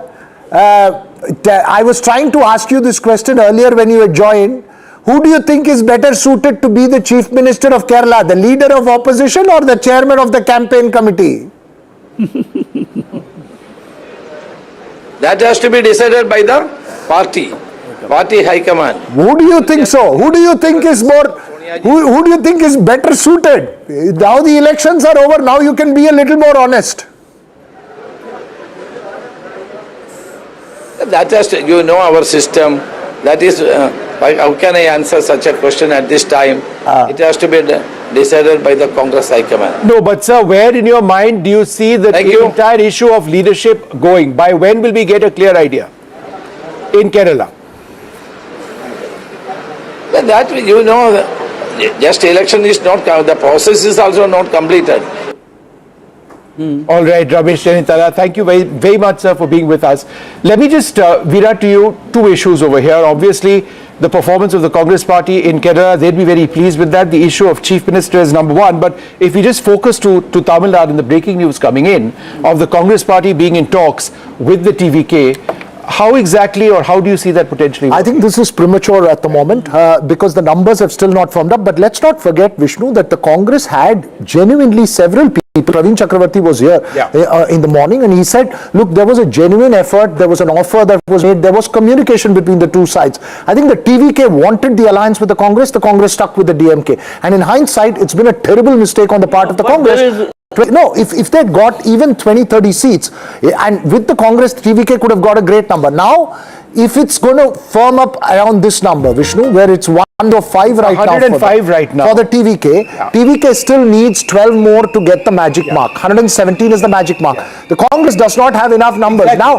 everyone's going to take a beeline, stand outside Panayur residence of Vijay and say, please, sir, Vanakkam, take us in your party. Yeah, Vanakkam, but he's not going to say Vanakkam. He's going to say, no, Vanakkam, well done. So, do we still have Vasudha with us? All right, Vasudha, sorry I interrupted you earlier on. You broke this news of the Congress trying to have its open lines of communication with the TVK. Realistically, given the fact that the Congress doesn't really have those numbers, how exactly do they intend to make a difference? Well, this is also the Congress thinking a long-term, Vishnu, and this is not often that the party does this. There are also factions within the Congress party. There is one that's led by Praveen Chakravarti, Manikam Tagore and several others, and there's also one that's led by Mr. Khadge and P. Chidambaram, who believe, that the DMK Congress alliance should have stayed, and of course that stayed. But yes, now what we understand is that talks have begun between these leaders, and these are two leaders extremely close to Vijay in the TVK, and of course one leader very close to Rahul Gandhi. We'll have to wait and see. At some point, Rahul Gandhi is also expected to talk to Vijay today, is what we understand. We'll get more on this as numbers firm up and the trend analyzed, and there'll be some clarity on how many seats does Vijay actually need. But this is also Congress trying to ensure that it has a long-term strategy TVK in place, because for the Congress party, it's not just the state elections that matter. The parliamentary elections are also going to be very important. Vasudha Madhavan Narayan here has just come up with a nice tagline.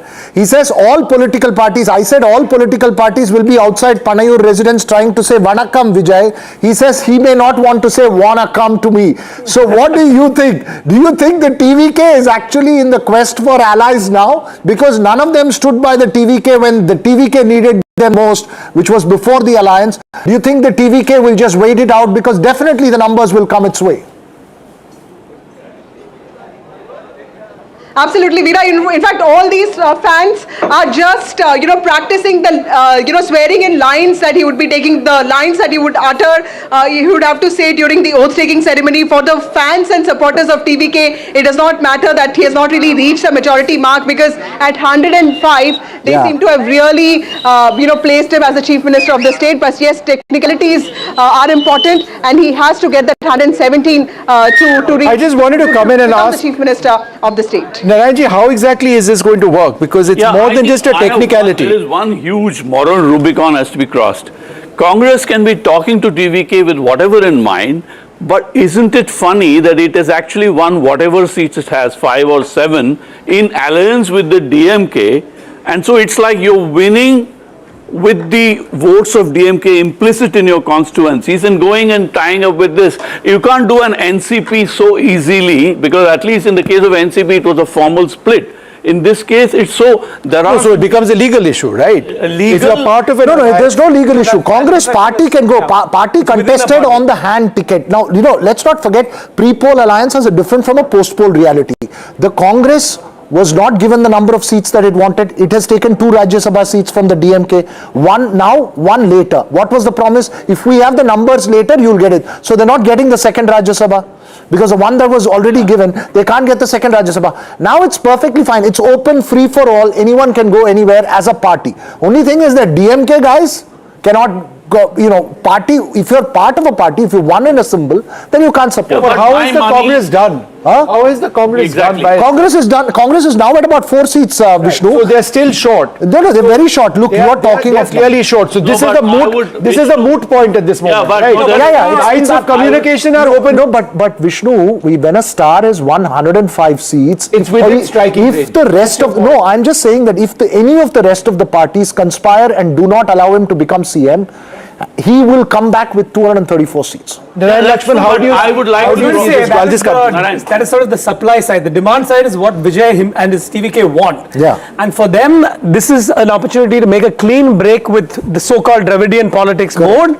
And so Congress is ideal. And of course, they'll have the ragtag of 1 + 2 + 3 + 4 seats added on. And so he'll have to push to get to that. I'd like to draw your attention to the ADMK tally of 58, which actually includes some of the other minor. AMMK, BJP. PMK particularly. PMK, AMMK and BJP. Yeah, so those leave BJP aside because technically Vijay is on record that he's supposed to be anti-Stalin and anti-Modi. Okay, all right, both of you hold on for... Look at those parties. We will do that. But for the moment, let's go straight across to my colleague Vedika Sood. She's been reporting from Kolkata. It is... it is absolutely shocking. There were many, including me, who felt that Mamata Banerjee being defeated in Bengal would be quite difficult, possibly unlikely. Vedika, what is the latest that you're getting? Just about an hour back, Mamata Banerjee issued a statement where she told her party workers... Vishnu, and this is the reason why. This is what victory looks outside the BJP office. The party was happening inside with loud music. Now they've got a tempo outside with bigger speakers, louder music, saffron gulal all over. You can see people are absolutely colored in gulal. The dance continues here. The jhalmuri distribution continues. The sandesh distribution continues. And we're told it'll continue all evening. These are the scenes we've been witnessing for the last 3 hours inside the BJP office on a historic day for a party that in 2016 had single digits in the assembly elections, then had double digits, and this time has had a sweeping victory. And the party will continue here. You have leaders, top leaders from the BJP streaming in. They're coming in absolute white kurtas.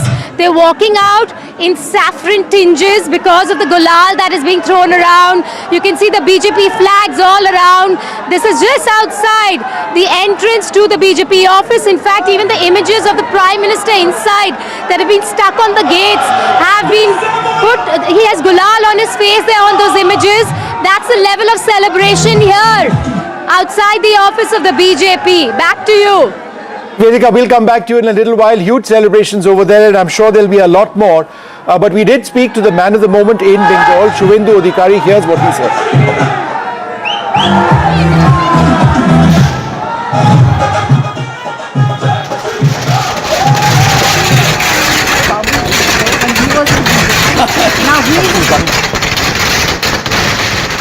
बहुत बहुत मुबारक हो, आपने तो क्रांति कर दी। ऐसे state में आप बीजेपी को ले गए जहां इससे पहले बीजेपी कभी जीती नहीं है।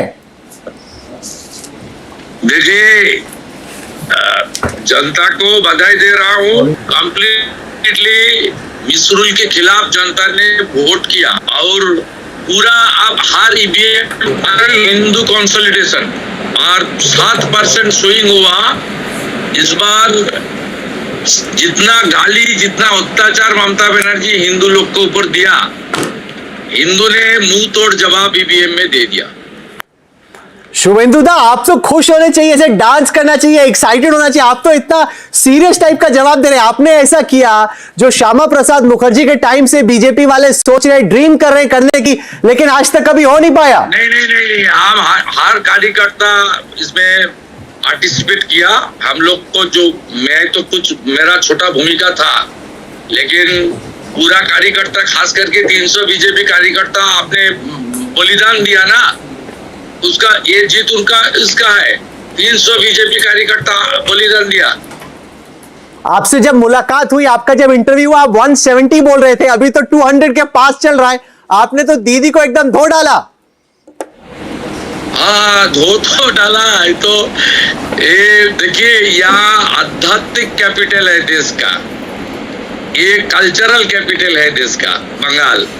इसको ममता बनर्जी जिस तरीके से खत्म किया, और इसमें जनता का जीत है, मोदी जी का जीत है। मोदी जी ने खुद कैंपेन का लीड किया है, उन्होंने काफी मेहनत किया है। मैं जनता और मोदी जी को आभार प्रकट करता हूँ। आप नेक्स्ट चीफ मिनिस्टर हो गए वेस्ट बंगाल के, पार्टी ने बहुत हद तक क्लियर कर दिया। How does it feel to be the chief minister? I am not passing any comment. अब मेरा पास कोई कम्युनिकेशन नहीं है। मैं अभी पूरा प्रदेश में शांति ठीक रहे। कोई भी टीएमसी जिस तरीके से गुंडागर्दी करता था, जो भी भ्रष्टाचारी है, गुंडा है, वो जेल में जाएगा कानून के अंदर। लेकिन जितना 2021 में पोस्ट पोल वायलेंस हुआ, इस तरीके से कोई काम हम लोग करने नहीं दूंगा। पोल वायलेंस ना हो, उसको कैसे इंश्योर करेंगे? पैरामिलिट्री फोर्सेस वहां रहेंगी सर। हम लोग का कंट्रोल है यार, आप लोग मान के चलिए ना। मैं इसमें कोई कम्युनल बात नहीं बता रहा हूँ। हिंदू लोग एरोगेंट नहीं होता। ये कंचन गुप्ता है, आप जानते हैं उनको? कल्चर में एरोगेंसी नहीं है। कंचन गुप्ता आपको कांग्रेचुलेट करना चाहते हैं और आपसे बात भी करना चाहते हैं। शुवेंदु दा, कंचन दा, let me just bring my laptop across. Shuendu Adikari, yes, yes. Suvendu বাবু, নমস্কার। নমস্কার। কেমন আছেন? আমি আছি, আমি গণনা মনিটরিং করছি। আমি এমনি কমফোর্টেবল, গোটা 200-র কাছাকাছি সিট যাচ্ছে। আর ভবানীপুরে মুসলিম এলাকা কাউন্ট শেষ হয়ে গেছে। মমতা ব্যানার্জি 11,000 মতো লিড নিয়েছে। এবারে আমি কভার করে নেব, হিন্দু এলাকা বাকি আছে।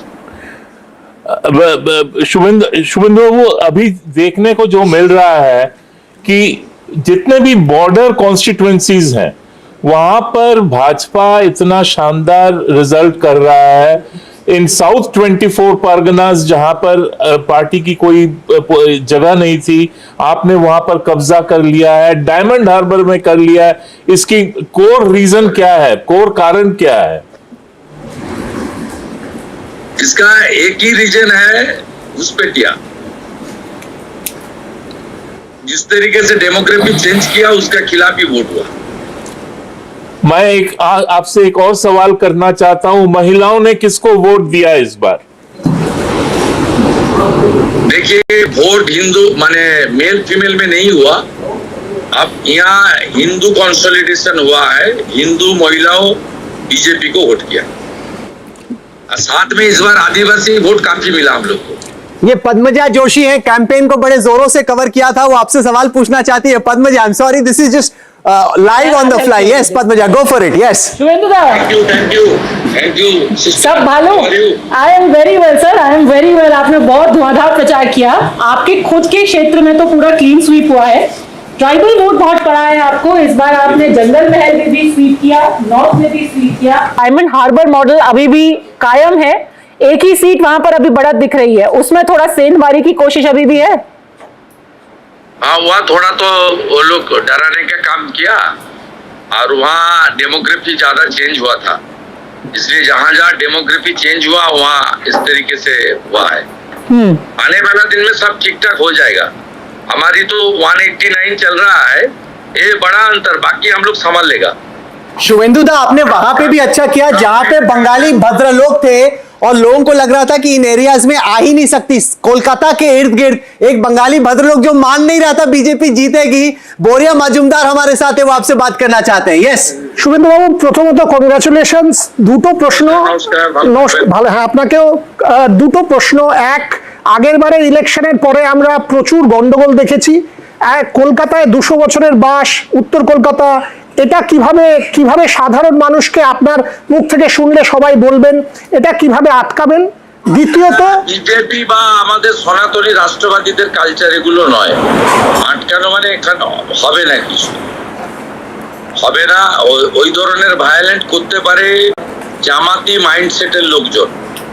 আমরা যারা রাষ্ট্রভক্ত লোকজন আছি, এবং সনাতন কালচার মানি, গীতাকে মানি। আমরা এইসব কালচারে নেই। আমরা যেটুকু যদি ছোটখাটো কিছু ঘটে, আমি এবং আমার প্রদেশ অধ্যক্ষ সভাপতি আমরা দুজন সামলে নেব। দ্বিতীয়ত আমরা যেটা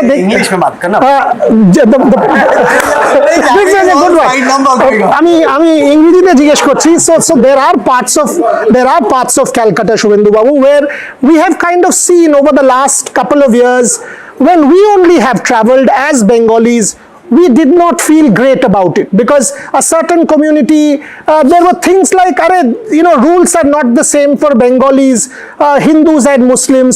There was polarization of a certain sort, and even the Hindus were feeling that very inside Calcutta. Take Raja Bajar, take Metia Buruj, both north and south.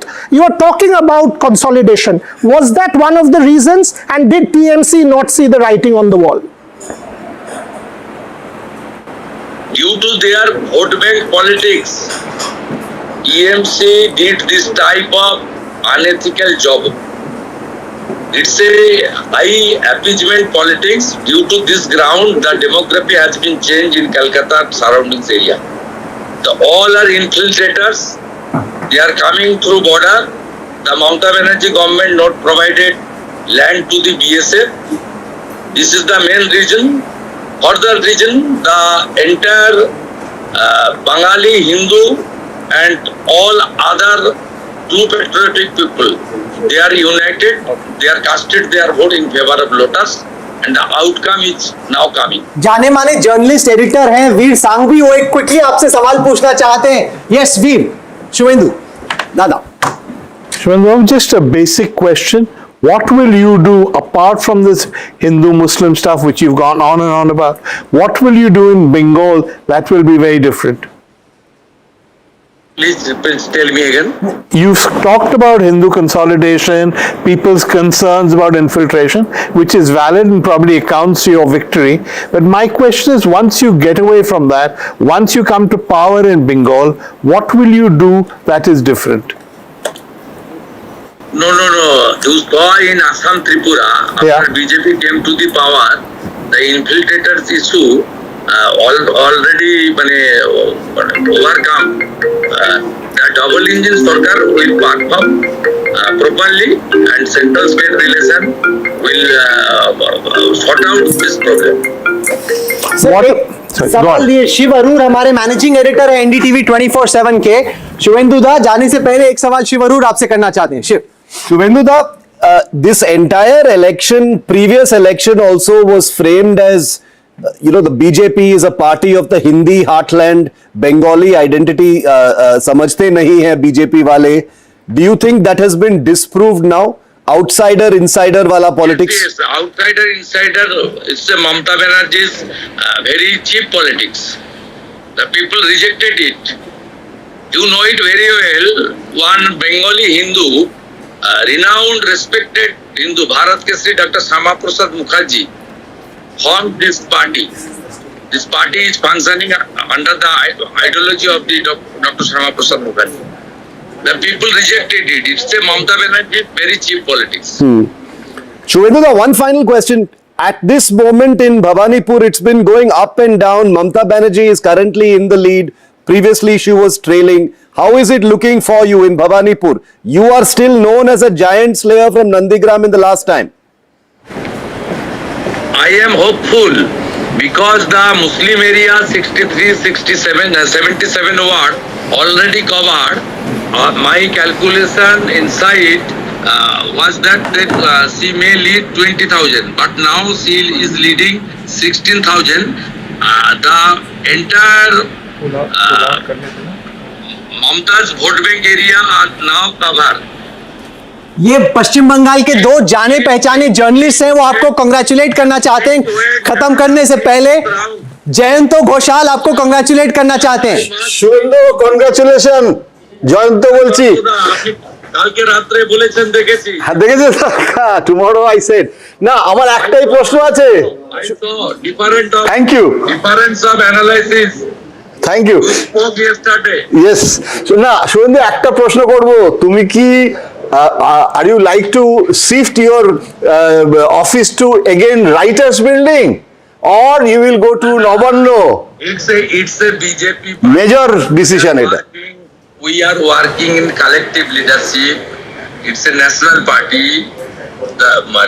We will sit and discuss all the... Writers Act, a heritage building. No. I am not belonging any regional party or personal party. Right. अच्छा महुआ चाटी जी आपको congratulate करना चाह रही है महुआ congratulation Suvendu বাবু জয় মা Kali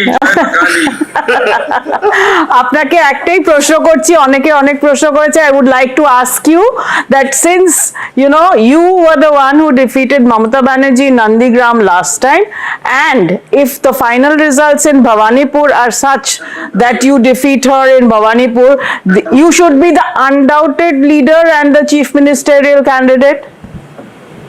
No, I am not passing this sensitive question. BJP is collective leadership under the great leadership of Narendra Modi. We fought this election and results are coming. No problem. अच्छा शुभिमा कृष्ण आपसे पूछना चाहते हैं Krishna With the consultation of the elected Thank you. Suvendu one last question জোড়া ইলিশ কবে আসছে Thank you. জোড়া ইলিশ কবে ধন্যবাদ হবে জোড়া ইলিশ কবে আসছে okay we'll leave it there I really don't want to drag my luck on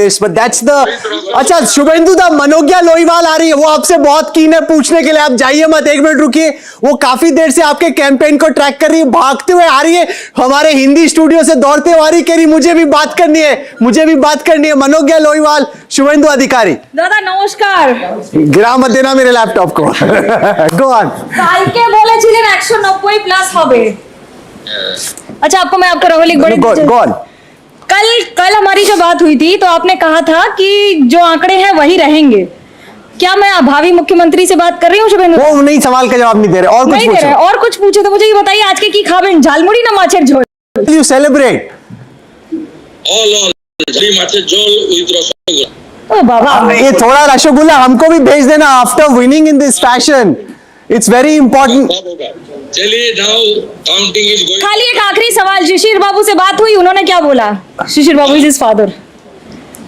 My father is always blessed me. ठीक है ऑल द बेस्ट दादा शाम को फिर बात होगी thank you very much and many congratulations All right, Shuendu Adikari, very much the man of the moment. In case you're just tuning in now, here's the reason he is the man of the moment. These are absolutely staggering numbers. People who would have said or who have been saying that defeating Mamata Banerjee in Bengal is absolutely impossible. Take a look at this. The BJP at 190, the Trinamool down to under 3 digits at 98. The left, in a sense, staging a mini sort of comeback with 2. They hadn't done very much. The Congress, again, the left and the Congress, non-players in Bengal. Both parties had once dominated this political sort of scenario in the state. But what would be interesting to actually do is to break it actually down and see where the BJP has gained most, where the Trinamool has actually lost out. So if we go through some of the regions, the Bardwan region first, it's the BJP, and this is the Bardwan region in the west of Bengal. The BJP at 37 in terms of leads over here, the Trinamool Congress at 17. So this is where the BJP has gained over the Trinamool Congress. But if you ask me, perhaps the most decisive area which has gone completely against the Trinamool Congress is Midnipur. The BJP at 53 in terms of leads over here, and the Trinamool Congress absolutely devastated. Joyantada, would you like to come in and sort of take a look at Midnipur itself? How is it that this difference is as stark as it is? Because if the Trinamool were to get close to the BJP, they would have had to have done phenomenally better in Midnipur. It's a very important point. Number one, rural Bengal was TMC's stronghold. Yeah. And now BJP is, has captured this area. And SIR effect, it is less in this area. Right. It's not border area. Right. So SIR impact on this result, that also will be oversimplification. So all right, hold on for half a second. I've got GVL Narasimha Rao of the BJP also joining me over here. Congratulations. Absolutely remarkable performance by the BJP. This entire conversation, GVL Narasimha Rao, of insider versus outsider has been decidedly thrown aside as far as Bengal is concerned. I'm looking at various regions, looking at Midnipur, where the gap between the BJP and the Trinamool Congress is whopping. The BJP at 53, the Trinamool at 3. Can you explain what, why or how the BJP did so well in South West Bengal? Vishnu, good afternoon to you, all the guests in the studio, all the anchors in the studio. I think it's not just in one region, it's a sweep across Bengal. For a party that has won 77 seats and to become the opposition party, today we have again made almost a three-time jump in our tally, closing almost nearing 200 seats. I think it's a sweep across West Bengal, and particularly in regions which have seen a big jump in turnout. I think even seats which were considered to be a fortress, considered to be citadel for Trinamool Congress, the BJP has been able to win such seats because people of Bengal have decided that it's time for them to really throw out the present incumbent government out of power. And West Bengal, I think people certainly see the development, the kind of rapid strides in development that different states of the country have seen under the rule of the BJP. And therefore they feel it's always good to have a double engine government with a positive approach towards developing the state hand in hand with the central government. The Trinamool Congress, by becoming a hurdle in this development, in this process of development, people said, well, let's get rid of the TMC. But one point I'd like to make about the Tamil Nadu discussion that you were having. The Congress, I think there was a lot of discussion about how Congress could become a player. The Congress is insignificant in Tamil Nadu. The numbers that all that they have said is that their lines are open. It means nothing because, as you correctly said, the phone call is open, but nobody is dialing, or so they statistically don't have the numbers. So it's they've kept the phone open. That's about it. So there's nothing more. But GVL Narasimha Rao, just hold on for half a second. I wanted to bring in Moa as well, because one of the areas in Bengal where the BJP has really consolidated is in Siliguri, Jalpaiguri, the Darjeeling Hill, the Dwards region. This region, Manogia, very close to me. I'm a St. Paul's Paulite. I studied over here for some time. The BJP at 27, the Congress at 0, the left at 0, the Trinamool at 0. Now this is an area more that the BJP has held, has been strong. How have they gone up even further? I'm not surprised with the North Bengal result right now, the way the leads are showing, because that has been, North Bengal has from 2019 onwards, when BJP first started its major inroads into the state, those are the regions that it had consolidated on. Even in 2021, most of its seats for the assembly election, most of its 77 seats came from the northern parts. The surprise part is the southern Bengal. But you were on Midnipur just before this, and I just wanted to make two short points. One is Midnipur is bordering Orissa for Bengal, and the turnaround in Orissa just some time back, with the BJP coming into a full majority government there for the first time, has certainly had an impact on its border district, and the that adds on to the Shuendu Adikari factor, who is a leader from Midnipur. So this, that entire saffron belt, it's a Shuendu consolidation to a great extent. There's a very interesting factor to it. Jhargram and Midnipur and the surrounding areas, especially Bankura, Purulia, have a very strong population of tribals in that area. Exactly. BJP, I say and I repeat it on record, that BJP from vocal in 2021 to when local in 2026. They picked up issues like Alchiki language in this part of the state. Jhargram and surrounding areas have a challenge that they want their language recognition there, and that's how they use this local issue to also extending 294 charge sheets in every constituency against the Trinamool Congress or the incumbent MLA. even in their own districts where they had their own MLAs, they ensured that they had another part of it where they wanted to catch hold of whatever the problems people had locally with the state government. Now imagine someone in Calcutta had an issue like bad roads that was being used in Calcutta, but someone in Jhargram had a bigger issue like an Alchiki language to be included that was being used in Bardhaman. Job opportunities, chakri chai. It was not a Hindi or an English election, it was absolute Bangla elections, only putting in fray leaders who have had language efficiency in Bangla, and also two faces need special mention today. Sunil Bansal, who's been working since 2002, has made almost more than 100 rounds across the state of West Bengal of 294 constituencies. Bhupendra Yadav, the real Chanakya of this election, who has worked silently and made more than 15 rounds of the entire state since he hit the roads in September last year. I asked him that, do you think who's winning? He said, Manogyam Sarkar bana rahe. I gave a very smug smile and said, okay, this is Bengal, right. Welcome to Bengal. Who believes that? But that was September 2025. And till last week when I spoke to him, I think what I have tweeted, predictions of 190 seats, that's what is bang on. Okay, but Bhavya, that's also on the ground. Manogya, hold on for a second. We've got Bhavya Narasimhamurthy of the Congress party. Bhavya, thank you very much for being with us. You know, we'll talk about various states, but I think let's start with Tamil Nadu, because what we are now actually told is that the Congress party has got its phone lines open for the TVK. Is that correct? Is that what you're actually looking at this time around? You know, you've got some conversation happening with the TVK? That's left to the High Command to decide on, and it's too early. Maybe by end of today we will have a clarity regarding this. Yeah, it's too early to comment on that right now. So, interesting though, I mean that there is some sort of conversation happening, but you aren't confirming it one way or the other, is your point? Yeah.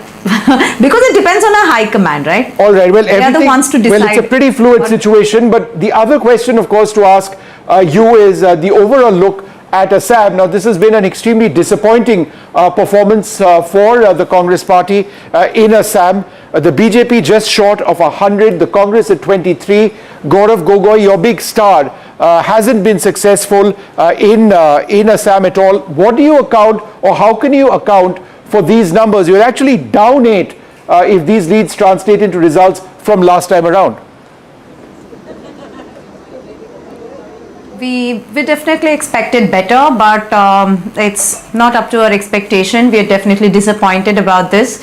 And considering Hemant Biswa Sharma, one of the most corrupt Chief Minister of India, it was really important for us to defeat him.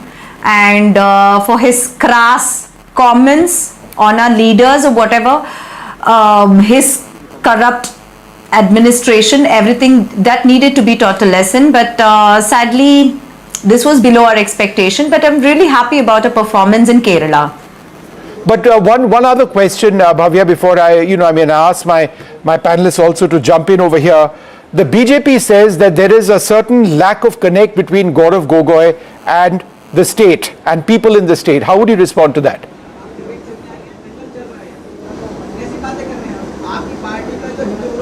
Of course, he's a member of parliament, so mostly his work will be in Delhi. But during elections, he was there campaigning, he was there involved in every issue related to the state.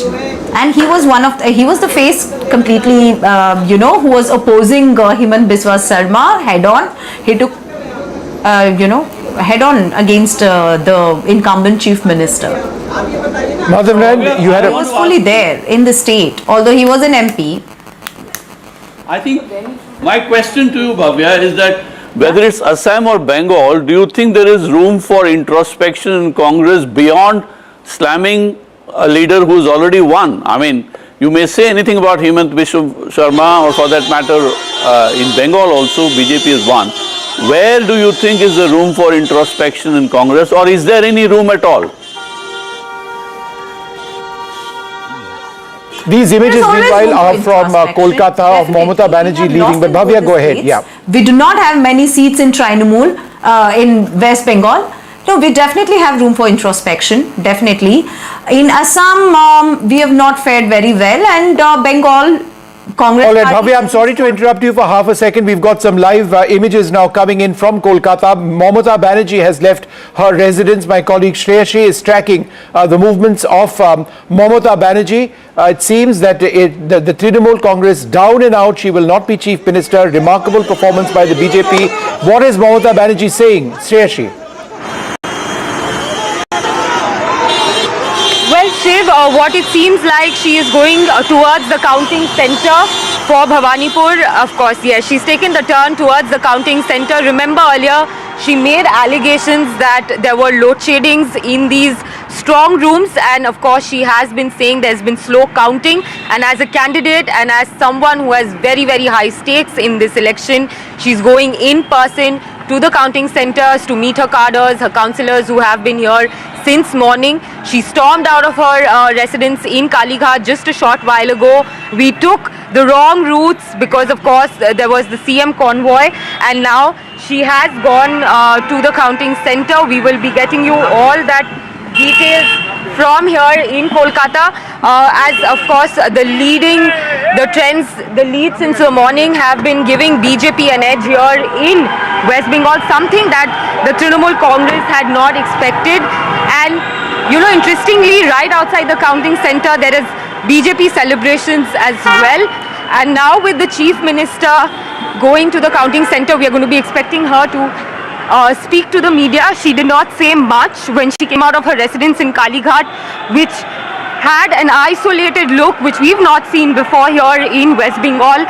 And now here at the counting center, she has gone in to check. She has got a slight edge over Shuendu Adikari from this particular seat in Bhavanipur, where of course as the party chief, she has gone inside the counting center to see the process that is taking place, and here BJP workers are raising slogans against the Chief Minister, and central force has been stepped up. Yes, Shreyashi, please go ahead. We are listening to you. Mamata Banerjee going to that counting center. She's entering that counting center as a contestant. She has the rights to do that. But please carry on with what we are seeing. You mentioned there were some BJP protests as well. Please describe for us what you're seeing.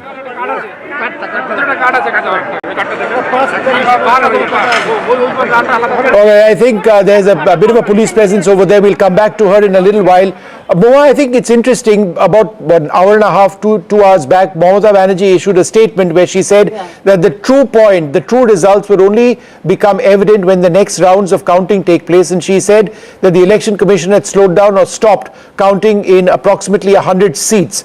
Is there any logic in that, or is this somebody who's not willing to confront the truth of what faces Bengal?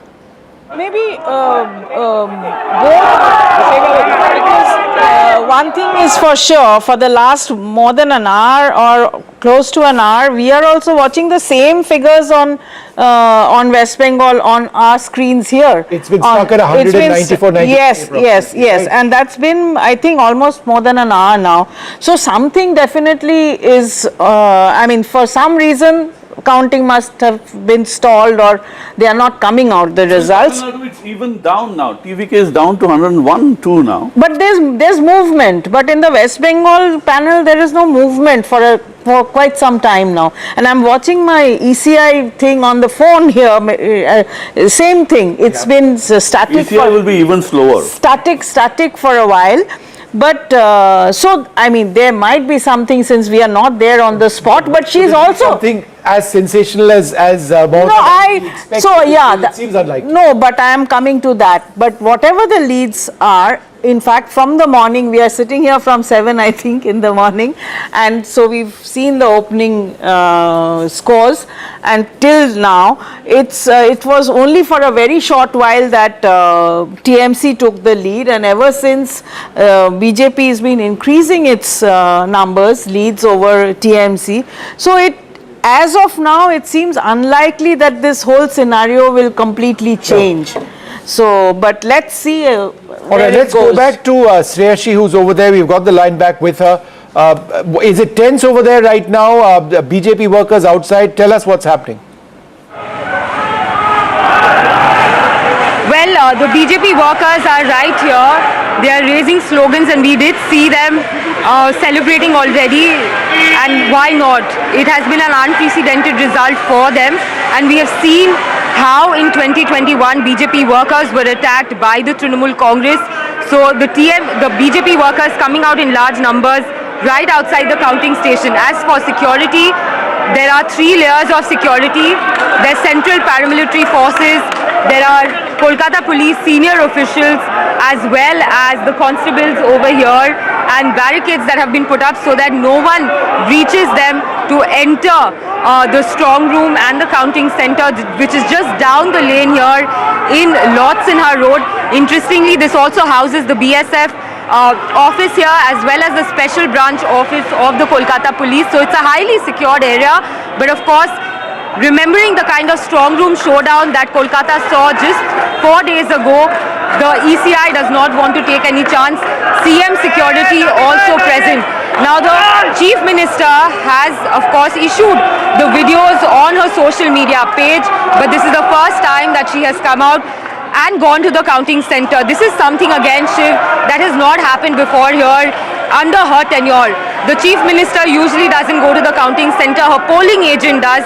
If I can recall correctly, in 2021 for the by-polls, Firad Hakim had come in on behalf of the Chief Minister along with his daughter to go check on the numbers that were coming out round by round.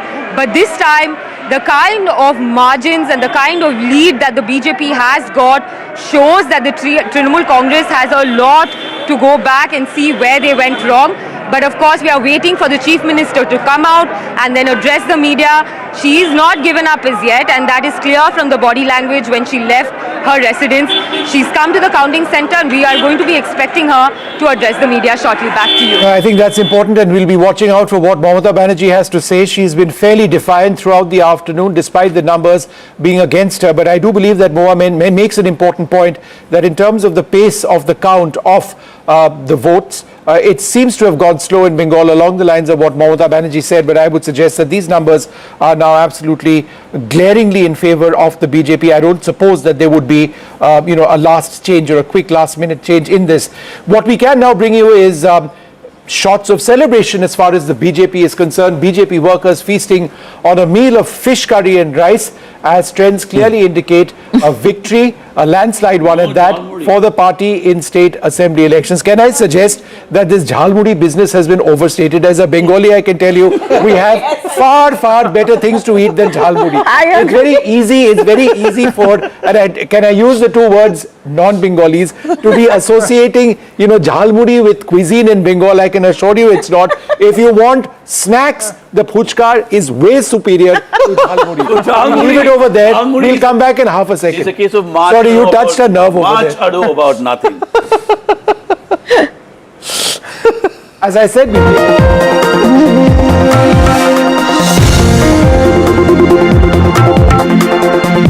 Suvendu दा बहुत बहुत मुबारक हो, आपने तो क्रांति कर दी। ऐसे state में आप बीजेपी को ले गए जहां इससे पहले बीजेपी कभी जीती नहीं है।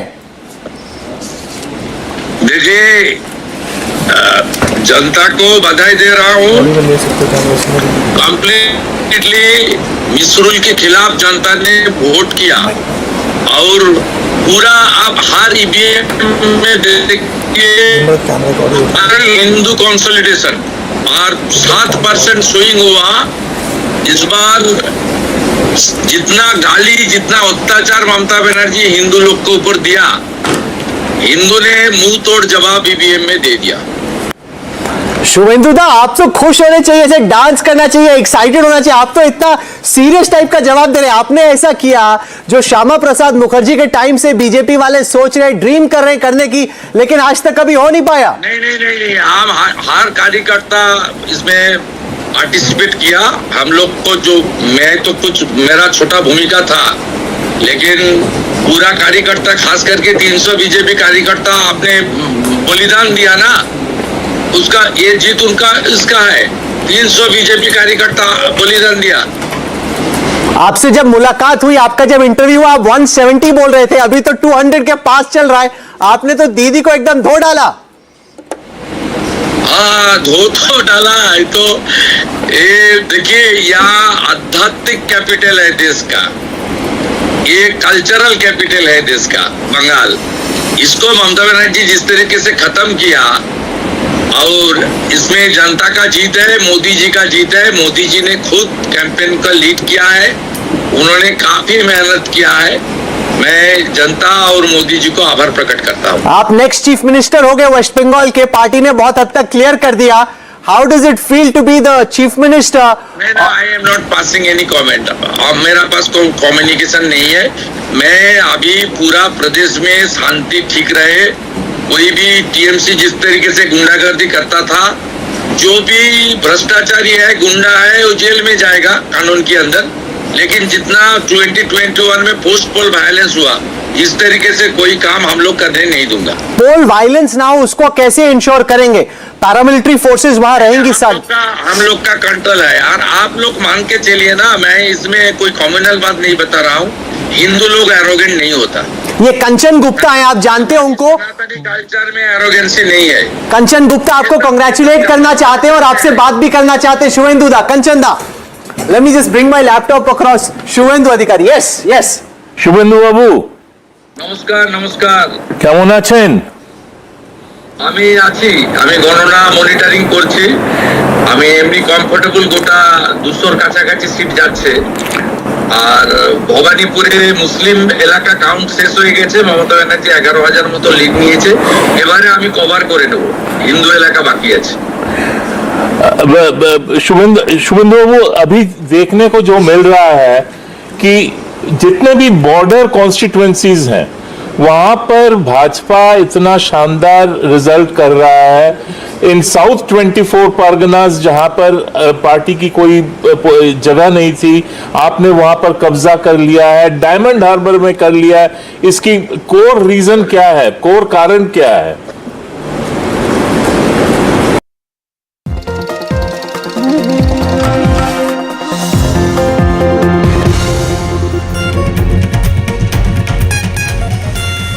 Welcome back. Elections in 5 key battlegrounds across the country today. Let's take a look at Kerala. The political winds in God's own country have clearly taken a decisive turn. This is one state where the Congress has done well. The United Democratic Front, which the Congress helms, has surged ahead, scripting a powerful comeback in Kerala. This marks the end of the LDF's 10-year rule in the state, and it paves the way for a return of the UDF to power in a state which has frequently seen pendulum. It's either the LDF or the UDF in power, but it's been a while since the UDF has been in power. They will come back now.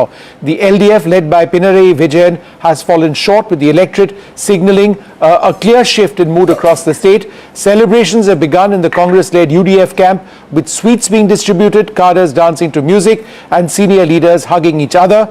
With the CPM-led government suffering a defeat in Kerala, the left will not have a government anywhere in India for the first time in 5 decades. Let's take a look at several reactions we have at this stage. To make this happen, sir? I'm happy to say that we have predicted that we may get more than 100 seats. Now we got more than 100 seats. Right. Vijay Raghav has a question for you. Now we are crossing 100 seats. Now we are crossing 100 seats. Now it is 103. Okay. That was our prediction. You know, you remember you promised me that you will come to Kabini and do an interview with me. You like going to the forest? You said you'll come to Kabini. Definitely.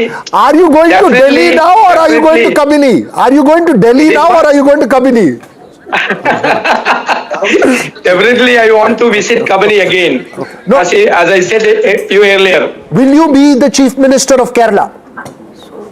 Will you be? That will be decided. That will be decided by the Congress High Command. There is a procedure. You know that there is a procedure.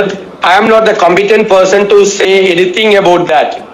Now, we predicted more than 100 seats. We are now reaching more than 100 seats. We are very happy. There was an anti-incumbency against the government, and we said to the people that we have been criticizing the government for a long time. At the same time, we said that we have alternatives. wherever the government failed, the UDF have alternatives. Now the people believed us that we have alternatives. In the fiscal situation, Kerala is vulnerable, health, education, everywhere, and the brain drain is happening. And we have made a detailed study. We have done a homework. For the last 2 years, we have been doing this thing. And we have conducted many conclaves. We interacted with many experts across the world.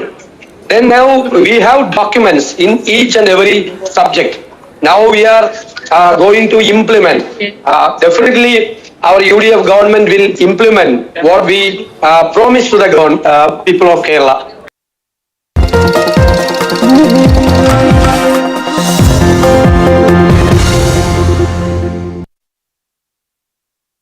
Suvendu दा बहुत बहुत मुबारक हो, आपने तो क्रांति कर दी। ऐसे state में आप बीजेपी को ले गए जहां इससे पहले बीजेपी कभी जीती नहीं है। देखिए, जनता को बधाई दे रहा हूँ। कंप्लीटली मिसरूल के खिलाफ जनता ने वोट किया और पूरा आप हर ईवीएम में देखिए हिंदू कंसोलिडेशन और 7% स्विंग हुआ। इस बार जितना गाली, जितना अत्याचार ममता बनर्जी हिंदू लोग को ऊपर दिया, हिंदू ने मुंह तोड़ जवाब ईवीएम में दे दिया। शुवेंदु दा, आप तो खुश होने चाहिए, ऐसे डांस करना चाहिए, एक्साइटेड होना चाहिए। आप तो इतना सीरियस टाइप का जवाब दे रहे हैं। आपने ऐसा किया जो श्यामा प्रसाद मुखर्जी के टाइम से बीजेपी वाले सोच रहे, ड्रीम कर रहे करने की, लेकिन आज तक कभी हो नहीं पाया। नहीं, हम हर कार्यकर्ता इसमें पार्टिसिपेट किया। हम लोग को जो मैं तो कुछ मेरा छोटा भूमिका था, लेकिन पूरा कार्यकर्ता खास करके 300 बीजेपी कार्यकर्ता आपने बलिदान दिया ना, उसका ये जीत उनका इसका है। 300 बीजेपी कार्यकर्ता बलिदान दिया। आपसे जब मुलाकात हुई, आपका जब इंटरव्यू हुआ, आप 170 बोल रहे थे, अभी तो 200 के पास चल रहा है। आपने तो दीदी को एकदम धो डाला। हाँ, धो तो डाला है। तो ये देखिए, यहाँ आध्यात्मिक कैपिटल है देश का, ये कल्चरल कैपिटल है देश का बंगाल। इसको ममता बनर्जी जिस तरीके से खत्म किया, और इसमें जनता का जीत है, मोदी जी का जीत है। मोदी जी ने खुद कैंपेन का लीड किया है, उन्होंने काफी मेहनत किया है। मैं जनता और मोदी जी को आभार प्रकट करता हूँ। आप नेक्स्ट चीफ मिनिस्टर हो गए वेस्ट बंगाल के, पार्टी ने बहुत हद तक क्लियर कर दिया। How does it feel to be the chief minister? I am not passing any comment. अब मेरा पास कोई कम्युनिकेशन नहीं है। मैं अभी पूरा प्रदेश में शांति ठीक रहे, कोई भी टीएमसी जिस तरीके से गुंडागर्दी करता था, जो भी भ्रष्टाचारी है, गुंडा है, वो जेल में जाएगा कानून के अंदर। लेकिन जितना 2021 में पोस्ट पोल वायलेंस हुआ, इस तरीके से कोई काम हम लोग करने नहीं दूंगा। पोल वायलेंस ना हो, उसको कैसे इंश्योर करेंगे? पैरामिलिट्री फोर्सेस वहां रहेंगी सर। हम लोग का कंट्रोल है यार, आप लोग मान के चलिए ना। मैं इसमें कोई कम्युनल बात नहीं बता रहा हूँ। हिंदू लोग एरोगेंट नहीं होता। ये कंचन गुप्ता है, आप जानते हैं उनको? कल्चर में एरोगेंसी नहीं है। कंचन गुप्ता आपको कांग्रेचुलेट करना चाहते हैं और आपसे बात भी करना चाहते हैं। शुवेंदु दा, कंचन दा, let me just bring my laptop across. Shuendu Adikari, yes. Suvendu বাবু, নমস্কার। কেমন আছেন? আমি আছি, আমি গণনা মনিটরিং করছি। আমি এমনি কমফোর্টেবল, গোটা 200 কাছাকাছি সিট যাচ্ছে। আর ভবানীপুরে মুসলিম এলাকা কাউন্ট শেষ হয়ে গেছে। মমতা ব্যানার্জি 11,000 মতো লিড নিয়েছে। এবারে আমি কভার করে নেব, হিন্দু এলাকা বাকি আছে। शुभेंदु बाबू, अभी देखने को जो मिल रहा है कि जितने भी बॉर्डर कॉन्स्टिट्यूएंसीज हैं, वहां पर भाजपा इतना शानदार रिजल्ट कर रहा है। इन साउथ 24 परगनास, जहां पर पार्टी की कोई जगह नहीं थी, आपने वहां पर कब्जा कर लिया है। डायमंड हार्बर में कर लिया है। इसकी कोर रीजन क्या है, कोर कारण क्या है? इसका एक ही रीजन है, घुसपैठिया। जिस तरीके से डेमोग्राफी चेंज किया, उसका खिलाफ ही वोट हुआ। मैं आपसे एक और सवाल करना चाहता हूं। महिलाओं ने किसको वोट दिया इस बार?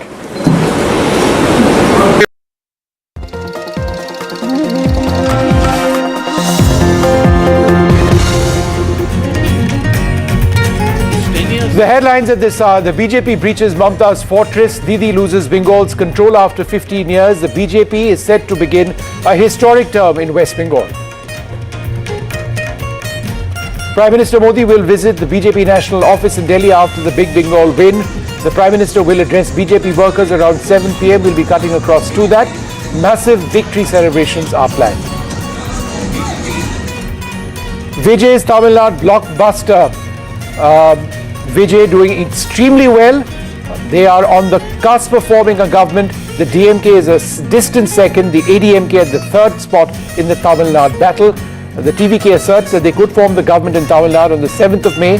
If they get a little bit of support, the Congress says that their lines are open, but the Congress may not have the numbers.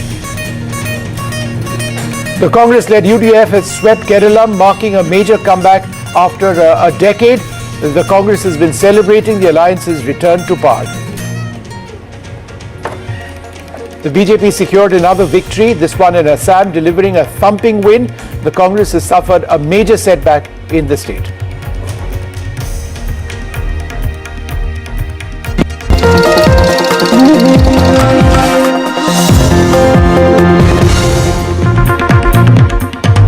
Well, some huge news coming in a state where they were not expected to win possibly anything. The BJP's won 3 seats in Kerala. This is the BJP's best performance in Kerala, with the BJP's Rajiv Chandrasekharan winning. The BJP has won Nemom, Kadakutam and Tatanuttar as well. I'm joined by my colleague Vasudha Venugopal. Vasudha, this is big news for the BJP. Rajiv Chandrasekhar among 2 others winning. What are you hearing? What I know so far is that Rajiv Chandrasekhar has won the constituency of Nemam, and Mr. V. Muralidharan, who was a former MOS Vishnu, he has won the constituency of Kayakutam, and both these constituencies are very close to Thiruvananthapuram. This is also a sign of the BJP increasing its footprint in the state of Kerala. It was expecting around 3 to 5 seats. It has gotten that 3 seats. This is also a sign that the LDF went down, Vishnu. That means a huge chunk of the Eva and the Nair population, mainly the Eva population, also shifted to the BJP. This is the BJP making its mark. This is for the first time that it has won 3 MLAs. In 2016 is when it won for the first time an MLA from Thiruvananthapuram or Rajagopal. In fact, Nemam was incidentally the seat that he won, and now Rajiv Chandrasekhar has gotten it back for the party. This is also a huge win for him, because just about a year ago he was made the president of Kerala BJP, and clearly that gamble seems to have worked for the party. Would you like to quickly come in on this, Jay? It's huge. Are in the Trivandrum region. Right. So the next one is in Attingal Lok Sabha, which is the next Lok Sabha. So based that, but the party gained substantially in central Kerala also, where it did not register wins. Palakkad, Trichur, they gained very well there. All right. All temple towns, please note. Right. That's very important. Well, we're going to come back to Kerala in a moment, but that news is fairly remarkable. The BJP doing well in 3 seats in Kerala, winning 3 likely. But moving away to Tamil Nadu, there's been a tectonic shift which is underway in Tamil Nadu, breaking over 50 years of duopoly of Dravidian politics. There's a new victor who has emerged. Thalapathy Vijay's TVK has swept the polls with leads in over 100 seats. While on one hand, TVK cadres were seen rejoicing in Kanchipuram even before the clock struck 10 a.m. Tents and chairs were being packed up at the DMK headquarters in Chennai. When tents, Moa, get packed up at 11 a.m. in the morning, then, it's like being very honest to yourself. Yes, yes. You have to give it to them. Stalin has been defeated. You may just want to verify. All right. So the unconfirmed reports, Jay mentioning to us, is that Stalin might in fact have been defeated. We'll try and confirm that in just a moment. Vasudha, outside the headquarters of Vijay's party, the TVK, when we spoke last, Vasudha, you indicated that the Congress party was trying to reach out to them because they're just short of the magic mark, but the Congress itself doesn't really have numbers. So in terms of coming closer to forming a government, what is the TVK planning? Well, the question that you asked, Vishnu, is the crux of everything that's happening here. I'm right outside the Panayur headquarters of the TVK, and let me just tell you in a gist what all is happening right now. The TVK has numbers, it's leading in 107 constituencies, but it is also short of the majority mark, which is 118. Now it has two options. It can take the AIDMK support. I'm told that the AIDMK would also be willing to give that support, but does it want the AIDMK support remains to be seen, because that's a call that Vijay will have to take. It'll have a comfortable majority then. I'm also told that Vijay is inclined on taking the smaller parties on his side, which includes the Congress Party. Congress Party is leading on 4 seats. The communist parties are also there. They are leading in about 5 seats. And then there are other smaller parties like PMK and DMK. So will we see an operation whistle in the state of Tamil Nadu remains to be seen. Vijay is here with me. Vijay, what exactly do you think TVK is expected to do in the coming hours? And remember that Kolattur counting is still going on. In fact, last one round is left. So a lot of TVK leaders are still in the counting center, which is why we are not able to, reach out to them. Their phones are all stuck. Vasudha, as we speak, so far with counting, TVK has gained more than 1.28 crore votes, which is very huge actually. So after 60 years of dominance from 2 Dravidian parties, the shift is completely happening. It is we can say it is a wave, TVK wave we can say. And as we speak, so far they have got, they are leading in 105 seats. So the majority mark here is 118 seats. So I think TVK is still under discussion. They have asked their party spokesperson leaders not to interact with media also. We don't have any clear picture as we speak, but here you see how supporters are here gathered here, and they are also waiting to see what would be the decision from TVK Chief Vijay. But TVK Chief Vijay himself had a meeting with candidates 2 days, 3 days before. He was very confident, and we spoke with many candidates who were part of that meeting. They said after winning the election, he asked all the candidates to visit party headquarters. So we can expect. Waiting for Vijay is expected in Panayur in some time from now, but Vishnu, the core of today's battle is what is Vijay going to do? Is he going to go with the smaller parties for that magic number, or is he going to ally with a bigger party? That remains to be seen. Discussions are still underway. Deepak Bopanna, thanks Vasudha. Deepak Bopanna, our colleague, joins us. He's outside the residence of Vijay right now. Is he expected to come out very soon, start addressing his supporters, give a hint of where he's going to get the support from? Deepak? Well, Vishnu, that's the anticipation that's really building here. I'm just going to take you through firstly the scenes that I'm witnessing outside. The police presence has increased through the day. When I came in here, it was just at the end of the street that there were a few policemen. Now, as per protocol for politicians, there would be such metal scanners as well that would be installed at the front gate. It has just been brought in a while ago. And the police, of course, are saying that somewhere around 5 or 5:30, he could, in fact, leave from here. Where is he going to go? Is he going to go to collect, his victory papers? And that, I'm told, could be at Anna University, or he could go directly to the TVK headquarters. But some sources are already suggesting that back-channel conversations have begun. Like Vasudha was pointing out, the numbers for him are dwindling around the 107 to 110 mark. It's fluctuating quite a bit. He still needs about 10 to 12. Where is he going to get those numbers from is the question, because having a party like the AIDMK back him is a big load for him to carry, because he'll have to placate a lot of them. But the smaller parties, of course, will come at a better bargain for him. But right now the IUML has about 3. There's a Congress that has about 4. You put them together as well, you don't have the kind of numbers that he needs, which is about 10 to 12. So it really at about 6 o'clock this evening, where will the numbers really stand for him and how many he will need, will really go on to define how he'll really form this government. That's a key point. That's a key point that you mentioned, Deepak, because I think what we'd like to do is actually analyze the numbers that you're talking about. Jay, with us over here.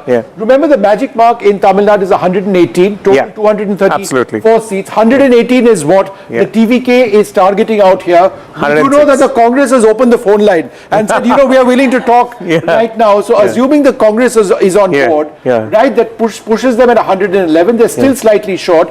The PMK for another one. This is the party had split. This is completely the Sons party, Anbone Ramdas party.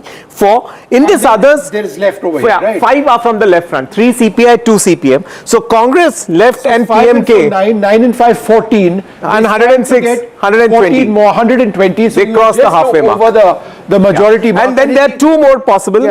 One is from Manargudi, Sasikala's hometown, with the AMMK party, and one more is Premlata, the widow of Vijay DMDK. But you know, please remember, they're all, most of the people you mention are officially part of the DMK-led alliance. ADMK-led alliance. So, well, from a coalition point but there's nothing illegal in them. They're not splitting a party. It's not illegal, but separating. So there are questions on.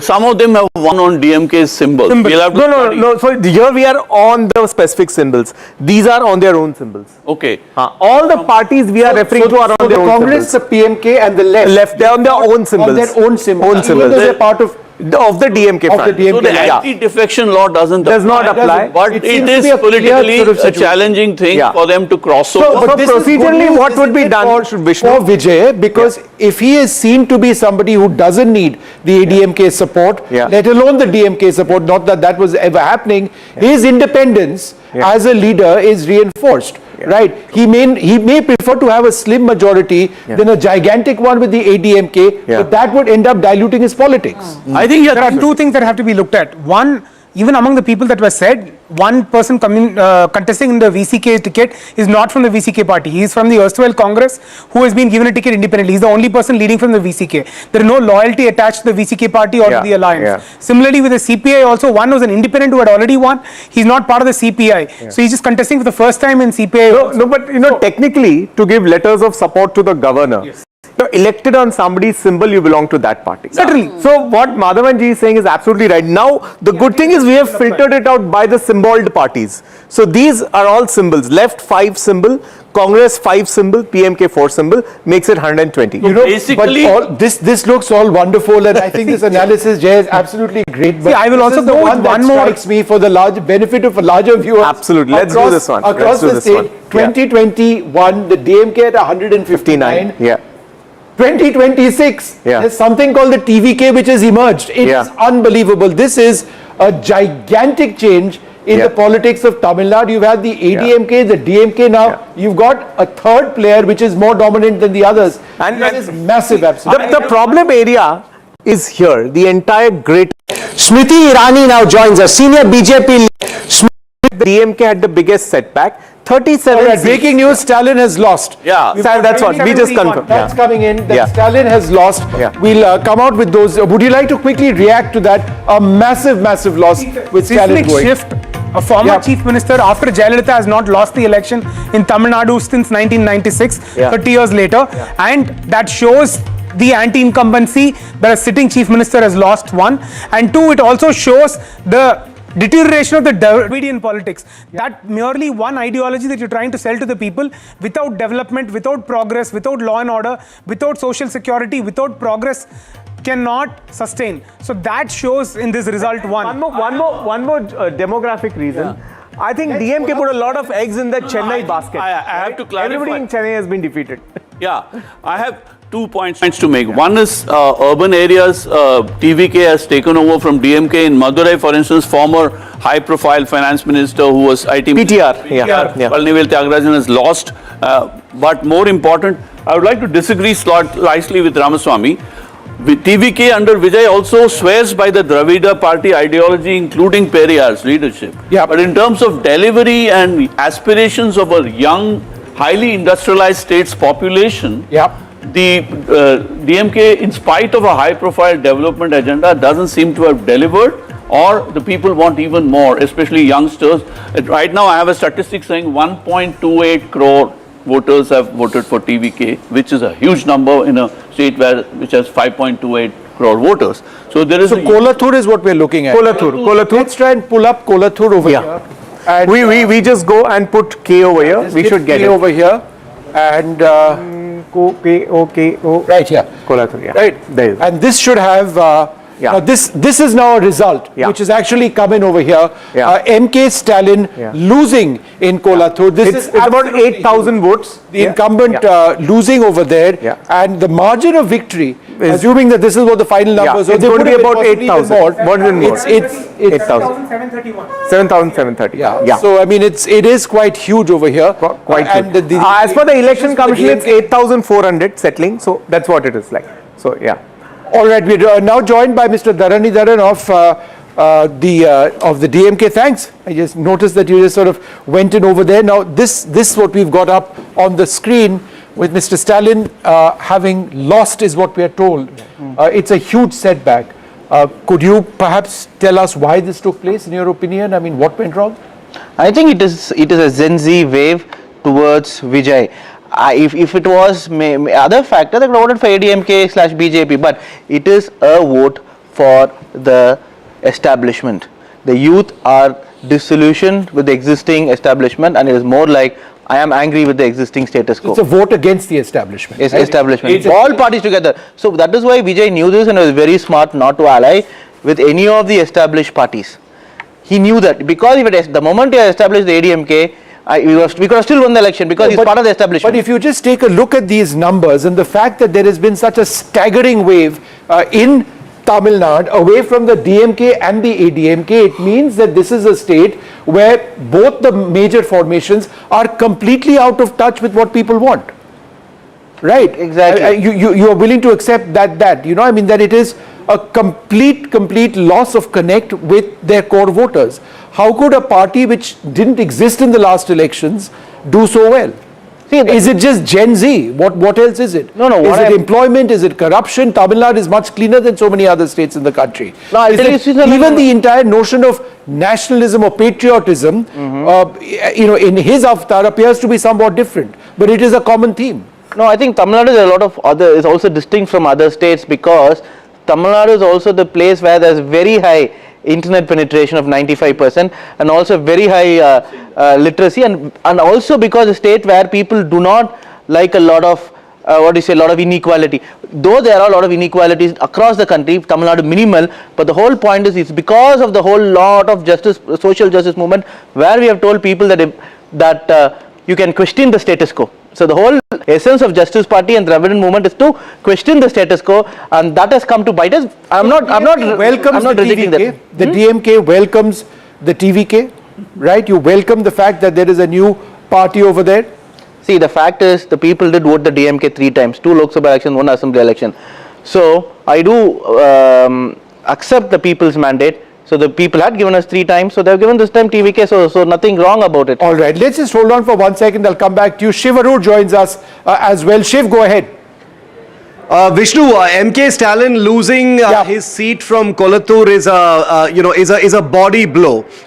VIP seats being lost, even in the wave of an anti-incumbency of this kind, is going to be a very bitter pill to swallow. Yes, anti-incumbency will be used to explain this loss, but remember Pradeep Gupta, many of us here at NDTV had during the exit polls accepted what Axis My India had said when they said that some very high profile big ticket seats are going to be having a bad day on results day, and clearly as we spoke to Pradeep Gupta a short while ago, he said he literally meant MK Stalin. His son Udaynidhi Stalin is leading by a narrow margin from Chepauk Tiruvalikeni, but in Kolattur, MK Stalin, the incumbent chief minister, losing his seat is only a symptom of the Vijay wave. Chennai at large, the damage that Vijay's TVK has done in the Chennai metropolitan area and the seats there speaks for itself. And I think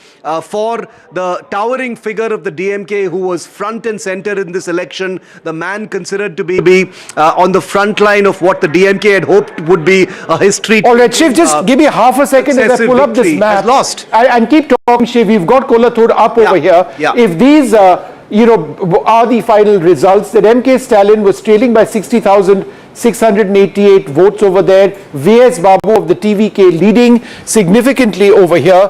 But the fact that MK Stalin would lose and the fact that the overall numbers are as shocking as they are in the state, in favor of Vijay's party, it just seems to indicate a complete disconnect.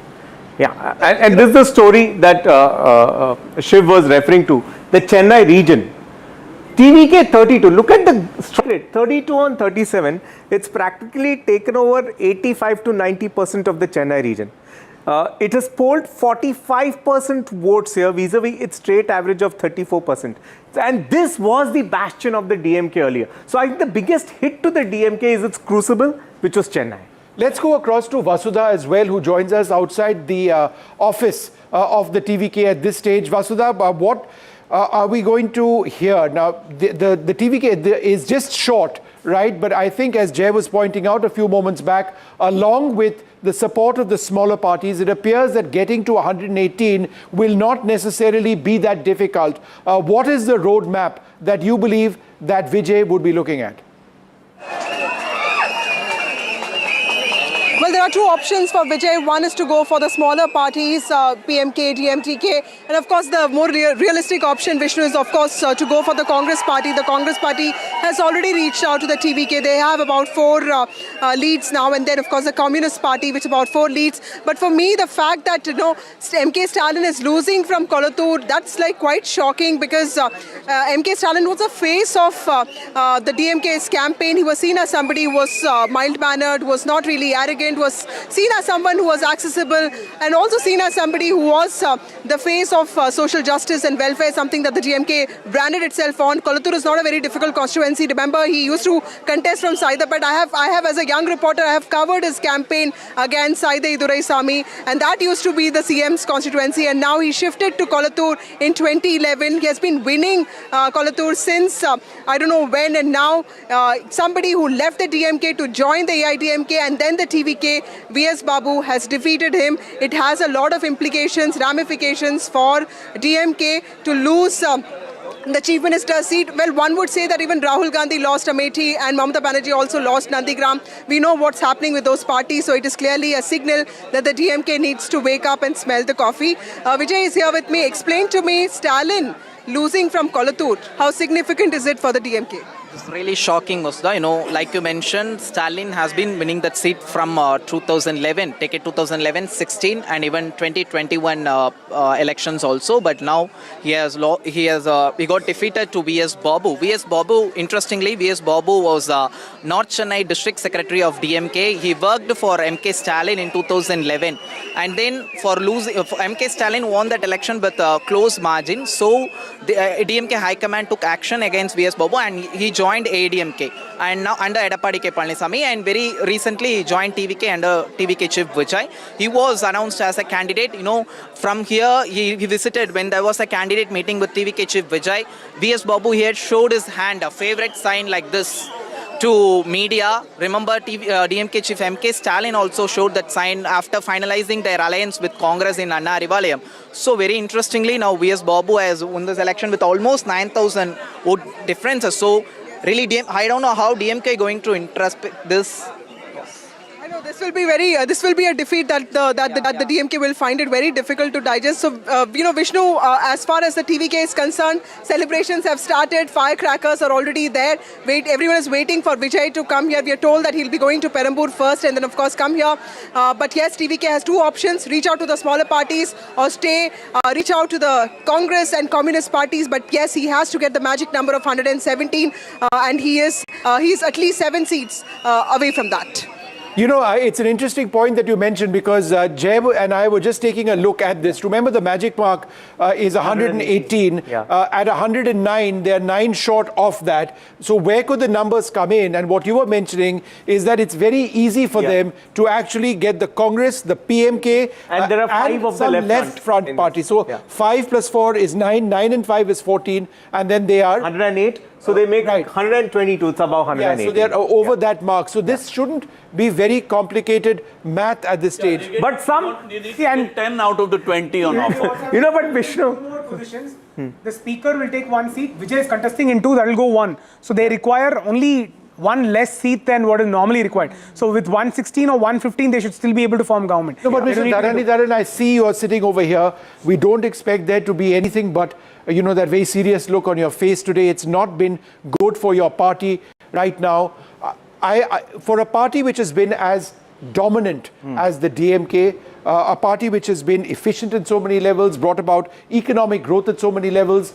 You prided yourself in your notion of nationalism. It's bedrocked many of your politics. For there to be 77 in terms of a drop something has gone down. And it's not just, look, Gen Z voted for Vijay. It has to be more than that. Vishnu, what the most difficult thing in an election is to pinpoint the reason why a party has lost or reason why a party has won. Sometimes you may list some causes, but the correlation is never the causation. It's very difficult to find the causation on why a party wins and party loses.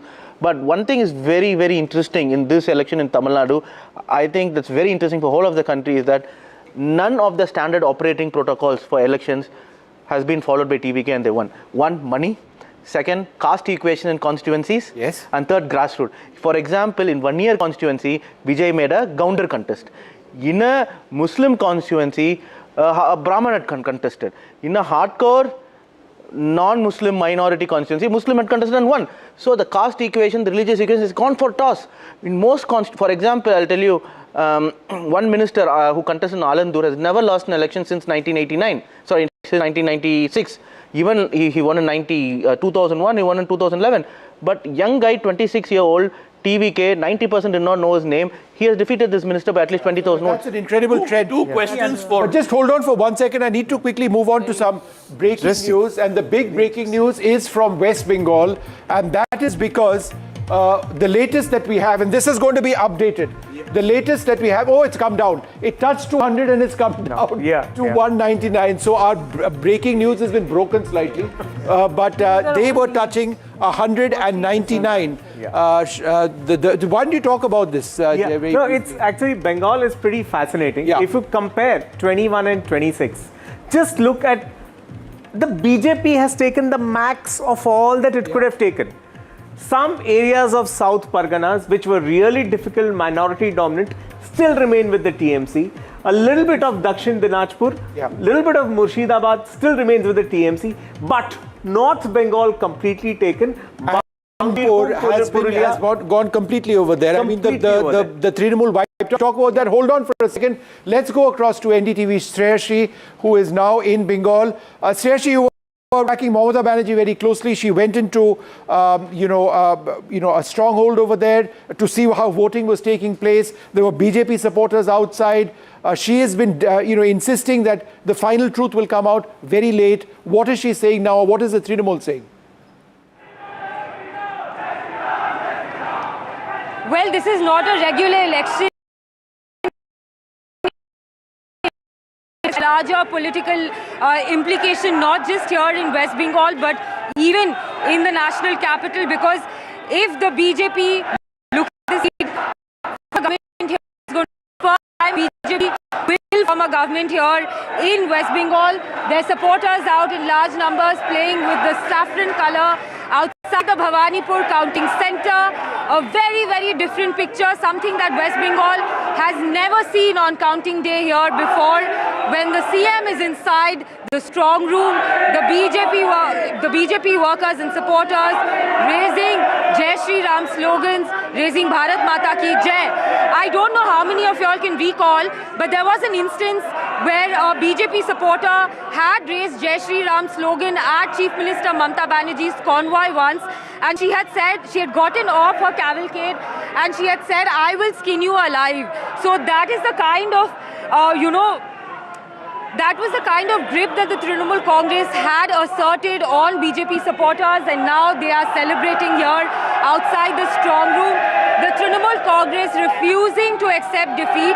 The Chief Minister, when she came out of her residence, she didn't look perturbed one bit. She was still confident. She went inside the strong room. She was accompanied by her CM security. Her councillor, who's also her sister-in-law, was present outside, but then because of the BJP workers raising slogans, they gherawed her, they started screaming "Chor Chor" slogans, and the police had to frisk her away. On the other hand, the central security force has been stepped up because, of course, this comes under the prohibitory zone because of being a strong room, and we are expecting the Chief Minister. It's been a while that she's gone inside, and while she's inside, the BJP workers celebrating. the results in West Bengal is going to have a long-term impact, not just for Chief Minister Mamata Banerjee, but also for Prime Minister Narendra Modi, who is looking at a pan-India picture. It's not only restricted to the Hindi heartland anymore. The BJP's footprint has expanded and come over here in West Bengal, the land of Shama Prasad Mukherjee, and the BJP's long-term planning from just 2 MLAs, 2 MPs to now looking at a sweeping majority here in West Bengal. Lots has changed, new factors coming in, but of course a lot for the BJP workers to celebrate. We are waiting for a word from the Chief Minister once she comes out of the strong room. Back to you. All right, thanks very much. Lots of, excitement happening all around you over there. Perhaps some supporters of the Trinamool, but mostly of the BJP. What we'd like to do now is go back to Tamil Nadu, and Radhika Ramaswamy is with us at this stage. Radhika, give us an idea of where you are, what's happening around you.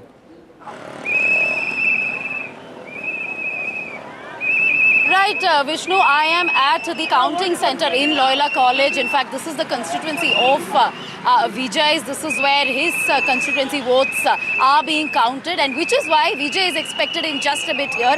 I'm going to go across to a few fans of Vijay. They've all been gathered here, TVK fans, TVK supporters, TVK cadres, gathered with flags, and they're all whistling, and they burst some firecrackers as well. Let me go across to them.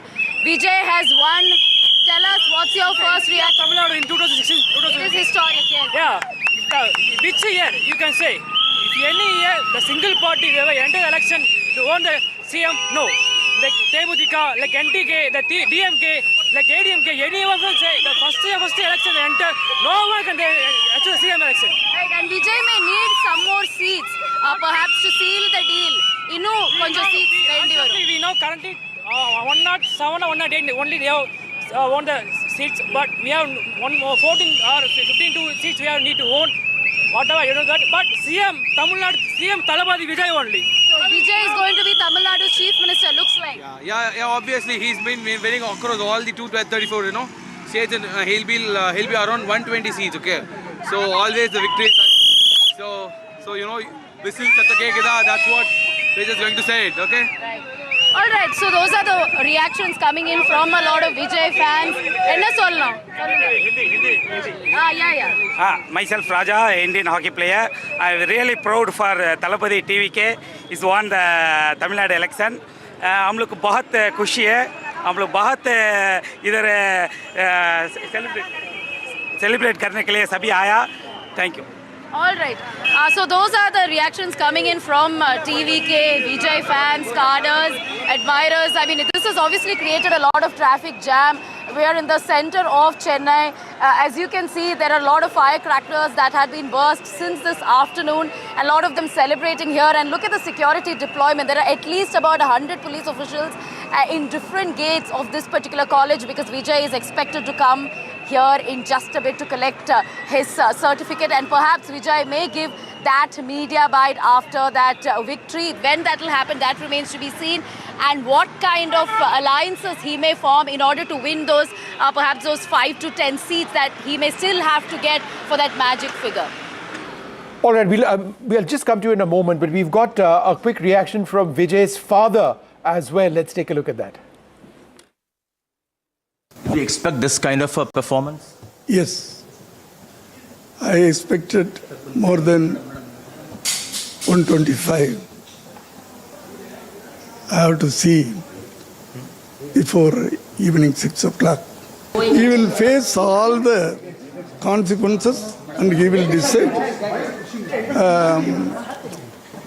He has some dreams to do the Tamil Nadu, Tamil people. Definitely he will do. First of all, he should get the majority. Then he will decide what to do further. Where do you think he'll get the support now? So how do you see No. He will come separate majority. So are you seeking alliance with Congress? Sir, if at all, are you seeking an alliance with Congress or secular parties? So do you think that now only... No, I am not deciding anything. I am not in the position. No, I am suggestion to Vijay. See, I am his father. As a father, I am proud I'm happy. My family is happy. That's all.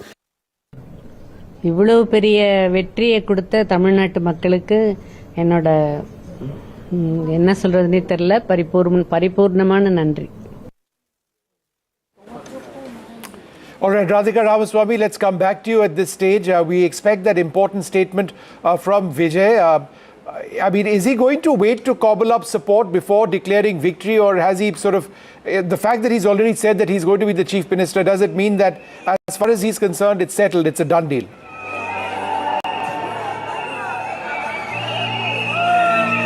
Vishnu, I'm not able to hear you, but let me show you more visuals coming in of sweets being distributed among Vijay supporters. Among Vijay supporters as well as TVK supporters. Here, these are all fans, admirers, young and old, women as well. In large numbers who've gathered outside Loyola College, distributing sweets, bursting firecrackers. Really happy. It is a joyous occasion for all of these TVK cadres and supporters since this morning. I mean, we've been witnessing early leads as far as TVK is concerned since morning, and at this point at least about 105 to 110 seats. Okay, let me go across to some of these Vijay fans. Yes, tell me, you're celebrating, you're distributing sweets. So happy, we are so happy that our Anna becomes CM. Bro, come on, bro. Bro, come on. Talaiva. From Malaysia. I'm from Malaysia. From Malaysia. I would like to give this for Stalin, sir. You have to speak. I would like to give this for Stalin, sir. You have to speak. தளபதி வந்து ஒரு ரூபா கூட காசு கொடுக்காம ஜெயிச்சிருக்காரு. எல்லா கட்சிக்காரங்களும் இன்ன வர தமிழ்நாட்டுல காசு கொடுத்து ஜெயிச்சிருக்காங்க. ஆனா எங்க தளபதி தான் ஒரு ரூபா கூட கொடுக்காம ஜெயிச்சிருக்காரு.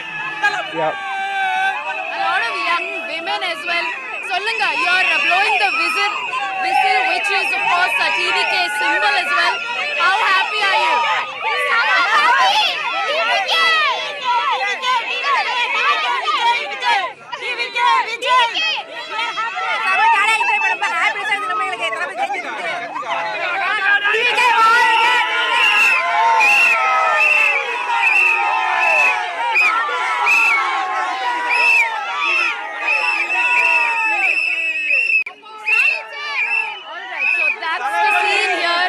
Just going to hop in, Radhika, for half a second. We've got some important news. Udaynidhi Stalin has won, we are told, in Chepauk.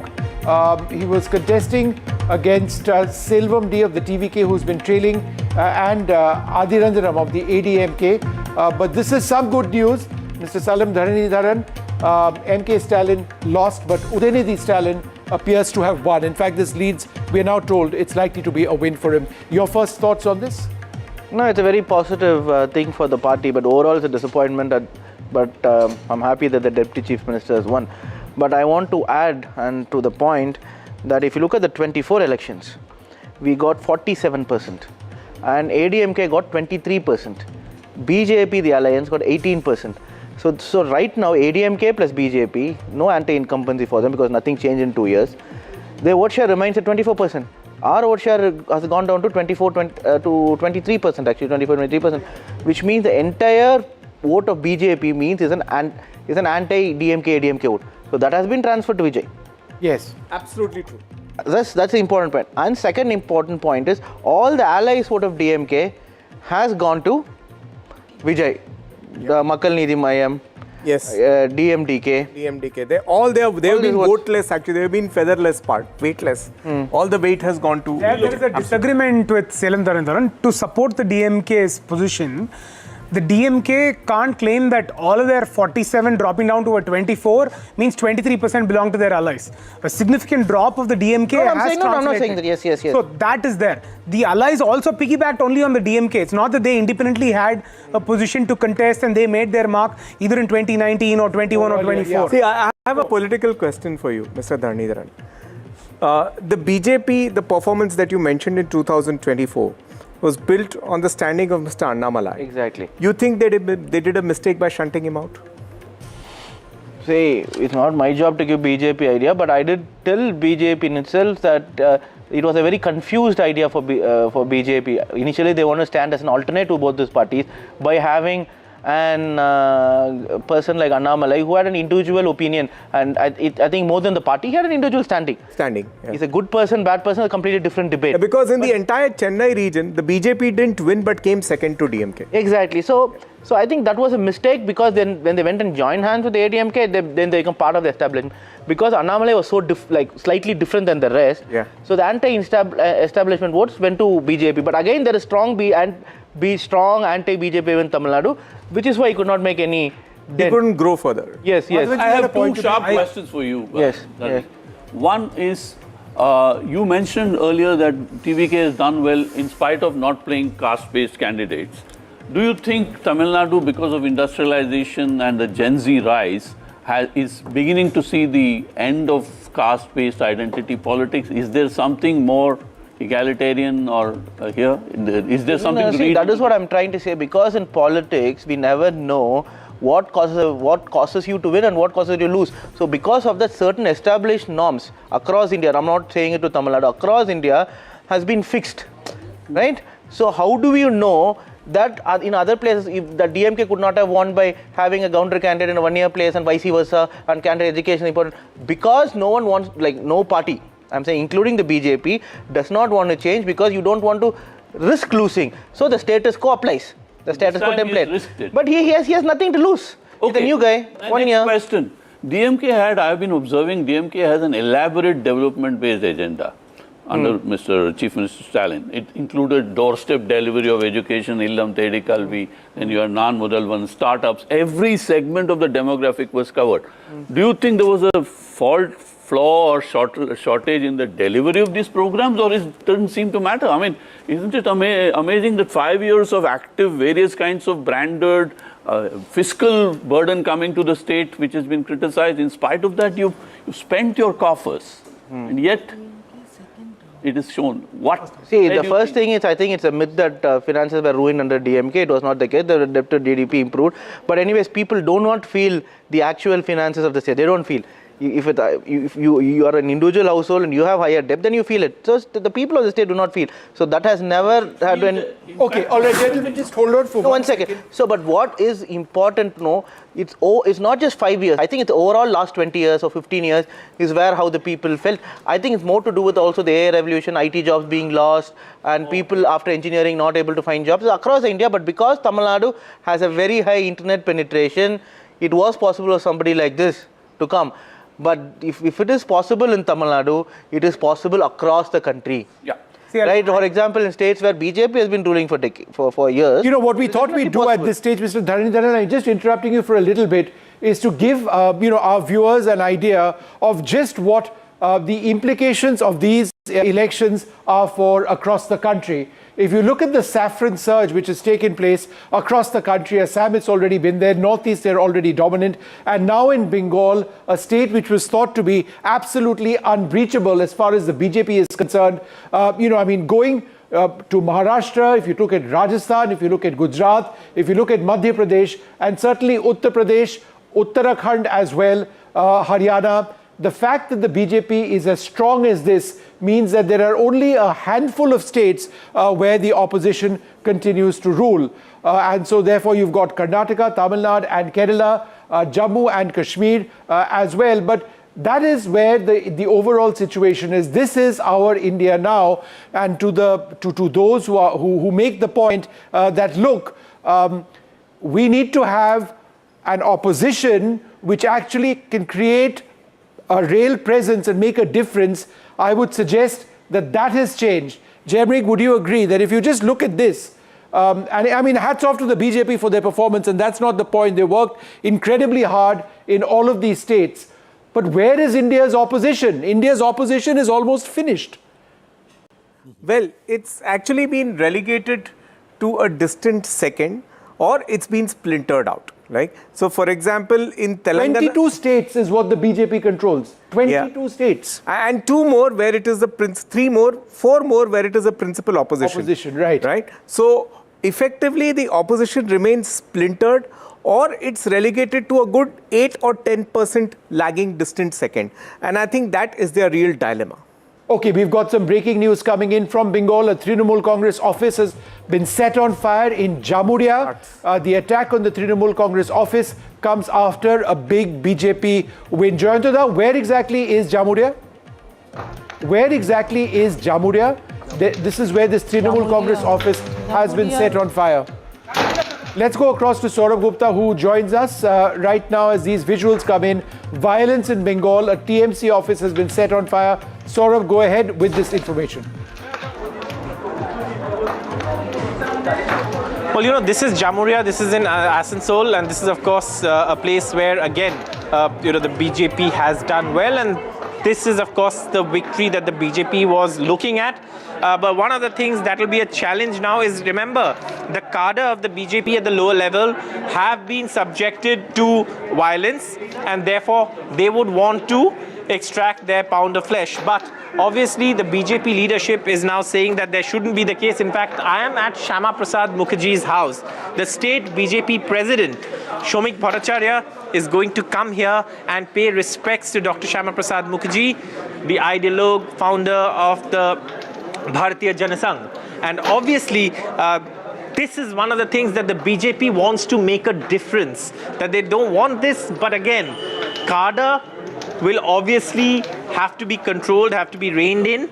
I spoke to some BJP supporters here who said that they will not indulge in violence. When I put to them this question that, will you do to TMC workers what happened in 2021 to you? And they said no. But again, there have been sporadic incidents that have been coming in from the districts, not just in Asansol, but in other places as well, where Trinamool party offices have been vandalized. But this is something that the BJP leadership is going to send a strong message on, because perhaps the people have voted for change, Poriborton, and what Bengal needs is Poriborton from this mindless political violence that we see in every election cycle. So obviously that's one thing, but the big event of the day is when the BJP state president arrives here today to pay respects to Shyama Prasad Mukherjee, because remember, the BJP has said that this is Shyama Prasad Mukherjee's birthplace and they would like to form a government here, and for the first time they are going to do that. All right, Saurabh, thanks very much. We've got these images up on the big screen over here as well. This is in Asansol in Bengal, where this Trinamool office has been set on fire. In as much as the BJP has been saying that it's the Trinamool which has been responsible for this, creating this fear, unfortunately in the politics of Bengal, fear is dominant among all the political parties. It is used as an instrument for political parties, particularly during elections. The left was notorious for that. The Trinamool was notorious, and some would suggest that the BJP as well. Joyantada, would you agree that if there's anything that needs to go as far as the political process in Bengal is concerned, is this rubbish violence, cadres on the ground, all the major parties do it, and it has become synonymous with elections in the state? This is BJP's challenge, Vishnu, because when Siddharth Shankar Rai was Chief Minister, the Congress lumpens were there, and those lumpenization of politics continued. And when CPM came to power, that was the extension of that lumpen politics, and lumpens entered into CPM party. And especially in the electoral politics, in the election, district-wise election machinery, man management, all controlled by those goons. And after TMC's arrival, those goons entered into TMC. So this is a inheritance that bad CPMism entered into TMC. Now there will be an effort from those elements to enter into BJP, because BJP is the ruling party, ruling regime, so they want to take shelter. Atulya Ghosh, you know, Vishnu, the late senior Congress leader, once said that the lumpens are very important factors in electoral politics, but we should keep them out of the house, not inside the house. But gradually they entered into the bedroom of TMC politicians, and they became politicians, and they used to control the politics. I hope that BJP will try to change this milieu. Unfortunately, violence and Bengal, no, absolutely. synonymous. It becomes synonymous and it is a big tragedy. We're going to return now with our focus on Tamil Nadu and that big focus, and what we've been talking about is just the magic couple of numbers, seats, supporters that the TVK has to find to get to the magic mark of 118. The point that Jemrig has been mentioning is that with the Congress, the PMK and some supporters within the others who are left, it should be a relatively easy sort of situation. The Congress has already been saying that, you know, their phone lines are open. If they are able to actually do that, then they can stay away from the ADMK and their identity perhaps would be far stronger. Let's go straight across to my colleague Vasudha Venugopal, who's been at Vijay's office. Tell us a little bit about what's happening around you. Do we expect a major announcement on who's going to support him as he comes to power or attempts to do so? Well, there was a huge crowd right now, but everyone has been asked to move slightly away because the firecrackers have come about, Vishnu, and we are told that Vijay will be visiting his parents first, and after that he will be making a visit to the Panayur party office. Remember, this used to be apparently one of his ancestral houses. He converted that into party office, and he was waiting for the Kolattur and the Chepauk results to become clearer. What we know so far is that M.K. Stalin, the Chief Minister, has lost, and he has lost to V.S. Babu, who was formerly with the DMK and then with the AIDMK. Now he's a TVK candidate. And now from Chepauk, of course, the only good sign for the DMK is that the Deputy Chief Minister, Udayanidhi Stalin, has won. So there could be sunrise in the Uday Suryan party before we expected. But yes, he could be the LOP. Vijay is expected in the evening. All the candidates have been asked to come to the Panayur residence. But remember, he is still away from that, magic mark of 117, and there is outreach that has been initiated not just from his party but also from the Congress parties. But yes, the numbers are still getting finalized. We'll have to wait and see. By the end of today, there is some clarity that is expected.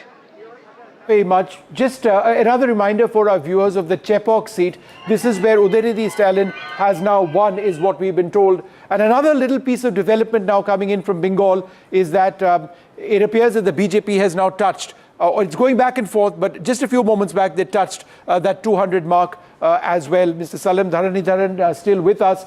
Mr. Dharanidharan, just in terms of the overall situation in Tamil Nadu, again for the benefit of those who've just tuned in, these numbers tell a pretty frightening picture. If you're not the TVK, then you're in deep trouble. And you were telling us a little bit about how this is not just Gen Z, there are other factors. Could you tell us what those other factors are which resulted in your party, for example, doing fairly disastrously this time around? No, as I said, it's primarily the Gen Z votes and also the way of campaigning. He primarily used social media and more so because his fans, whereas die-hard fans, they were able to work in a very motivated manner, extraordinarily motivated manner for Vijay to form government. They face the election as if it is their election. Yes. Which normally doesn't happen in a regular party because the cadres are not as motivated as the candidate himself. But because of that, they were able to go and canvass their friends and family. I think that changed it for Vijay. For example, let's say Vijay's conference had about 1 million people coming. And maybe 2 million, all the conference put together, 2-3 million. And each of them had gone and mobilized 5-6 people, that's 1.5 crores vote. Sure. That is what happened. They convinced their family, they convinced their friends. Hold on for 1 second, we can go straight across to Gauri Dwivedi. She's at the BJP headquarters. The Prime Minister is expected to speak over there in a little while from now. I presume, Gauri, lots of celebrations over there. Give us an idea of what's happening where you are.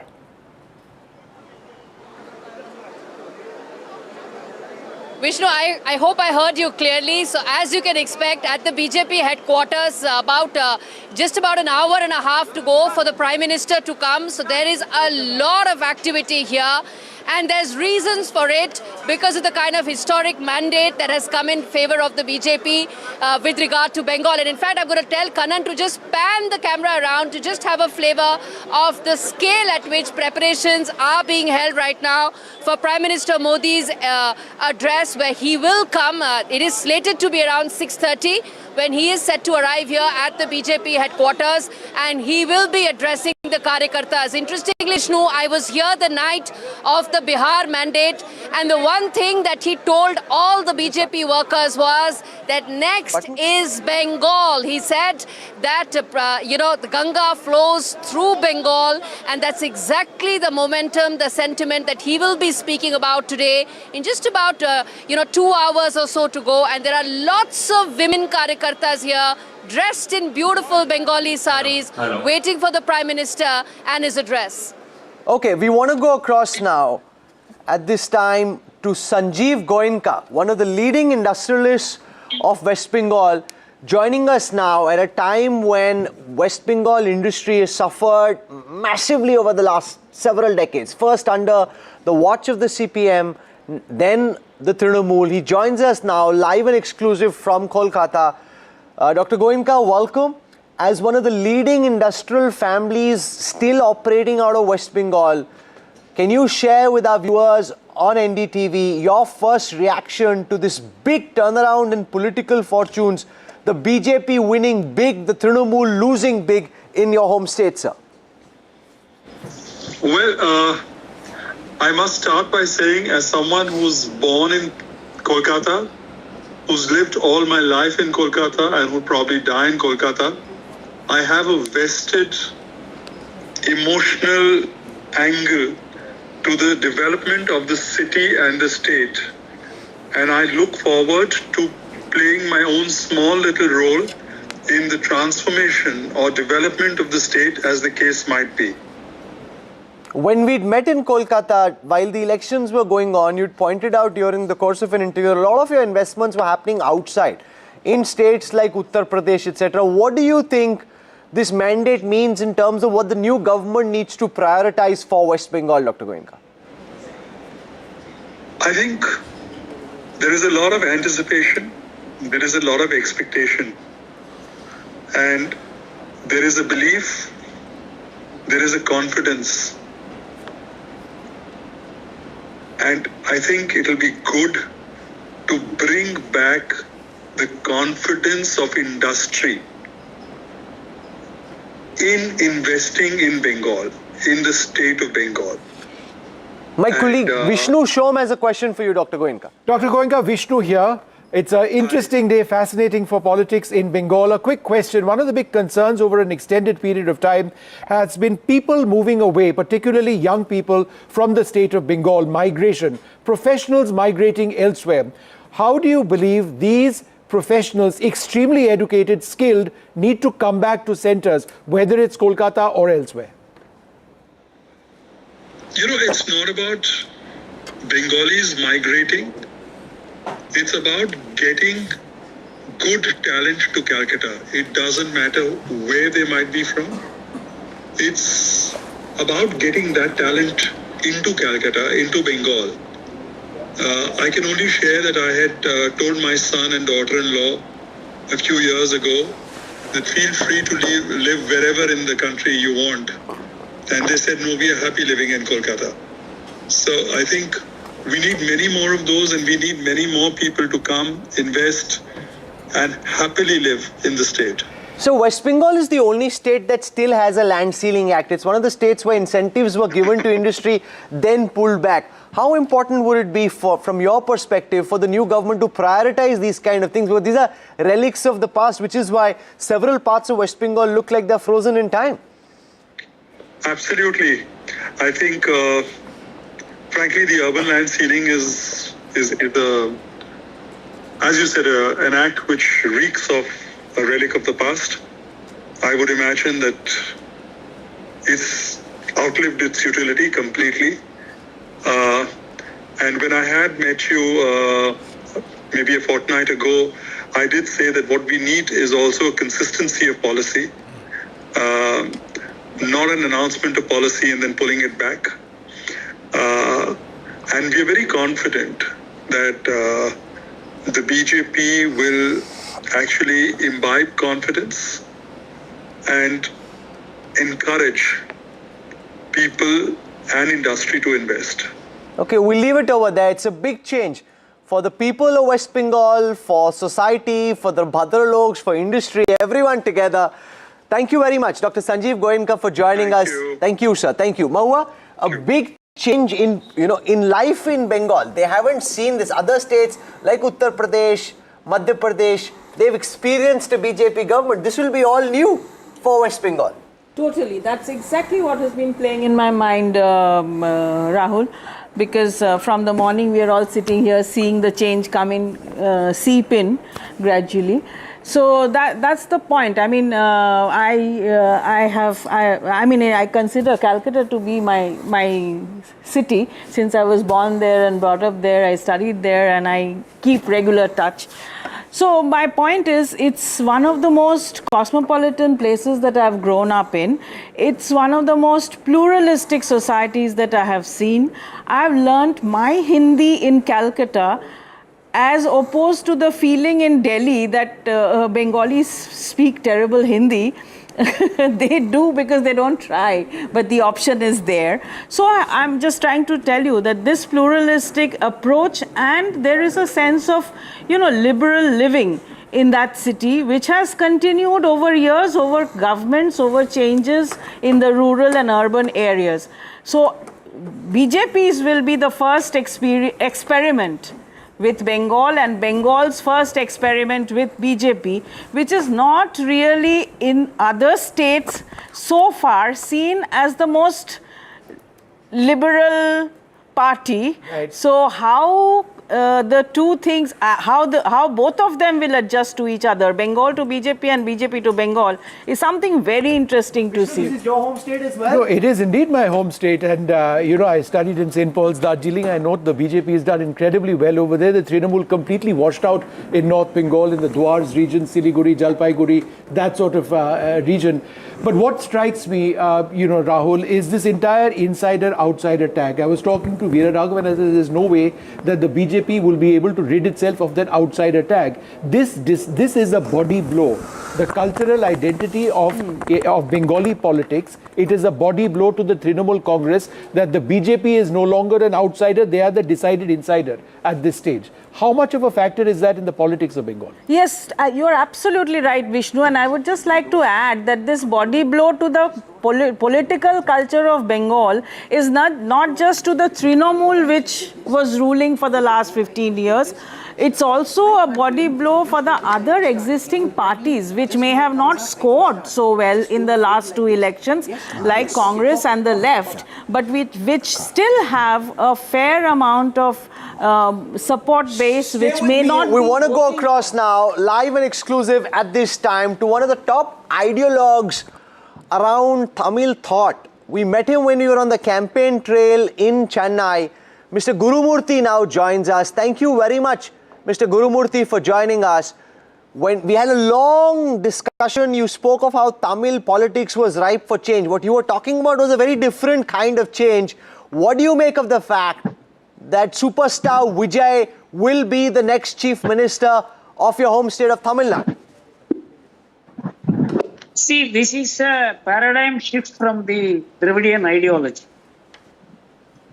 See, so far, Dravidianism has been weakening, and it is not having the kind of bite it had 25, 30 years ago. And particularly after Karunanidhi disappeared, has been my narrative about Tamil Nadu politics.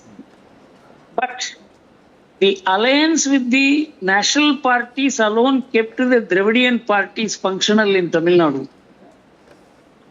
But many people were thinking it is the national parties which were reliant on the Dravidian parties. Actually, Dravidian parties were reliant on the national parties.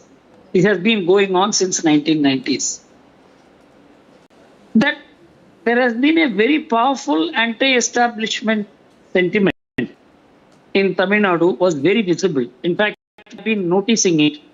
But the media in Tamil Nadu was completely compromised by the DMK government through various means, including threats. I don't know. I have myself listed about 32 instances where the media was physically muzzled. It was not even noticed by the national media. It was a very surprising thing. And that underlying factor, which never came out, we perceived that it is likely to explode. I always felt that the anti-establishment sentiment which were developing because of Vijay, because of Seema, because of the ADMK, the beneficiary will be the ADMK because that is likely to win against the DMK. But unfortunately, it is Vijay who looked credible in the eyes of the people that he is the right person to defeat the DMK. And there are three factors which stand out. One, he never paid any money for votes. This is something which the Tamil Nadu politics needed desperately. Every political party thinks it can win election only by paying money.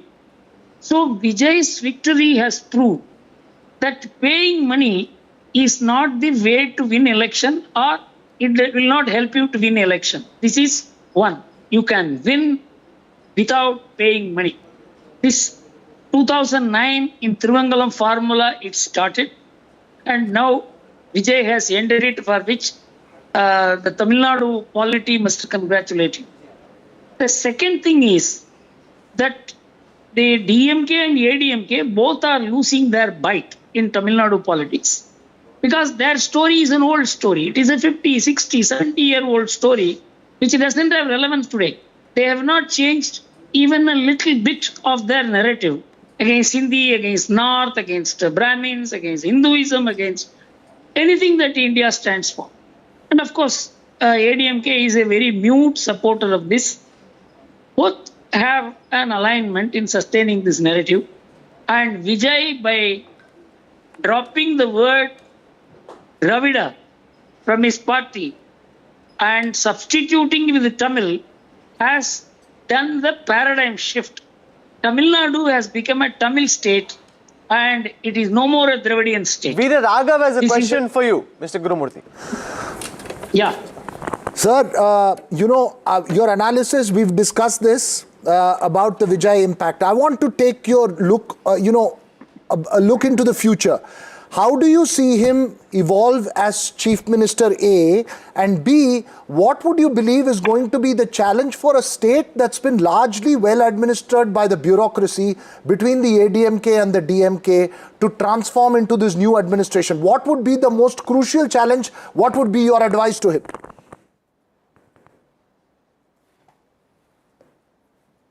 We seem to be... Can you hear us? Okay. I want to go across to Dr. Shashi Tharoor. He's joining us at this time. Dr. Tharoor, can you hear me? I just want to establish that before I ask the first question. I can hear you very well, Rahul. Okay, apart from everything else, I'm very intrigued by those glasses. I'm very intrigued by those glasses. So tee us off by telling us about these glasses. What do you know that we don't? Are these like some reflection-proof glasses for your screen?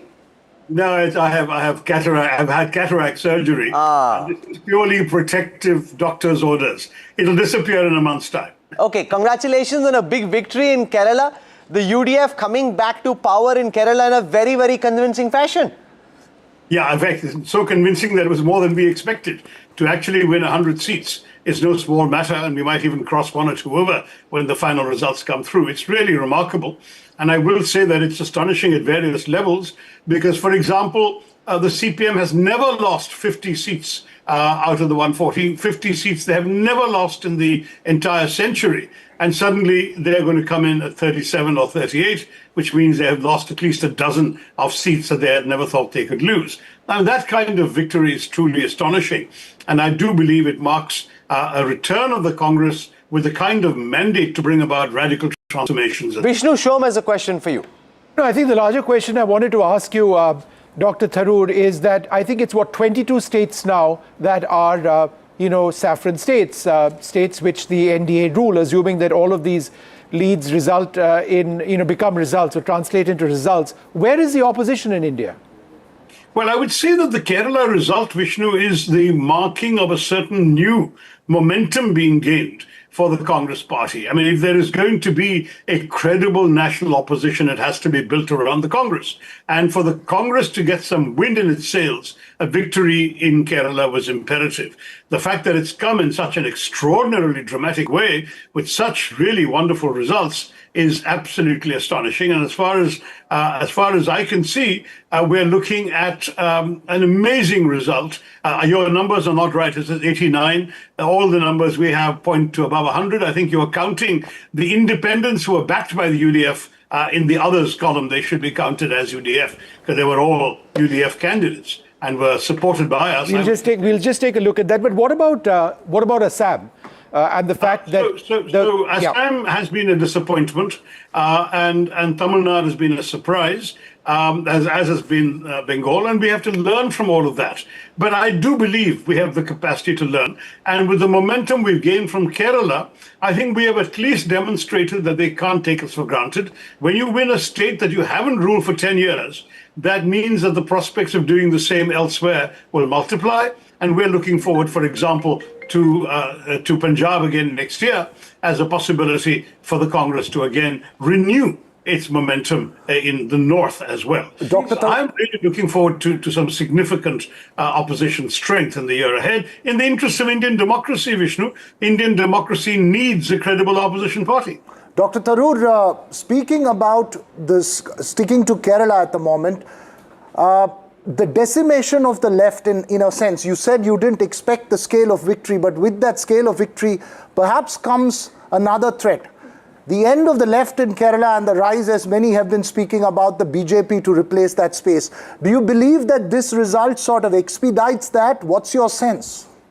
Well, look, I mean, I would be foolish to dismiss the BJP as an insignificant force. Obviously, a party with 2 or 3 seats in the assembly is not at the moment a significant factor. But I do realize that in Bengal in 2011, they had 0, as they did till today. In Kerala, then in Bengal, they went from 0 to 8 in 2016, from 8 to 77 in 2021, and from 77 to 190 odd today. And that suggests that they are capable of actually building up where they had no base at all. But Kerala, I think, poses a very different challenge for them. It's what one might call a cultural challenge. This is genuinely a state where people of all religious groups have lived, coexisted side by side for a very, very long time, and who therefore will simply not be receptive to the Hindutva message. Okay. And every time the BJP has tried to move away from Hindutva and tried to stress development, they will, and by reaching out to the Christian community in Kerala, there will be some incident somewhere in the north where priests and nuns will be harassed, attacked, arrested, and so on. And of course, all of them turn out to be from Kerala, and the message they send back to their families and communities back in Kerala is, don't trust the BJP. They'll sweet talk you today, but this is what they do when they have power. Now, that kind of problem that the BJP faces in Kerala was not an issue in Bengal. So I do want to say that they have a specific challenge. The message that we all have talked about in Kerala throughout of being and voting beyond communal considerations has to be taken very seriously. We've had the 2 astonishing cases of a constituency in Kochi that is overwhelmingly Christian voting for a Muslim representative, and we've had another one in Tanur where a constituency overwhelmingly Muslim has voted for a Christian candidate. What's the lesson you think, Dr. Tharoor, that the Congress nationally needs to learn from the Congress in Kerala? The structure of the party far more active in Kerala than elsewhere. You've seen the party in both places, in Kerala and outside. What are the lessons you think the Congress nationally should learn from Kerala? We need much more grassroots strength. We need to make sure that we actually exist at all the bottom levels from booths upwards. Every booth should have a congressperson or more. Every ward should have a good committee. And that's the sort of thing that doesn't always happen in some parts of northern India. On top of that, we must not lose sight of the whole notion of politics as social service between elections.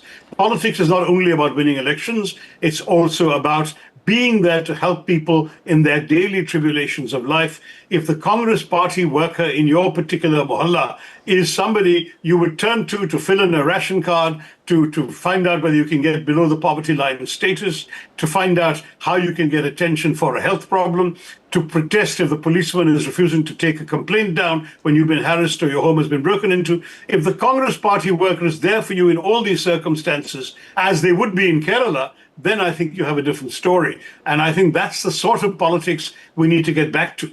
What the BJP does in elections can't be bettered. They're professional, meticulous, thorough, fiercely organized, and very, very well resourced.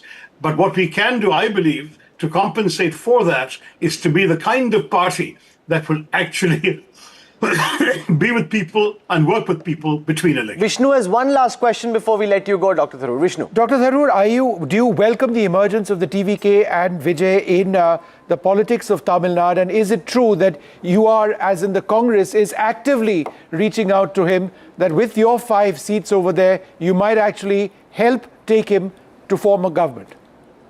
Well, look, I can't answer that because I don't really deal with Tamil Nadu at all. All I can say, frankly, is that while it's not for me to welcome the defeat of an ally, and we have been loyal to the DMK as an alliance partner, I will say that this is an extraordinarily interesting development. For the first time now in decades, we have no state in the country ruled by the left, and similarly, we have for the first time in decades, 7 decades or 6 decades, no party with the name Dravida in it ruling in Tamil Nadu. These are no small matters. There are very important changes in politics taking place, which I believe require further reflection and introspection. Are you in the race to be Chief Minister, or you've given up on that? No, Rahul. I'm a hard-working member of Parliament in Delhi. And I have people to represent from Kerala whom I owe my allegiance to. Okay, thank you so much, Dr. Shashi Tharoor, for joining us. We were chatting with Mr. Gurumurthy, and then I lost that line. I requested him to come back, so here he is again.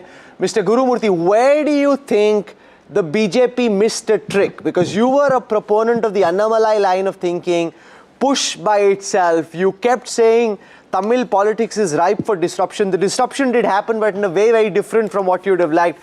What's the lesson from the BJP in a larger term perspective? What does Vijay's victory mean for the future of Dravidian politics?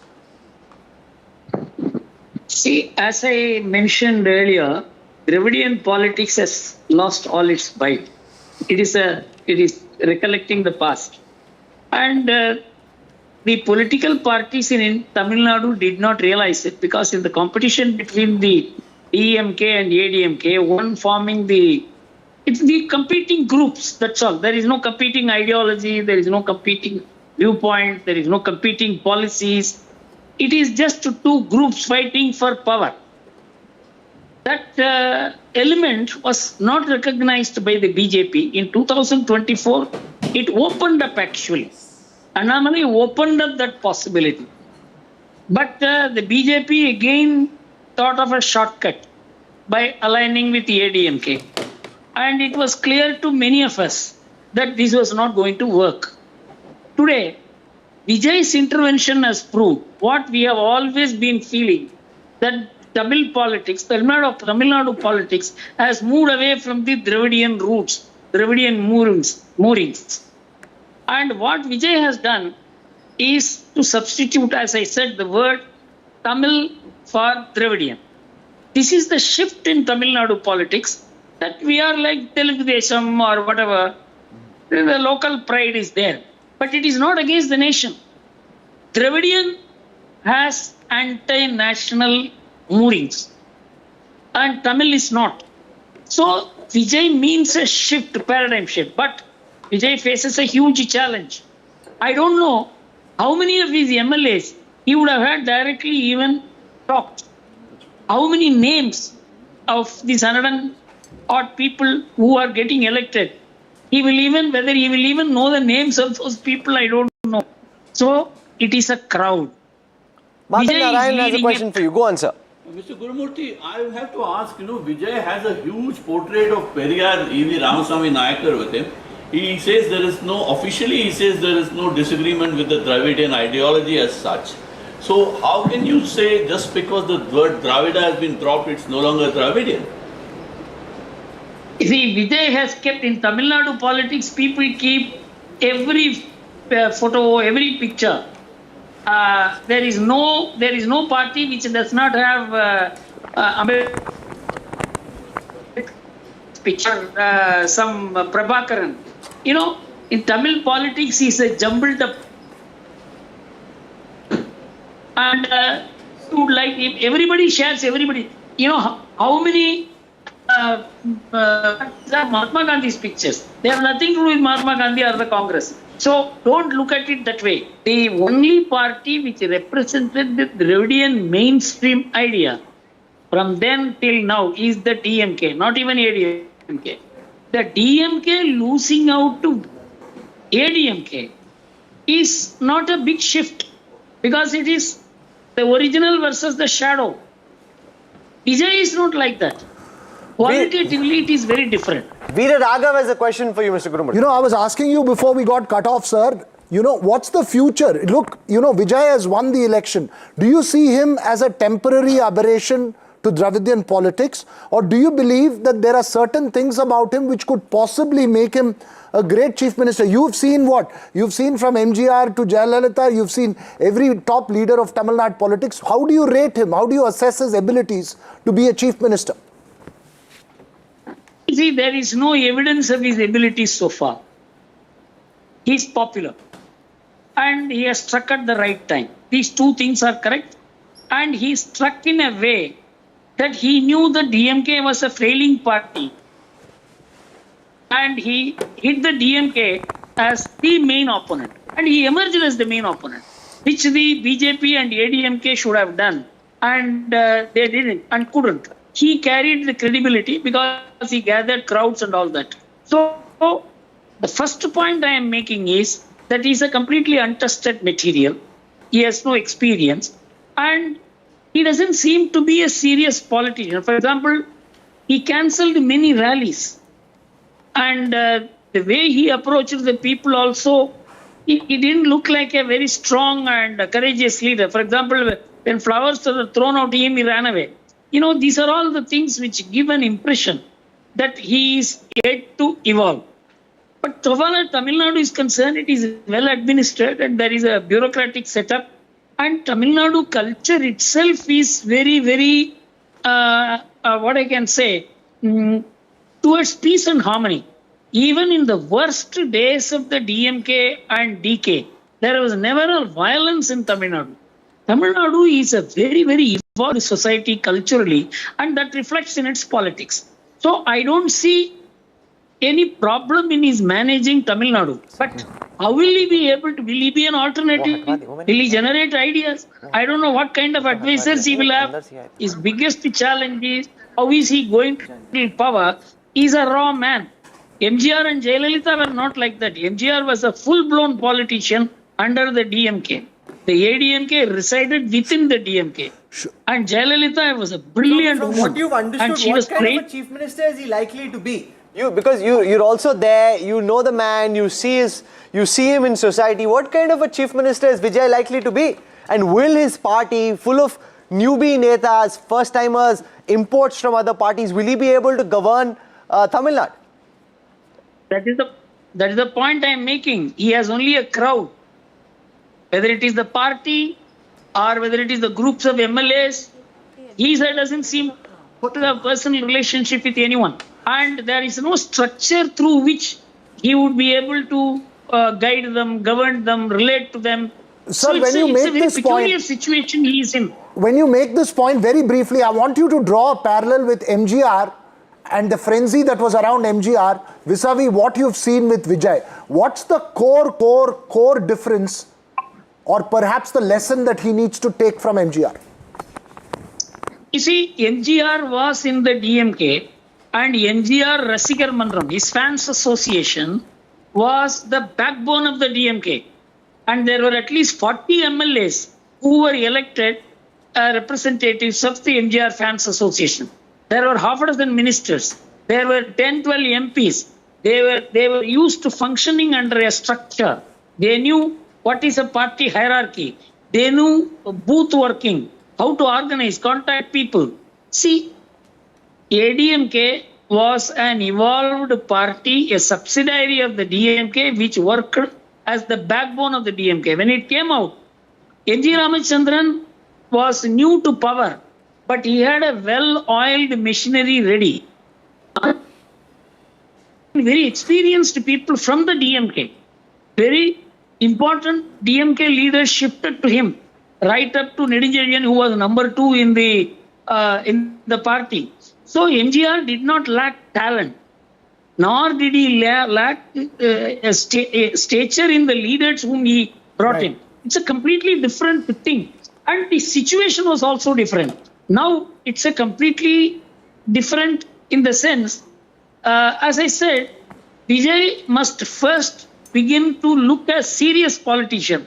He doesn't look a serious politician first. Vishnu, show us one quick question, sir, before we let you go. Vishnu. Mr. Gurumurthy, I'm just trying to understand the number situation. As you know, Vijay is just a couple of seats, approximately 10 seats adrift of forming the government. It appears that with the smaller parties, by which I mean Congress 5, the PMK 5, and among the others, which is 11, there is 4 of them are left, that he could actually come to power using the support of the smaller parties. That means he doesn't need to ally with the ADMK. Do you believe that his independent identity in Tamil politics will be reinforced if he manages to come to power with the smaller parties as opposed to allying, let us say, with the ADMK? You see, wisdom dictates, practical and political wisdom dictates that he should not ally with either of the two Dravidian parties. And I don't think he will. Because Congress and Vijay very narrowly missed getting allied before the elections. And so the Congress is likely to shift grounds.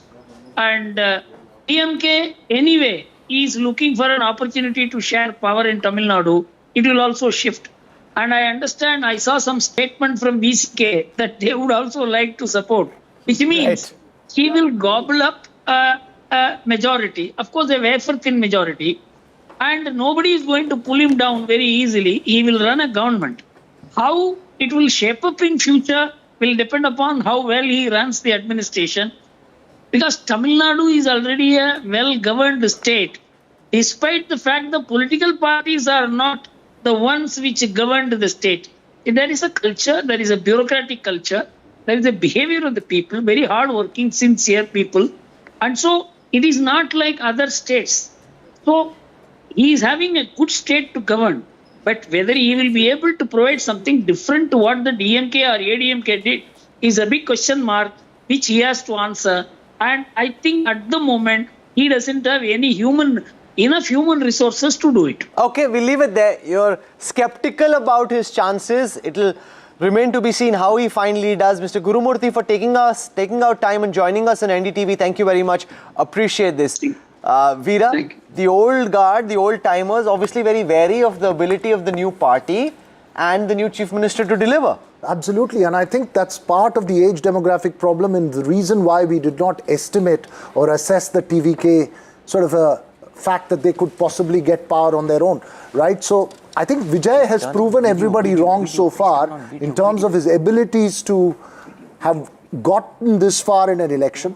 Let's see what he does in the future, but I would just disagree with Mr. Gurumurthy there one bit on 2 aspects. One, he's right that this is the first party without the Dravidian name that's come to power, but the point that Madhavan Narayan's making is that Vijay's ideological positioning is as Dravidian as the Dravidian parties in the sense that it's as opposed to the BJP and its Hindutva as, you know, in that sense. Let's be very clear. But he's not only on record on this, he began his first rally in Madurai by taunting Modi by saying, what is this G and all that.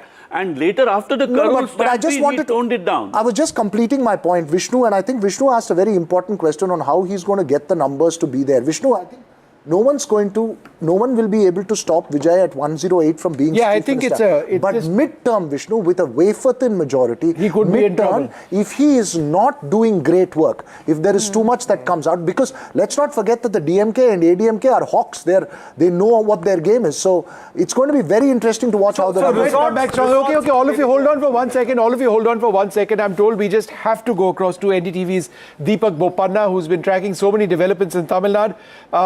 Are we expecting a statement from Vijay anytime soon? What's happening?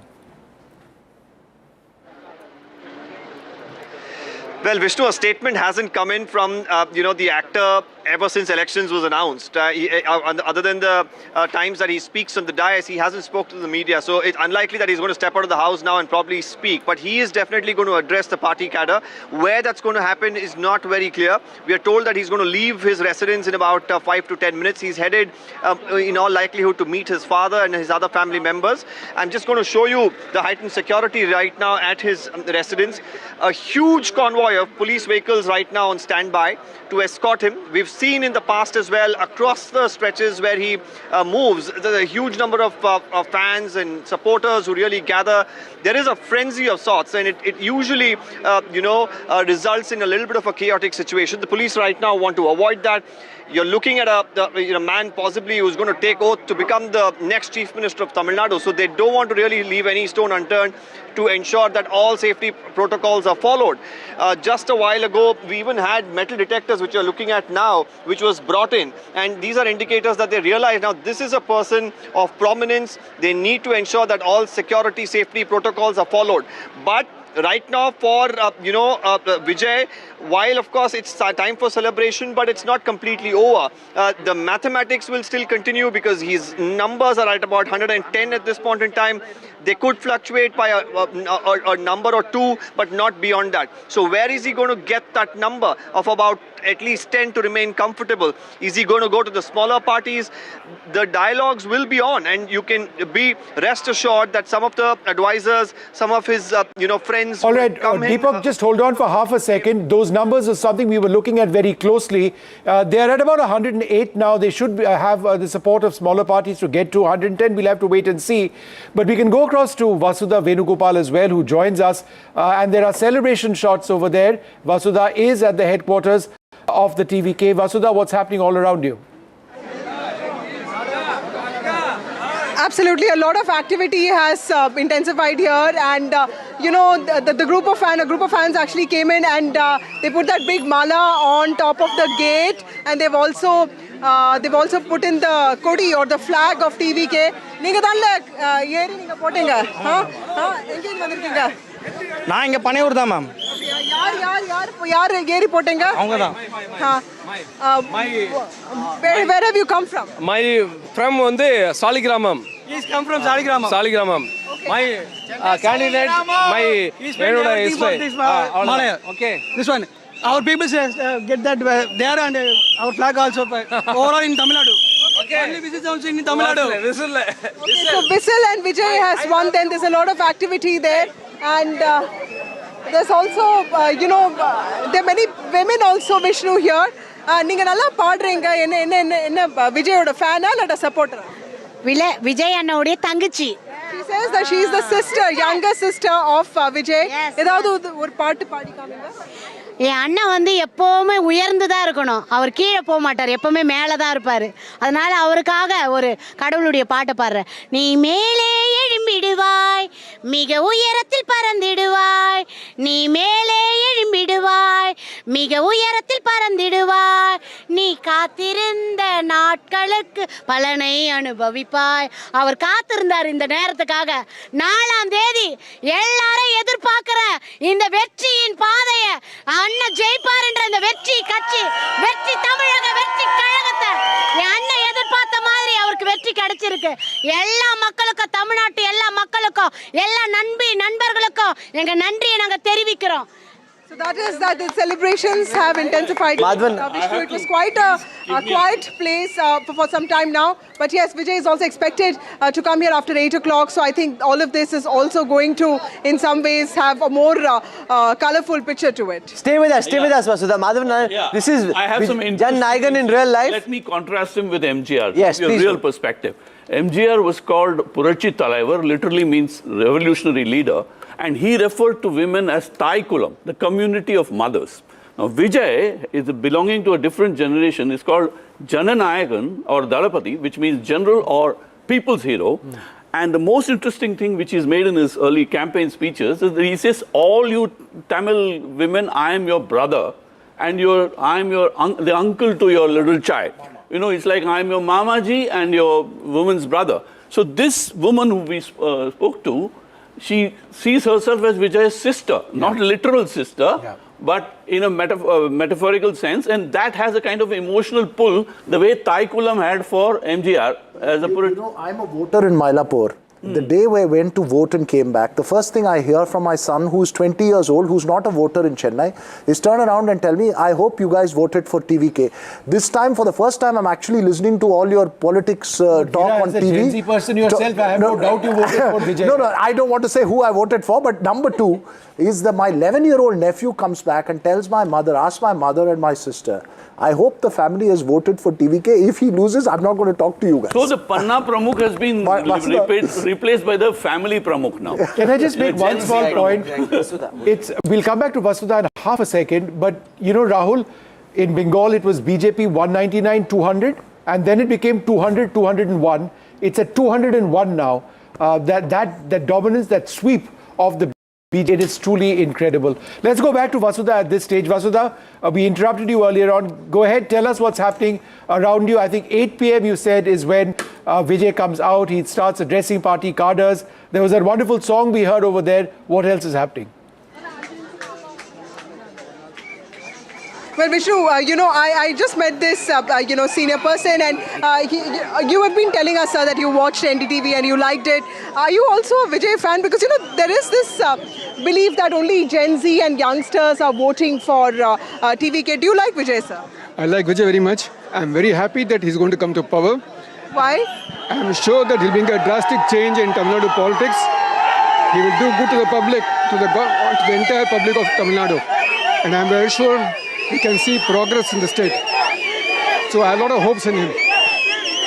So that is, and what do you do, sir? I'm a retired engineer. He's a retired engineer who says that he's happy that Vijay is coming to power. But remember that Vijay is yet to get that magic number of 117. But for all of his fans, that really doesn't matter. They've put the Kodi, they've put the Malay. In fact, it's very funny that all these people, they came here saying that we spent so much money buying all of this. None of these leaders are here. Now the fans are trying to climb up this big gate, and they're putting this poster, putting this thing out. It says massive victory for TVK, and has a lot of praises for Jananayak and for Vijay as well. And the doors, the gate has not been opened. They're just hoping that Vijay will come here in some time from now. Ramaswamy is there outside the Loyola College as well, Vishnu. Radhika, what are you hearing? What are you seeing?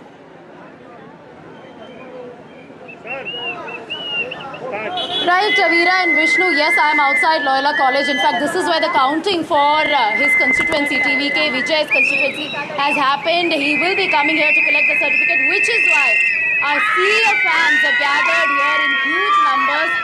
There is massive traffic jam as a result of this, and they've been here for the last couple of hours. Youngsters, women, people young and old whistling away, showing the TVK flag, bursting firecrackers. There is security arrangement all around. There are at least about 200 police officials, all over this particular place. So that's the kind of security enhancement in this particular place. Let me also go across to a few fans here. என்ன சொல்றீங்க இப்ப விஜய் வருவா விஜய் இப்ப வர அவருக்காக தான் நின்னுட்டு இருக்கோம் எல்லாரும் என்ன சொல்றீங்க அவரோட வின்ன பத்தி சொல்லுங்க ஹிஸ்டாரிக்கல் மூமென்ட் கிரியேட் பண்ணிருக்காரு गर्ल्सக்கு வந்து we feel it's so safe சீக்கிரமா இவர மாதிரி இங்க எல்லாமே என்ன விசில் போடுங்க பெண்களுக்கு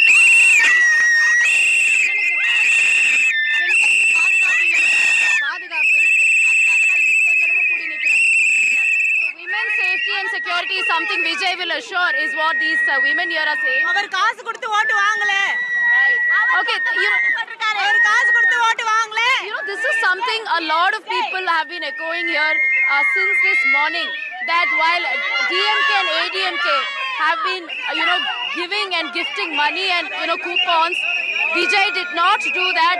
Despite that, he won with this kind of a margin, or he won more than 100 seats. That's as a result of, the faith in TVK, faith in Vijay is what all of these people are here are saying. And, that's evident with the numbers. Numbers are a testament to the kind of fandom he has, to the kind of popularity he has. But we really have to see how he'll get that magic figure of 118. As of now, perhaps 108 to 110, but a few more numbers to go. But as of now, all the fans and admirers here really waiting to catch a glimpse of him after he won with these big numbers. This is going to be insane. Next 5 years in Chennai, a superstar in a state as cinema obsessed as Tamil Nadu, at the peak of his prowess, becoming the next chief minister. This is Jan Nayagan in real life. Yeah, but you know, there is a huge paradox I want to bring your attention to, which is that Tamil Nadu also has seen 25 years of the IT revolution with 98% smartphone penetration. Many people, hordes of people caught trains from Chennai working in IT centers for companies like IBM and Infosys to go down to their villages to vote. The level of literacy in higher education in Tamil Nadu is so high that this is not just about the cinema glamour. As I was telling NDTV, what is it about? Prophet today, he's like a brand ambassador for a new generation. So this is the Ye Dil Mange More kind of moment for Tamil Nadu. Okay, you know, I think while one aspect, Rahul, is to say that this film star has come in politics and he's swept it away.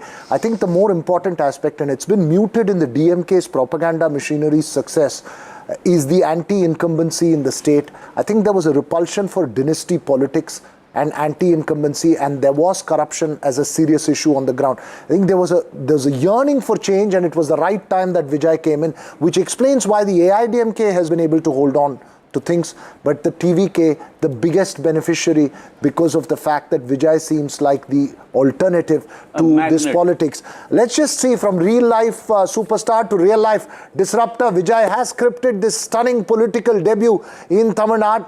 Let's take a look at this history of Vijay and this report.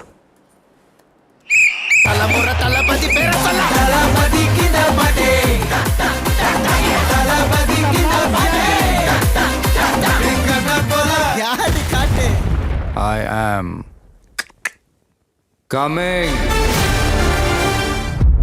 He came, he challenged, he conquered. The new force in Tamil Nadu politics. Thalapathy Vijay's blockbuster debut on political box office. Defying even the die-hard supporters' expectations and political pundits. Pulling off a stunner.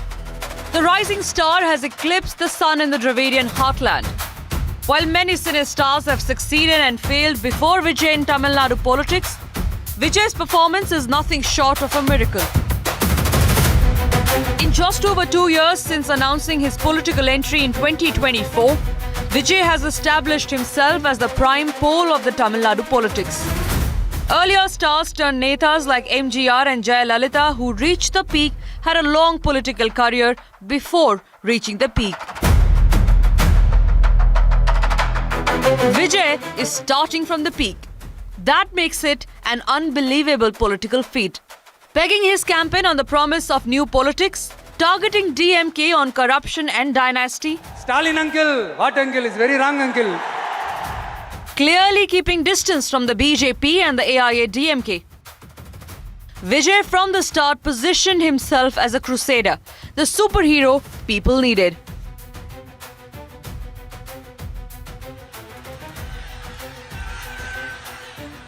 As he battled the political attacks and repeated rounds of CBI questioning after the Karur tragedy, he recalibrated, learnt his lesson. As his film Jana Nayagan struggled to see the light of the day, he did not make it a big issue, concentrating on his promises and messaging to the voters of the state. Many cinestars before Vijay tried and failed.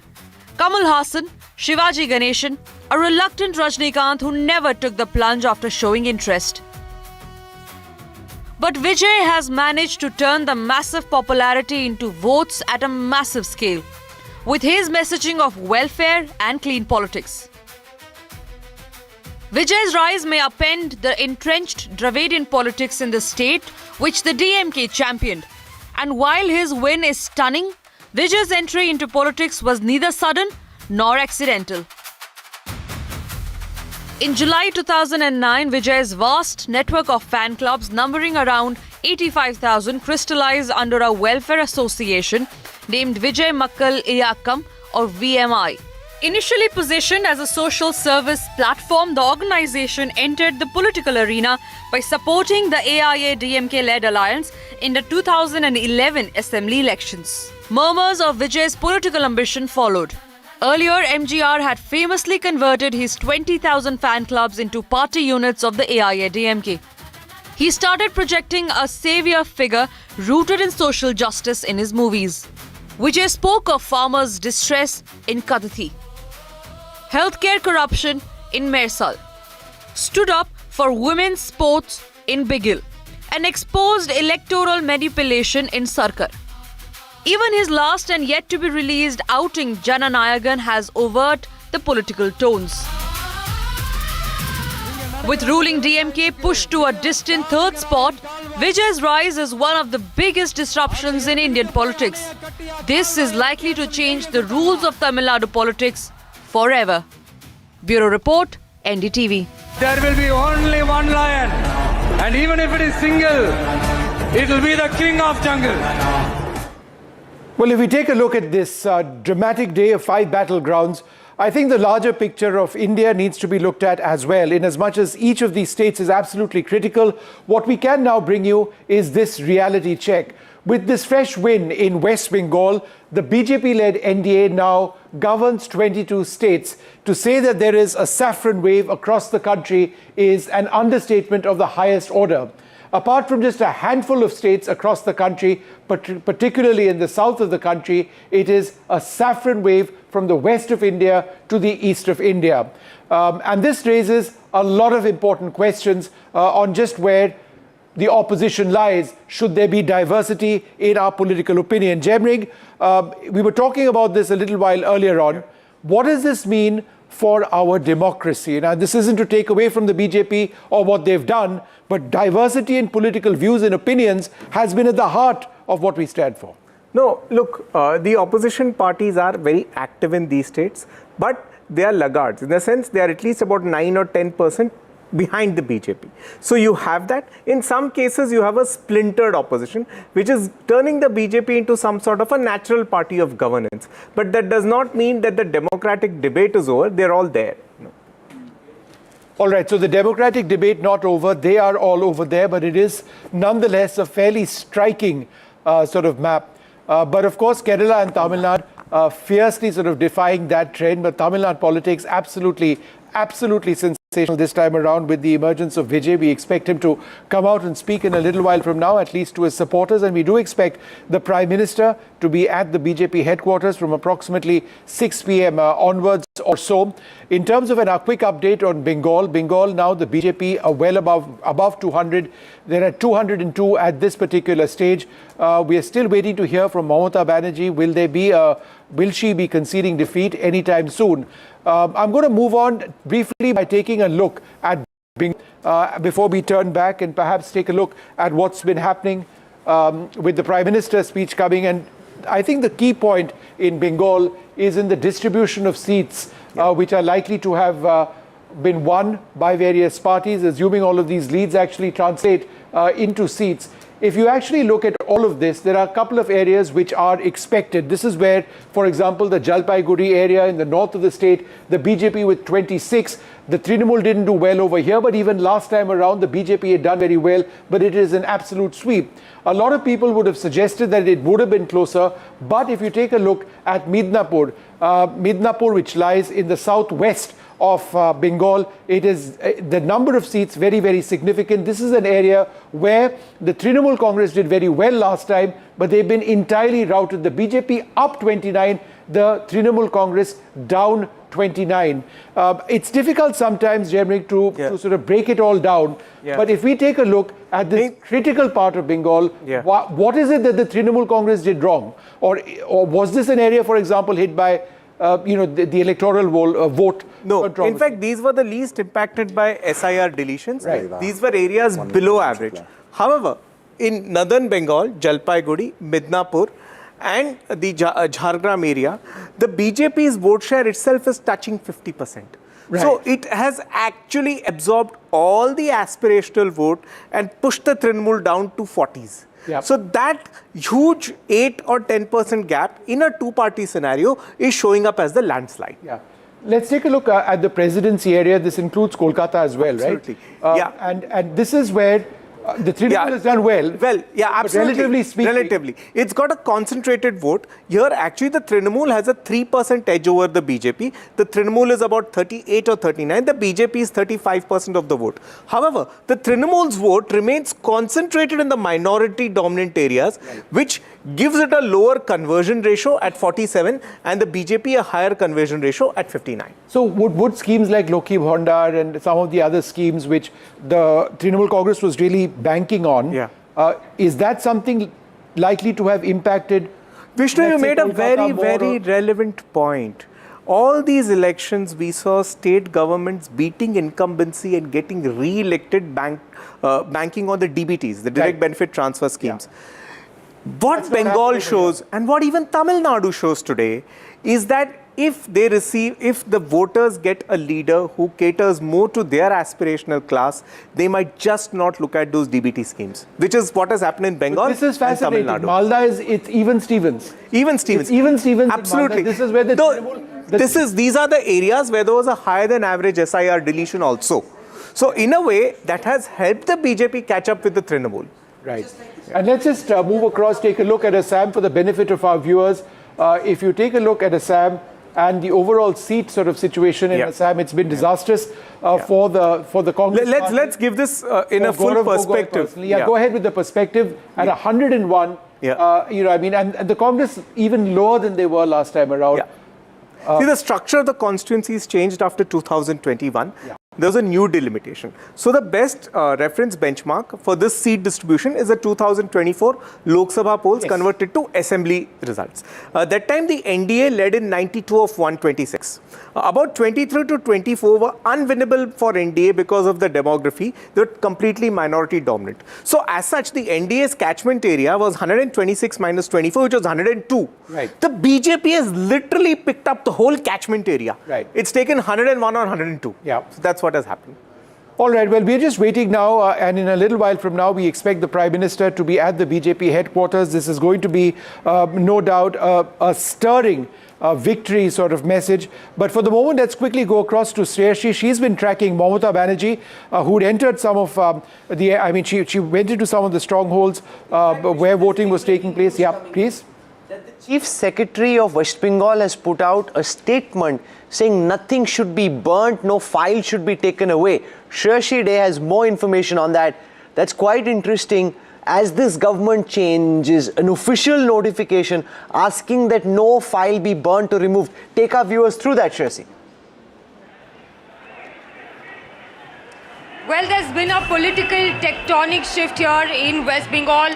The Chief Secretary of the state has written to all department secretaries as well as heads saying that no files should be removed, damaged or taken out of their departments. Here at the Bhavanipur strong room, the Chief Minister continues to sit inside alone with her counting agent, refusing to accept defeat. Of course, this is going to have a larger implication not only in West Bengal politics, in Chief Minister Mamata Banerjee's political journey, but also the national impact. On the other hand, BJP supporters a short while ago heckled a Trinamool Congress councillor who also happens to be the Chief Minister's sister-in-law. She was here to take stock of the situation, but the BJP workers are extremely charged up and they are raising slogans because this is historic. The BJP has never come to power here in West Bengal and they are looking at taking oath here and forming government, and finally all the plans from just about 3 MLAs to now crossing the 200 mark here in West Bengal. They have done what many had thought would be impossible, and now of course we are waiting for the Chief Minister to come out if she addresses the media or not. But right now we can see that the administration is gearing up for a regime change here in West Bengal. And of course, the official notifications have started coming in, and Chief Minister Mamata Banerjee still remains the lone street fighter inside the strong room, even as her party faces the biggest setback ever here in West Bengal. Right, Shreya, in fact, Mamata Banerjee has been inside that strong room for more than an hour now. We brought our viewers visuals of her actually driving in to that particular area. Thanks very much. We're going to take a short break at this stage and come back with the very latest. A big quick reminder, the Prime Minister should be speaking to BJP party workers, among others, in just a little while from now. So do stay tuned to that and our continued coverage of this fantastic, dramatic day of Indian politics.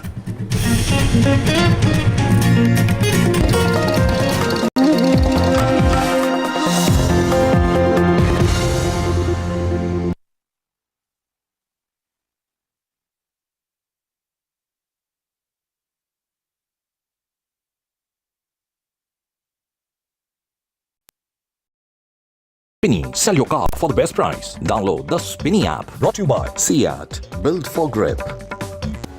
Ankit Singh started a gym.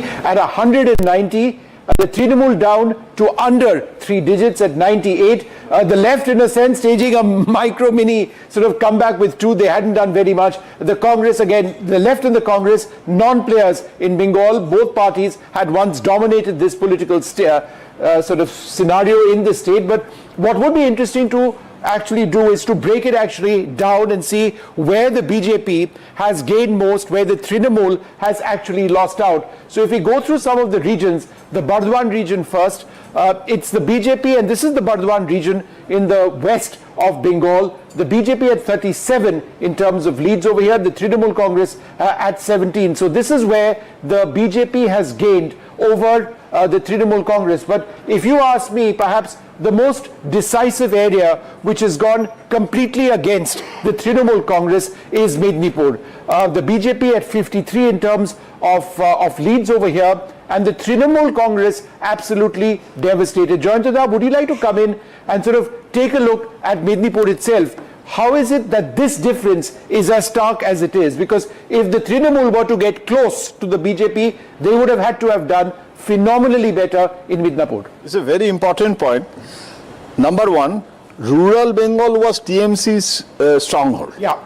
And now BJP is, has captured this area.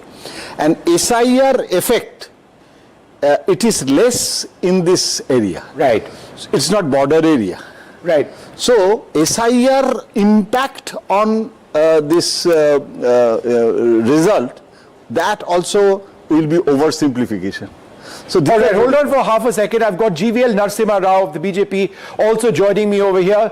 Congratulations. Absolutely remarkable performance by the BJP. This entire conversation, GVL Narasimha Rao, of insider versus outsider has been decidedly thrown aside as far as Bengal is concerned. I'm looking at various regions, looking at Midnapur, where the gap between the BJP and the Trinamool Congress is whopping. The BJP at 53, the Trinamool at 3. Can you explain why or how the BJP did so well in South West Bengal?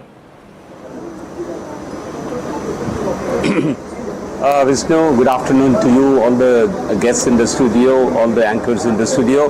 I think it's not just in one region, it's a sweep across Bengal. For a party that has won 77 seats and to become the opposition party, today we have again made almost a three-time jump in our tally, closing almost nearing 200 seats. I think it's a sweep across West Bengal, and particularly in regions which have seen a big jump in turnout.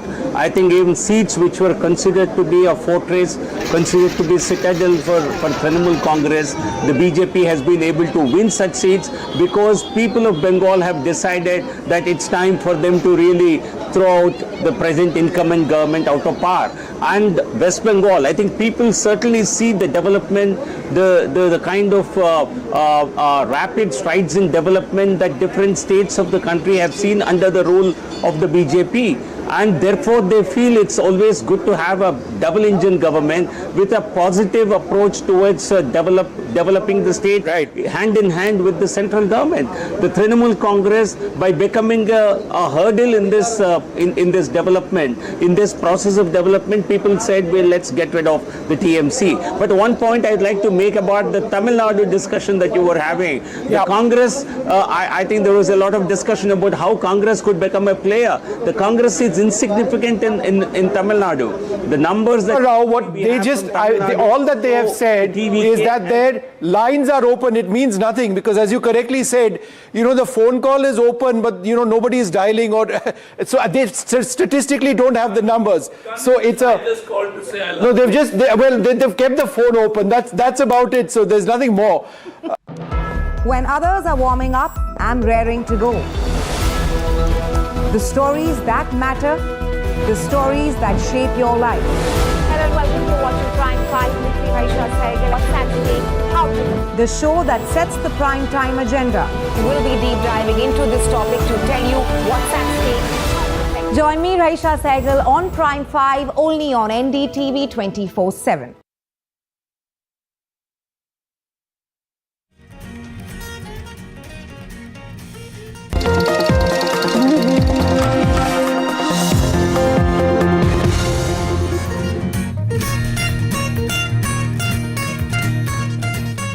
Good evening and welcome. Thanks very much for staying with NDTV on this blockbuster day and our blockbuster coverage. The big story at this moment, of course, is coming from both West Bengal and Tamil Nadu.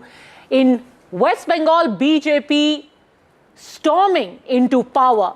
And what numbers you see on your screens right now. And on the other hand, in Tamil Nadu, you have a surprise factor of the TVK at 111 for the TVK in Tamil Nadu. And in West Bengal, you have the BJP very close to the 200 mark. And with numbers like that, you can imagine this is like the last citadel captured by the BJP in the east. These images you see right now, Shiv and Veera, are from the BJP headquarters, and the man you see on your screens right now, Nitin Nabin. This is his first election as the new BJP president, so massive for him. What an incredible first election to happen as a young BJP president. Bengal, an election that has... Okay, Vijay is leaving his residence. Obviously, we're cutting straight from BJP headquarters in Delhi to the Neelangarai residence of actor Vijay in Chennai. This is the first, any moment now, Veera and Padmaja, we'll get our first image of the day of Vijay. He has been invisible so far. We will get back to it. So that's just a 4-second visual of Vijay leaving. We don't have a picture of him yet. We've been promised that we will switch back once we get a picture. You know that barricade that you see there is going to become a permanent structure with journalists constantly perched out there. I'm sure that they've all discussed and decided this is where they have to be for the next. We'll get that first picture of... we haven't seen since these results started coming in. The Prime Minister and Vijay. And both of them, with our luck, are going to emerge at the same time. We'll have the Prime Minister make his victory speech at the BJP headquarters in Delhi at 7 p.m. today. And before that, you see the saffron safa being twirled there in the air. And you remember the latest, the most recent time when you saw this happening was after the BJP became the single largest party in Bihar. During the campaign, the PM had done this signature move of taking his safa and twirling it, and now after the Bengal results, you see it happen. And look, from Bihar to Bengal, what's happened? When Bihar happened, nobody knew Nitin Nabin, who was an MLA in Bihar, in the national media. Today, he is the president of the BJP in charge of this entire day. When it's there, you look, Padmaja, I think the import of looking at West Bengal important because the BJP has won. But I think from the BJP's and then NDA's point of view, and also a big worry for the national opposition, is the fact that two principal regional forces which have led the national opposition in more ways than one have been decimated today. And Amit Shah, we have the first reaction from the Home Minister and somebody who in fact was at the forefront of the entire BJP campaign. Remember, Bhai versus Bharosa was the slogan of the BJP in this election, and to ensure that there would be no bhai, no fear in the voters, Amit Shah had said from stage 15 days I'm going to be parking myself in West Bengal. And now the first reaction from him, he says, Bengal वासियों ने घुसपैठियों और उनके हितैषियों को ऐसा सबक सिखाया है जिसे तुष्टीकरण की राजनीति करने वाली पार्टियां कभी भुला नहीं पाएंगी. The people of Bengal have taught such a lesson to the infiltrators and their well-wishers that those who practice the politics of appeasement are not going to be forgetting it in a hurry. Bengal ने जिन आशाओं और आकांक्षा के साथ मोदी जी के नेतृत्व पर यह विश्वास जताया है, हम निश्चित रूप से उसे पूरा करेंगे. We will fulfill all the hopes and dreams of the people who have reposed their trust in the leadership of Modi ji, Chaitanya Mahaprabhu, Swami Vivekanand, Kavi Guru Tagore, Netaji Subhash Chandra Bose और doctor Shyama Prasad Mukherjee जैसे महापुरुषों की पावन भूमि बंगाल का खोया गौरव लौटाने और सोनार बांग्ला के स्वप्न को साकार करने के लिए भाजपा दिन रात एक कर देगी. Now, this last paragraph extremely significant because remember, this has been the war cry, as it were, of the BJP throughout, that this is the land of Chaitanya Mahaprabhu, Swami Vivekanand, Rabindranath Tagore, Netaji Subhash Chandra Bose, and of course Shyama Prasad Mukherjee himself. And this should not be reduced to a land of appeasement politics. And it's that legacy. The BJP always says that you try and paint us as outsiders, but we have our very roots in West Bengal. Vande Mataram. Janaganaman, and it's almost Prasad Mukherjee, all of them. It's almost like a civilizational response that Amit Shah has, from the depths of his political being, that response seems to have been crafted, Padmaja, and you were on the ground, so you felt that as well. The BJP, which had been constantly castigated as outsiders, uncultured, from the Hindi heartland, gutka, eating people. The BJP now not only wanting to sort of remind the Trinamool in its defeat that it is no sole custodian of Bengal's culture, but that the BJP has an origin story that very much begins in the land of Bengal as well. And I think that's where this actually comes from. And it's not just for the BJP, by the way. For anyone who knows the RSS, if there are two places where the RSS has deep and wide roots, one is, of course, Kerala. Everyone knows that that is the aching nerve, the throbbing nerve of the RSS, that you have the maximum number of shakhas there and yet never had a taste of power. In fact, it has been a communist bastion for long. And the second, if you go to the most backward areas of West Bengal, you will find the greatest and the strongest presence of the RSS in those areas. You speak of Jhargram, which had at one point of time, it was, it was a victim of Maoist violence. Who was resisting them? You had the RSS, which was fighting back. It was the RSS who was running schools for the tribals. It is the RSS who was trying to educate and organize the tribals to ensure that they are not converted or they are not intimidated. So for the BJP and the RSS both, West Bengal is that Pavan Bhumi that they talk about today, which Amit Shah is speaking of today in his first reaction that we are coming in. And all of these, you have the significance, the fact that you have got Nitin Nabin, a young legislator from Bihar, become the president. The Prime Minister says, youngest ever, exactly. And it's also, you're looking at a generational change in the way that West Bengal has voted, that entire narrative of insider, outsider, who belongs to West Bengal, Vijay, party in power, all of that decimated, and then a generational change in the BJP as well. Vijay images. Speaking of generational shift, Vijay's first images, Padmaja, coming in now. Over 100, seats in this Tamil Nadu election, while of course many question his capabilities of taking on the two Dravidian parties. He's really changed the dynamics of how Tamil Nadu politics works. How he'll of course manage to get that number, that magic number, is the question now that remains on everybody's minds. Well, Vijay is 6 short of that magic figure in Tamil Nadu, but he's got to be. We don't know. Is he spoiled for choice? What's it going to be? Are those first images coming? Let's go back to Deepak. I don't know if he's connected live with us. He's not connected live with us. He was recording a report because I think Vijay's cavalcade, a car has become a cavalcade now, heading towards the TVK office. We don't know where he's headed. So I'm going to try and get our reporters live now so we can put that picture of the car leaving the Neelankarai. Can we put that visual on air? We have to warn our viewers in advance. If you think this is chaotic, this is exactly how it's going to be this evening, because Like we said, Prime Minister expected at BJP headquarters, and then you have Vijay expected to surface any time now. So we'll have to keep switching between Delhi and Chennai with feverish regularity. So, and there we have newer images coming in of Vijay. That's Vijay's SUV, I think either reaching or leaving from his residence, Veera? Leaving from his residence in Panayur, which is about 25-30 minutes. I was told that they were going to have something inside the city. He first wanted to meet his leadership and then he will send a message across. He's not in a hurry for any of that, Shiv. But, you know, in a sense, what you guys were saying, you know, what you were, Padmaja, you were saying, between West Bengal and Tamil Nadu, you know, Kerala, Puducherry and Assam completely forgotten virtually. It's now become a West Bengal-Tamil Nadu battle. To be fair, the two largest states also in this election. Two larger states, but also the fascinating nature of the results. Yeah.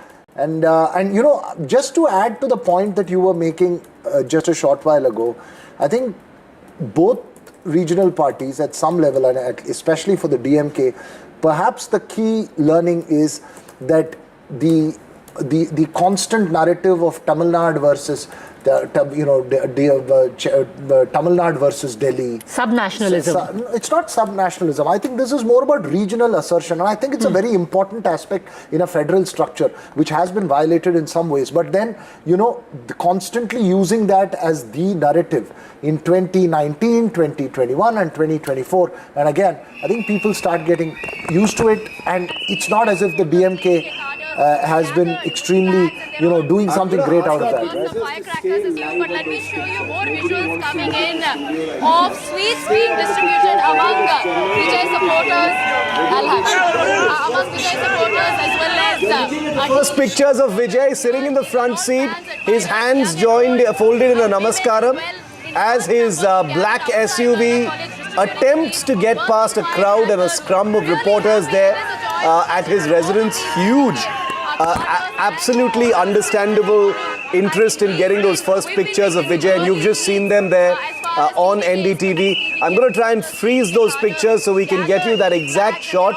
Okay, these are live pictures, but our producers are going to put that picture out and tweet it and put it on our screen in the next 25 seconds maximum, so we can tell you that. Just for a second, the Prime Minister has just tweeted the first reaction from the Prime Minister saying the lotus blooms in West Bengal. The 2026 West Bengal Assembly elections will be remembered forever. People's power has prevailed and BJP's politics of good governance has triumphed. I bow to every person of West Bengal. The people have given a spectacular mandate to BJP, and I assure them that our party will do everything possible to fulfill the dreams and aspirations of the people. We will provide a government that ensures opportunity and dignity to all sections of society. And this one line, I want to underline it again. People's power has prevailed and the BJP's politics of good governance has triumphed. Because throughout, if you spoke to anyone in Bengal during the campaign, Shiv and Veera, they would say, this is the people fighting this election. Janta ye chunav lad rahi hai. BJP is just the vehicle. We are just the receptacle. It is the people standing up and overthrowing. Paltano darkar. BJP Sarkar. It's really important to also note here that, you know, we've just read out Amit Shah's message, the Home Minister's message, and now we're reading out the Prime Minister's message. The tone and tonality of the two messages are quite different, Padmaja, and we do know that this is no coincidence. Amit Shah reflecting the anger, the yearning, you know, the pent-up suffering perhaps and emotions within the BJP over what it has been subjected to and what it has finally been able to achieve in Bengal. The Prime Minister's message, one of statesmanship, one of, you know, more of promise, forward-looking, what the oath and the pledge that has been made to the people of Bengal during its entire campaign in Bengal, not just in this election, but even in the last election, flowing into this one. Here's the Prime Minister saying, we will give you dignity to all sections of society and ensure opportunity. So a kind of, you know, forward-looking, progressive, opportunity-based promise to the people of Bengal. Yeah, so very different. Amit Shah almost gives voice to the pain. Yeah. And the Prime Minister says, it's okay. Yeah. It's over. It's done. Now let's see what happens next. We're here to take care that the suffering that West Bengal has been subjected to. Now it will be taken care of. You know, in just a bit from now, we'll also have Karthi Chidambaram, join us in just a bit in terms of live. And I think that's important, Shiv, primarily because this 108 that you're talking about, I think the Congress is at 4 or 5 in Tamil Nadu. There will be several others who will flock to the TVK at the moment. So I don't think getting the numbers is the TVK's big problem. They've got categorical this one. But yet, 117, and I must state for the record, 2006 was the first time since 1952 that Tamil Nadu did not have one single party with a clear majority. 2026, 20 years down the line, again the same thing. The DMK would have been hoping for the numbers to be reversed this way. They would have been hoping for a 108 for their party and 76 for the TVK, but no, not to be. It's totally changed. And I think the big story is not just the fact that the DMK has lost this election. Gauri is live with us from the BJP headquarters in Delhi. I'm also going to ask our team to get a freeze frame on Vijay inside his vehicle as quickly as possible. There is huge interest from millions of people to see that picture of Vijay. It's important that NDTV puts it out first. So I'm going to urge our team to get that picture on our screen as quickly as possible. We can split the screen between Delhi and Chennai and show them the both things. There's interest in both. Gauri is live with us. Gauri Dwivedi is live with us from the BJP headquarters, where the Prime Minister will be arriving shortly. Nitin Nabeen and others have already arrived. Amit Shah and others will arrive a little later. The Prime Minister will be there at 7 p.m. to speak. Gauri, what's the mood on the ground at the BJP headquarters? The myth of permanent resistance where the BJP cannot enter certain national citadels like Bengal, that myth is dead today. It's lying in tatters. What's happening there?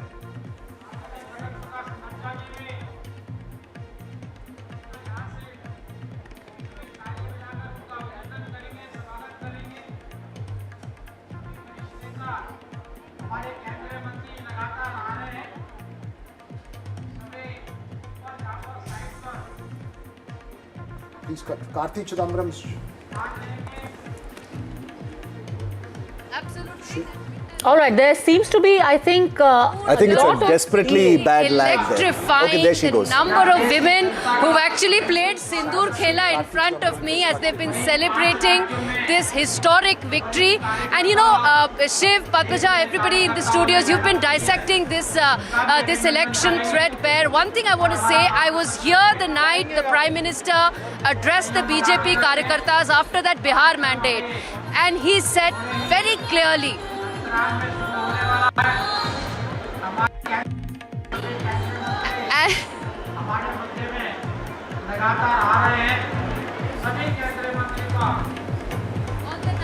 Bihar mandate, the Prime Minister spoke about Bengal, and today I hear the number of people saying Punjab. It's almost becoming a trend, and all eyes now on Prime Minister's address. He's already set out the mood with that very important message that he's put out, the message on Twitter where he said that this will be about governance.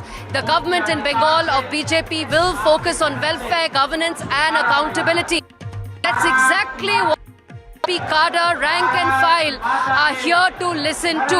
And of course, Home Minister Amit Shah as well. Remember, he camped in Bengal for almost a fortnight, and what he says, if he addresses as well, will be very, very significant. But the mood here, I would ask Power to just pan and show the mood that is absolutely electrifying when you have hundreds of Karyakartas out here to listen to the Prime Minister in about less than an hour. All right, so you have music of every kind there. You've got people from all over the country, and this pretty much, Gauri, is the template for every celebration. You can see turbans in the crowd, you can see songs from UP, Bihar playing, but I suspect a lot of, and earlier in the day, in fact, in Kolkata, you had March Bhat being served to all the people present in the BJP office, so that entire bogey of people from the outside trying to come and destroy Bengali culture, all of that. And just by the sheer weight of the vote that the people of West Bengal have given. But it's over to you, Gauri. What are you seeing around you? You've seen many, many celebrations, many such gatherings in the BJP headquarters, given their run at the hustings of late. But I suspect this one is going to be different.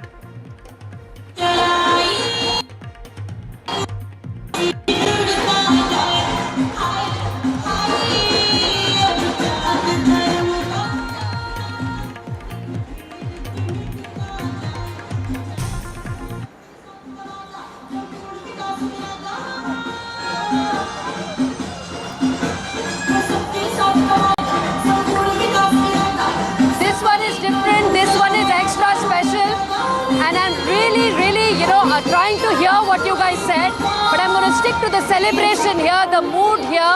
And again, the number of women who've actually been playing Sindoor Khela here. There are in fact tens of women who've come here, who have camped here, and they were really keen on just listening and being part of the entire celebrations. And they are saying that this is something that they were working for, this is something that they were desperately hoping for. And they're all now looking at what Prime Minister Modi is going to say, because they feel that the message should be twofold. One should be about the government, and one should definitely be about the women. The women vote, which has been extremely instrumental here in Bengal. And yes, you're right about the turbans. Again, Pawan, just show around. The fact that there are now a lot of people from Punjab is because many people now are saying, ab Bengal ke baad agli bari Punjab ki. So look at the number of people. In fact, I spoke with Mandinder Singh Sirsa a short while back, and this is exactly what Mr. Sirsa said, that BJP now looks ahead for the next conquest, the next electoral battle, and the next electoral victory, which they are now gearing up for Punjab. But here, all eyes on Prime Minister Modi's address in less than 60 minutes from now. The mood here is absolutely electrifying. Because like we've been saying, I think Assam and Kerala have somewhere been drowned out. 101, hat trick with a century. That's what Himanta Biswa Sarma, the Chief Minister of Assam, just tweeted. Amit Shah has just arrived at the BJP headquarters. And why this is important is because for 3 consecutive terms now, the BJP has taken power. And the only incumbent, it must be pointed out, barring Puducherry, that has managed to hold on. You had Bengal, you had Tamil Nadu, both being voted out, but it was only in Assam that the incumbent was voted back in, and with a greater mandate. So yes, there's that double celebration in store for them over there as well, Gauri. Jai Shri Ram.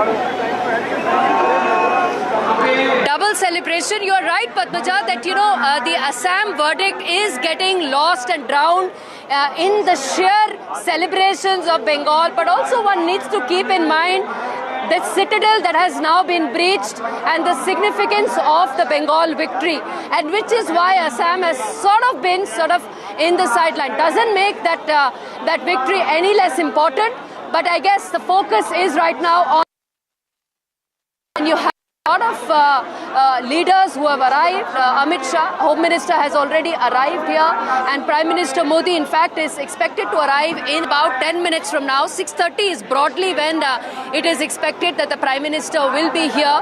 Before he addresses the Karyakartas, he will probably do that trademark Gamcha dance. Focus in the Bihar election campaign, and I also saw a glimpse of that right now in this Bengal celebrations, and my sense is that the Prime Minister may carry on with that as well today. And then of course is when he will speak to the cadre, speak to the base, speak to the rank and file. And one more important thing I want to point out is, a short while back, every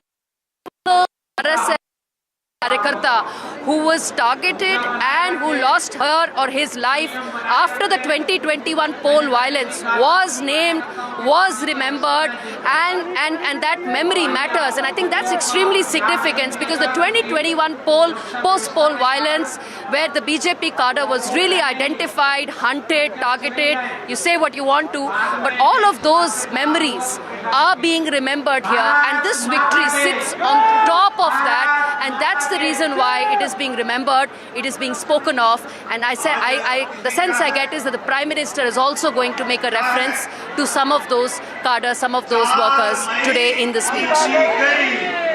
to you, and just want to tell our viewers that there's a little bit of a lag because there are lots of jammers, Padmaja, that are active at the BJP headquarters in Delhi, where the Prime Minister will be arriving. It's a security zone, obviously, so please forgive us for a little bit of an audio glitch here and there, but we're doing our best to give you the best because we know how many people are watching us. Padmaja, before we take pictures from Chennai, we've got those Vijay pictures lined up. I want you to quickly just talk to us a little bit about Amit Shah's role in Bengal and why these pictures of him arriving there are so important. You were there in Bengal when he was on the campaign trail as well. What does Bengal mean to Amit Shah? You know, it's very interesting you say that because I remember in 2021, that was the time that the BJP thought they really will be able to make it past the majority mark. That moment was a huge setback because West Bengal, they had put in everything. The Prime Minister had done multiple rallies. It was bang in the middle of COVID. And yet the entire machinery was at work in West Bengal. This time around, it wasn't just about overcoming all of what was being said about the BJP. You don't have enough booth level workers. Will you even have enough polling and counting agents? You have to put that machine in place. Do you know that 3 months in advance, you had workers, karyakartas, spokespersons, former ministers of the BJP who were in remote areas. I have met people from Rajasthan, people from Bihar, people from UP, from Sultanpur, who are sitting in Bengal for the last 3 months, and they are sitting not in Kolkata. They are sitting in some office, some village, from Cooch Bihar to Dinhata, to Bankura, to Purba Midnipur, and they're just sitting there, they're talking to the karyakartas. So Amit Shah had to do 2 things. 1, ensure that the Sangathan, the organization is strengthened, and 2, to ensure that they do not lose their morale. Because it is a hell of a lot to come back from a situation where 68 of your workers have been killed in cold blood. And these are just the recorded incidents of murders. Then additionally, there were rapes. People were threatened. Houses were burned down. So you have to tell your rank and file, it's okay. We are going to be there right behind you. We're going to have your back. And we need to fight again. Fighting the fight for your life. And Amit Shah did both of that by saying, I'm here for 15 days, I'm going nowhere. And remember what Abhishek Banerjee said? He said, come the 4th of May, midnight, किसी का बाप भी तुम्हें नहीं बचा पाएगा. I will see which Jallad saves you. That is the kind of threat being issued. And through all of this, if you've managed to get that number, I think Amit Shah is going to be a very, very happy person. And at the end of all of that, Trinamool is not even going to break the 100 mark. It's at 82 right now. Where these things are going to settle, it's 6:23 p.m.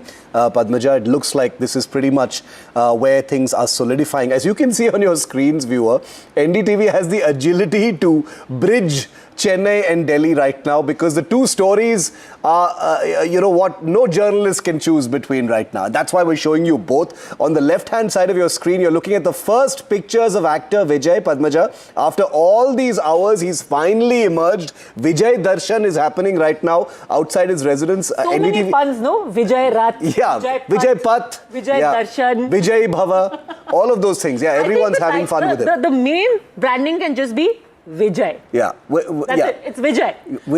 It is Vijay. In fact, one of our shows this evening is just called Vijay as well. It's a news documentary on his entire, rise and how he managed to break this Dravidian duopoly in this election. And since you're talking about the numbers, just take a pause and look at the numbers on your screen. In Tamil Nadu, you have TVK at 108. In West Bengal, you have got the BJP at 205. In Assam, you've got the BJP at 101. For anyone who thinks that, voters are being confused, that they are being bribed, that they are going to be pulled in different directions, the Indian voter, and I can't remember since 2014 any election where there has been even anything close to a hung election, clear mandates. Decisiveness on screen. Decisive, absolutely clear about what they want. And let's cut across, in fact, to Vasudha, who's waiting very patiently outside the office of the TVK, where I imagine all hell must have broken loose by now. Finally, people managing to catch a glimpse of Vijay. What's it like? What is that moment like? Describe it to us. Well, Padmaja, I'm outside the Panayur office and, people have been waiting here since, I think, 11 a.m. And look at the fan club here. Look at this man. He's wearing a T-shirt and he's been here, you've been here since morning, no? ഞാൻ രാവിലെ വന്നു പക്ഷേ 2 ദിവസമായി ചെന്നൈയിൽ വന്നിട്ട്. So he's speaking in Malayalam. He's not കേരളത്തിലെ കൂടെ result ഉണ്ടതില്ല. കേരളത്തിൽ ഞാൻ വിജയ് ജയിക്കാൻ വേണ്ടി ഇവിടെ ജയിക്കാൻ വേണ്ടിയിട്ട് ഇവിടുത്തെ മക്കൾക്ക് വിജയ് മുഖ്യമന്ത്രിയാകാൻ വേണ്ടി ഞാൻ പ്രാർത്ഥിക്കുന്നു. വേളാങ്കണ്ണി പോയി പ്രാർത്ഥിച്ച് ഇവിടെ മാതാവിനെ എല്ലാം അടിച്ചിരുന്നു. അതുപോലെ കേരളത്തിൽ കോൺഗ്രസ് വരാൻ വേണ്ടി ഞാൻ പ്രാർത്ഥിച്ചിരുന്നു. അപ്പോൾ അതുപോലെ ഞാൻ പ്രാർത്ഥിച്ച പോലെ തന്നെ വിജയ് ഇവിടെ. So he's very happy that Vijay has come to power here. He's a Malayali who has travelled all the way. He says that he also went to Velankani. But let me also, this is just a family. You're not party workers. You've come here to be part of celebrations. I came here to celebrate the victory. Okay. Why do you like Vijay so much? That I can't answer. I've been his fan since I was 2nd standard. Okay. Now my son is like 3 years old. So what kind of chief minister do you expect Vijay to be? I want him to be a nationalistic chief minister in India first, and then also of course Tamil second. So what do you expect Vijay? What kind of a chief minister? எந்த மாதிரி முதலமைச்சர் ஆனோன்னு expect பண்றீங்க? நல்லா ஆட்சி கொடுப்பார் நம்பிக்கை இருக்கு. நாங்கள் எதிர்பார்த்ததை விட நிறைய வெற்றி அடைச்சிட்டாரு. வீட்டில் இருக்கிற அந்த சின்ன சின்ன பசங்களால நிறைய தளபதிக்கு நிறைய சப்போர்ட் கிடைச்சது. அதேமாதிரி பெண்கள் வந்து பார்த்தீங்கன்னா நிறைய சப்போர்ட் பண்ணாங்க, இளைஞர்கள் நிறைய சப்போர்ட் பண்ணாங்க. எங்கள் அண்ணா வந்தது ரொம்ப மகிழ்ச்சி. It's very interesting. He's saying that children have also propelled his victory and he wants him to actually perform well, and he's also saying that this is something that he also didn't expect. This is a unprecedented victory and he hopes that he becomes a good chief minister. Just to give you an update, the chief minister MK Stalin, who just lost elections from Kolattur, is in Arivalayam. He's having an introspection session with senior leaders. Vijay, of course, like you mentioned, is finally giving darshan to his supporters, and Neelankarai is just about 2 kilometers away from here. We are all on the East Coast Road, fancy villas and resorts here. So everyone, it's an area with a lot of expensive houses and luxury houses. So next we can expect him to go to Loyola Counting Center, and after that probably come here because the barricades have come in. But is he going to make a speech or address the workers and the fans today? Vasudha, you and I were on that road you're standing on just a few months ago when we went and met Vijay as part of the first national media team to spend some time with him. And now he's about to become the chief minister. Incredible what politics can do. But is he going to, we've got that few seconds of video footage of him inside the car. Is he going to face the crowds? Is he going to speak today?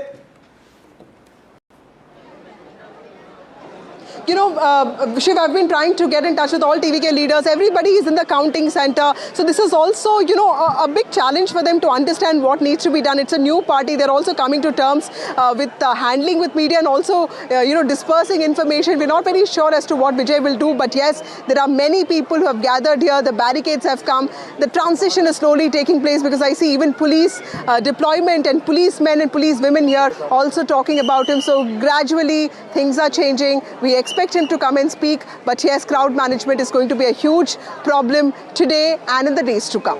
Radhika is also there with us outside Loyola College. Are the loyalists of Vijay outside college celebrating? Over to you, Radhika. Yes,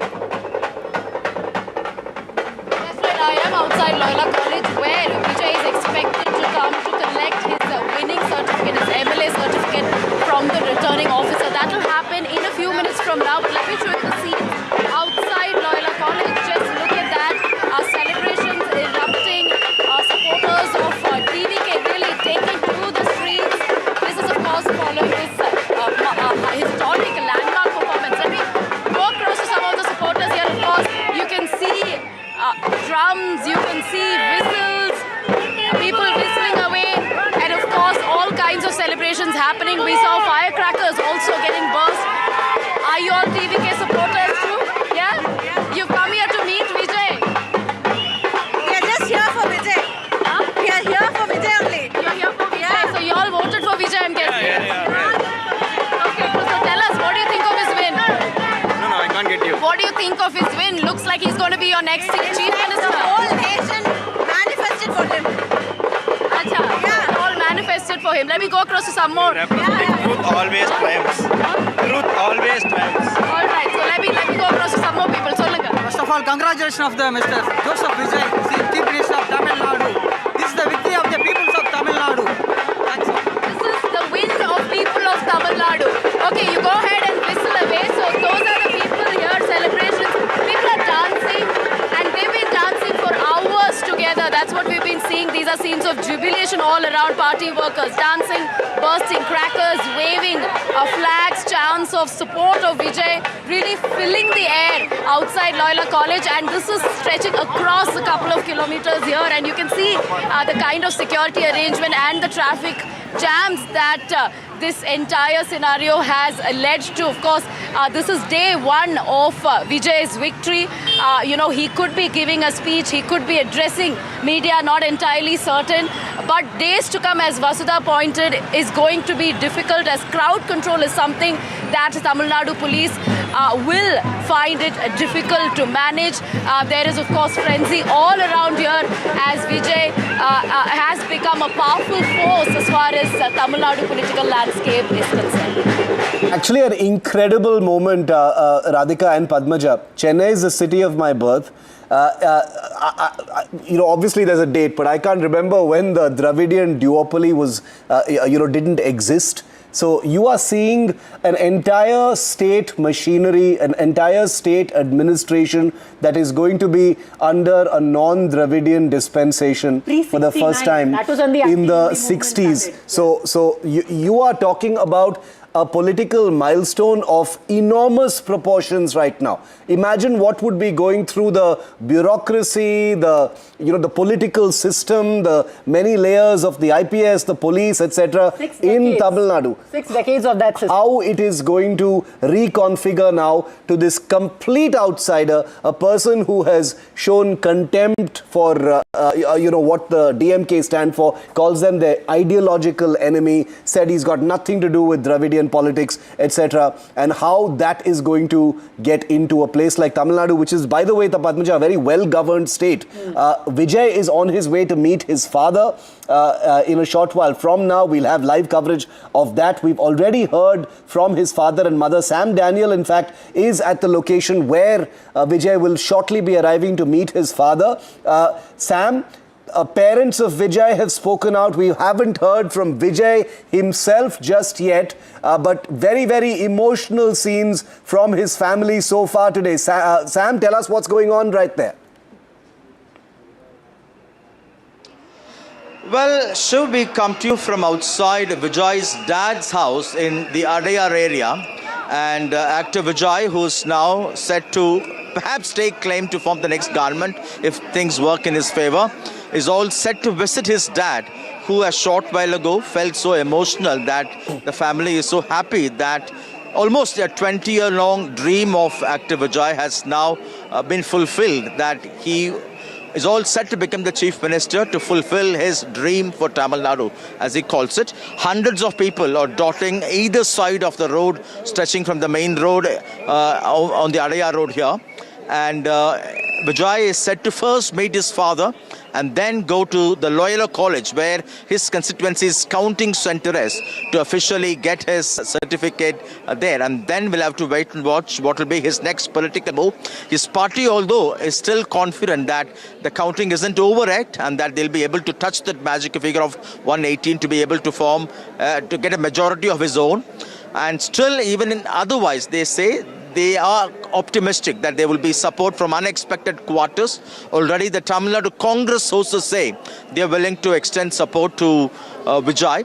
Remember, Vijay, in fact, the Congress had flirted with TVK during the seat-sharing talks with the DMK. At that time, sources indicated that the TVK was willing to offer 40 seats for the Congress, but the Congress used that to leverage and get more seats from its ally, the DMK. It's in that context now they say Congress could extend support. There are also other smaller parties like the CPI, CPM, MDMK, and perhaps PMK from the ADMK alliance could extend support to Vijay, which could make them partners in the government and then be a strong ally as well. Let's speak to some young people here. Are you all happy about the developments? Yeah. Did you vote for Vijay? What are the expectations? While you speak to people, very quickly I want to tell our viewers what they are seeing on their screens. The first image of Vijay on your left, and on the right Himanta Biswa Sarma, who's got one of the highest tallies in the state and definitely the highest tally for the BJP in Assam. He's now got 101 seats for the BJP, and more importantly, his party has scored a hat-trick in Assam. Yes, the first time around it wasn't under his leadership, but the second time, with him as Chief Minister, he steered the party to 60 seats on its own. The alliance got a majority, but this time the BJP on its own has a majority in Assam, plus the alliance has breached a century. The highest ever in Assam has been 114 for the Congress party, but this was way back in 1972. And after that, you've got the BJP storming to a hat-trick with 101 seats over there. But back to you, and while you speak to the people there, Sam Daniel, a quick update also, because Sam spoke about how the Congress may be flirting with Vijay, is willing to offer support. Rahul Gandhi has just spoken to Mamata Banerjee, to MK Stalin, and also spoken to Vijay and extended his congratulations to the man who has been the biggest surprise of this election. Yes, over to you, Sam. Thank you. That's right. That's what we are hearing. But it will be an interesting night to observe and see what kind of political developments take place in Tamil Nadu, particularly to help Vijay stake claim. At the moment, Vijay is still at least short of 11 seats, 11 MLAs or 11 candidates to be able to stake claim to form the government. And his party sources indicate they're extremely confident, but we'll have to wait and watch what will be his ultimate call, whether he would try and get support from other parties, or would he wait and perhaps seek a fresh mandate, as many call it, to make sure that he'll have absolute majority on his own. Now that his strength is proved, many say that if he goes for a mandate after the 6-month-long wait, there could be an overwhelming support for him. But these are all at the realm of speculation at the moment. But his team is extremely optimistic. From which quarter will they get the support from? That's something at the moment nobody is opening their mouth. But the possibilities are Congress, CPI, CPM, MDMK, perhaps PMK from the ADMK stable. There could be more clarity tonight. But at the moment, Vijay has certainly given a stunning performance with 107 seats. The party leading in 107 seats. Vijay himself leading in both the seats. He fought one in Chennai and one in Trichy East. And the TVK sweeping Chennai, the DMK bastion.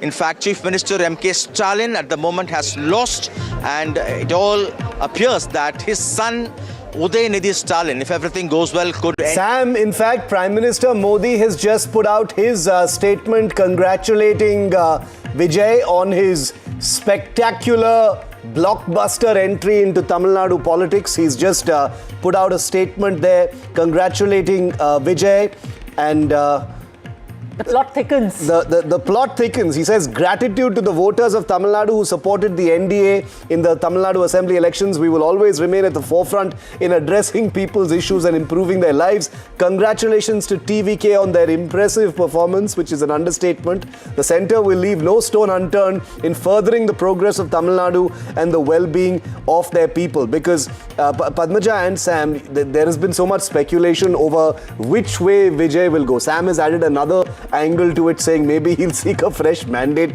All of this is speculation. He's spoiled for choice in terms of what he can actually do. And AIADMK minus the BJP, Congress, the other parties, whatever it is, the AIADMK, we don't know what he's going to do, because Vijay has made silence his companion and ally in this entire election, and I think he's going to continue to use it and keep everyone guessing until he actually makes a choice. I want to ask you something. It's very few people who've actually managed to speak to Vijay. Most have just seen him at his rallies where he gives his speeches. You've actually met him. What is he like? Does he seem like somebody who's cut out for such a huge responsibility? It's one thing to be a superstar, but then it's quite another to deal with running an entire state, and that too of the size of Tamil Nadu. Yeah. Did he seem like he was ready for it? Look, cut out for it? Look, he's a superstar, and even in his unassuming sort of persona, Padmaja, you can tell that this is a man who is a star. I'm a little biased because I grew up in Tamil Nadu, so I've always been aware of Vijay's stardom. But beyond that, I can tell you that even in his sort of humility with which he answered all our questions and interacted with us, and he's very sort of sober and soft-spoken. the things he said kind of signaled how ready he possibly is. Because when we were talking about numbers, he smiled and listened to what we had to say. And he basically said, no, we're winning with clear numbers. We are winning with clear numbers. Because we were talking about, what if you're kingmaker? If you have numbers and it's a hung, then who will you go with? And those things. And he smiled and he said, we are winning. We are comfortably winning. There is no tension about who we're going to go with. So, what did he see, and now what did Pradeep see that we didn't see, or somebody else didn't see, or the other pollsters or the other rivals didn't see, is a question, I think, for the history books. But ultimately, it's about his ideological kinship, who he feels closest to in terms. He didn't answer those questions. I think the reason why he didn't answer those questions is because he wants that to be something that is subjective, nebulous, keeps everyone guessing. It may be strategic as well, Padmaja, for a situation like this, when you when the huge adulation you have got is because you have distanced yourself politically from the status quo in Tamil Nadu, whether it is the ADMK, the DMK, Dravidian politics, all the other stuff that happens, atheism, etc. Any attempt to sort of associate with one side or the other makes you more vulnerable and less distinct from the others. And I think that's something that he's going to be very reluctant to let go of. That's why no commitment towards any one sort of view in terms of Tamil politics. But Sam, I want to bring you back in on this discussion. One thing we are not going to jump the gun about is, of course, the numbers, where they settle. Let that be the Election Commission's job. But clearly, government formation is going to be on the TVK's mind. They will be thinking about government formation right now. Those discussions, as Vasudha reported earlier, have already begun happening. The TVK has opened a channel of communication with the Congress, and I'm sure with others as well. We don't know what that inside track is yet. But who are the people who are close to Vijay, Sam, who will most likely be part of any Vijay-led dispensation in Tamil Nadu? We understand from reliable sources from the TVK shift, the core members of actor Vijay's team could be part of the cabinet. This would include his General Secretary Busi Anand, his General Secretary for Elections Adav Arjun, one of his spokespersons Raj Mohan, and another former IRS officer who is from Tiruchendur, who is fighting from Tiruchendur. He could also be in the cabinet. So they say the key team, his core team, is all set to be part of his cabinet.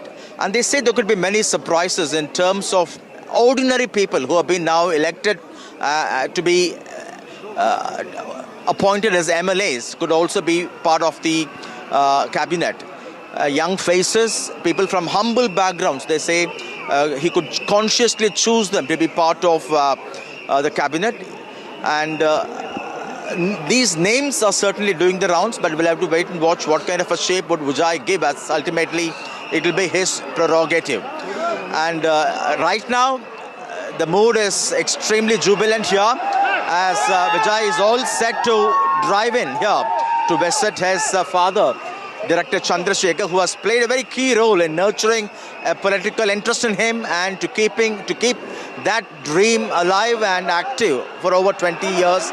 And his father had said that it's an emotional moment for himself, as here it is, the convoy coming here, and Vijay is making his first stop before collecting the certificate from the counting center to take the blessings of his father, filmmaker S.A. Chandrasekhar, where he would meet his father and his mom before going to the Loyola College, from where he would get the certificate.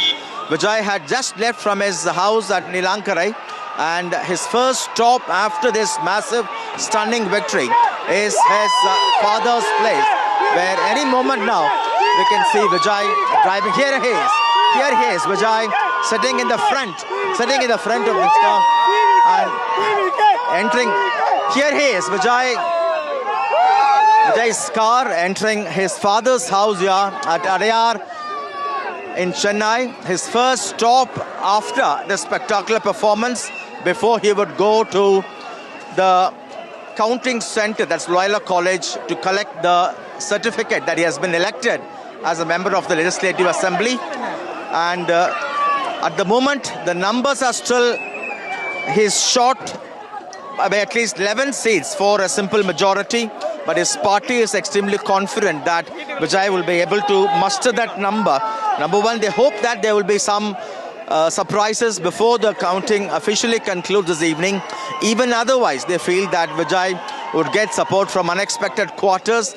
Much of speculation from here, he would get the numbers, including the Congress and parties like NDTV, CPI, CPM, which they hope would be happy to extend support. But all these are in the realm of speculation. We'll have to wait for any official word. Some sources say that the swearing-in could happen on the 7th of this month. They say it's an auspicious day, but that only if there is an absolute confirmation and clarity in terms of who's going to support TVK, so that he'll be able to stake claim to form the government here. PMK, some sources say, has asked for time till evening to be able to take a call. They fought elections in alliance with the ADMK, the key opposition earlier. And now we'll have to see whether they would want to switch sides to active Vijay's thing.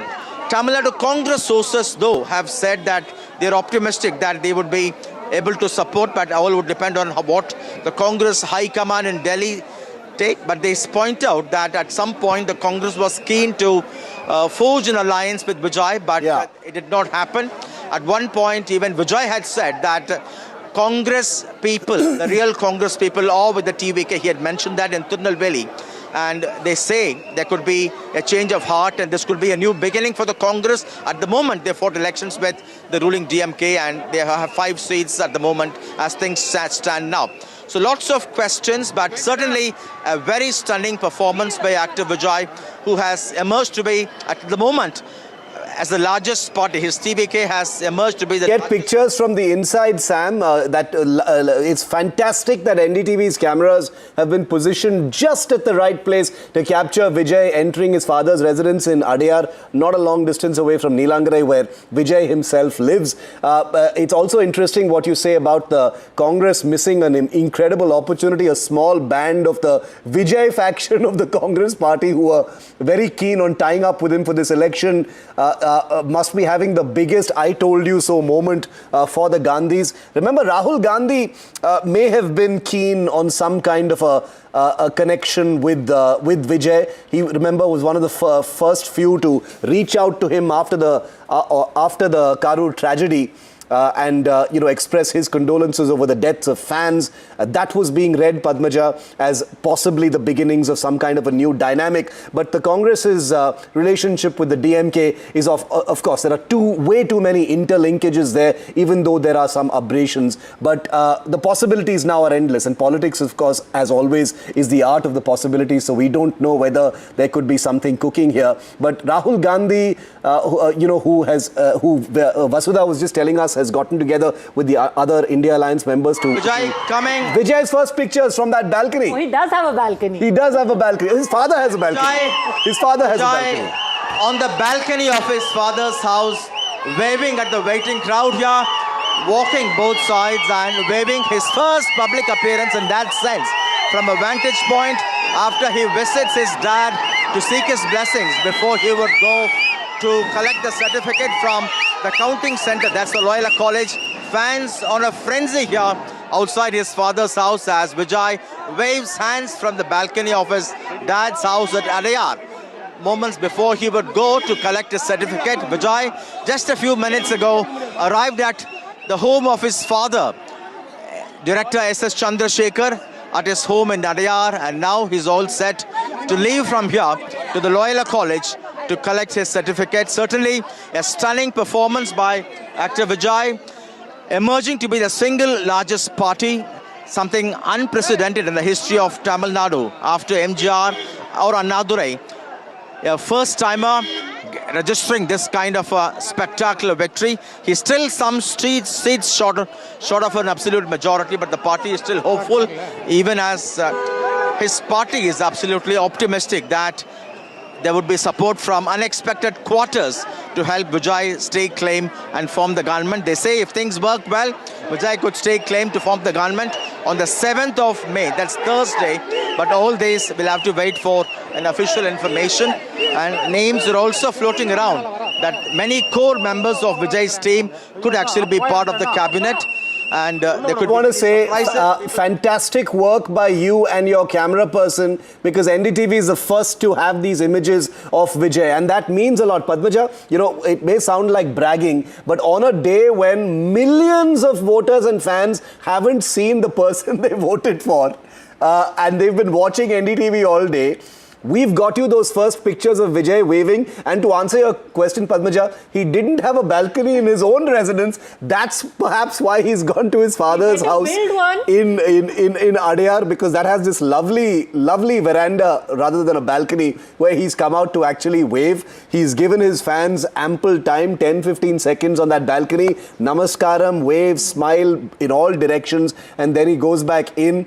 Clearly he understood, Padmaja, that he needed to do this. You know, this is important. All I can say is he better start house hunting for another place where he has a large, roomy, spacious, comfortable balcony. Yeah. Because I remember we staked out at Poise Garden when J. Jayalalitha was unwell, and outside the house of Rajnikant, and the number of people who just come there for a glimpse is unreal. All they're expecting is just that one glimpse, that one wave. So this ritual has to be followed. People are not going to let you go without it. But, you know, you just look at the story, and we're talking about seeing these images first. Over the last 24 hours, there has been suspense. Then you had this tsunami of numbers for Vijay, and everyone wanted to see this man who's, let's face it, he's the wonder boy of politics, of the election results today in Tamil Nadu, where he's just come out of nowhere and he's crossed 100. He has literally changed everything in a state that has seen, power change hands between the two Dravidian majors, the ADMK and the DMK. And then he comes out of nowhere, riding a wave perhaps of people just being tired with the status quo, thinking that their aspirations were not being met, wanting some kind of change, wanting more than the traditional politics of Dravidianism that they had been, fed all of this while. And here you have it. You saw it first on NDTV, and now one wonders, because some of the stories that we are reading of the people who have won on a TVK ticket, one was an auto driver.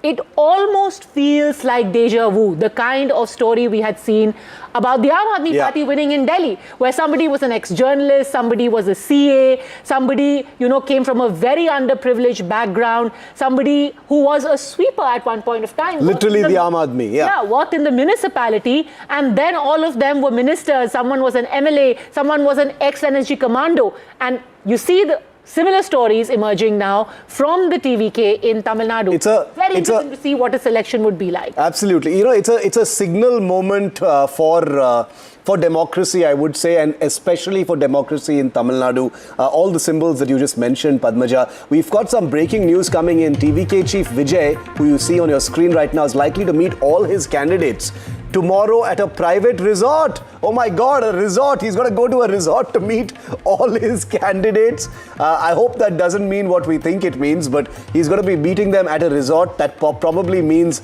just for the need of space. Sam, what does this mean? Vijay is going to be meeting all his candidates tomorrow at some resort. Do we know where? What are you hearing, Sam? Well, Shiv, over the last close to 2 years, Vijay has always been meeting his candidates or his party cadre, particularly after the Karur tragedy, at a resort close to Mamallapuram outside Chennai, the 4 Points Sheraton Hotel. His party does not have a huge office with a huge conference hall like the other Dravidian parties have, and this resort has been like his second home for large party gathering. So we cannot associate this resort with the usual resort we associate with during such government formations. But this is the place Vijay has been quite frequently using, so that it's well regulated. Outsiders will not be let inside, and only based on QR code entry those members can be allowed. So this time, after this stunning victory, we understand he could meet his party candidates, the winning candidates, at that particular resort. And just after elections, when he met his candidates at the party headquarters, he had told them that all have to come to the party headquarters with their certificates, and that's is possible only in a larger location like there, and particularly outside. Let's see what her sources are telling her. we're learning now that Vijay is likely to meet all of his party's MLAs tomorrow at a private resort. What more are your sources telling you about this meeting? Where, when, has everyone already been told to move to this resort? Vasudha? What we hear, in fact, there is no intimation of Vijay coming here. Although there's a lot of crowd here. In fact, firecrackers keep going off every now and then. New barricades have also arrived. A lot of fans have arrived here. But what my sources are telling me is that it's only tomorrow that he's likely to meet all his candidates at that resort. Remember that, you know, for the TVK, getting about 107 seats, it's unprecedented. Although Vijay himself kept telling a lot of people that it's going to be a brute majority for him. You know, finally, when it has hit him, I'm sure, you know, he'll also be wanting to take all, you know, safeguards. And he also is short of a few numbers, almost 9 numbers. So he's also reaching out, not just to the Congress party, but also to the... Stay with us. Apologies for interrupting. We're going straight back to the BJP headquarters in Delhi, where the Prime Minister is arriving shortly. Amit Shah, Rajnath Singh are on stage. Gauri is with us. Gauri, minutes to go before the Prime Minister arrives.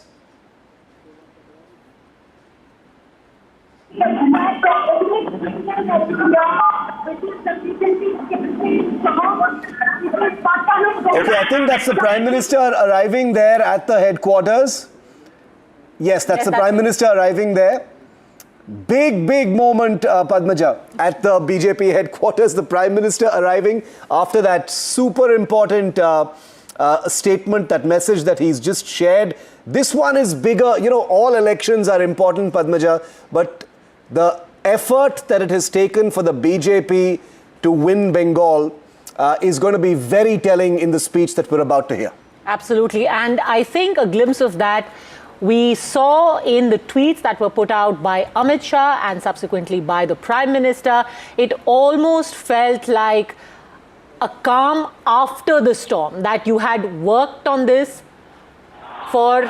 All right, so he's wearing a Bengali dhoti, Baba Moshai. So there was the Bihari Gamcha being twirled after the Bihar election results, and now he's wearing a Bengali dhoti.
Was the BJP's anthem, Paltano Darkar, Chai BJP Sarkar. This actually was first 3 months ago. These words were first uttered by the Prime Minister in a rally, and that's when this particular anthem was released as the official campaign song of the BJP. And the message being conveyed in that as well. Paltano Darkar. It is the people who want to overthrow this government. Now they want a BJP government. And that really has been the sentiment throughout, that it's the people who've really reached their wits' end. Now they are seething. They want a change. They want this government gone. And it's the BJP's rule or BJP's government that they want to usher in. And this particular moment, and a word though, because you've also been wearing the veshti, a word on the dhoti skills, Shiv. A Bengali dhoti. I don't think I'm in a position to comment on anyone's dhoti skills right now, but I've got to say that the Prime Minister is totally becoming it. And it's incredible how so much of his Bengal connect is embodied in him today. And these things matter, don't they, Padmaja? From the words he's used, from the Bengali utterances at his campaign rallies, Jhalmuri, the Hugli, the Ganga, the dhoti today. All of these things are symbols, and in an election where symbols have mattered, where symbols have been used against the BJP, where symbols have been used to shame the BJP and Modi especially, listen to him.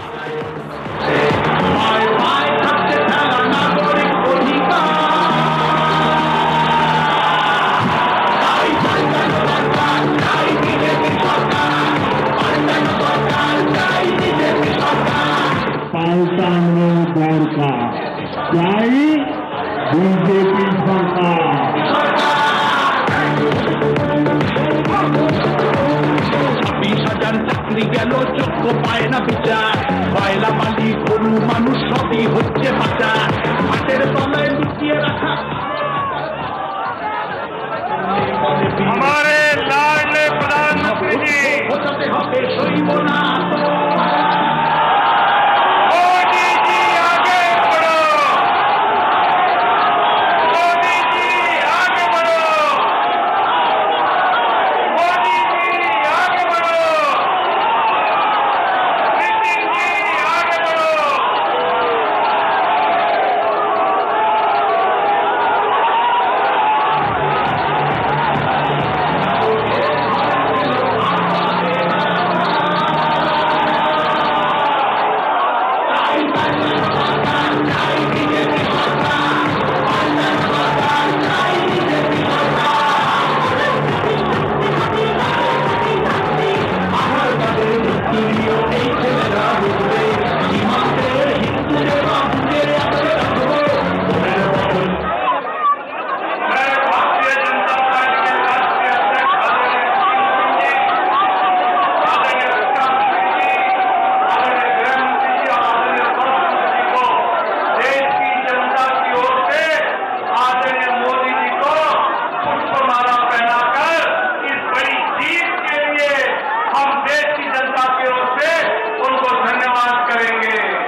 About why the Prime Minister, all right, very interesting.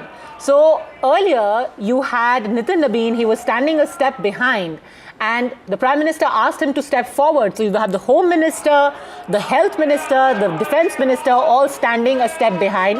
And then the Prime Minister first garlanded Nitin Nabeen because technically he's his boss. Yeah. He is the BJP president. He may be younger than all of them, but he gets garlanded by the Prime Minister first. And the symbolism of, why he wears a dhoti, why he wears that gamcha, why he in every rally reaches out. And a lot of this is mocked. Even now when you speak about it, there will be somebody who will come later on social media and say, oh, all these things, they are highlighted. This is nothing more. It's nothing more than symbolism. But think of that person who has walked in 40 degrees temperature to a rally, because your vehicles are not allowed to come right up till the rally point. So you've walked in that scorching heat just to catch a glimpse. And I saw across the board, this time for Amit Shah, for the Prime Minister, people who were landing up, packing the rally venue, because they just wanted him to acknowledge them. If he'll reach out to a child and say that ye bachchi ek photo pakdi hui hai, isko SPG wale le le, and he'll send them signed letters later. That child, it is going to be a memory they will remember for life. And in many of the states, in Bengal we just saw, even in Bihar, you did not have a prominent face. Reel after reel, story after story, people, when they were asked for their alternative, you would say, Didi? They would say, no, Dada. Who is Dada? Dada is Narendra Modi. They will say, Didi ya Modi, Didi ya Dada. So this is the person who they are voting for. And which is why when he wears these things or he uses these things which are symbols of your culture, it matters to people.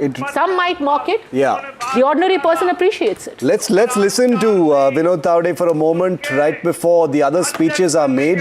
The Prime Minister is on stage and it's all set for his big speech. और इतनी बड़ी जीत आज हमने हासिल की है इनकी अध्यक्षता में पार्टी को जो ऊर्जा मिली उसे आज जीत प्राप्त की है ऐसे हमारे राष्ट्रीय अध्यक्ष जी को मैं आप सबको संबोधित करने के लिए आमंत्रित करता हूं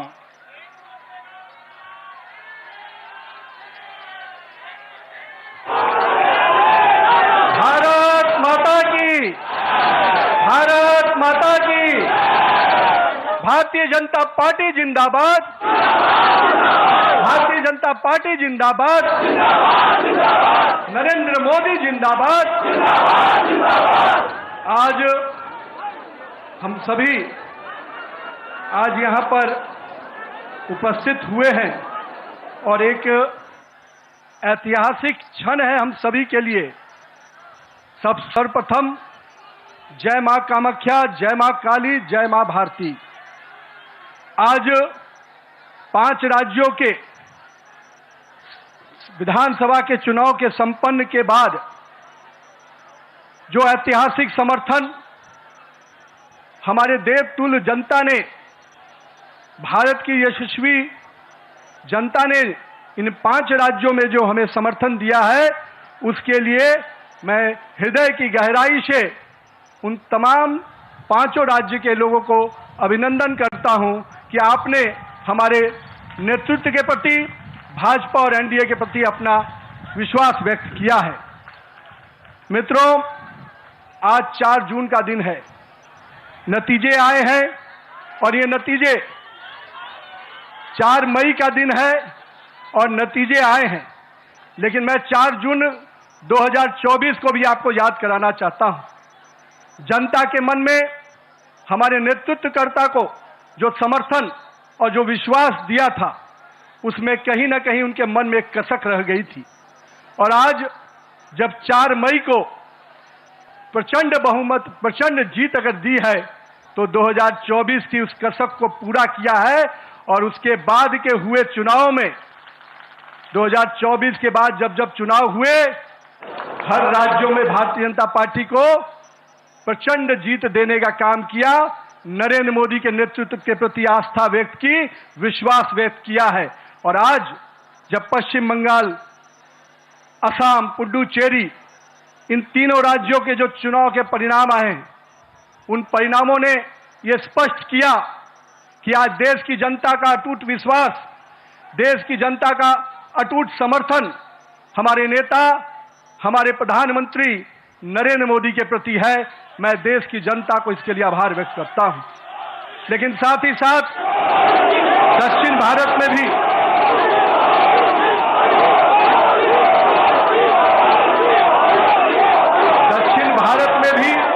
जिस प्रकार से सशक्त उपस्थिति हमारी पार्टी को मिली है आने वाले समय में दक्षिण भारत भी भाजपा के कमल से खिलेगा हम आज के इस चुनाव परिणाम के बाद अपने सभी कार्यकर्ताओं को अपने शीर्ष नेतृत्व को जिन्होंने अथक परिश्रम किया और आज उनके अथक परिश्रम का हमारे कार्यकर्ताओं के परिश्रम का परिणाम है कि उनकी तपस्या रंग लाई और आज भारतीय जनता पार्टी को एक प्रचंड जीत मिली है मित्रों ये जीत काफी संघर्षों के बाद हम कह सकते हैं कि वर्षों तक वामपंथ के पूरे पश्चिम बंगाल को जिस प्रकार से हिंसक वातावरण में तृणमूल की सरकार ने जिस प्रकार से तानाशाही रवैये में वहां की जनता को रखा था एक पूरा भय का वातावरण वहां के लोगों के बीच में बना हुआ था आज हमारे कार्यकर्ताओं ने जो प्राणों की आहुति दी जो बलिदान दिया और हम कह सकते हैं हमारे माताओं और बहनों ने जो पुत्र और पति को खोया आज उन सबको मैं नमन करता हूं और उन सब के समर्पण को अभिनंदन करता हूं। और मैं मानता हूं कि माननीय प्रधानमंत्री नरेंद्र मोदी के नेतृत्व में जिस प्रकार से उस भय के वातावरण से नरेंद्र मोदी के भरोसे के वातावरण में जनता आई है, हम स्पष्ट रूप से अपने नेतृत्वकर्ता का अभिनंदन करते हैं।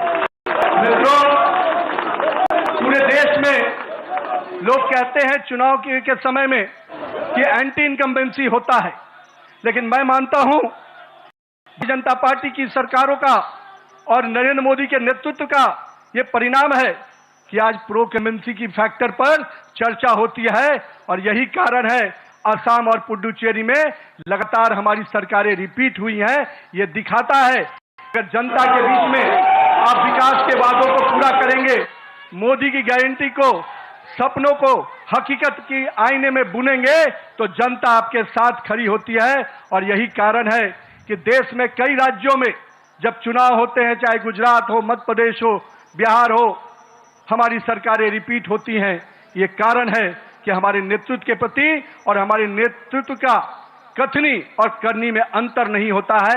यही कारण है कि आज भारतीय जनता पार्टी का सरकारें लगातार राज्यों में रिपीट होती है। मित्रों, आज हम इन परिणामों से जनता ने फिर स्पष्ट किया है कि हम भरोसे के साथ तो चल ही रहे हैं। हम अपने नेतृत्वकर्ता प्रधानमंत्री नरेंद्र मोदी के प्रति जो विश्वास और जो स्नेह देखने को मिला पूरे चुनाव के कैंपेन में, मैं मानता हूं कि आज पूरे देश में जो स्थितियां हैं उस पे ये जो समर्थन मिला है हम सभी को, वो स्पष्ट संकेत देता है कि 2024 के परिणाम के बाद भी, आज भी 12 वर्षों के बाद भी नरेंद्र मोदी के प्रति वही विश्वास, वही प्रेम और वही स्नेह जनता के बीच में कायम है। गंगोत्री से लेकर गंगा सागर तक एनडीए भाजपा की सरकार बन रही है। मित्रों, ये केवल भौगोलिक विस्तार नहीं है, ये हमारे प्रति, हमारे नेतृत्व के प्रति विश्वास और उसके विचार का भी विस्तार है। मैं आज यहां पर पश्चिम बंगाल के उस जीत को कई मायने में अहम मानता हूं। हमारे प्रेरणादायी पुरुष जहां हुए बलिदान मुखर्जी, वो कश्मीर की बात हम करते थे। 370 धारा से माननीय प्रधानमंत्री जी ने उस कश्मीर को पूर्ण रूपेण भारत के लोगों के साथ जोड़ दिया और उस बलिदान की भूमि को भारत का भूमि बना दिया। और मैं आज कहता हूं कि आज उसी श्यामा प्रसाद मुखर्जी जी के जन्म स्थान पश्चिम बंगाल को भी भाजपा मय कर दिया। ये इसकी बधाई मैं पश्चिम बंगाल की जनता को भी देता हूं। मैं आज के दिन ये जो पूरा चुनाव हुआ, मैं मानता हूं ये नाकामी किसी और की नहीं, इंडी गठबंधन के नेता राहुल गांधी की है। और मैं आज आपको विश्वास दिलाता हूं, इस चुनाव के परिणाम के बाद इंडी के गठबंधन ताश के पत्तों की तरह बिखर जाएंगे, क्योंकि इन्होंने जनता के साथ अन्याय किया है। और आज मैं कहता हूं, जिस प्रकार से नारी वंदन अधिनियम को तिरस्कार करने का काम, अपमान करने का काम किया है, जनता ने उसका सीख सिखाने का, जनता ने सबक सिखाने का काम किया है। और मैं आज के दिन अपने प्रिय नेता और पूरे देश के यशस्वी प्रधानमंत्री नरेंद्र मोदी जी को इस बात का विश्वास दिलाता हूं, आप नेतृत्व कीजिए। भारतीय जनता पार्टी का कार्यकर्ता पूरे संघर्ष और समर्पण भाव से आने वाले समय के लिए भी तैयारी में जुट गया है। हम देख रहे थे जिस प्रकार से देश में हिंदू विरोधी एजेंडे को आगे करने का प्रयास किया जा रहा था, विभाजनकारी शक्तियां आगे बढ़ रही थी, जनता ने उनको परास्त किया है। आज पश्चिम बंगाल एक सुरक्षित और सोनार बंगाल के रूप में आगे बढ़ेगा। आज के दिन उत्सव का दिन है मित्रों। कल से हम फिर से परिश्रम के भाव से, पूरे सेवा के भाव से काम करेंगे और आने वाले समय में चुनाव की तैयारियां, हम तो वो कार्यकर्ता हैं जो एक दिन भी आराम नहीं करते, क्योंकि हमारे नेता हर समय हर परिस्थिति में संघर्ष के साथ आगे बढ़ने का हमें संकल्प देते हैं। तो आइए इस जीत के उत्सव के साथ, नए संकल्प के साथ हम कल से फिर आगे बढ़ेंगे और आने वाले समय में फिर भाजपा का परचम इसी प्रकार से पूरे देश में लहराता रहे, इसके लिए प्रयासरत रहेंगे। भारत माता की जय, वंदे मातरम, जय श्री राम।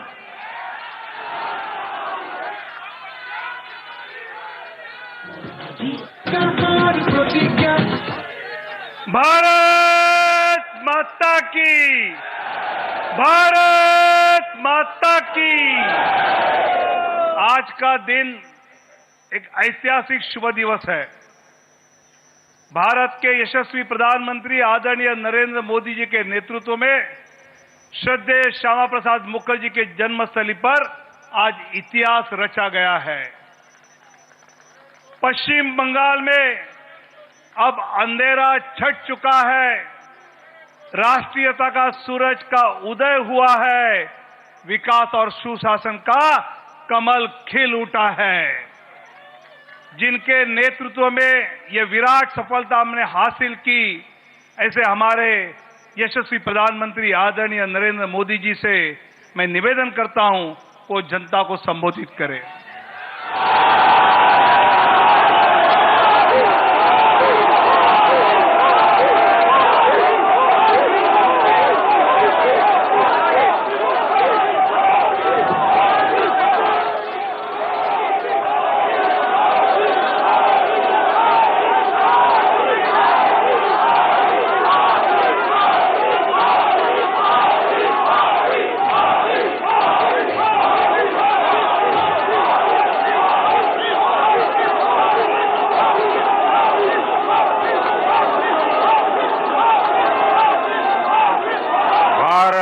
माता की, भारत माता की,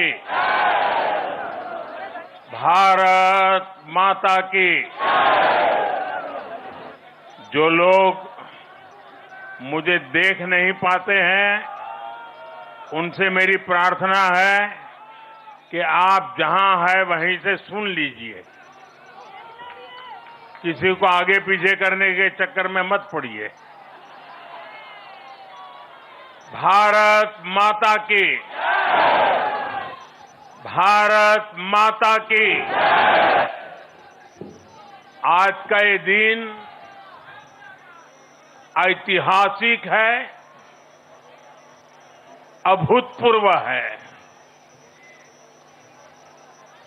जब वर्षों की साधना सिद्धि में बदलती है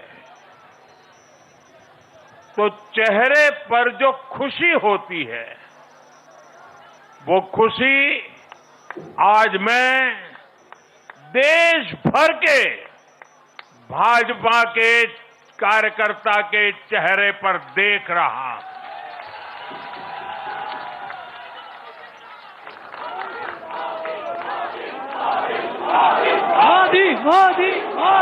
आप वो तस्वीर नीचे रखिए, पीछे लोगों को परेशानी हो रही, नीचे रखिए, नीचे रखिए।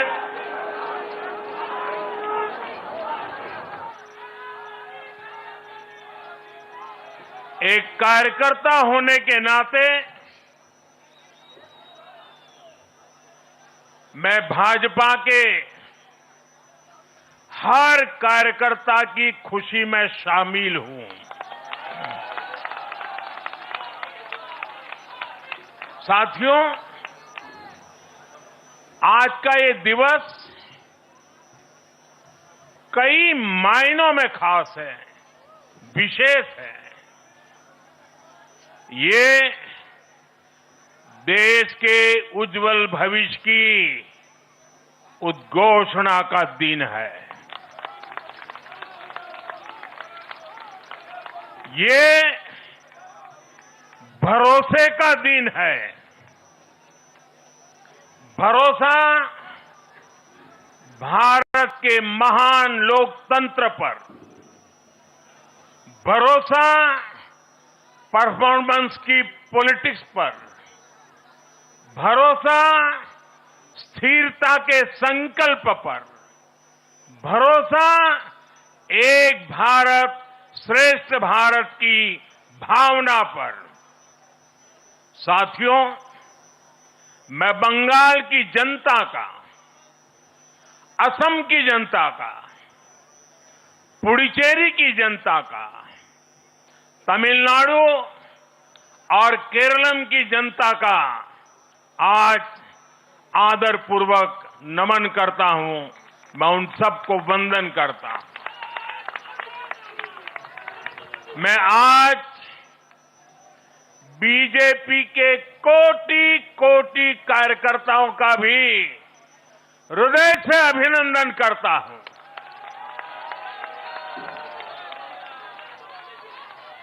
भाजपा के हर छोटे बड़े कार्यकर्ता ने एक बार फिर से कमाल कर दिया है, कमल खिला दिया है।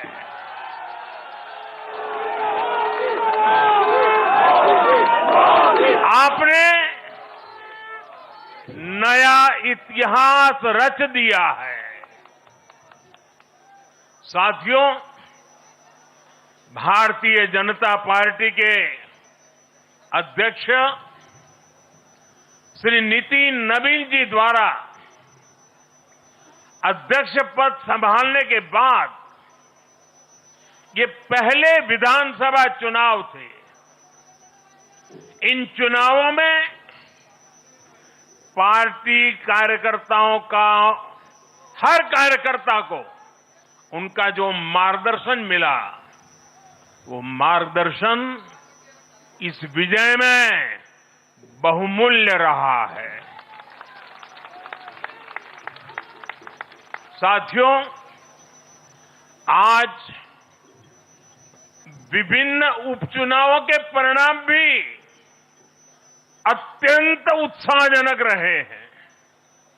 महाराष्ट्र, गुजरात, नागालैंड और त्रिपुरा में जो उपचुनाव हुए, उसमें हमारे उम्मीदवारों को जनता जनार्दन ने आशीर्वाद दिया और इन राज्यों में भी जीत गए। एनडीए की नेता, महाराष्ट्र की उप मुख्यमंत्री सुनेत्रा पवार जी ने भी बड़ी जीत दर्ज की है। मैं इन सभी राज्यों की जनता का उनके समर्थन के लिए हृदय से आभार व्यक्त करता हूं। साथियों, जय पराजय लोकतंत्र और चुनावी राजनीति का एक स्वाभाविक हिस्सा होता है, लेकिन 5 प्रदेशों की जनता ने पूरे विश्व को दिखाया है कि ये हमारा भारत मदर ऑफ डेमोक्रेसी क्यों है। लोकतंत्र, डेमोक्रेसी हमारे लिए सिर्फ एक तंत्र नहीं है,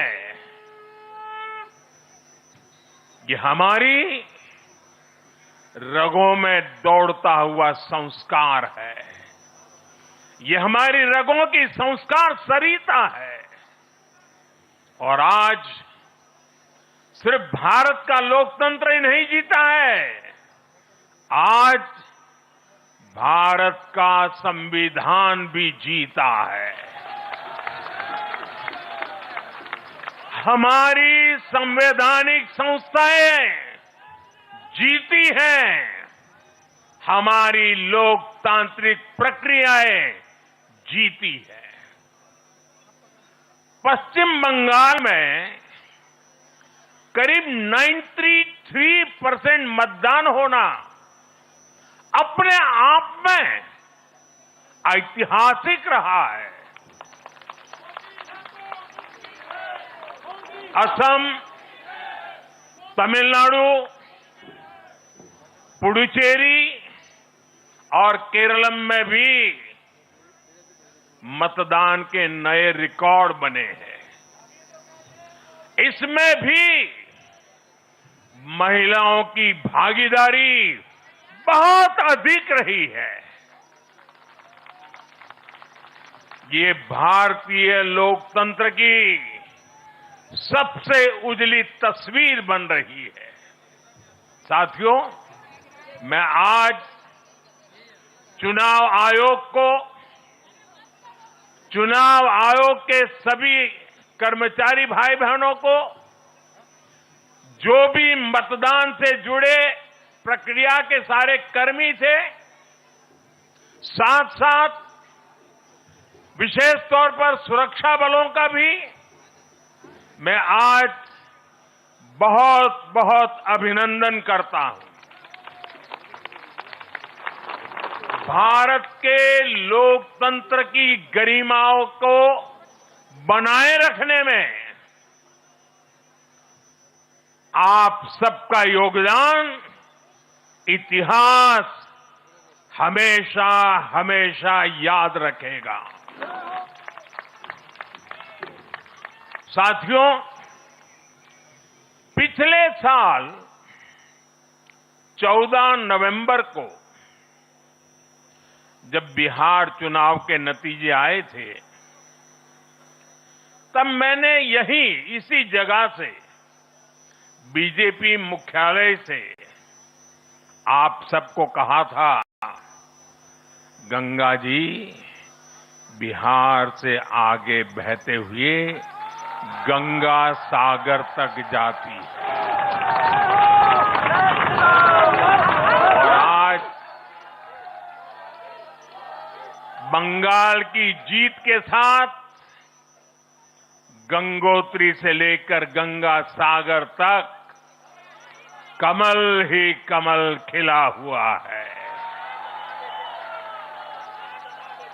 उत्तराखंड, उत्तर प्रदेश, बिहार और अब पश्चिम बंगाल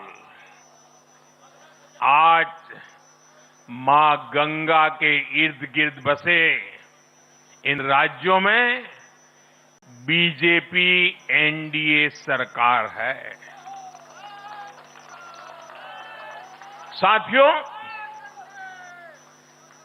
2013 में जब भारतीय जनता पार्टी ने मुझे प्रधानमंत्री के उम्मीदवार के रूप में भी काम दिया और जब मैं काशी में अपना नामांकन भरने गया था और पत्रकारों ने मुझे घेर लिया, तो स्वाभाविक रूप से मेरे हृदय से एक ध्वनि निकली थी और मैंने कहा था कि न मैं आया हूं, न मुझे किसी ने भेजा है, मां गंगा ने मुझे बुलाया है।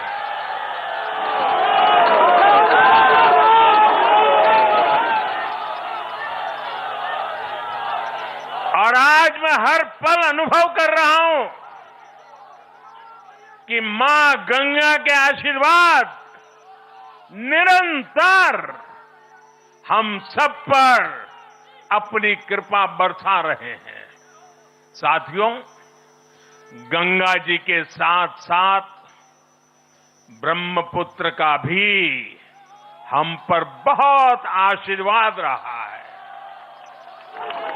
मां कामाख्या का आशीर्वाद रहा है। असम की जनता ने लगातार तीसरी बार बीजेपी एनडीए पर भरोसा किया है। हैट्रिक, तीसरी बार।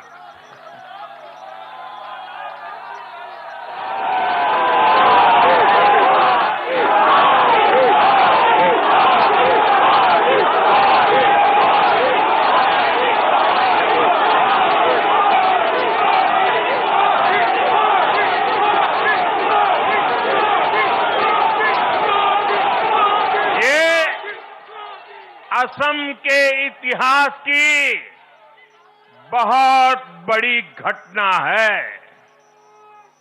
असम के टी गार्डन्स वाले क्षेत्रों में भी बीजेपी को अभूतपूर्व समर्थन मिला है।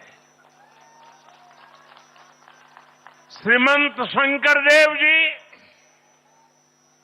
महायोद्धा लसित बोरफुकन जी,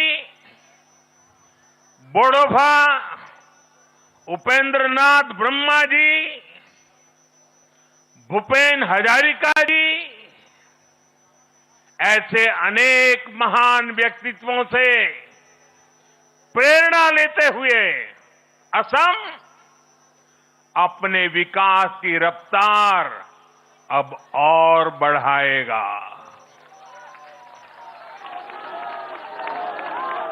साथियों,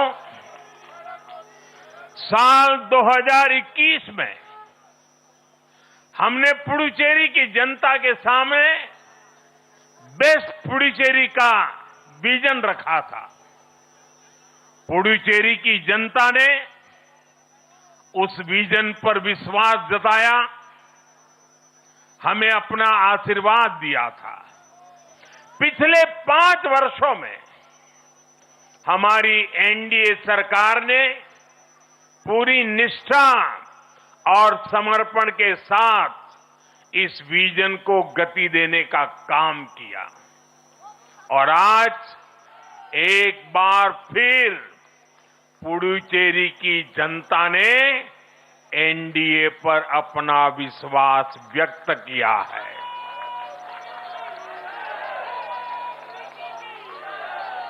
मैं पुडुचेरी के युवाओं को, मेहनती फिशरमैन साथियों को भी विश्वास दिलाता हूं, एनडीए सरकार आपके उज्जवल भविष्य के लिए निरंतर काम करती रहेगी। पुडुचेरी के हर परिवार की समृद्धि, यही हमारा संकल्प है। साथियों, आज देश के 20 से ज्यादा राज्यों में भाजपा एनडीए की सरकारें हैं। हमारा मंत्र है नागरिक देवो भव। हम जनता की सेवा में जुटे हुए हैं और इसलिए जनता भाजपा पर ज्यादा से ज्यादा भरोसा कर रही है। जनता साफ देख रही है, जहां भाजपा वहां गुड गवर्नेंस, जहां भाजपा वहां विकास। आप बीते 2 साल के ट्रेंड को देखिए। हरियाणा में लगातार तीसरी बार बीजेपी सरकार बनी, महाराष्ट्र में बीजेपी की जोरदार विजय हुई, दिल्ली में अभूतपूर्व जीत हासिल हुई, बिहार में भी हमें पहले से बड़ी विजय मिली और ये सफलता सिर्फ राज्यों के चुनाव में नहीं दिखी, ये सफलता लोकल गवर्नेंस के चुनाव में भी दिख रही है। साथियों, अभी 10 दिन पहले गुजरात के स्थानीय निकायों के परिणाम आए हैं। वहां बीजेपी 2.5-3 दशक से जनता की सेवा निरंतर कर रही है और हर चुनाव में जनता बीजेपी को आशीर्वाद के नए रिकॉर्ड बना रही है। गुजरात में इस बार बीजेपी को अब तक का हाईएस्ट वोट शेयर मिला है। ये भाजपा की गुड गवर्नेंस नीतियों की सफलता का बहुत बड़ा उदाहरण है। साथियों, आज भाजपा के कार्यकर्ता के रूप में मेरे मन में बार बार एक और बात आ रही है और वो बात यह है कि डॉक्टर श्यामा प्रसाद मुखर्जी की आत्मा को आज कितनी शांति मिली होगी।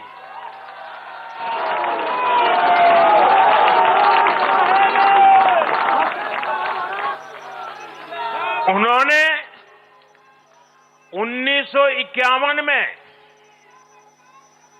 जनसंघ की स्थापना करके प्रत्येक कार्यकर्ता को संदेश दिया था कि देश के लिए जीना है और देश के लिए मरना है। उन्होंने अपने जीवन से साबित किया कि राष्ट्र सर्वोपरि का मंत्र लेकर चलने वाले अपना जीवन देने में एक पल का भी संकोच नहीं करते। साथियों, डॉक्टर मुखर्जी ने पश्चिम बंगाल को भारत का हिस्सा बनाए रखने के लिए एक बड़ी लड़ाई लड़ी थी। उन्होंने जिस सशक्त और समृद्ध बंगाल का सपना देखा था, वो सपना कई दशकों से पूरा होने का इंतजार कर रहा था। आज 4 मई 2026 को बंगाल की जनता ने हम भाजपा कार्यकर्ताओं को वो अवसर दिया है। साथियों, बंगाल के भाग्य में आज से एक नया अध्याय जुड़ गया है। आज से बंगाल भय मुक्त हुआ है, विकास के भरोसे से युक्त हुआ है। বাংলায় পরিবর্তন হয়ে গেছে।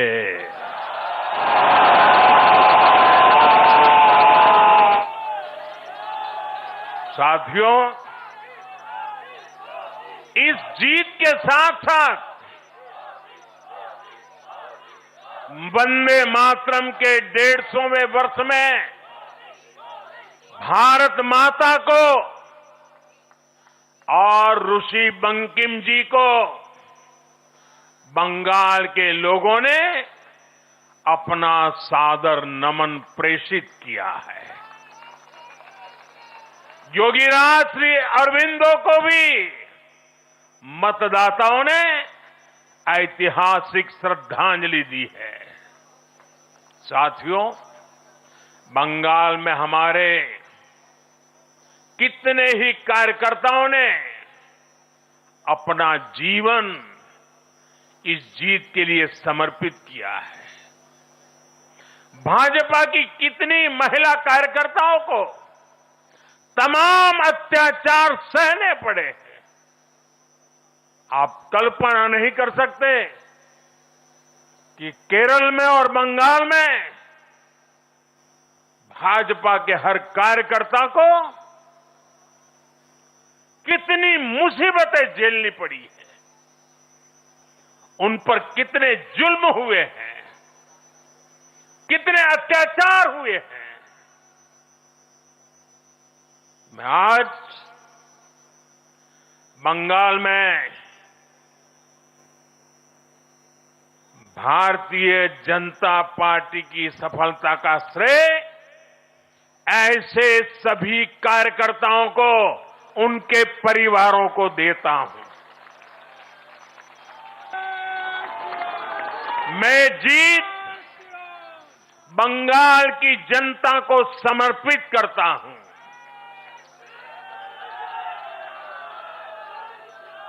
साथियों, अभी 4 मई की यह शाम भले ही ढल रही हो, लेकिन बंगाल की पावन धरा पर आज एक नया सूर्योदय हुआ है।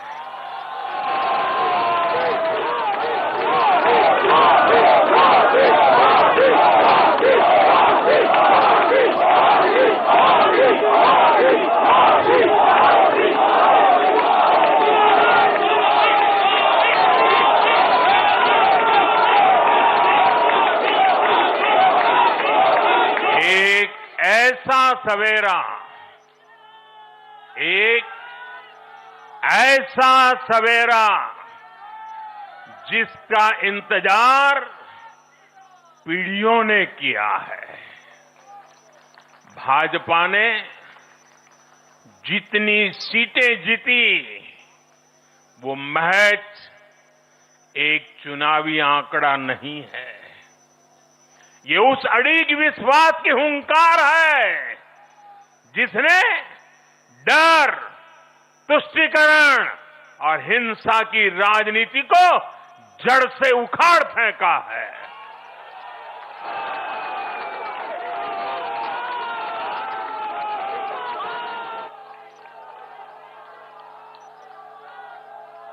साथियों, आज से बंगाल के भविष्य की एक ऐसी यात्रा शुरू हो रही है जहां विकास, अटूट विश्वास और नई उम्मीदें कदम से कदम मिलाकर चलेगी। मैं आज हर बंगालवासी को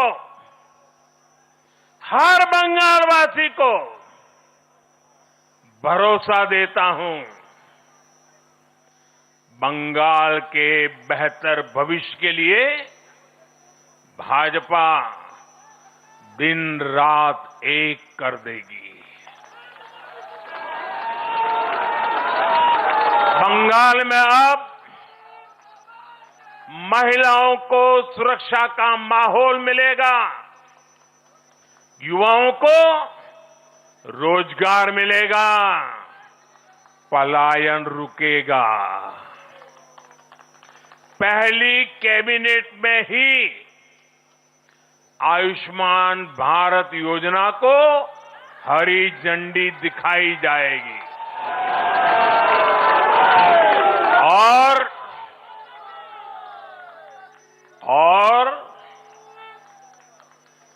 घुसपैठियों के खिलाफ भी सख्त से सख्त कार्रवाई होगी।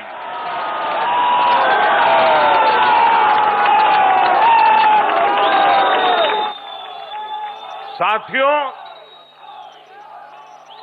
इस महाविजय की दहलीज पर खड़े होकर हम गुरुदेव टैगोर को भी याद कर रहे हैं।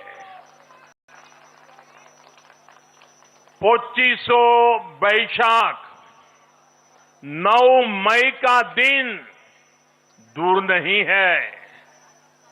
हमारा संकल्प भी वही होना चाहिए जो उनका स्वप्न था, एक ऐसा परिवेश जहां मन भय मुक्त हो और सिर ऊंचा हो।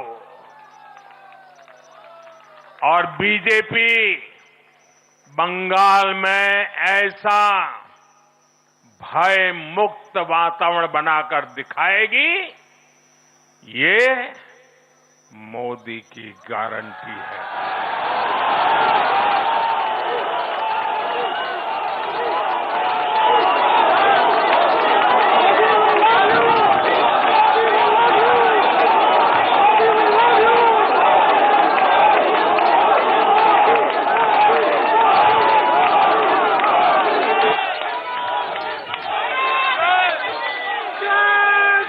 साथियों, बंगाल के ये चुनाव एक और वजह से बहुत खास रहे हैं। आप याद कीजिए, बंगाल चुनाव के समय कैसी खबरें आती थी, हिंसा, डर और निर्दोष लोगों की मौतें। लेकिन इस बार पूरे देश ने एक नई खबर सुनी। पश्चिम बंगाल में शांतिपूर्ण मतदान हुआ।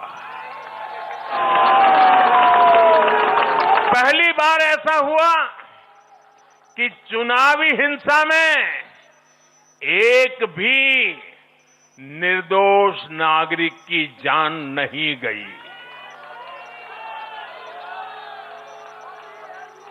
लोकतंत्र के इस महापर्व में बंदूक की आवाज नहीं, जनता जनार्दन की आवाज गूंजी। पहली बार डर नहीं, लोकतंत्र जीता है। साथियों, आज जब बंगाल ने परिवर्तन के नए दौर में प्रवेश किया है, तो मैं बंगाल के हर राजनीतिक दल से एक आग्रह भी करना चाहता हूं। बंगाल में बीते दशकों में राजनीतिक हिंसा की वजह से न जाने कितनी जिंदगियां बर्बाद हो चुकी है। मेरा स्पष्ट मानना है कि आज से बंगाल की चुनावी जो आदतें फैली हुई हैं, उसमें बदलाव आना चाहिए।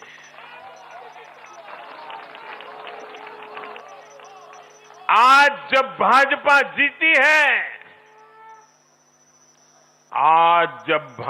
जीती है, तो बदला नहीं, बदलाव की बात होनी चाहिए। भय नहीं, भविष्य की बात होनी चाहिए। मेरी सभी राजनीतिक दलों के कार्यकर्ताओं से अपील है, आइए हिंसा के इस अंतहीन चक्र को हमेशा के लिए खत्म करें।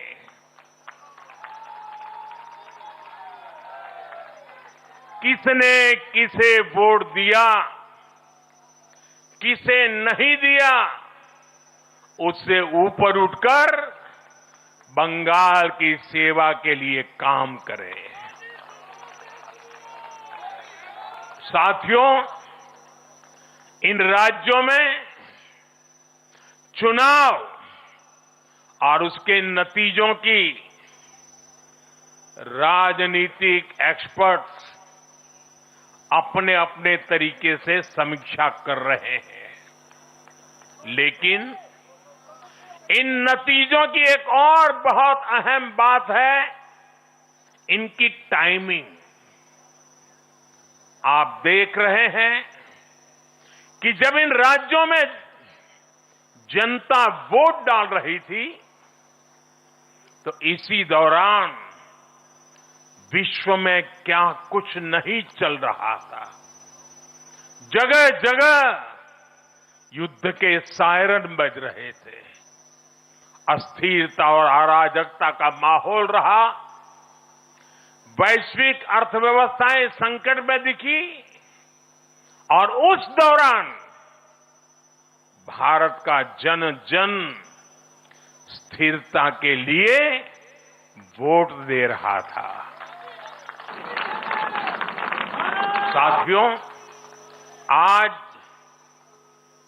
पश्चिमी एशिया में चल रहे संकट का पूरे विश्व पर बुरा असर पड़ा है, लेकिन भारत पूरे सामर्थ्य से इस संकट का सामना कर रहा है।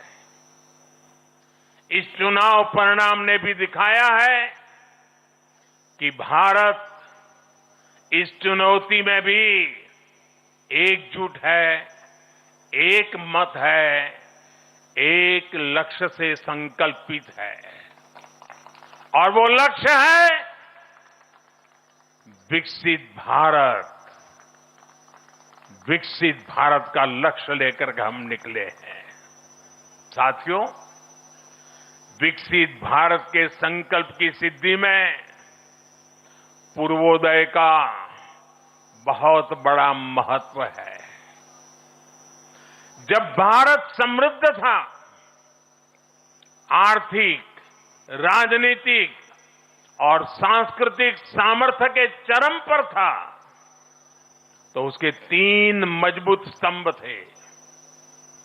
ये स्तंभ थे अंग, अंग यानी आज का बिहार, बंग यानी आज का बंगाल, और कलिंग यानी आज का उड़ीसा। कलिंग उस समय हिंद महासागर के समुद्री व्यापार का एक छत्र सम्राट था। कलिंग के बंदरगाह पूरे एशिया तक भारत के उत्पादों को पहुंचाते थे। वही अंग सूत, रेशम और अन्य व्यापार के साथ साथ नालंदा और विक्रमशिला जैसे एजुकेशन सेंटर्स का भी हब था। और बंग वो सांस्कृतिक धरती थी जहां से भारत की आत्मा की आवाज उठती थी। साथियों, गुलामी के कालखंड में जैसे जैसे समृद्ध भारत के मजबूत पिलर कमजोर होते गए, भारत का सामर्थ्य भी क्षीण होता गया। इसलिए विकसित भारत के निर्माण के लिए इन तीनों स्तंभों का फिर से मजबूत होना बहुत आवश्यक है। और मुझे बहुत गर्व है कि अंग, बंग और कलिंग ने इस महाअभियान के लिए बीजेपी को चुन लिया है, एनडीए पर भरोसा किया है। साथियों, विकसित भारत के निर्माण का एक और महत्वपूर्ण पिलर भारत की नारी शक्ति है। नारी शक्ति अब विकसित भारत के निर्माण में तेजी से आगे बढ़ रही है। लेकिन नारी शक्ति की इस रफ्तार को कांग्रेस और उसके सहयोगियों ने कुछ दिन पहले रोकने का काम किया है। इन नारी विरोधी दलों ने संसद में नारी शक्ति वंदन संशोधन को पास नहीं होने दिया, और इसलिए मैंने कुछ दिन पहले कहा भी था कि महिलाओं के आरक्षण का विरोध करने वाले ऐसे दलों को महिलाओं का आक्रोश झेलना पड़ेगा। आज कांग्रेस, टीएमसी और डीएमके को बहनों बेटियों ने सजा दी है। केरलम में लेफ्ट के 10 सालों के कुशासन का फायदा कांग्रेस को जरूर मिला है, लेकिन मुझे विश्वास है केरलम की बहनें भी अगले चुनावों में कांग्रेस को जरूर सबक सिखाएगी। साथियों, जिस समाजवादी पार्टी ने संसद में महिला आरक्षण को रोका है, उसे भी यूपी की महिलाओं का आक्रोश सहना पड़ेगा।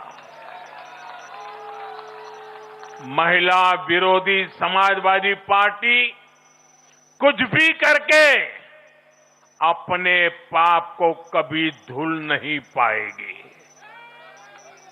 साथियों, आज हम भारत की राजनीति में एक और बड़ा बदलाव देख रहे हैं। आज पूरे देश में एक भी राज्य ऐसा नहीं है जहां कम्युनिस्ट पार्टी की सरकार हो।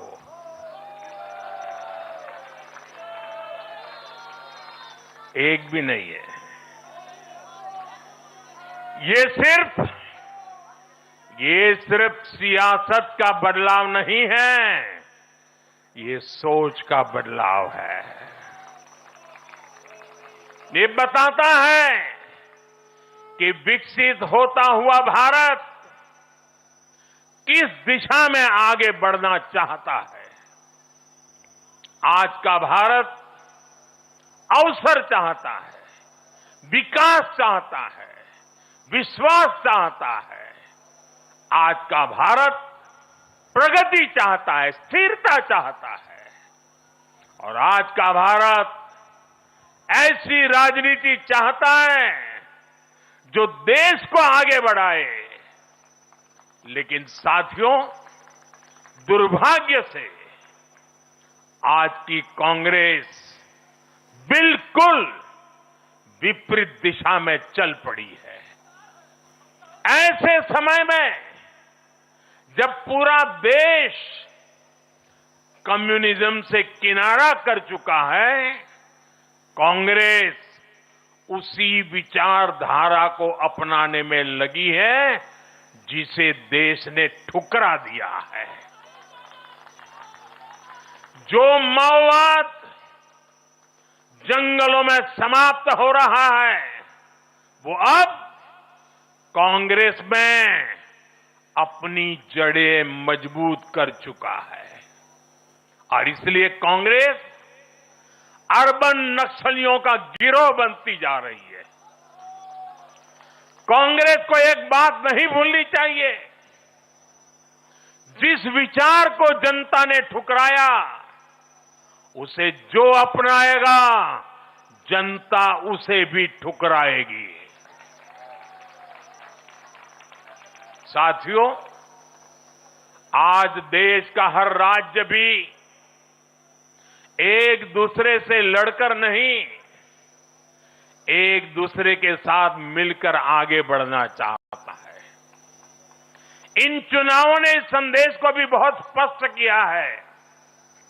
बंगाल, तमिलनाडु और केरलम में जिन 3 सरकारों को जनता ने सत्ता से बाहर किया, उनकी एक समान पहचान थी, विभाजन की राजनीति। यही उनकी पहचान थी। उनकी राजनीति जोड़ने की नहीं, तोड़ने की थी। कभी भाषा के नाम पर विवाद खड़ा किया गया, कभी खाने पीने की आदतों को लेकर समाज को बांटने की कोशिश हुई, और कभी अपने ही देश के लोगों को बाहरी तक कहा गया। लेकिन भारत की जनता ने इस राजनीति को साफ जवाब दिया है। देश ने बता दिया है कि उसे विवाद नहीं, विकास चाहिए, विभाजन नहीं, विश्वास चाहिए।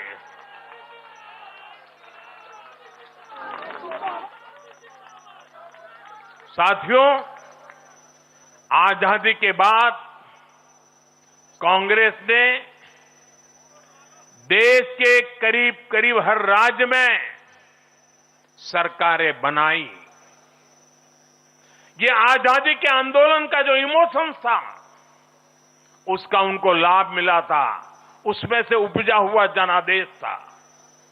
लेकिन जैसे जैसे आजादी के आंदोलन का इमोशन से आगे निकल करके देश धरातल के काम पर लौटा, वैसे वैसे कांग्रेस जनता का भरोसा खोती चली गई। बीते दशकों में देश ने युवाओं की अनेक पीढ़ियां जोड़ी है, लेकिन कांग्रेस घटती ही चली गई है।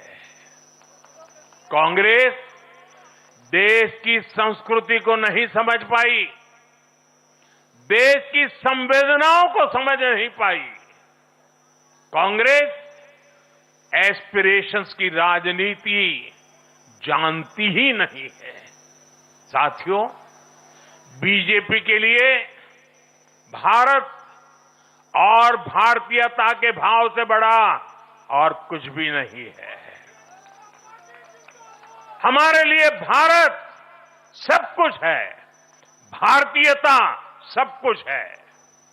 और बीजेपी सिर्फ नेशनल पार्टी है इतना ही नहीं है, ये रीजनल एस्पिरेशन से नेशनल एम्बिशंस को पूरा करने वाली पार्टी है। इसलिए बीजेपी अपने विचार, विजन और विकास के विश्वास पर खरा उतरकर देश की पसंद बन रही है, जनता जनार्दन के आशीर्वाद प्राप्त कर रही है। भाजपा परिवार की नहीं, जमीन से जुड़ी राजनीति करती है। इसलिए आज नॉर्थ ईस्ट भाजपा से जुड़ता है। इसलिए आज पूरा आदिवासी अंचल बीजेपी को इतना प्रचंड जनादेश दे रहा है। इसलिए देश के मछुआरों का भूतपूर्व समर्थन बीजेपी के साथ है। इसलिए देश के किसानों की पसंद बीजेपी है। साथियों, लोकतंत्र में जनता की आकांक्षा सर्वोपरि है। तमिलनाडु की जनता ने एक नया प्रयोग किया है। मैं यूडीएफ को भी बधाई देता हूं। मैं तमिलनाडु और केरलम की जनता को विश्वास दिलाता हूं कि भारत सरकार इन राज्यों के विकास के लिए भी कंधे से कंधा मिलाकर चलेगी। साथियों, हम बंगाल, असम और पुडुचेरी की जनता की हर उम्मीद और अपेक्षा को अपनी सेवा से पूरा करेंगे। इसी विश्वास के साथ बंगाल, असम और पुडुचेरी में एक बार फिर से बीजेपी एनडीए को विजयी बनाने के लिए, लोकतंत्र को विजयी बनाने के लिए मैं सभी नागरिकों का, सभी मतदाताओं का और सभी देशवासियों का हृदय से आभार व्यक्त करता हूं और सर झुका करके उनका ऋण स्वीकार करता हूं। मेरे साथ बोलिए, भारत माता की, भारत माता की, भारत माता की, वंदे वंदे वंदे वंदे वंदे वंदे।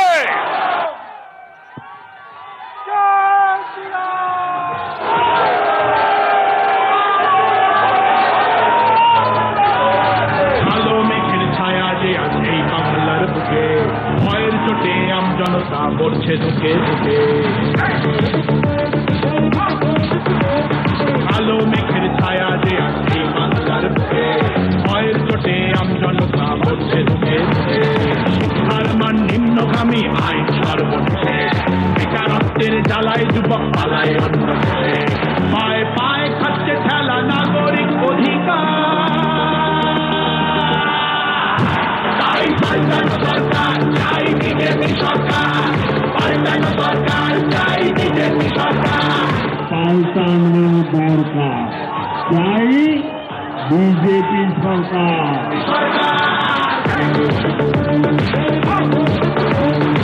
26,000 চাকরি গেল, যোগ্য পায় না বিচার, কয়লা বালি গরু মানুষ সবই হচ্ছে পাচার, ঘাটের তলায় লুকিয়ে রাখা কালো টাকার পাহাড়, প্রতিবাদ করলে বলে বিরোধী ধরে মার, সব দুঃখ ঘোচাতে হবে।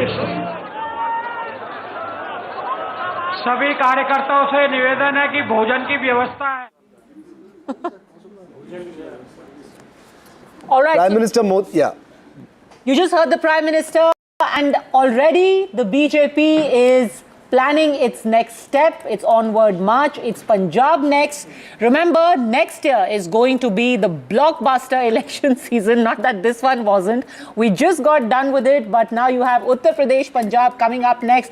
And really, the strategy shift for the next few months leading up to the next election season has been outlined by the Prime Minister, saying this is a vote for development. This is a vote by the people to get rid of a regime which thought it could get away by oppressing them. So you've got the poor, you've got the women.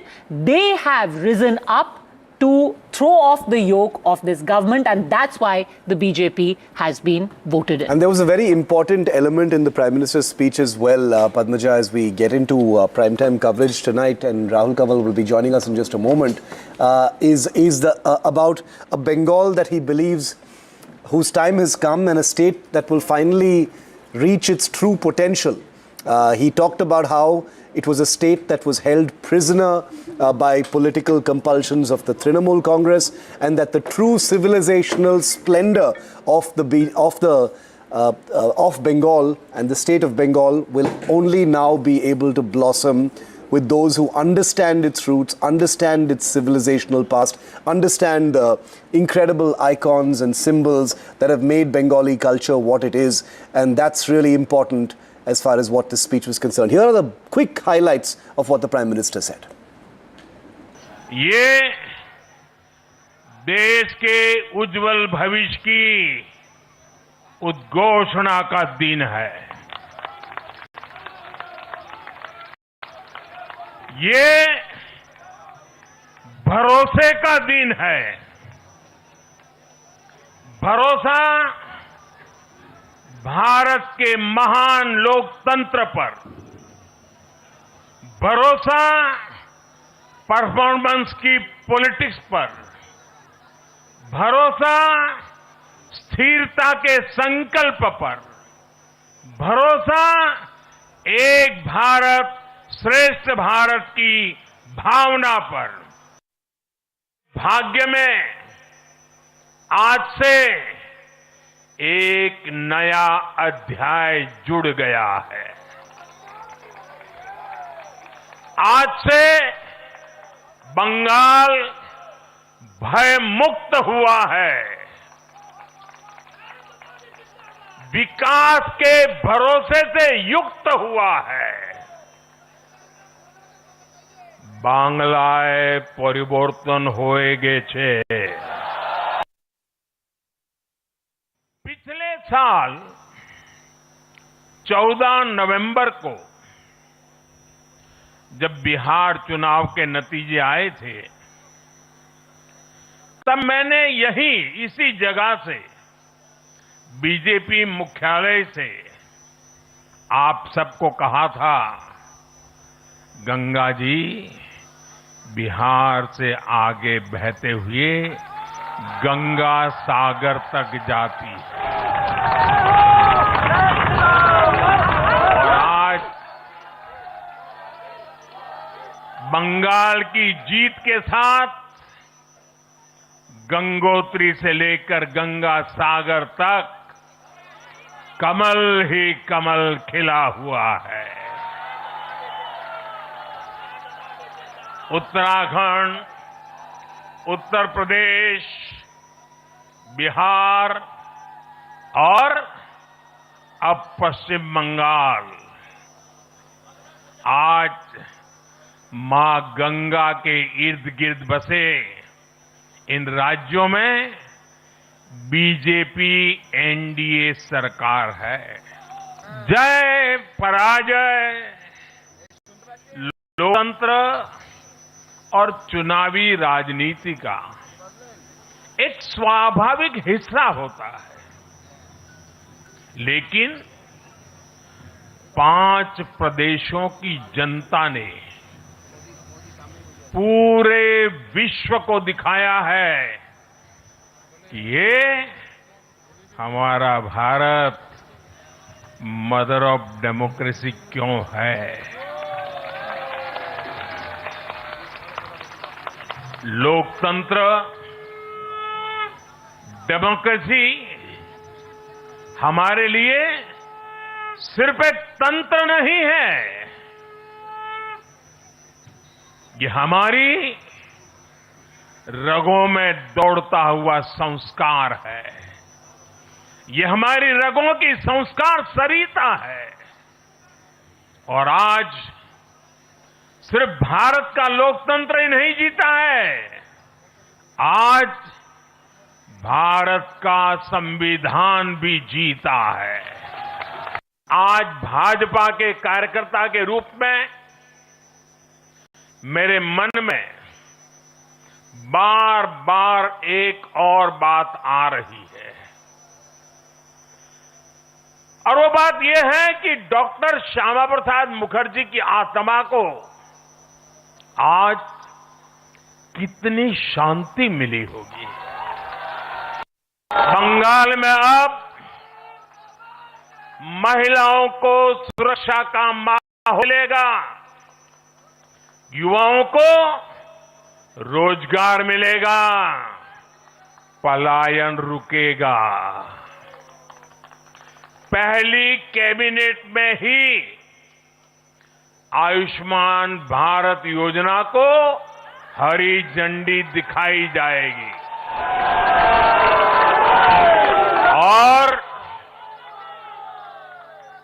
और घुसपैठियों के खिलाफ भी सख्त से सख्त कार्रवाई होगी। एक ऐसा सवेरा जिसका इंतजार पीढ़ियों ने किया है। भाजपा ने जितनी सीटें जीती वो महज एक चुनावी आंकड़ा नहीं है, ये उस अड़िग विश्वास की हुंकार है जिसने डर, तुष्टीकरण और हिंसा की राजनीति को जड़ से उखाड़ फेंका है।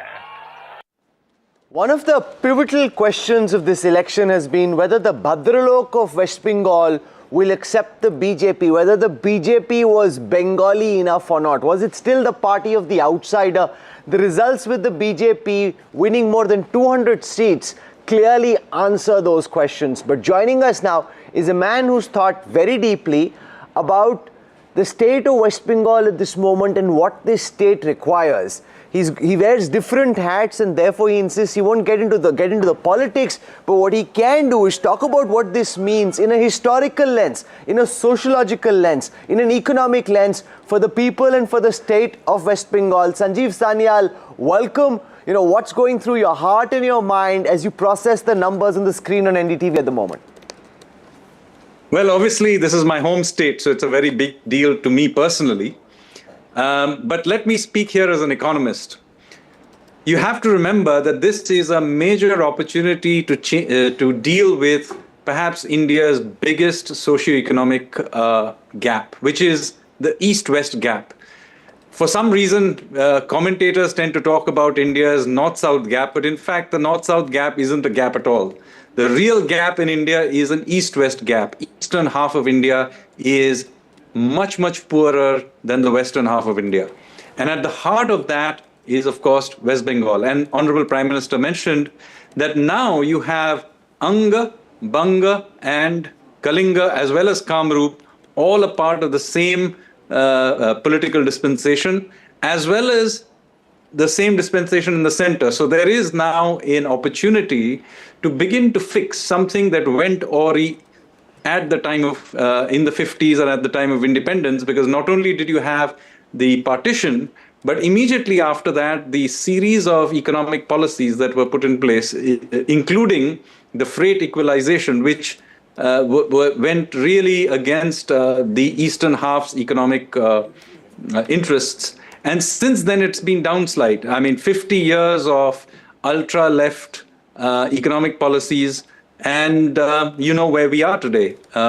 West Bengal has gone from being the third largest economy in India, even after partition, accounting for almost 11% of the economy, to barely accounting for 5.5% of the economy today. So this has been a long, long decline. And there's an opportunity here to not just bring back West Bengal, but all of eastern India. I found out during the campaign trail that Murshidabad at one point in time was the richest district in the world, the richest area in the world. And when the Britishers came there, they said some of them are recorded to have said that this is even better than London. I mean, it doesn't look like anything like that. Padmaja Joshi has a question for you. Sanjeev. Although on a personal note, you must have had regular updates because your wife was on the campaign trail. Your first thoughts, what feedback, when you hear back from her, what do you think really swung this election in favor of the BJP? Well, it's difficult for me to say. As I said, I am not a political analyst. Clearly, given the scale of the mandate, this is across the board mandate. And I'm particularly pleased to see my hometown, Kolkata, voting in a particular way, because do remember that I grew up in Jyoti Basu's West Bengal. And the only thing that I saw around me was a continuous decline. Hours of load shedding, factories shut, continuous strikes, and that is the memory, unfortunately, of my childhood. And things did not quite improve after that, except for the power supply situation. Most things declined, and an entire generation, my generation, walked off. The next generation also went off all over India and the world. So this has been a sad story for many of us, and this is an opportunity to turn the tide. But let me also say that this is not about 1 or 2 years of work. This is at least a decade of hard work to dig Kolkata and West Bengal out of this. Sanjeev, Shiv here, good to see you. The Prime Minister just spoke at length, and one of the themes that he touched upon and dwelt upon, in fact, was this idea that Bengal will now be liberated from its shackles and its true potential will be achieved. From an economic standpoint, how would you read that? How would you see that? So people don't realize that 100 years ago, Bengalis were actually famous for being merchants and industrialists and so on. My own, from my mother's side, my own great-grandfather set up something called Mohini Mills, which at one point was one of the largest textile mills in the world. Swapan Das Gupta, who has just won the election, his grandfather set up Calcutta Chemicals, which was one of the largest chemical plants also in the world. So Bengalis were ironically known to be, very entrepreneurial, and that's been true through history. I mean, if you listen to our legends such as Chand Saudagar and so on, Bengali literature, Bengali folklore is full of people doing business. We were home to the largest ports in the world, Tamralipti, Chandraketugar, and Hooghly, and so on. So, it's amazing the sort of breakdown over the last 50 odd years where we Bengalis are now mocked as, the household help in Gurgaon, is a real something we feel very strongly about. I mean, there was a time when, Bengal intellectuals would have been Vivekanand and Tagore and Aurobindo and so on. And all of that is gone. Okay. So, this is an opportunity to turn the tide and rebuild it, but it's something we feel very strongly about. And so, hopefully from here on, one step at a time, we'll be able to... Pride and joy coming through strong in everything that you're saying. Obviously, a very big emotional moment, this as well. Sanjeev Sanyal for joining us. Thank you very much. I want to go across live to Karthi Chidambaram, Member of Parliament of the Congress Party, joining us. He is amongst those, we must tell our viewers, who told and indicated, not so much publicly as much as privately, to the Congress top high command, that going with the TVK was a good idea. Karthi, I lost your video. I hope to get that back and then go across to Karthi Chidambaram. Vijay and the TVK at 106 leads and wins in Tamil Nadu, looking completely well placed to form the government. Karthi Chidambaram is with us. Sir, just turn the video on. I'll be able to take you live. Okay, let's go across to Karthi Chidambaram and get his reaction on the history that we're seeing unfold in Tamil Nadu. Mr. Chidambaram, welcome.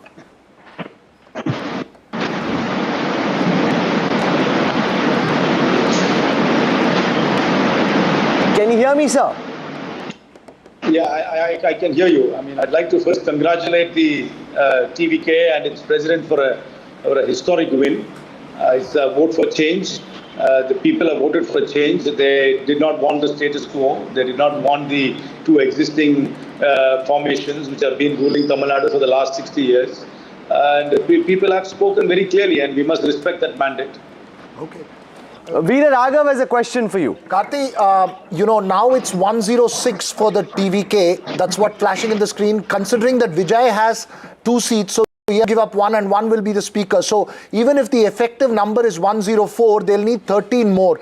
Is the Congress formally approaching, or have you approached the TVK? Do you believe it's the right thing for the Congress to look at a realignment in Tamil Nadu and perhaps all other parties or part of India Alliance to support the TVK to form a government?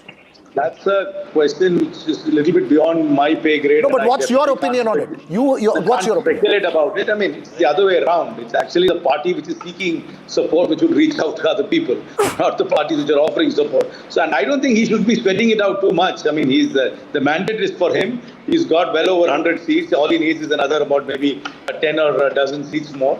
I'm sure there'll be. He should be able to muster that number up, and he should be able to have a working majority to form a government comfortably.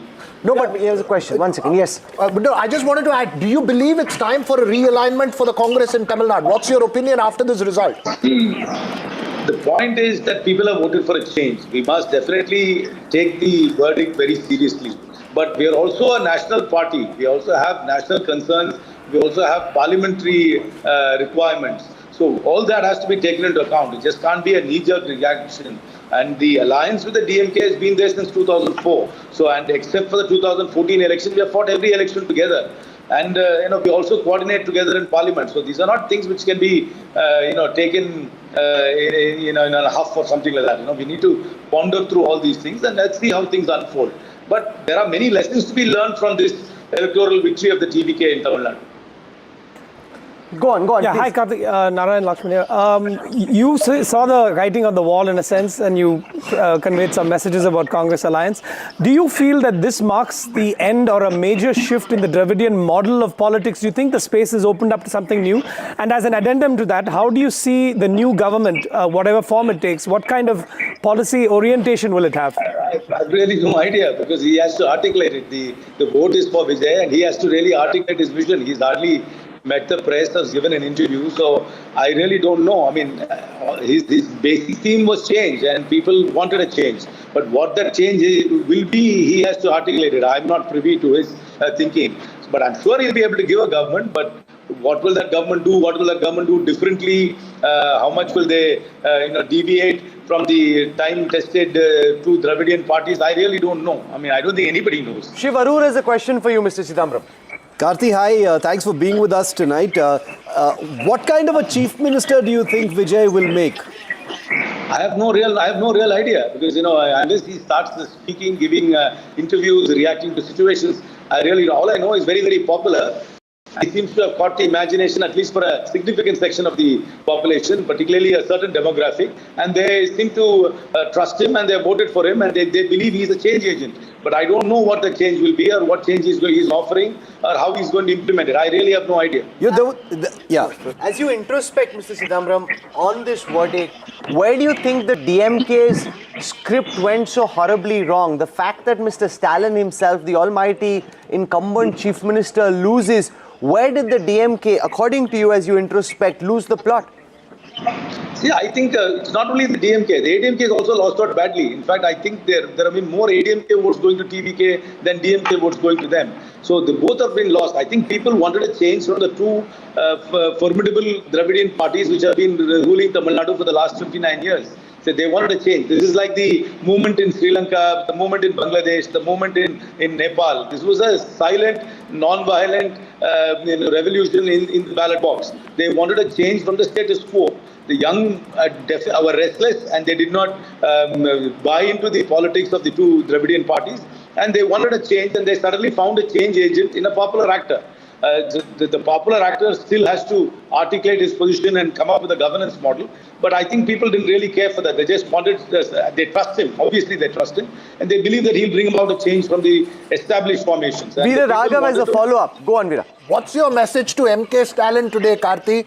You worked hard to keep the alliance together. What's your message? He's a good and honorable man. He's a good and honorable man. It's unfortunate that he lost his own seat, but that's the power of the democracy. Is a funny business, and I don't think anybody should write the DMK off. It's a large political party. It's got infrastructure, and they have also identified the next leader in that party. So that party will find ways to survive. But whether it will find acceptance in the future or not, those are not things which I answer. But anybody to write off the DMK as a political outfit is, in my opinion, making a mistake. Shankar Iyer has a question for you. Shankar. Hi, Karthik, how are you? I wanted to ask you, take you back to the decision to not align with TVK.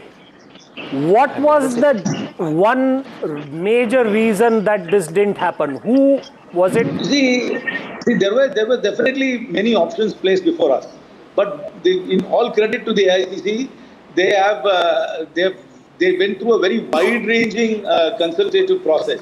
Every MLA, every MP, every functionary of the ICC was consulted. After wide consultations and after taking into account what our national perspective, the time-tested alliance with the DMK continued. That's all. So in hindsight, everybody is a genius. But this was not a decision which was thrust upon anybody. Candidates willingly contested in the alliance. The party bought into this decision, which was taken collectively. And I think it will be very unfortunate to just blame one person or to point fingers and say they thrust the decision. The decision was not thrust. In fact, in my experience, this was the most democratic exercise the Congress did internally before they decided to carry on with the alliance. So, but Karthik, you can't fault them around. Karthik, doesn't it worry you that all the MPs and the MLAs and everybody consulted came to the wrong decision?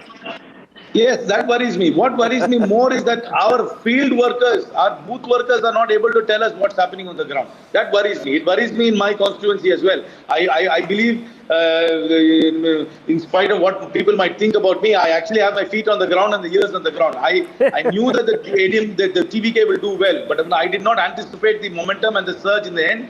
And I definitely, my party workers did not sense this kind of support for them at the booth level. Even post-election, they did not sense it. So that worries me that our reading of the public mood, there seems to be a disconnect from traditional political parties and the public. That worries me. It's not only a problem for us, it's a problem for all the other major parties. Madhavan Narayanan has a question for you. Go on, sir. They did well post-elections. Well said. Hi, Karthik. This is Madhavan Narayanan. I wanted to ask you about your party colleague Praveen Chakravarti's famous statement. No, I can't hear you at all. Can you hear me now? Yes, barely. Yeah, I was asking you about your party colleague Praveen Chakravarti's statement that Tamil Nadu's fiscal situation is strained. And he's also famous for meeting Vijay. Sorry. Here you go. Hi, Karthi. Hi. I wanted to ask you about the fiscal situation in Tamil Nadu, which your own party colleague Praveen Chakravarti said was very sensitive and burdened. Will this hurt the TVK's chance of governing well in Tamil Nadu? Will they start with a handicap? I have no idea what their plans are. I mean, the prospective chief minister has not articulated any of that. Maybe you should call him for an interview and ask him all these things. I really have no idea. The debt situation is not alarming. Tamil Nadu has the capacity to service the debt. And the Tamil Nadu bureaucracy is very well tuned. I'm sure they will aid and assist the new government very, very well, as they have assisted every government in the past. And everybody will realize very quickly that the real power lies in the bureaucrats of Tamil Nadu. Sangvi has a question for you. Go on, Veer. Hi, Karthi. You remember way back in the 90s when your father left the Congress and started the Tamil Manila Congress along with Mr. Mupnar. Mr. Mupnar's ambition then was that we need to end decades of Dravidian rule. We need to bring the Congress back, and this is a chance to do it. And that sort of rhetoric went on within the Congress for a long time. But election after election after election, you're not even the bridesmaid. You're like the junior usher, never the bride. Why does the Congress, when the people are looking for alternatives, why is the Congress always a very junior partner in some alliance? That's because we have not thrown up a leader who catches public imagination in Tamil Nadu. So you have to be larger than life and you have to capture public imagination. MGR did, Jayalalitha, Karunanidhi did, Stalin to some extent, and Vijay has done now. So we have never been able to throw a leader like that who's catching public imagination. And Tamil Nadu is a very presidential state. In fact, this election has been an election of only but Vijay. Candidates have been completely irrelevant. People don't know the candidates' names. Even if somebody walks across now and says, I'm the candidate, many people will be surprised that they actually voted for him. That is the reality. That is the reality of this election. Karthi, is that you? Now, I could possibly go, I could send some imposters and claim that they won the election because I know the fact. The candidates hardly mattered. Many conventional wisdom in this election have been thrown out of the window. Traditional campaign, party structures, booth level workers, candidates who have some sort of local equity, all that has been thrown out of the window. A single man's brand equity and the trust people placed on him and the power of his 3-7 rallies swung it. He did not address a single press conference. He did not.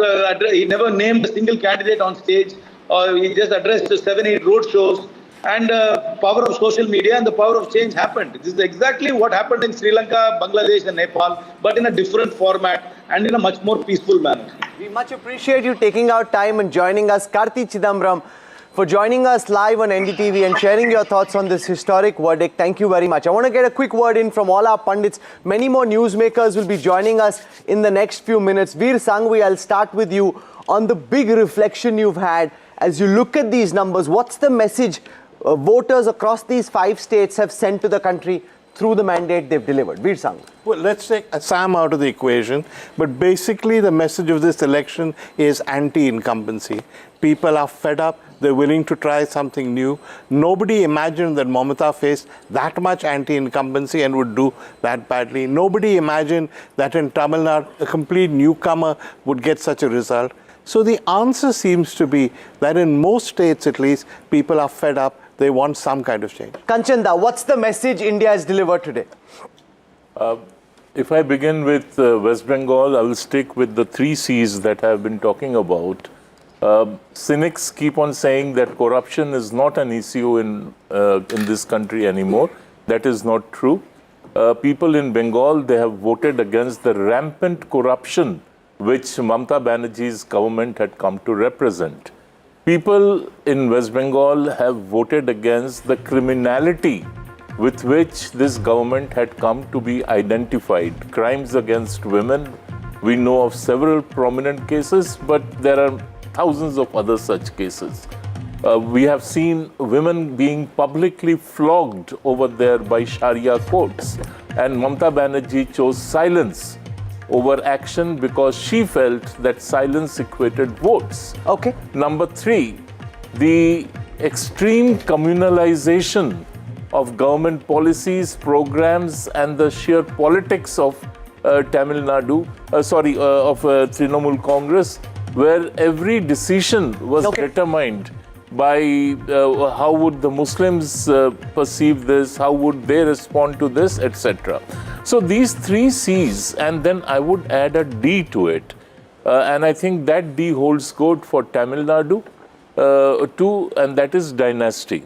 I think voters across the country are now, especially young voters, 35 and under, or even the first-time voters, they are not going to vote for a party whose future is tied to dynastic success. In the annals of the Bharatiya Janata Party, today is a very special day. In the land of Shyama Prasad Mukherjee, the lotus is blooming, a foundational dream of those who've been in the Sangh Parivar for a long time coming true. And one of the people who's worked mighty hard on the ground for months, in fact, years on end.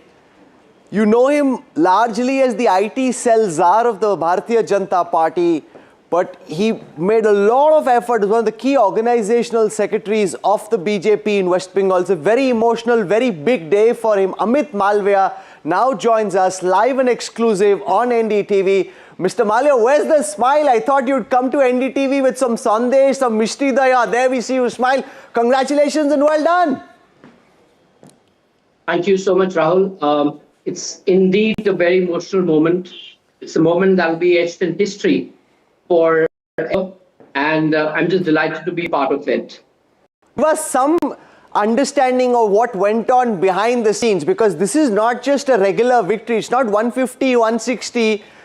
Like people said during the campaign trail in the BJP, Mamata ko dho dala, 208 versus 79. That's the tally on the screen at the moment.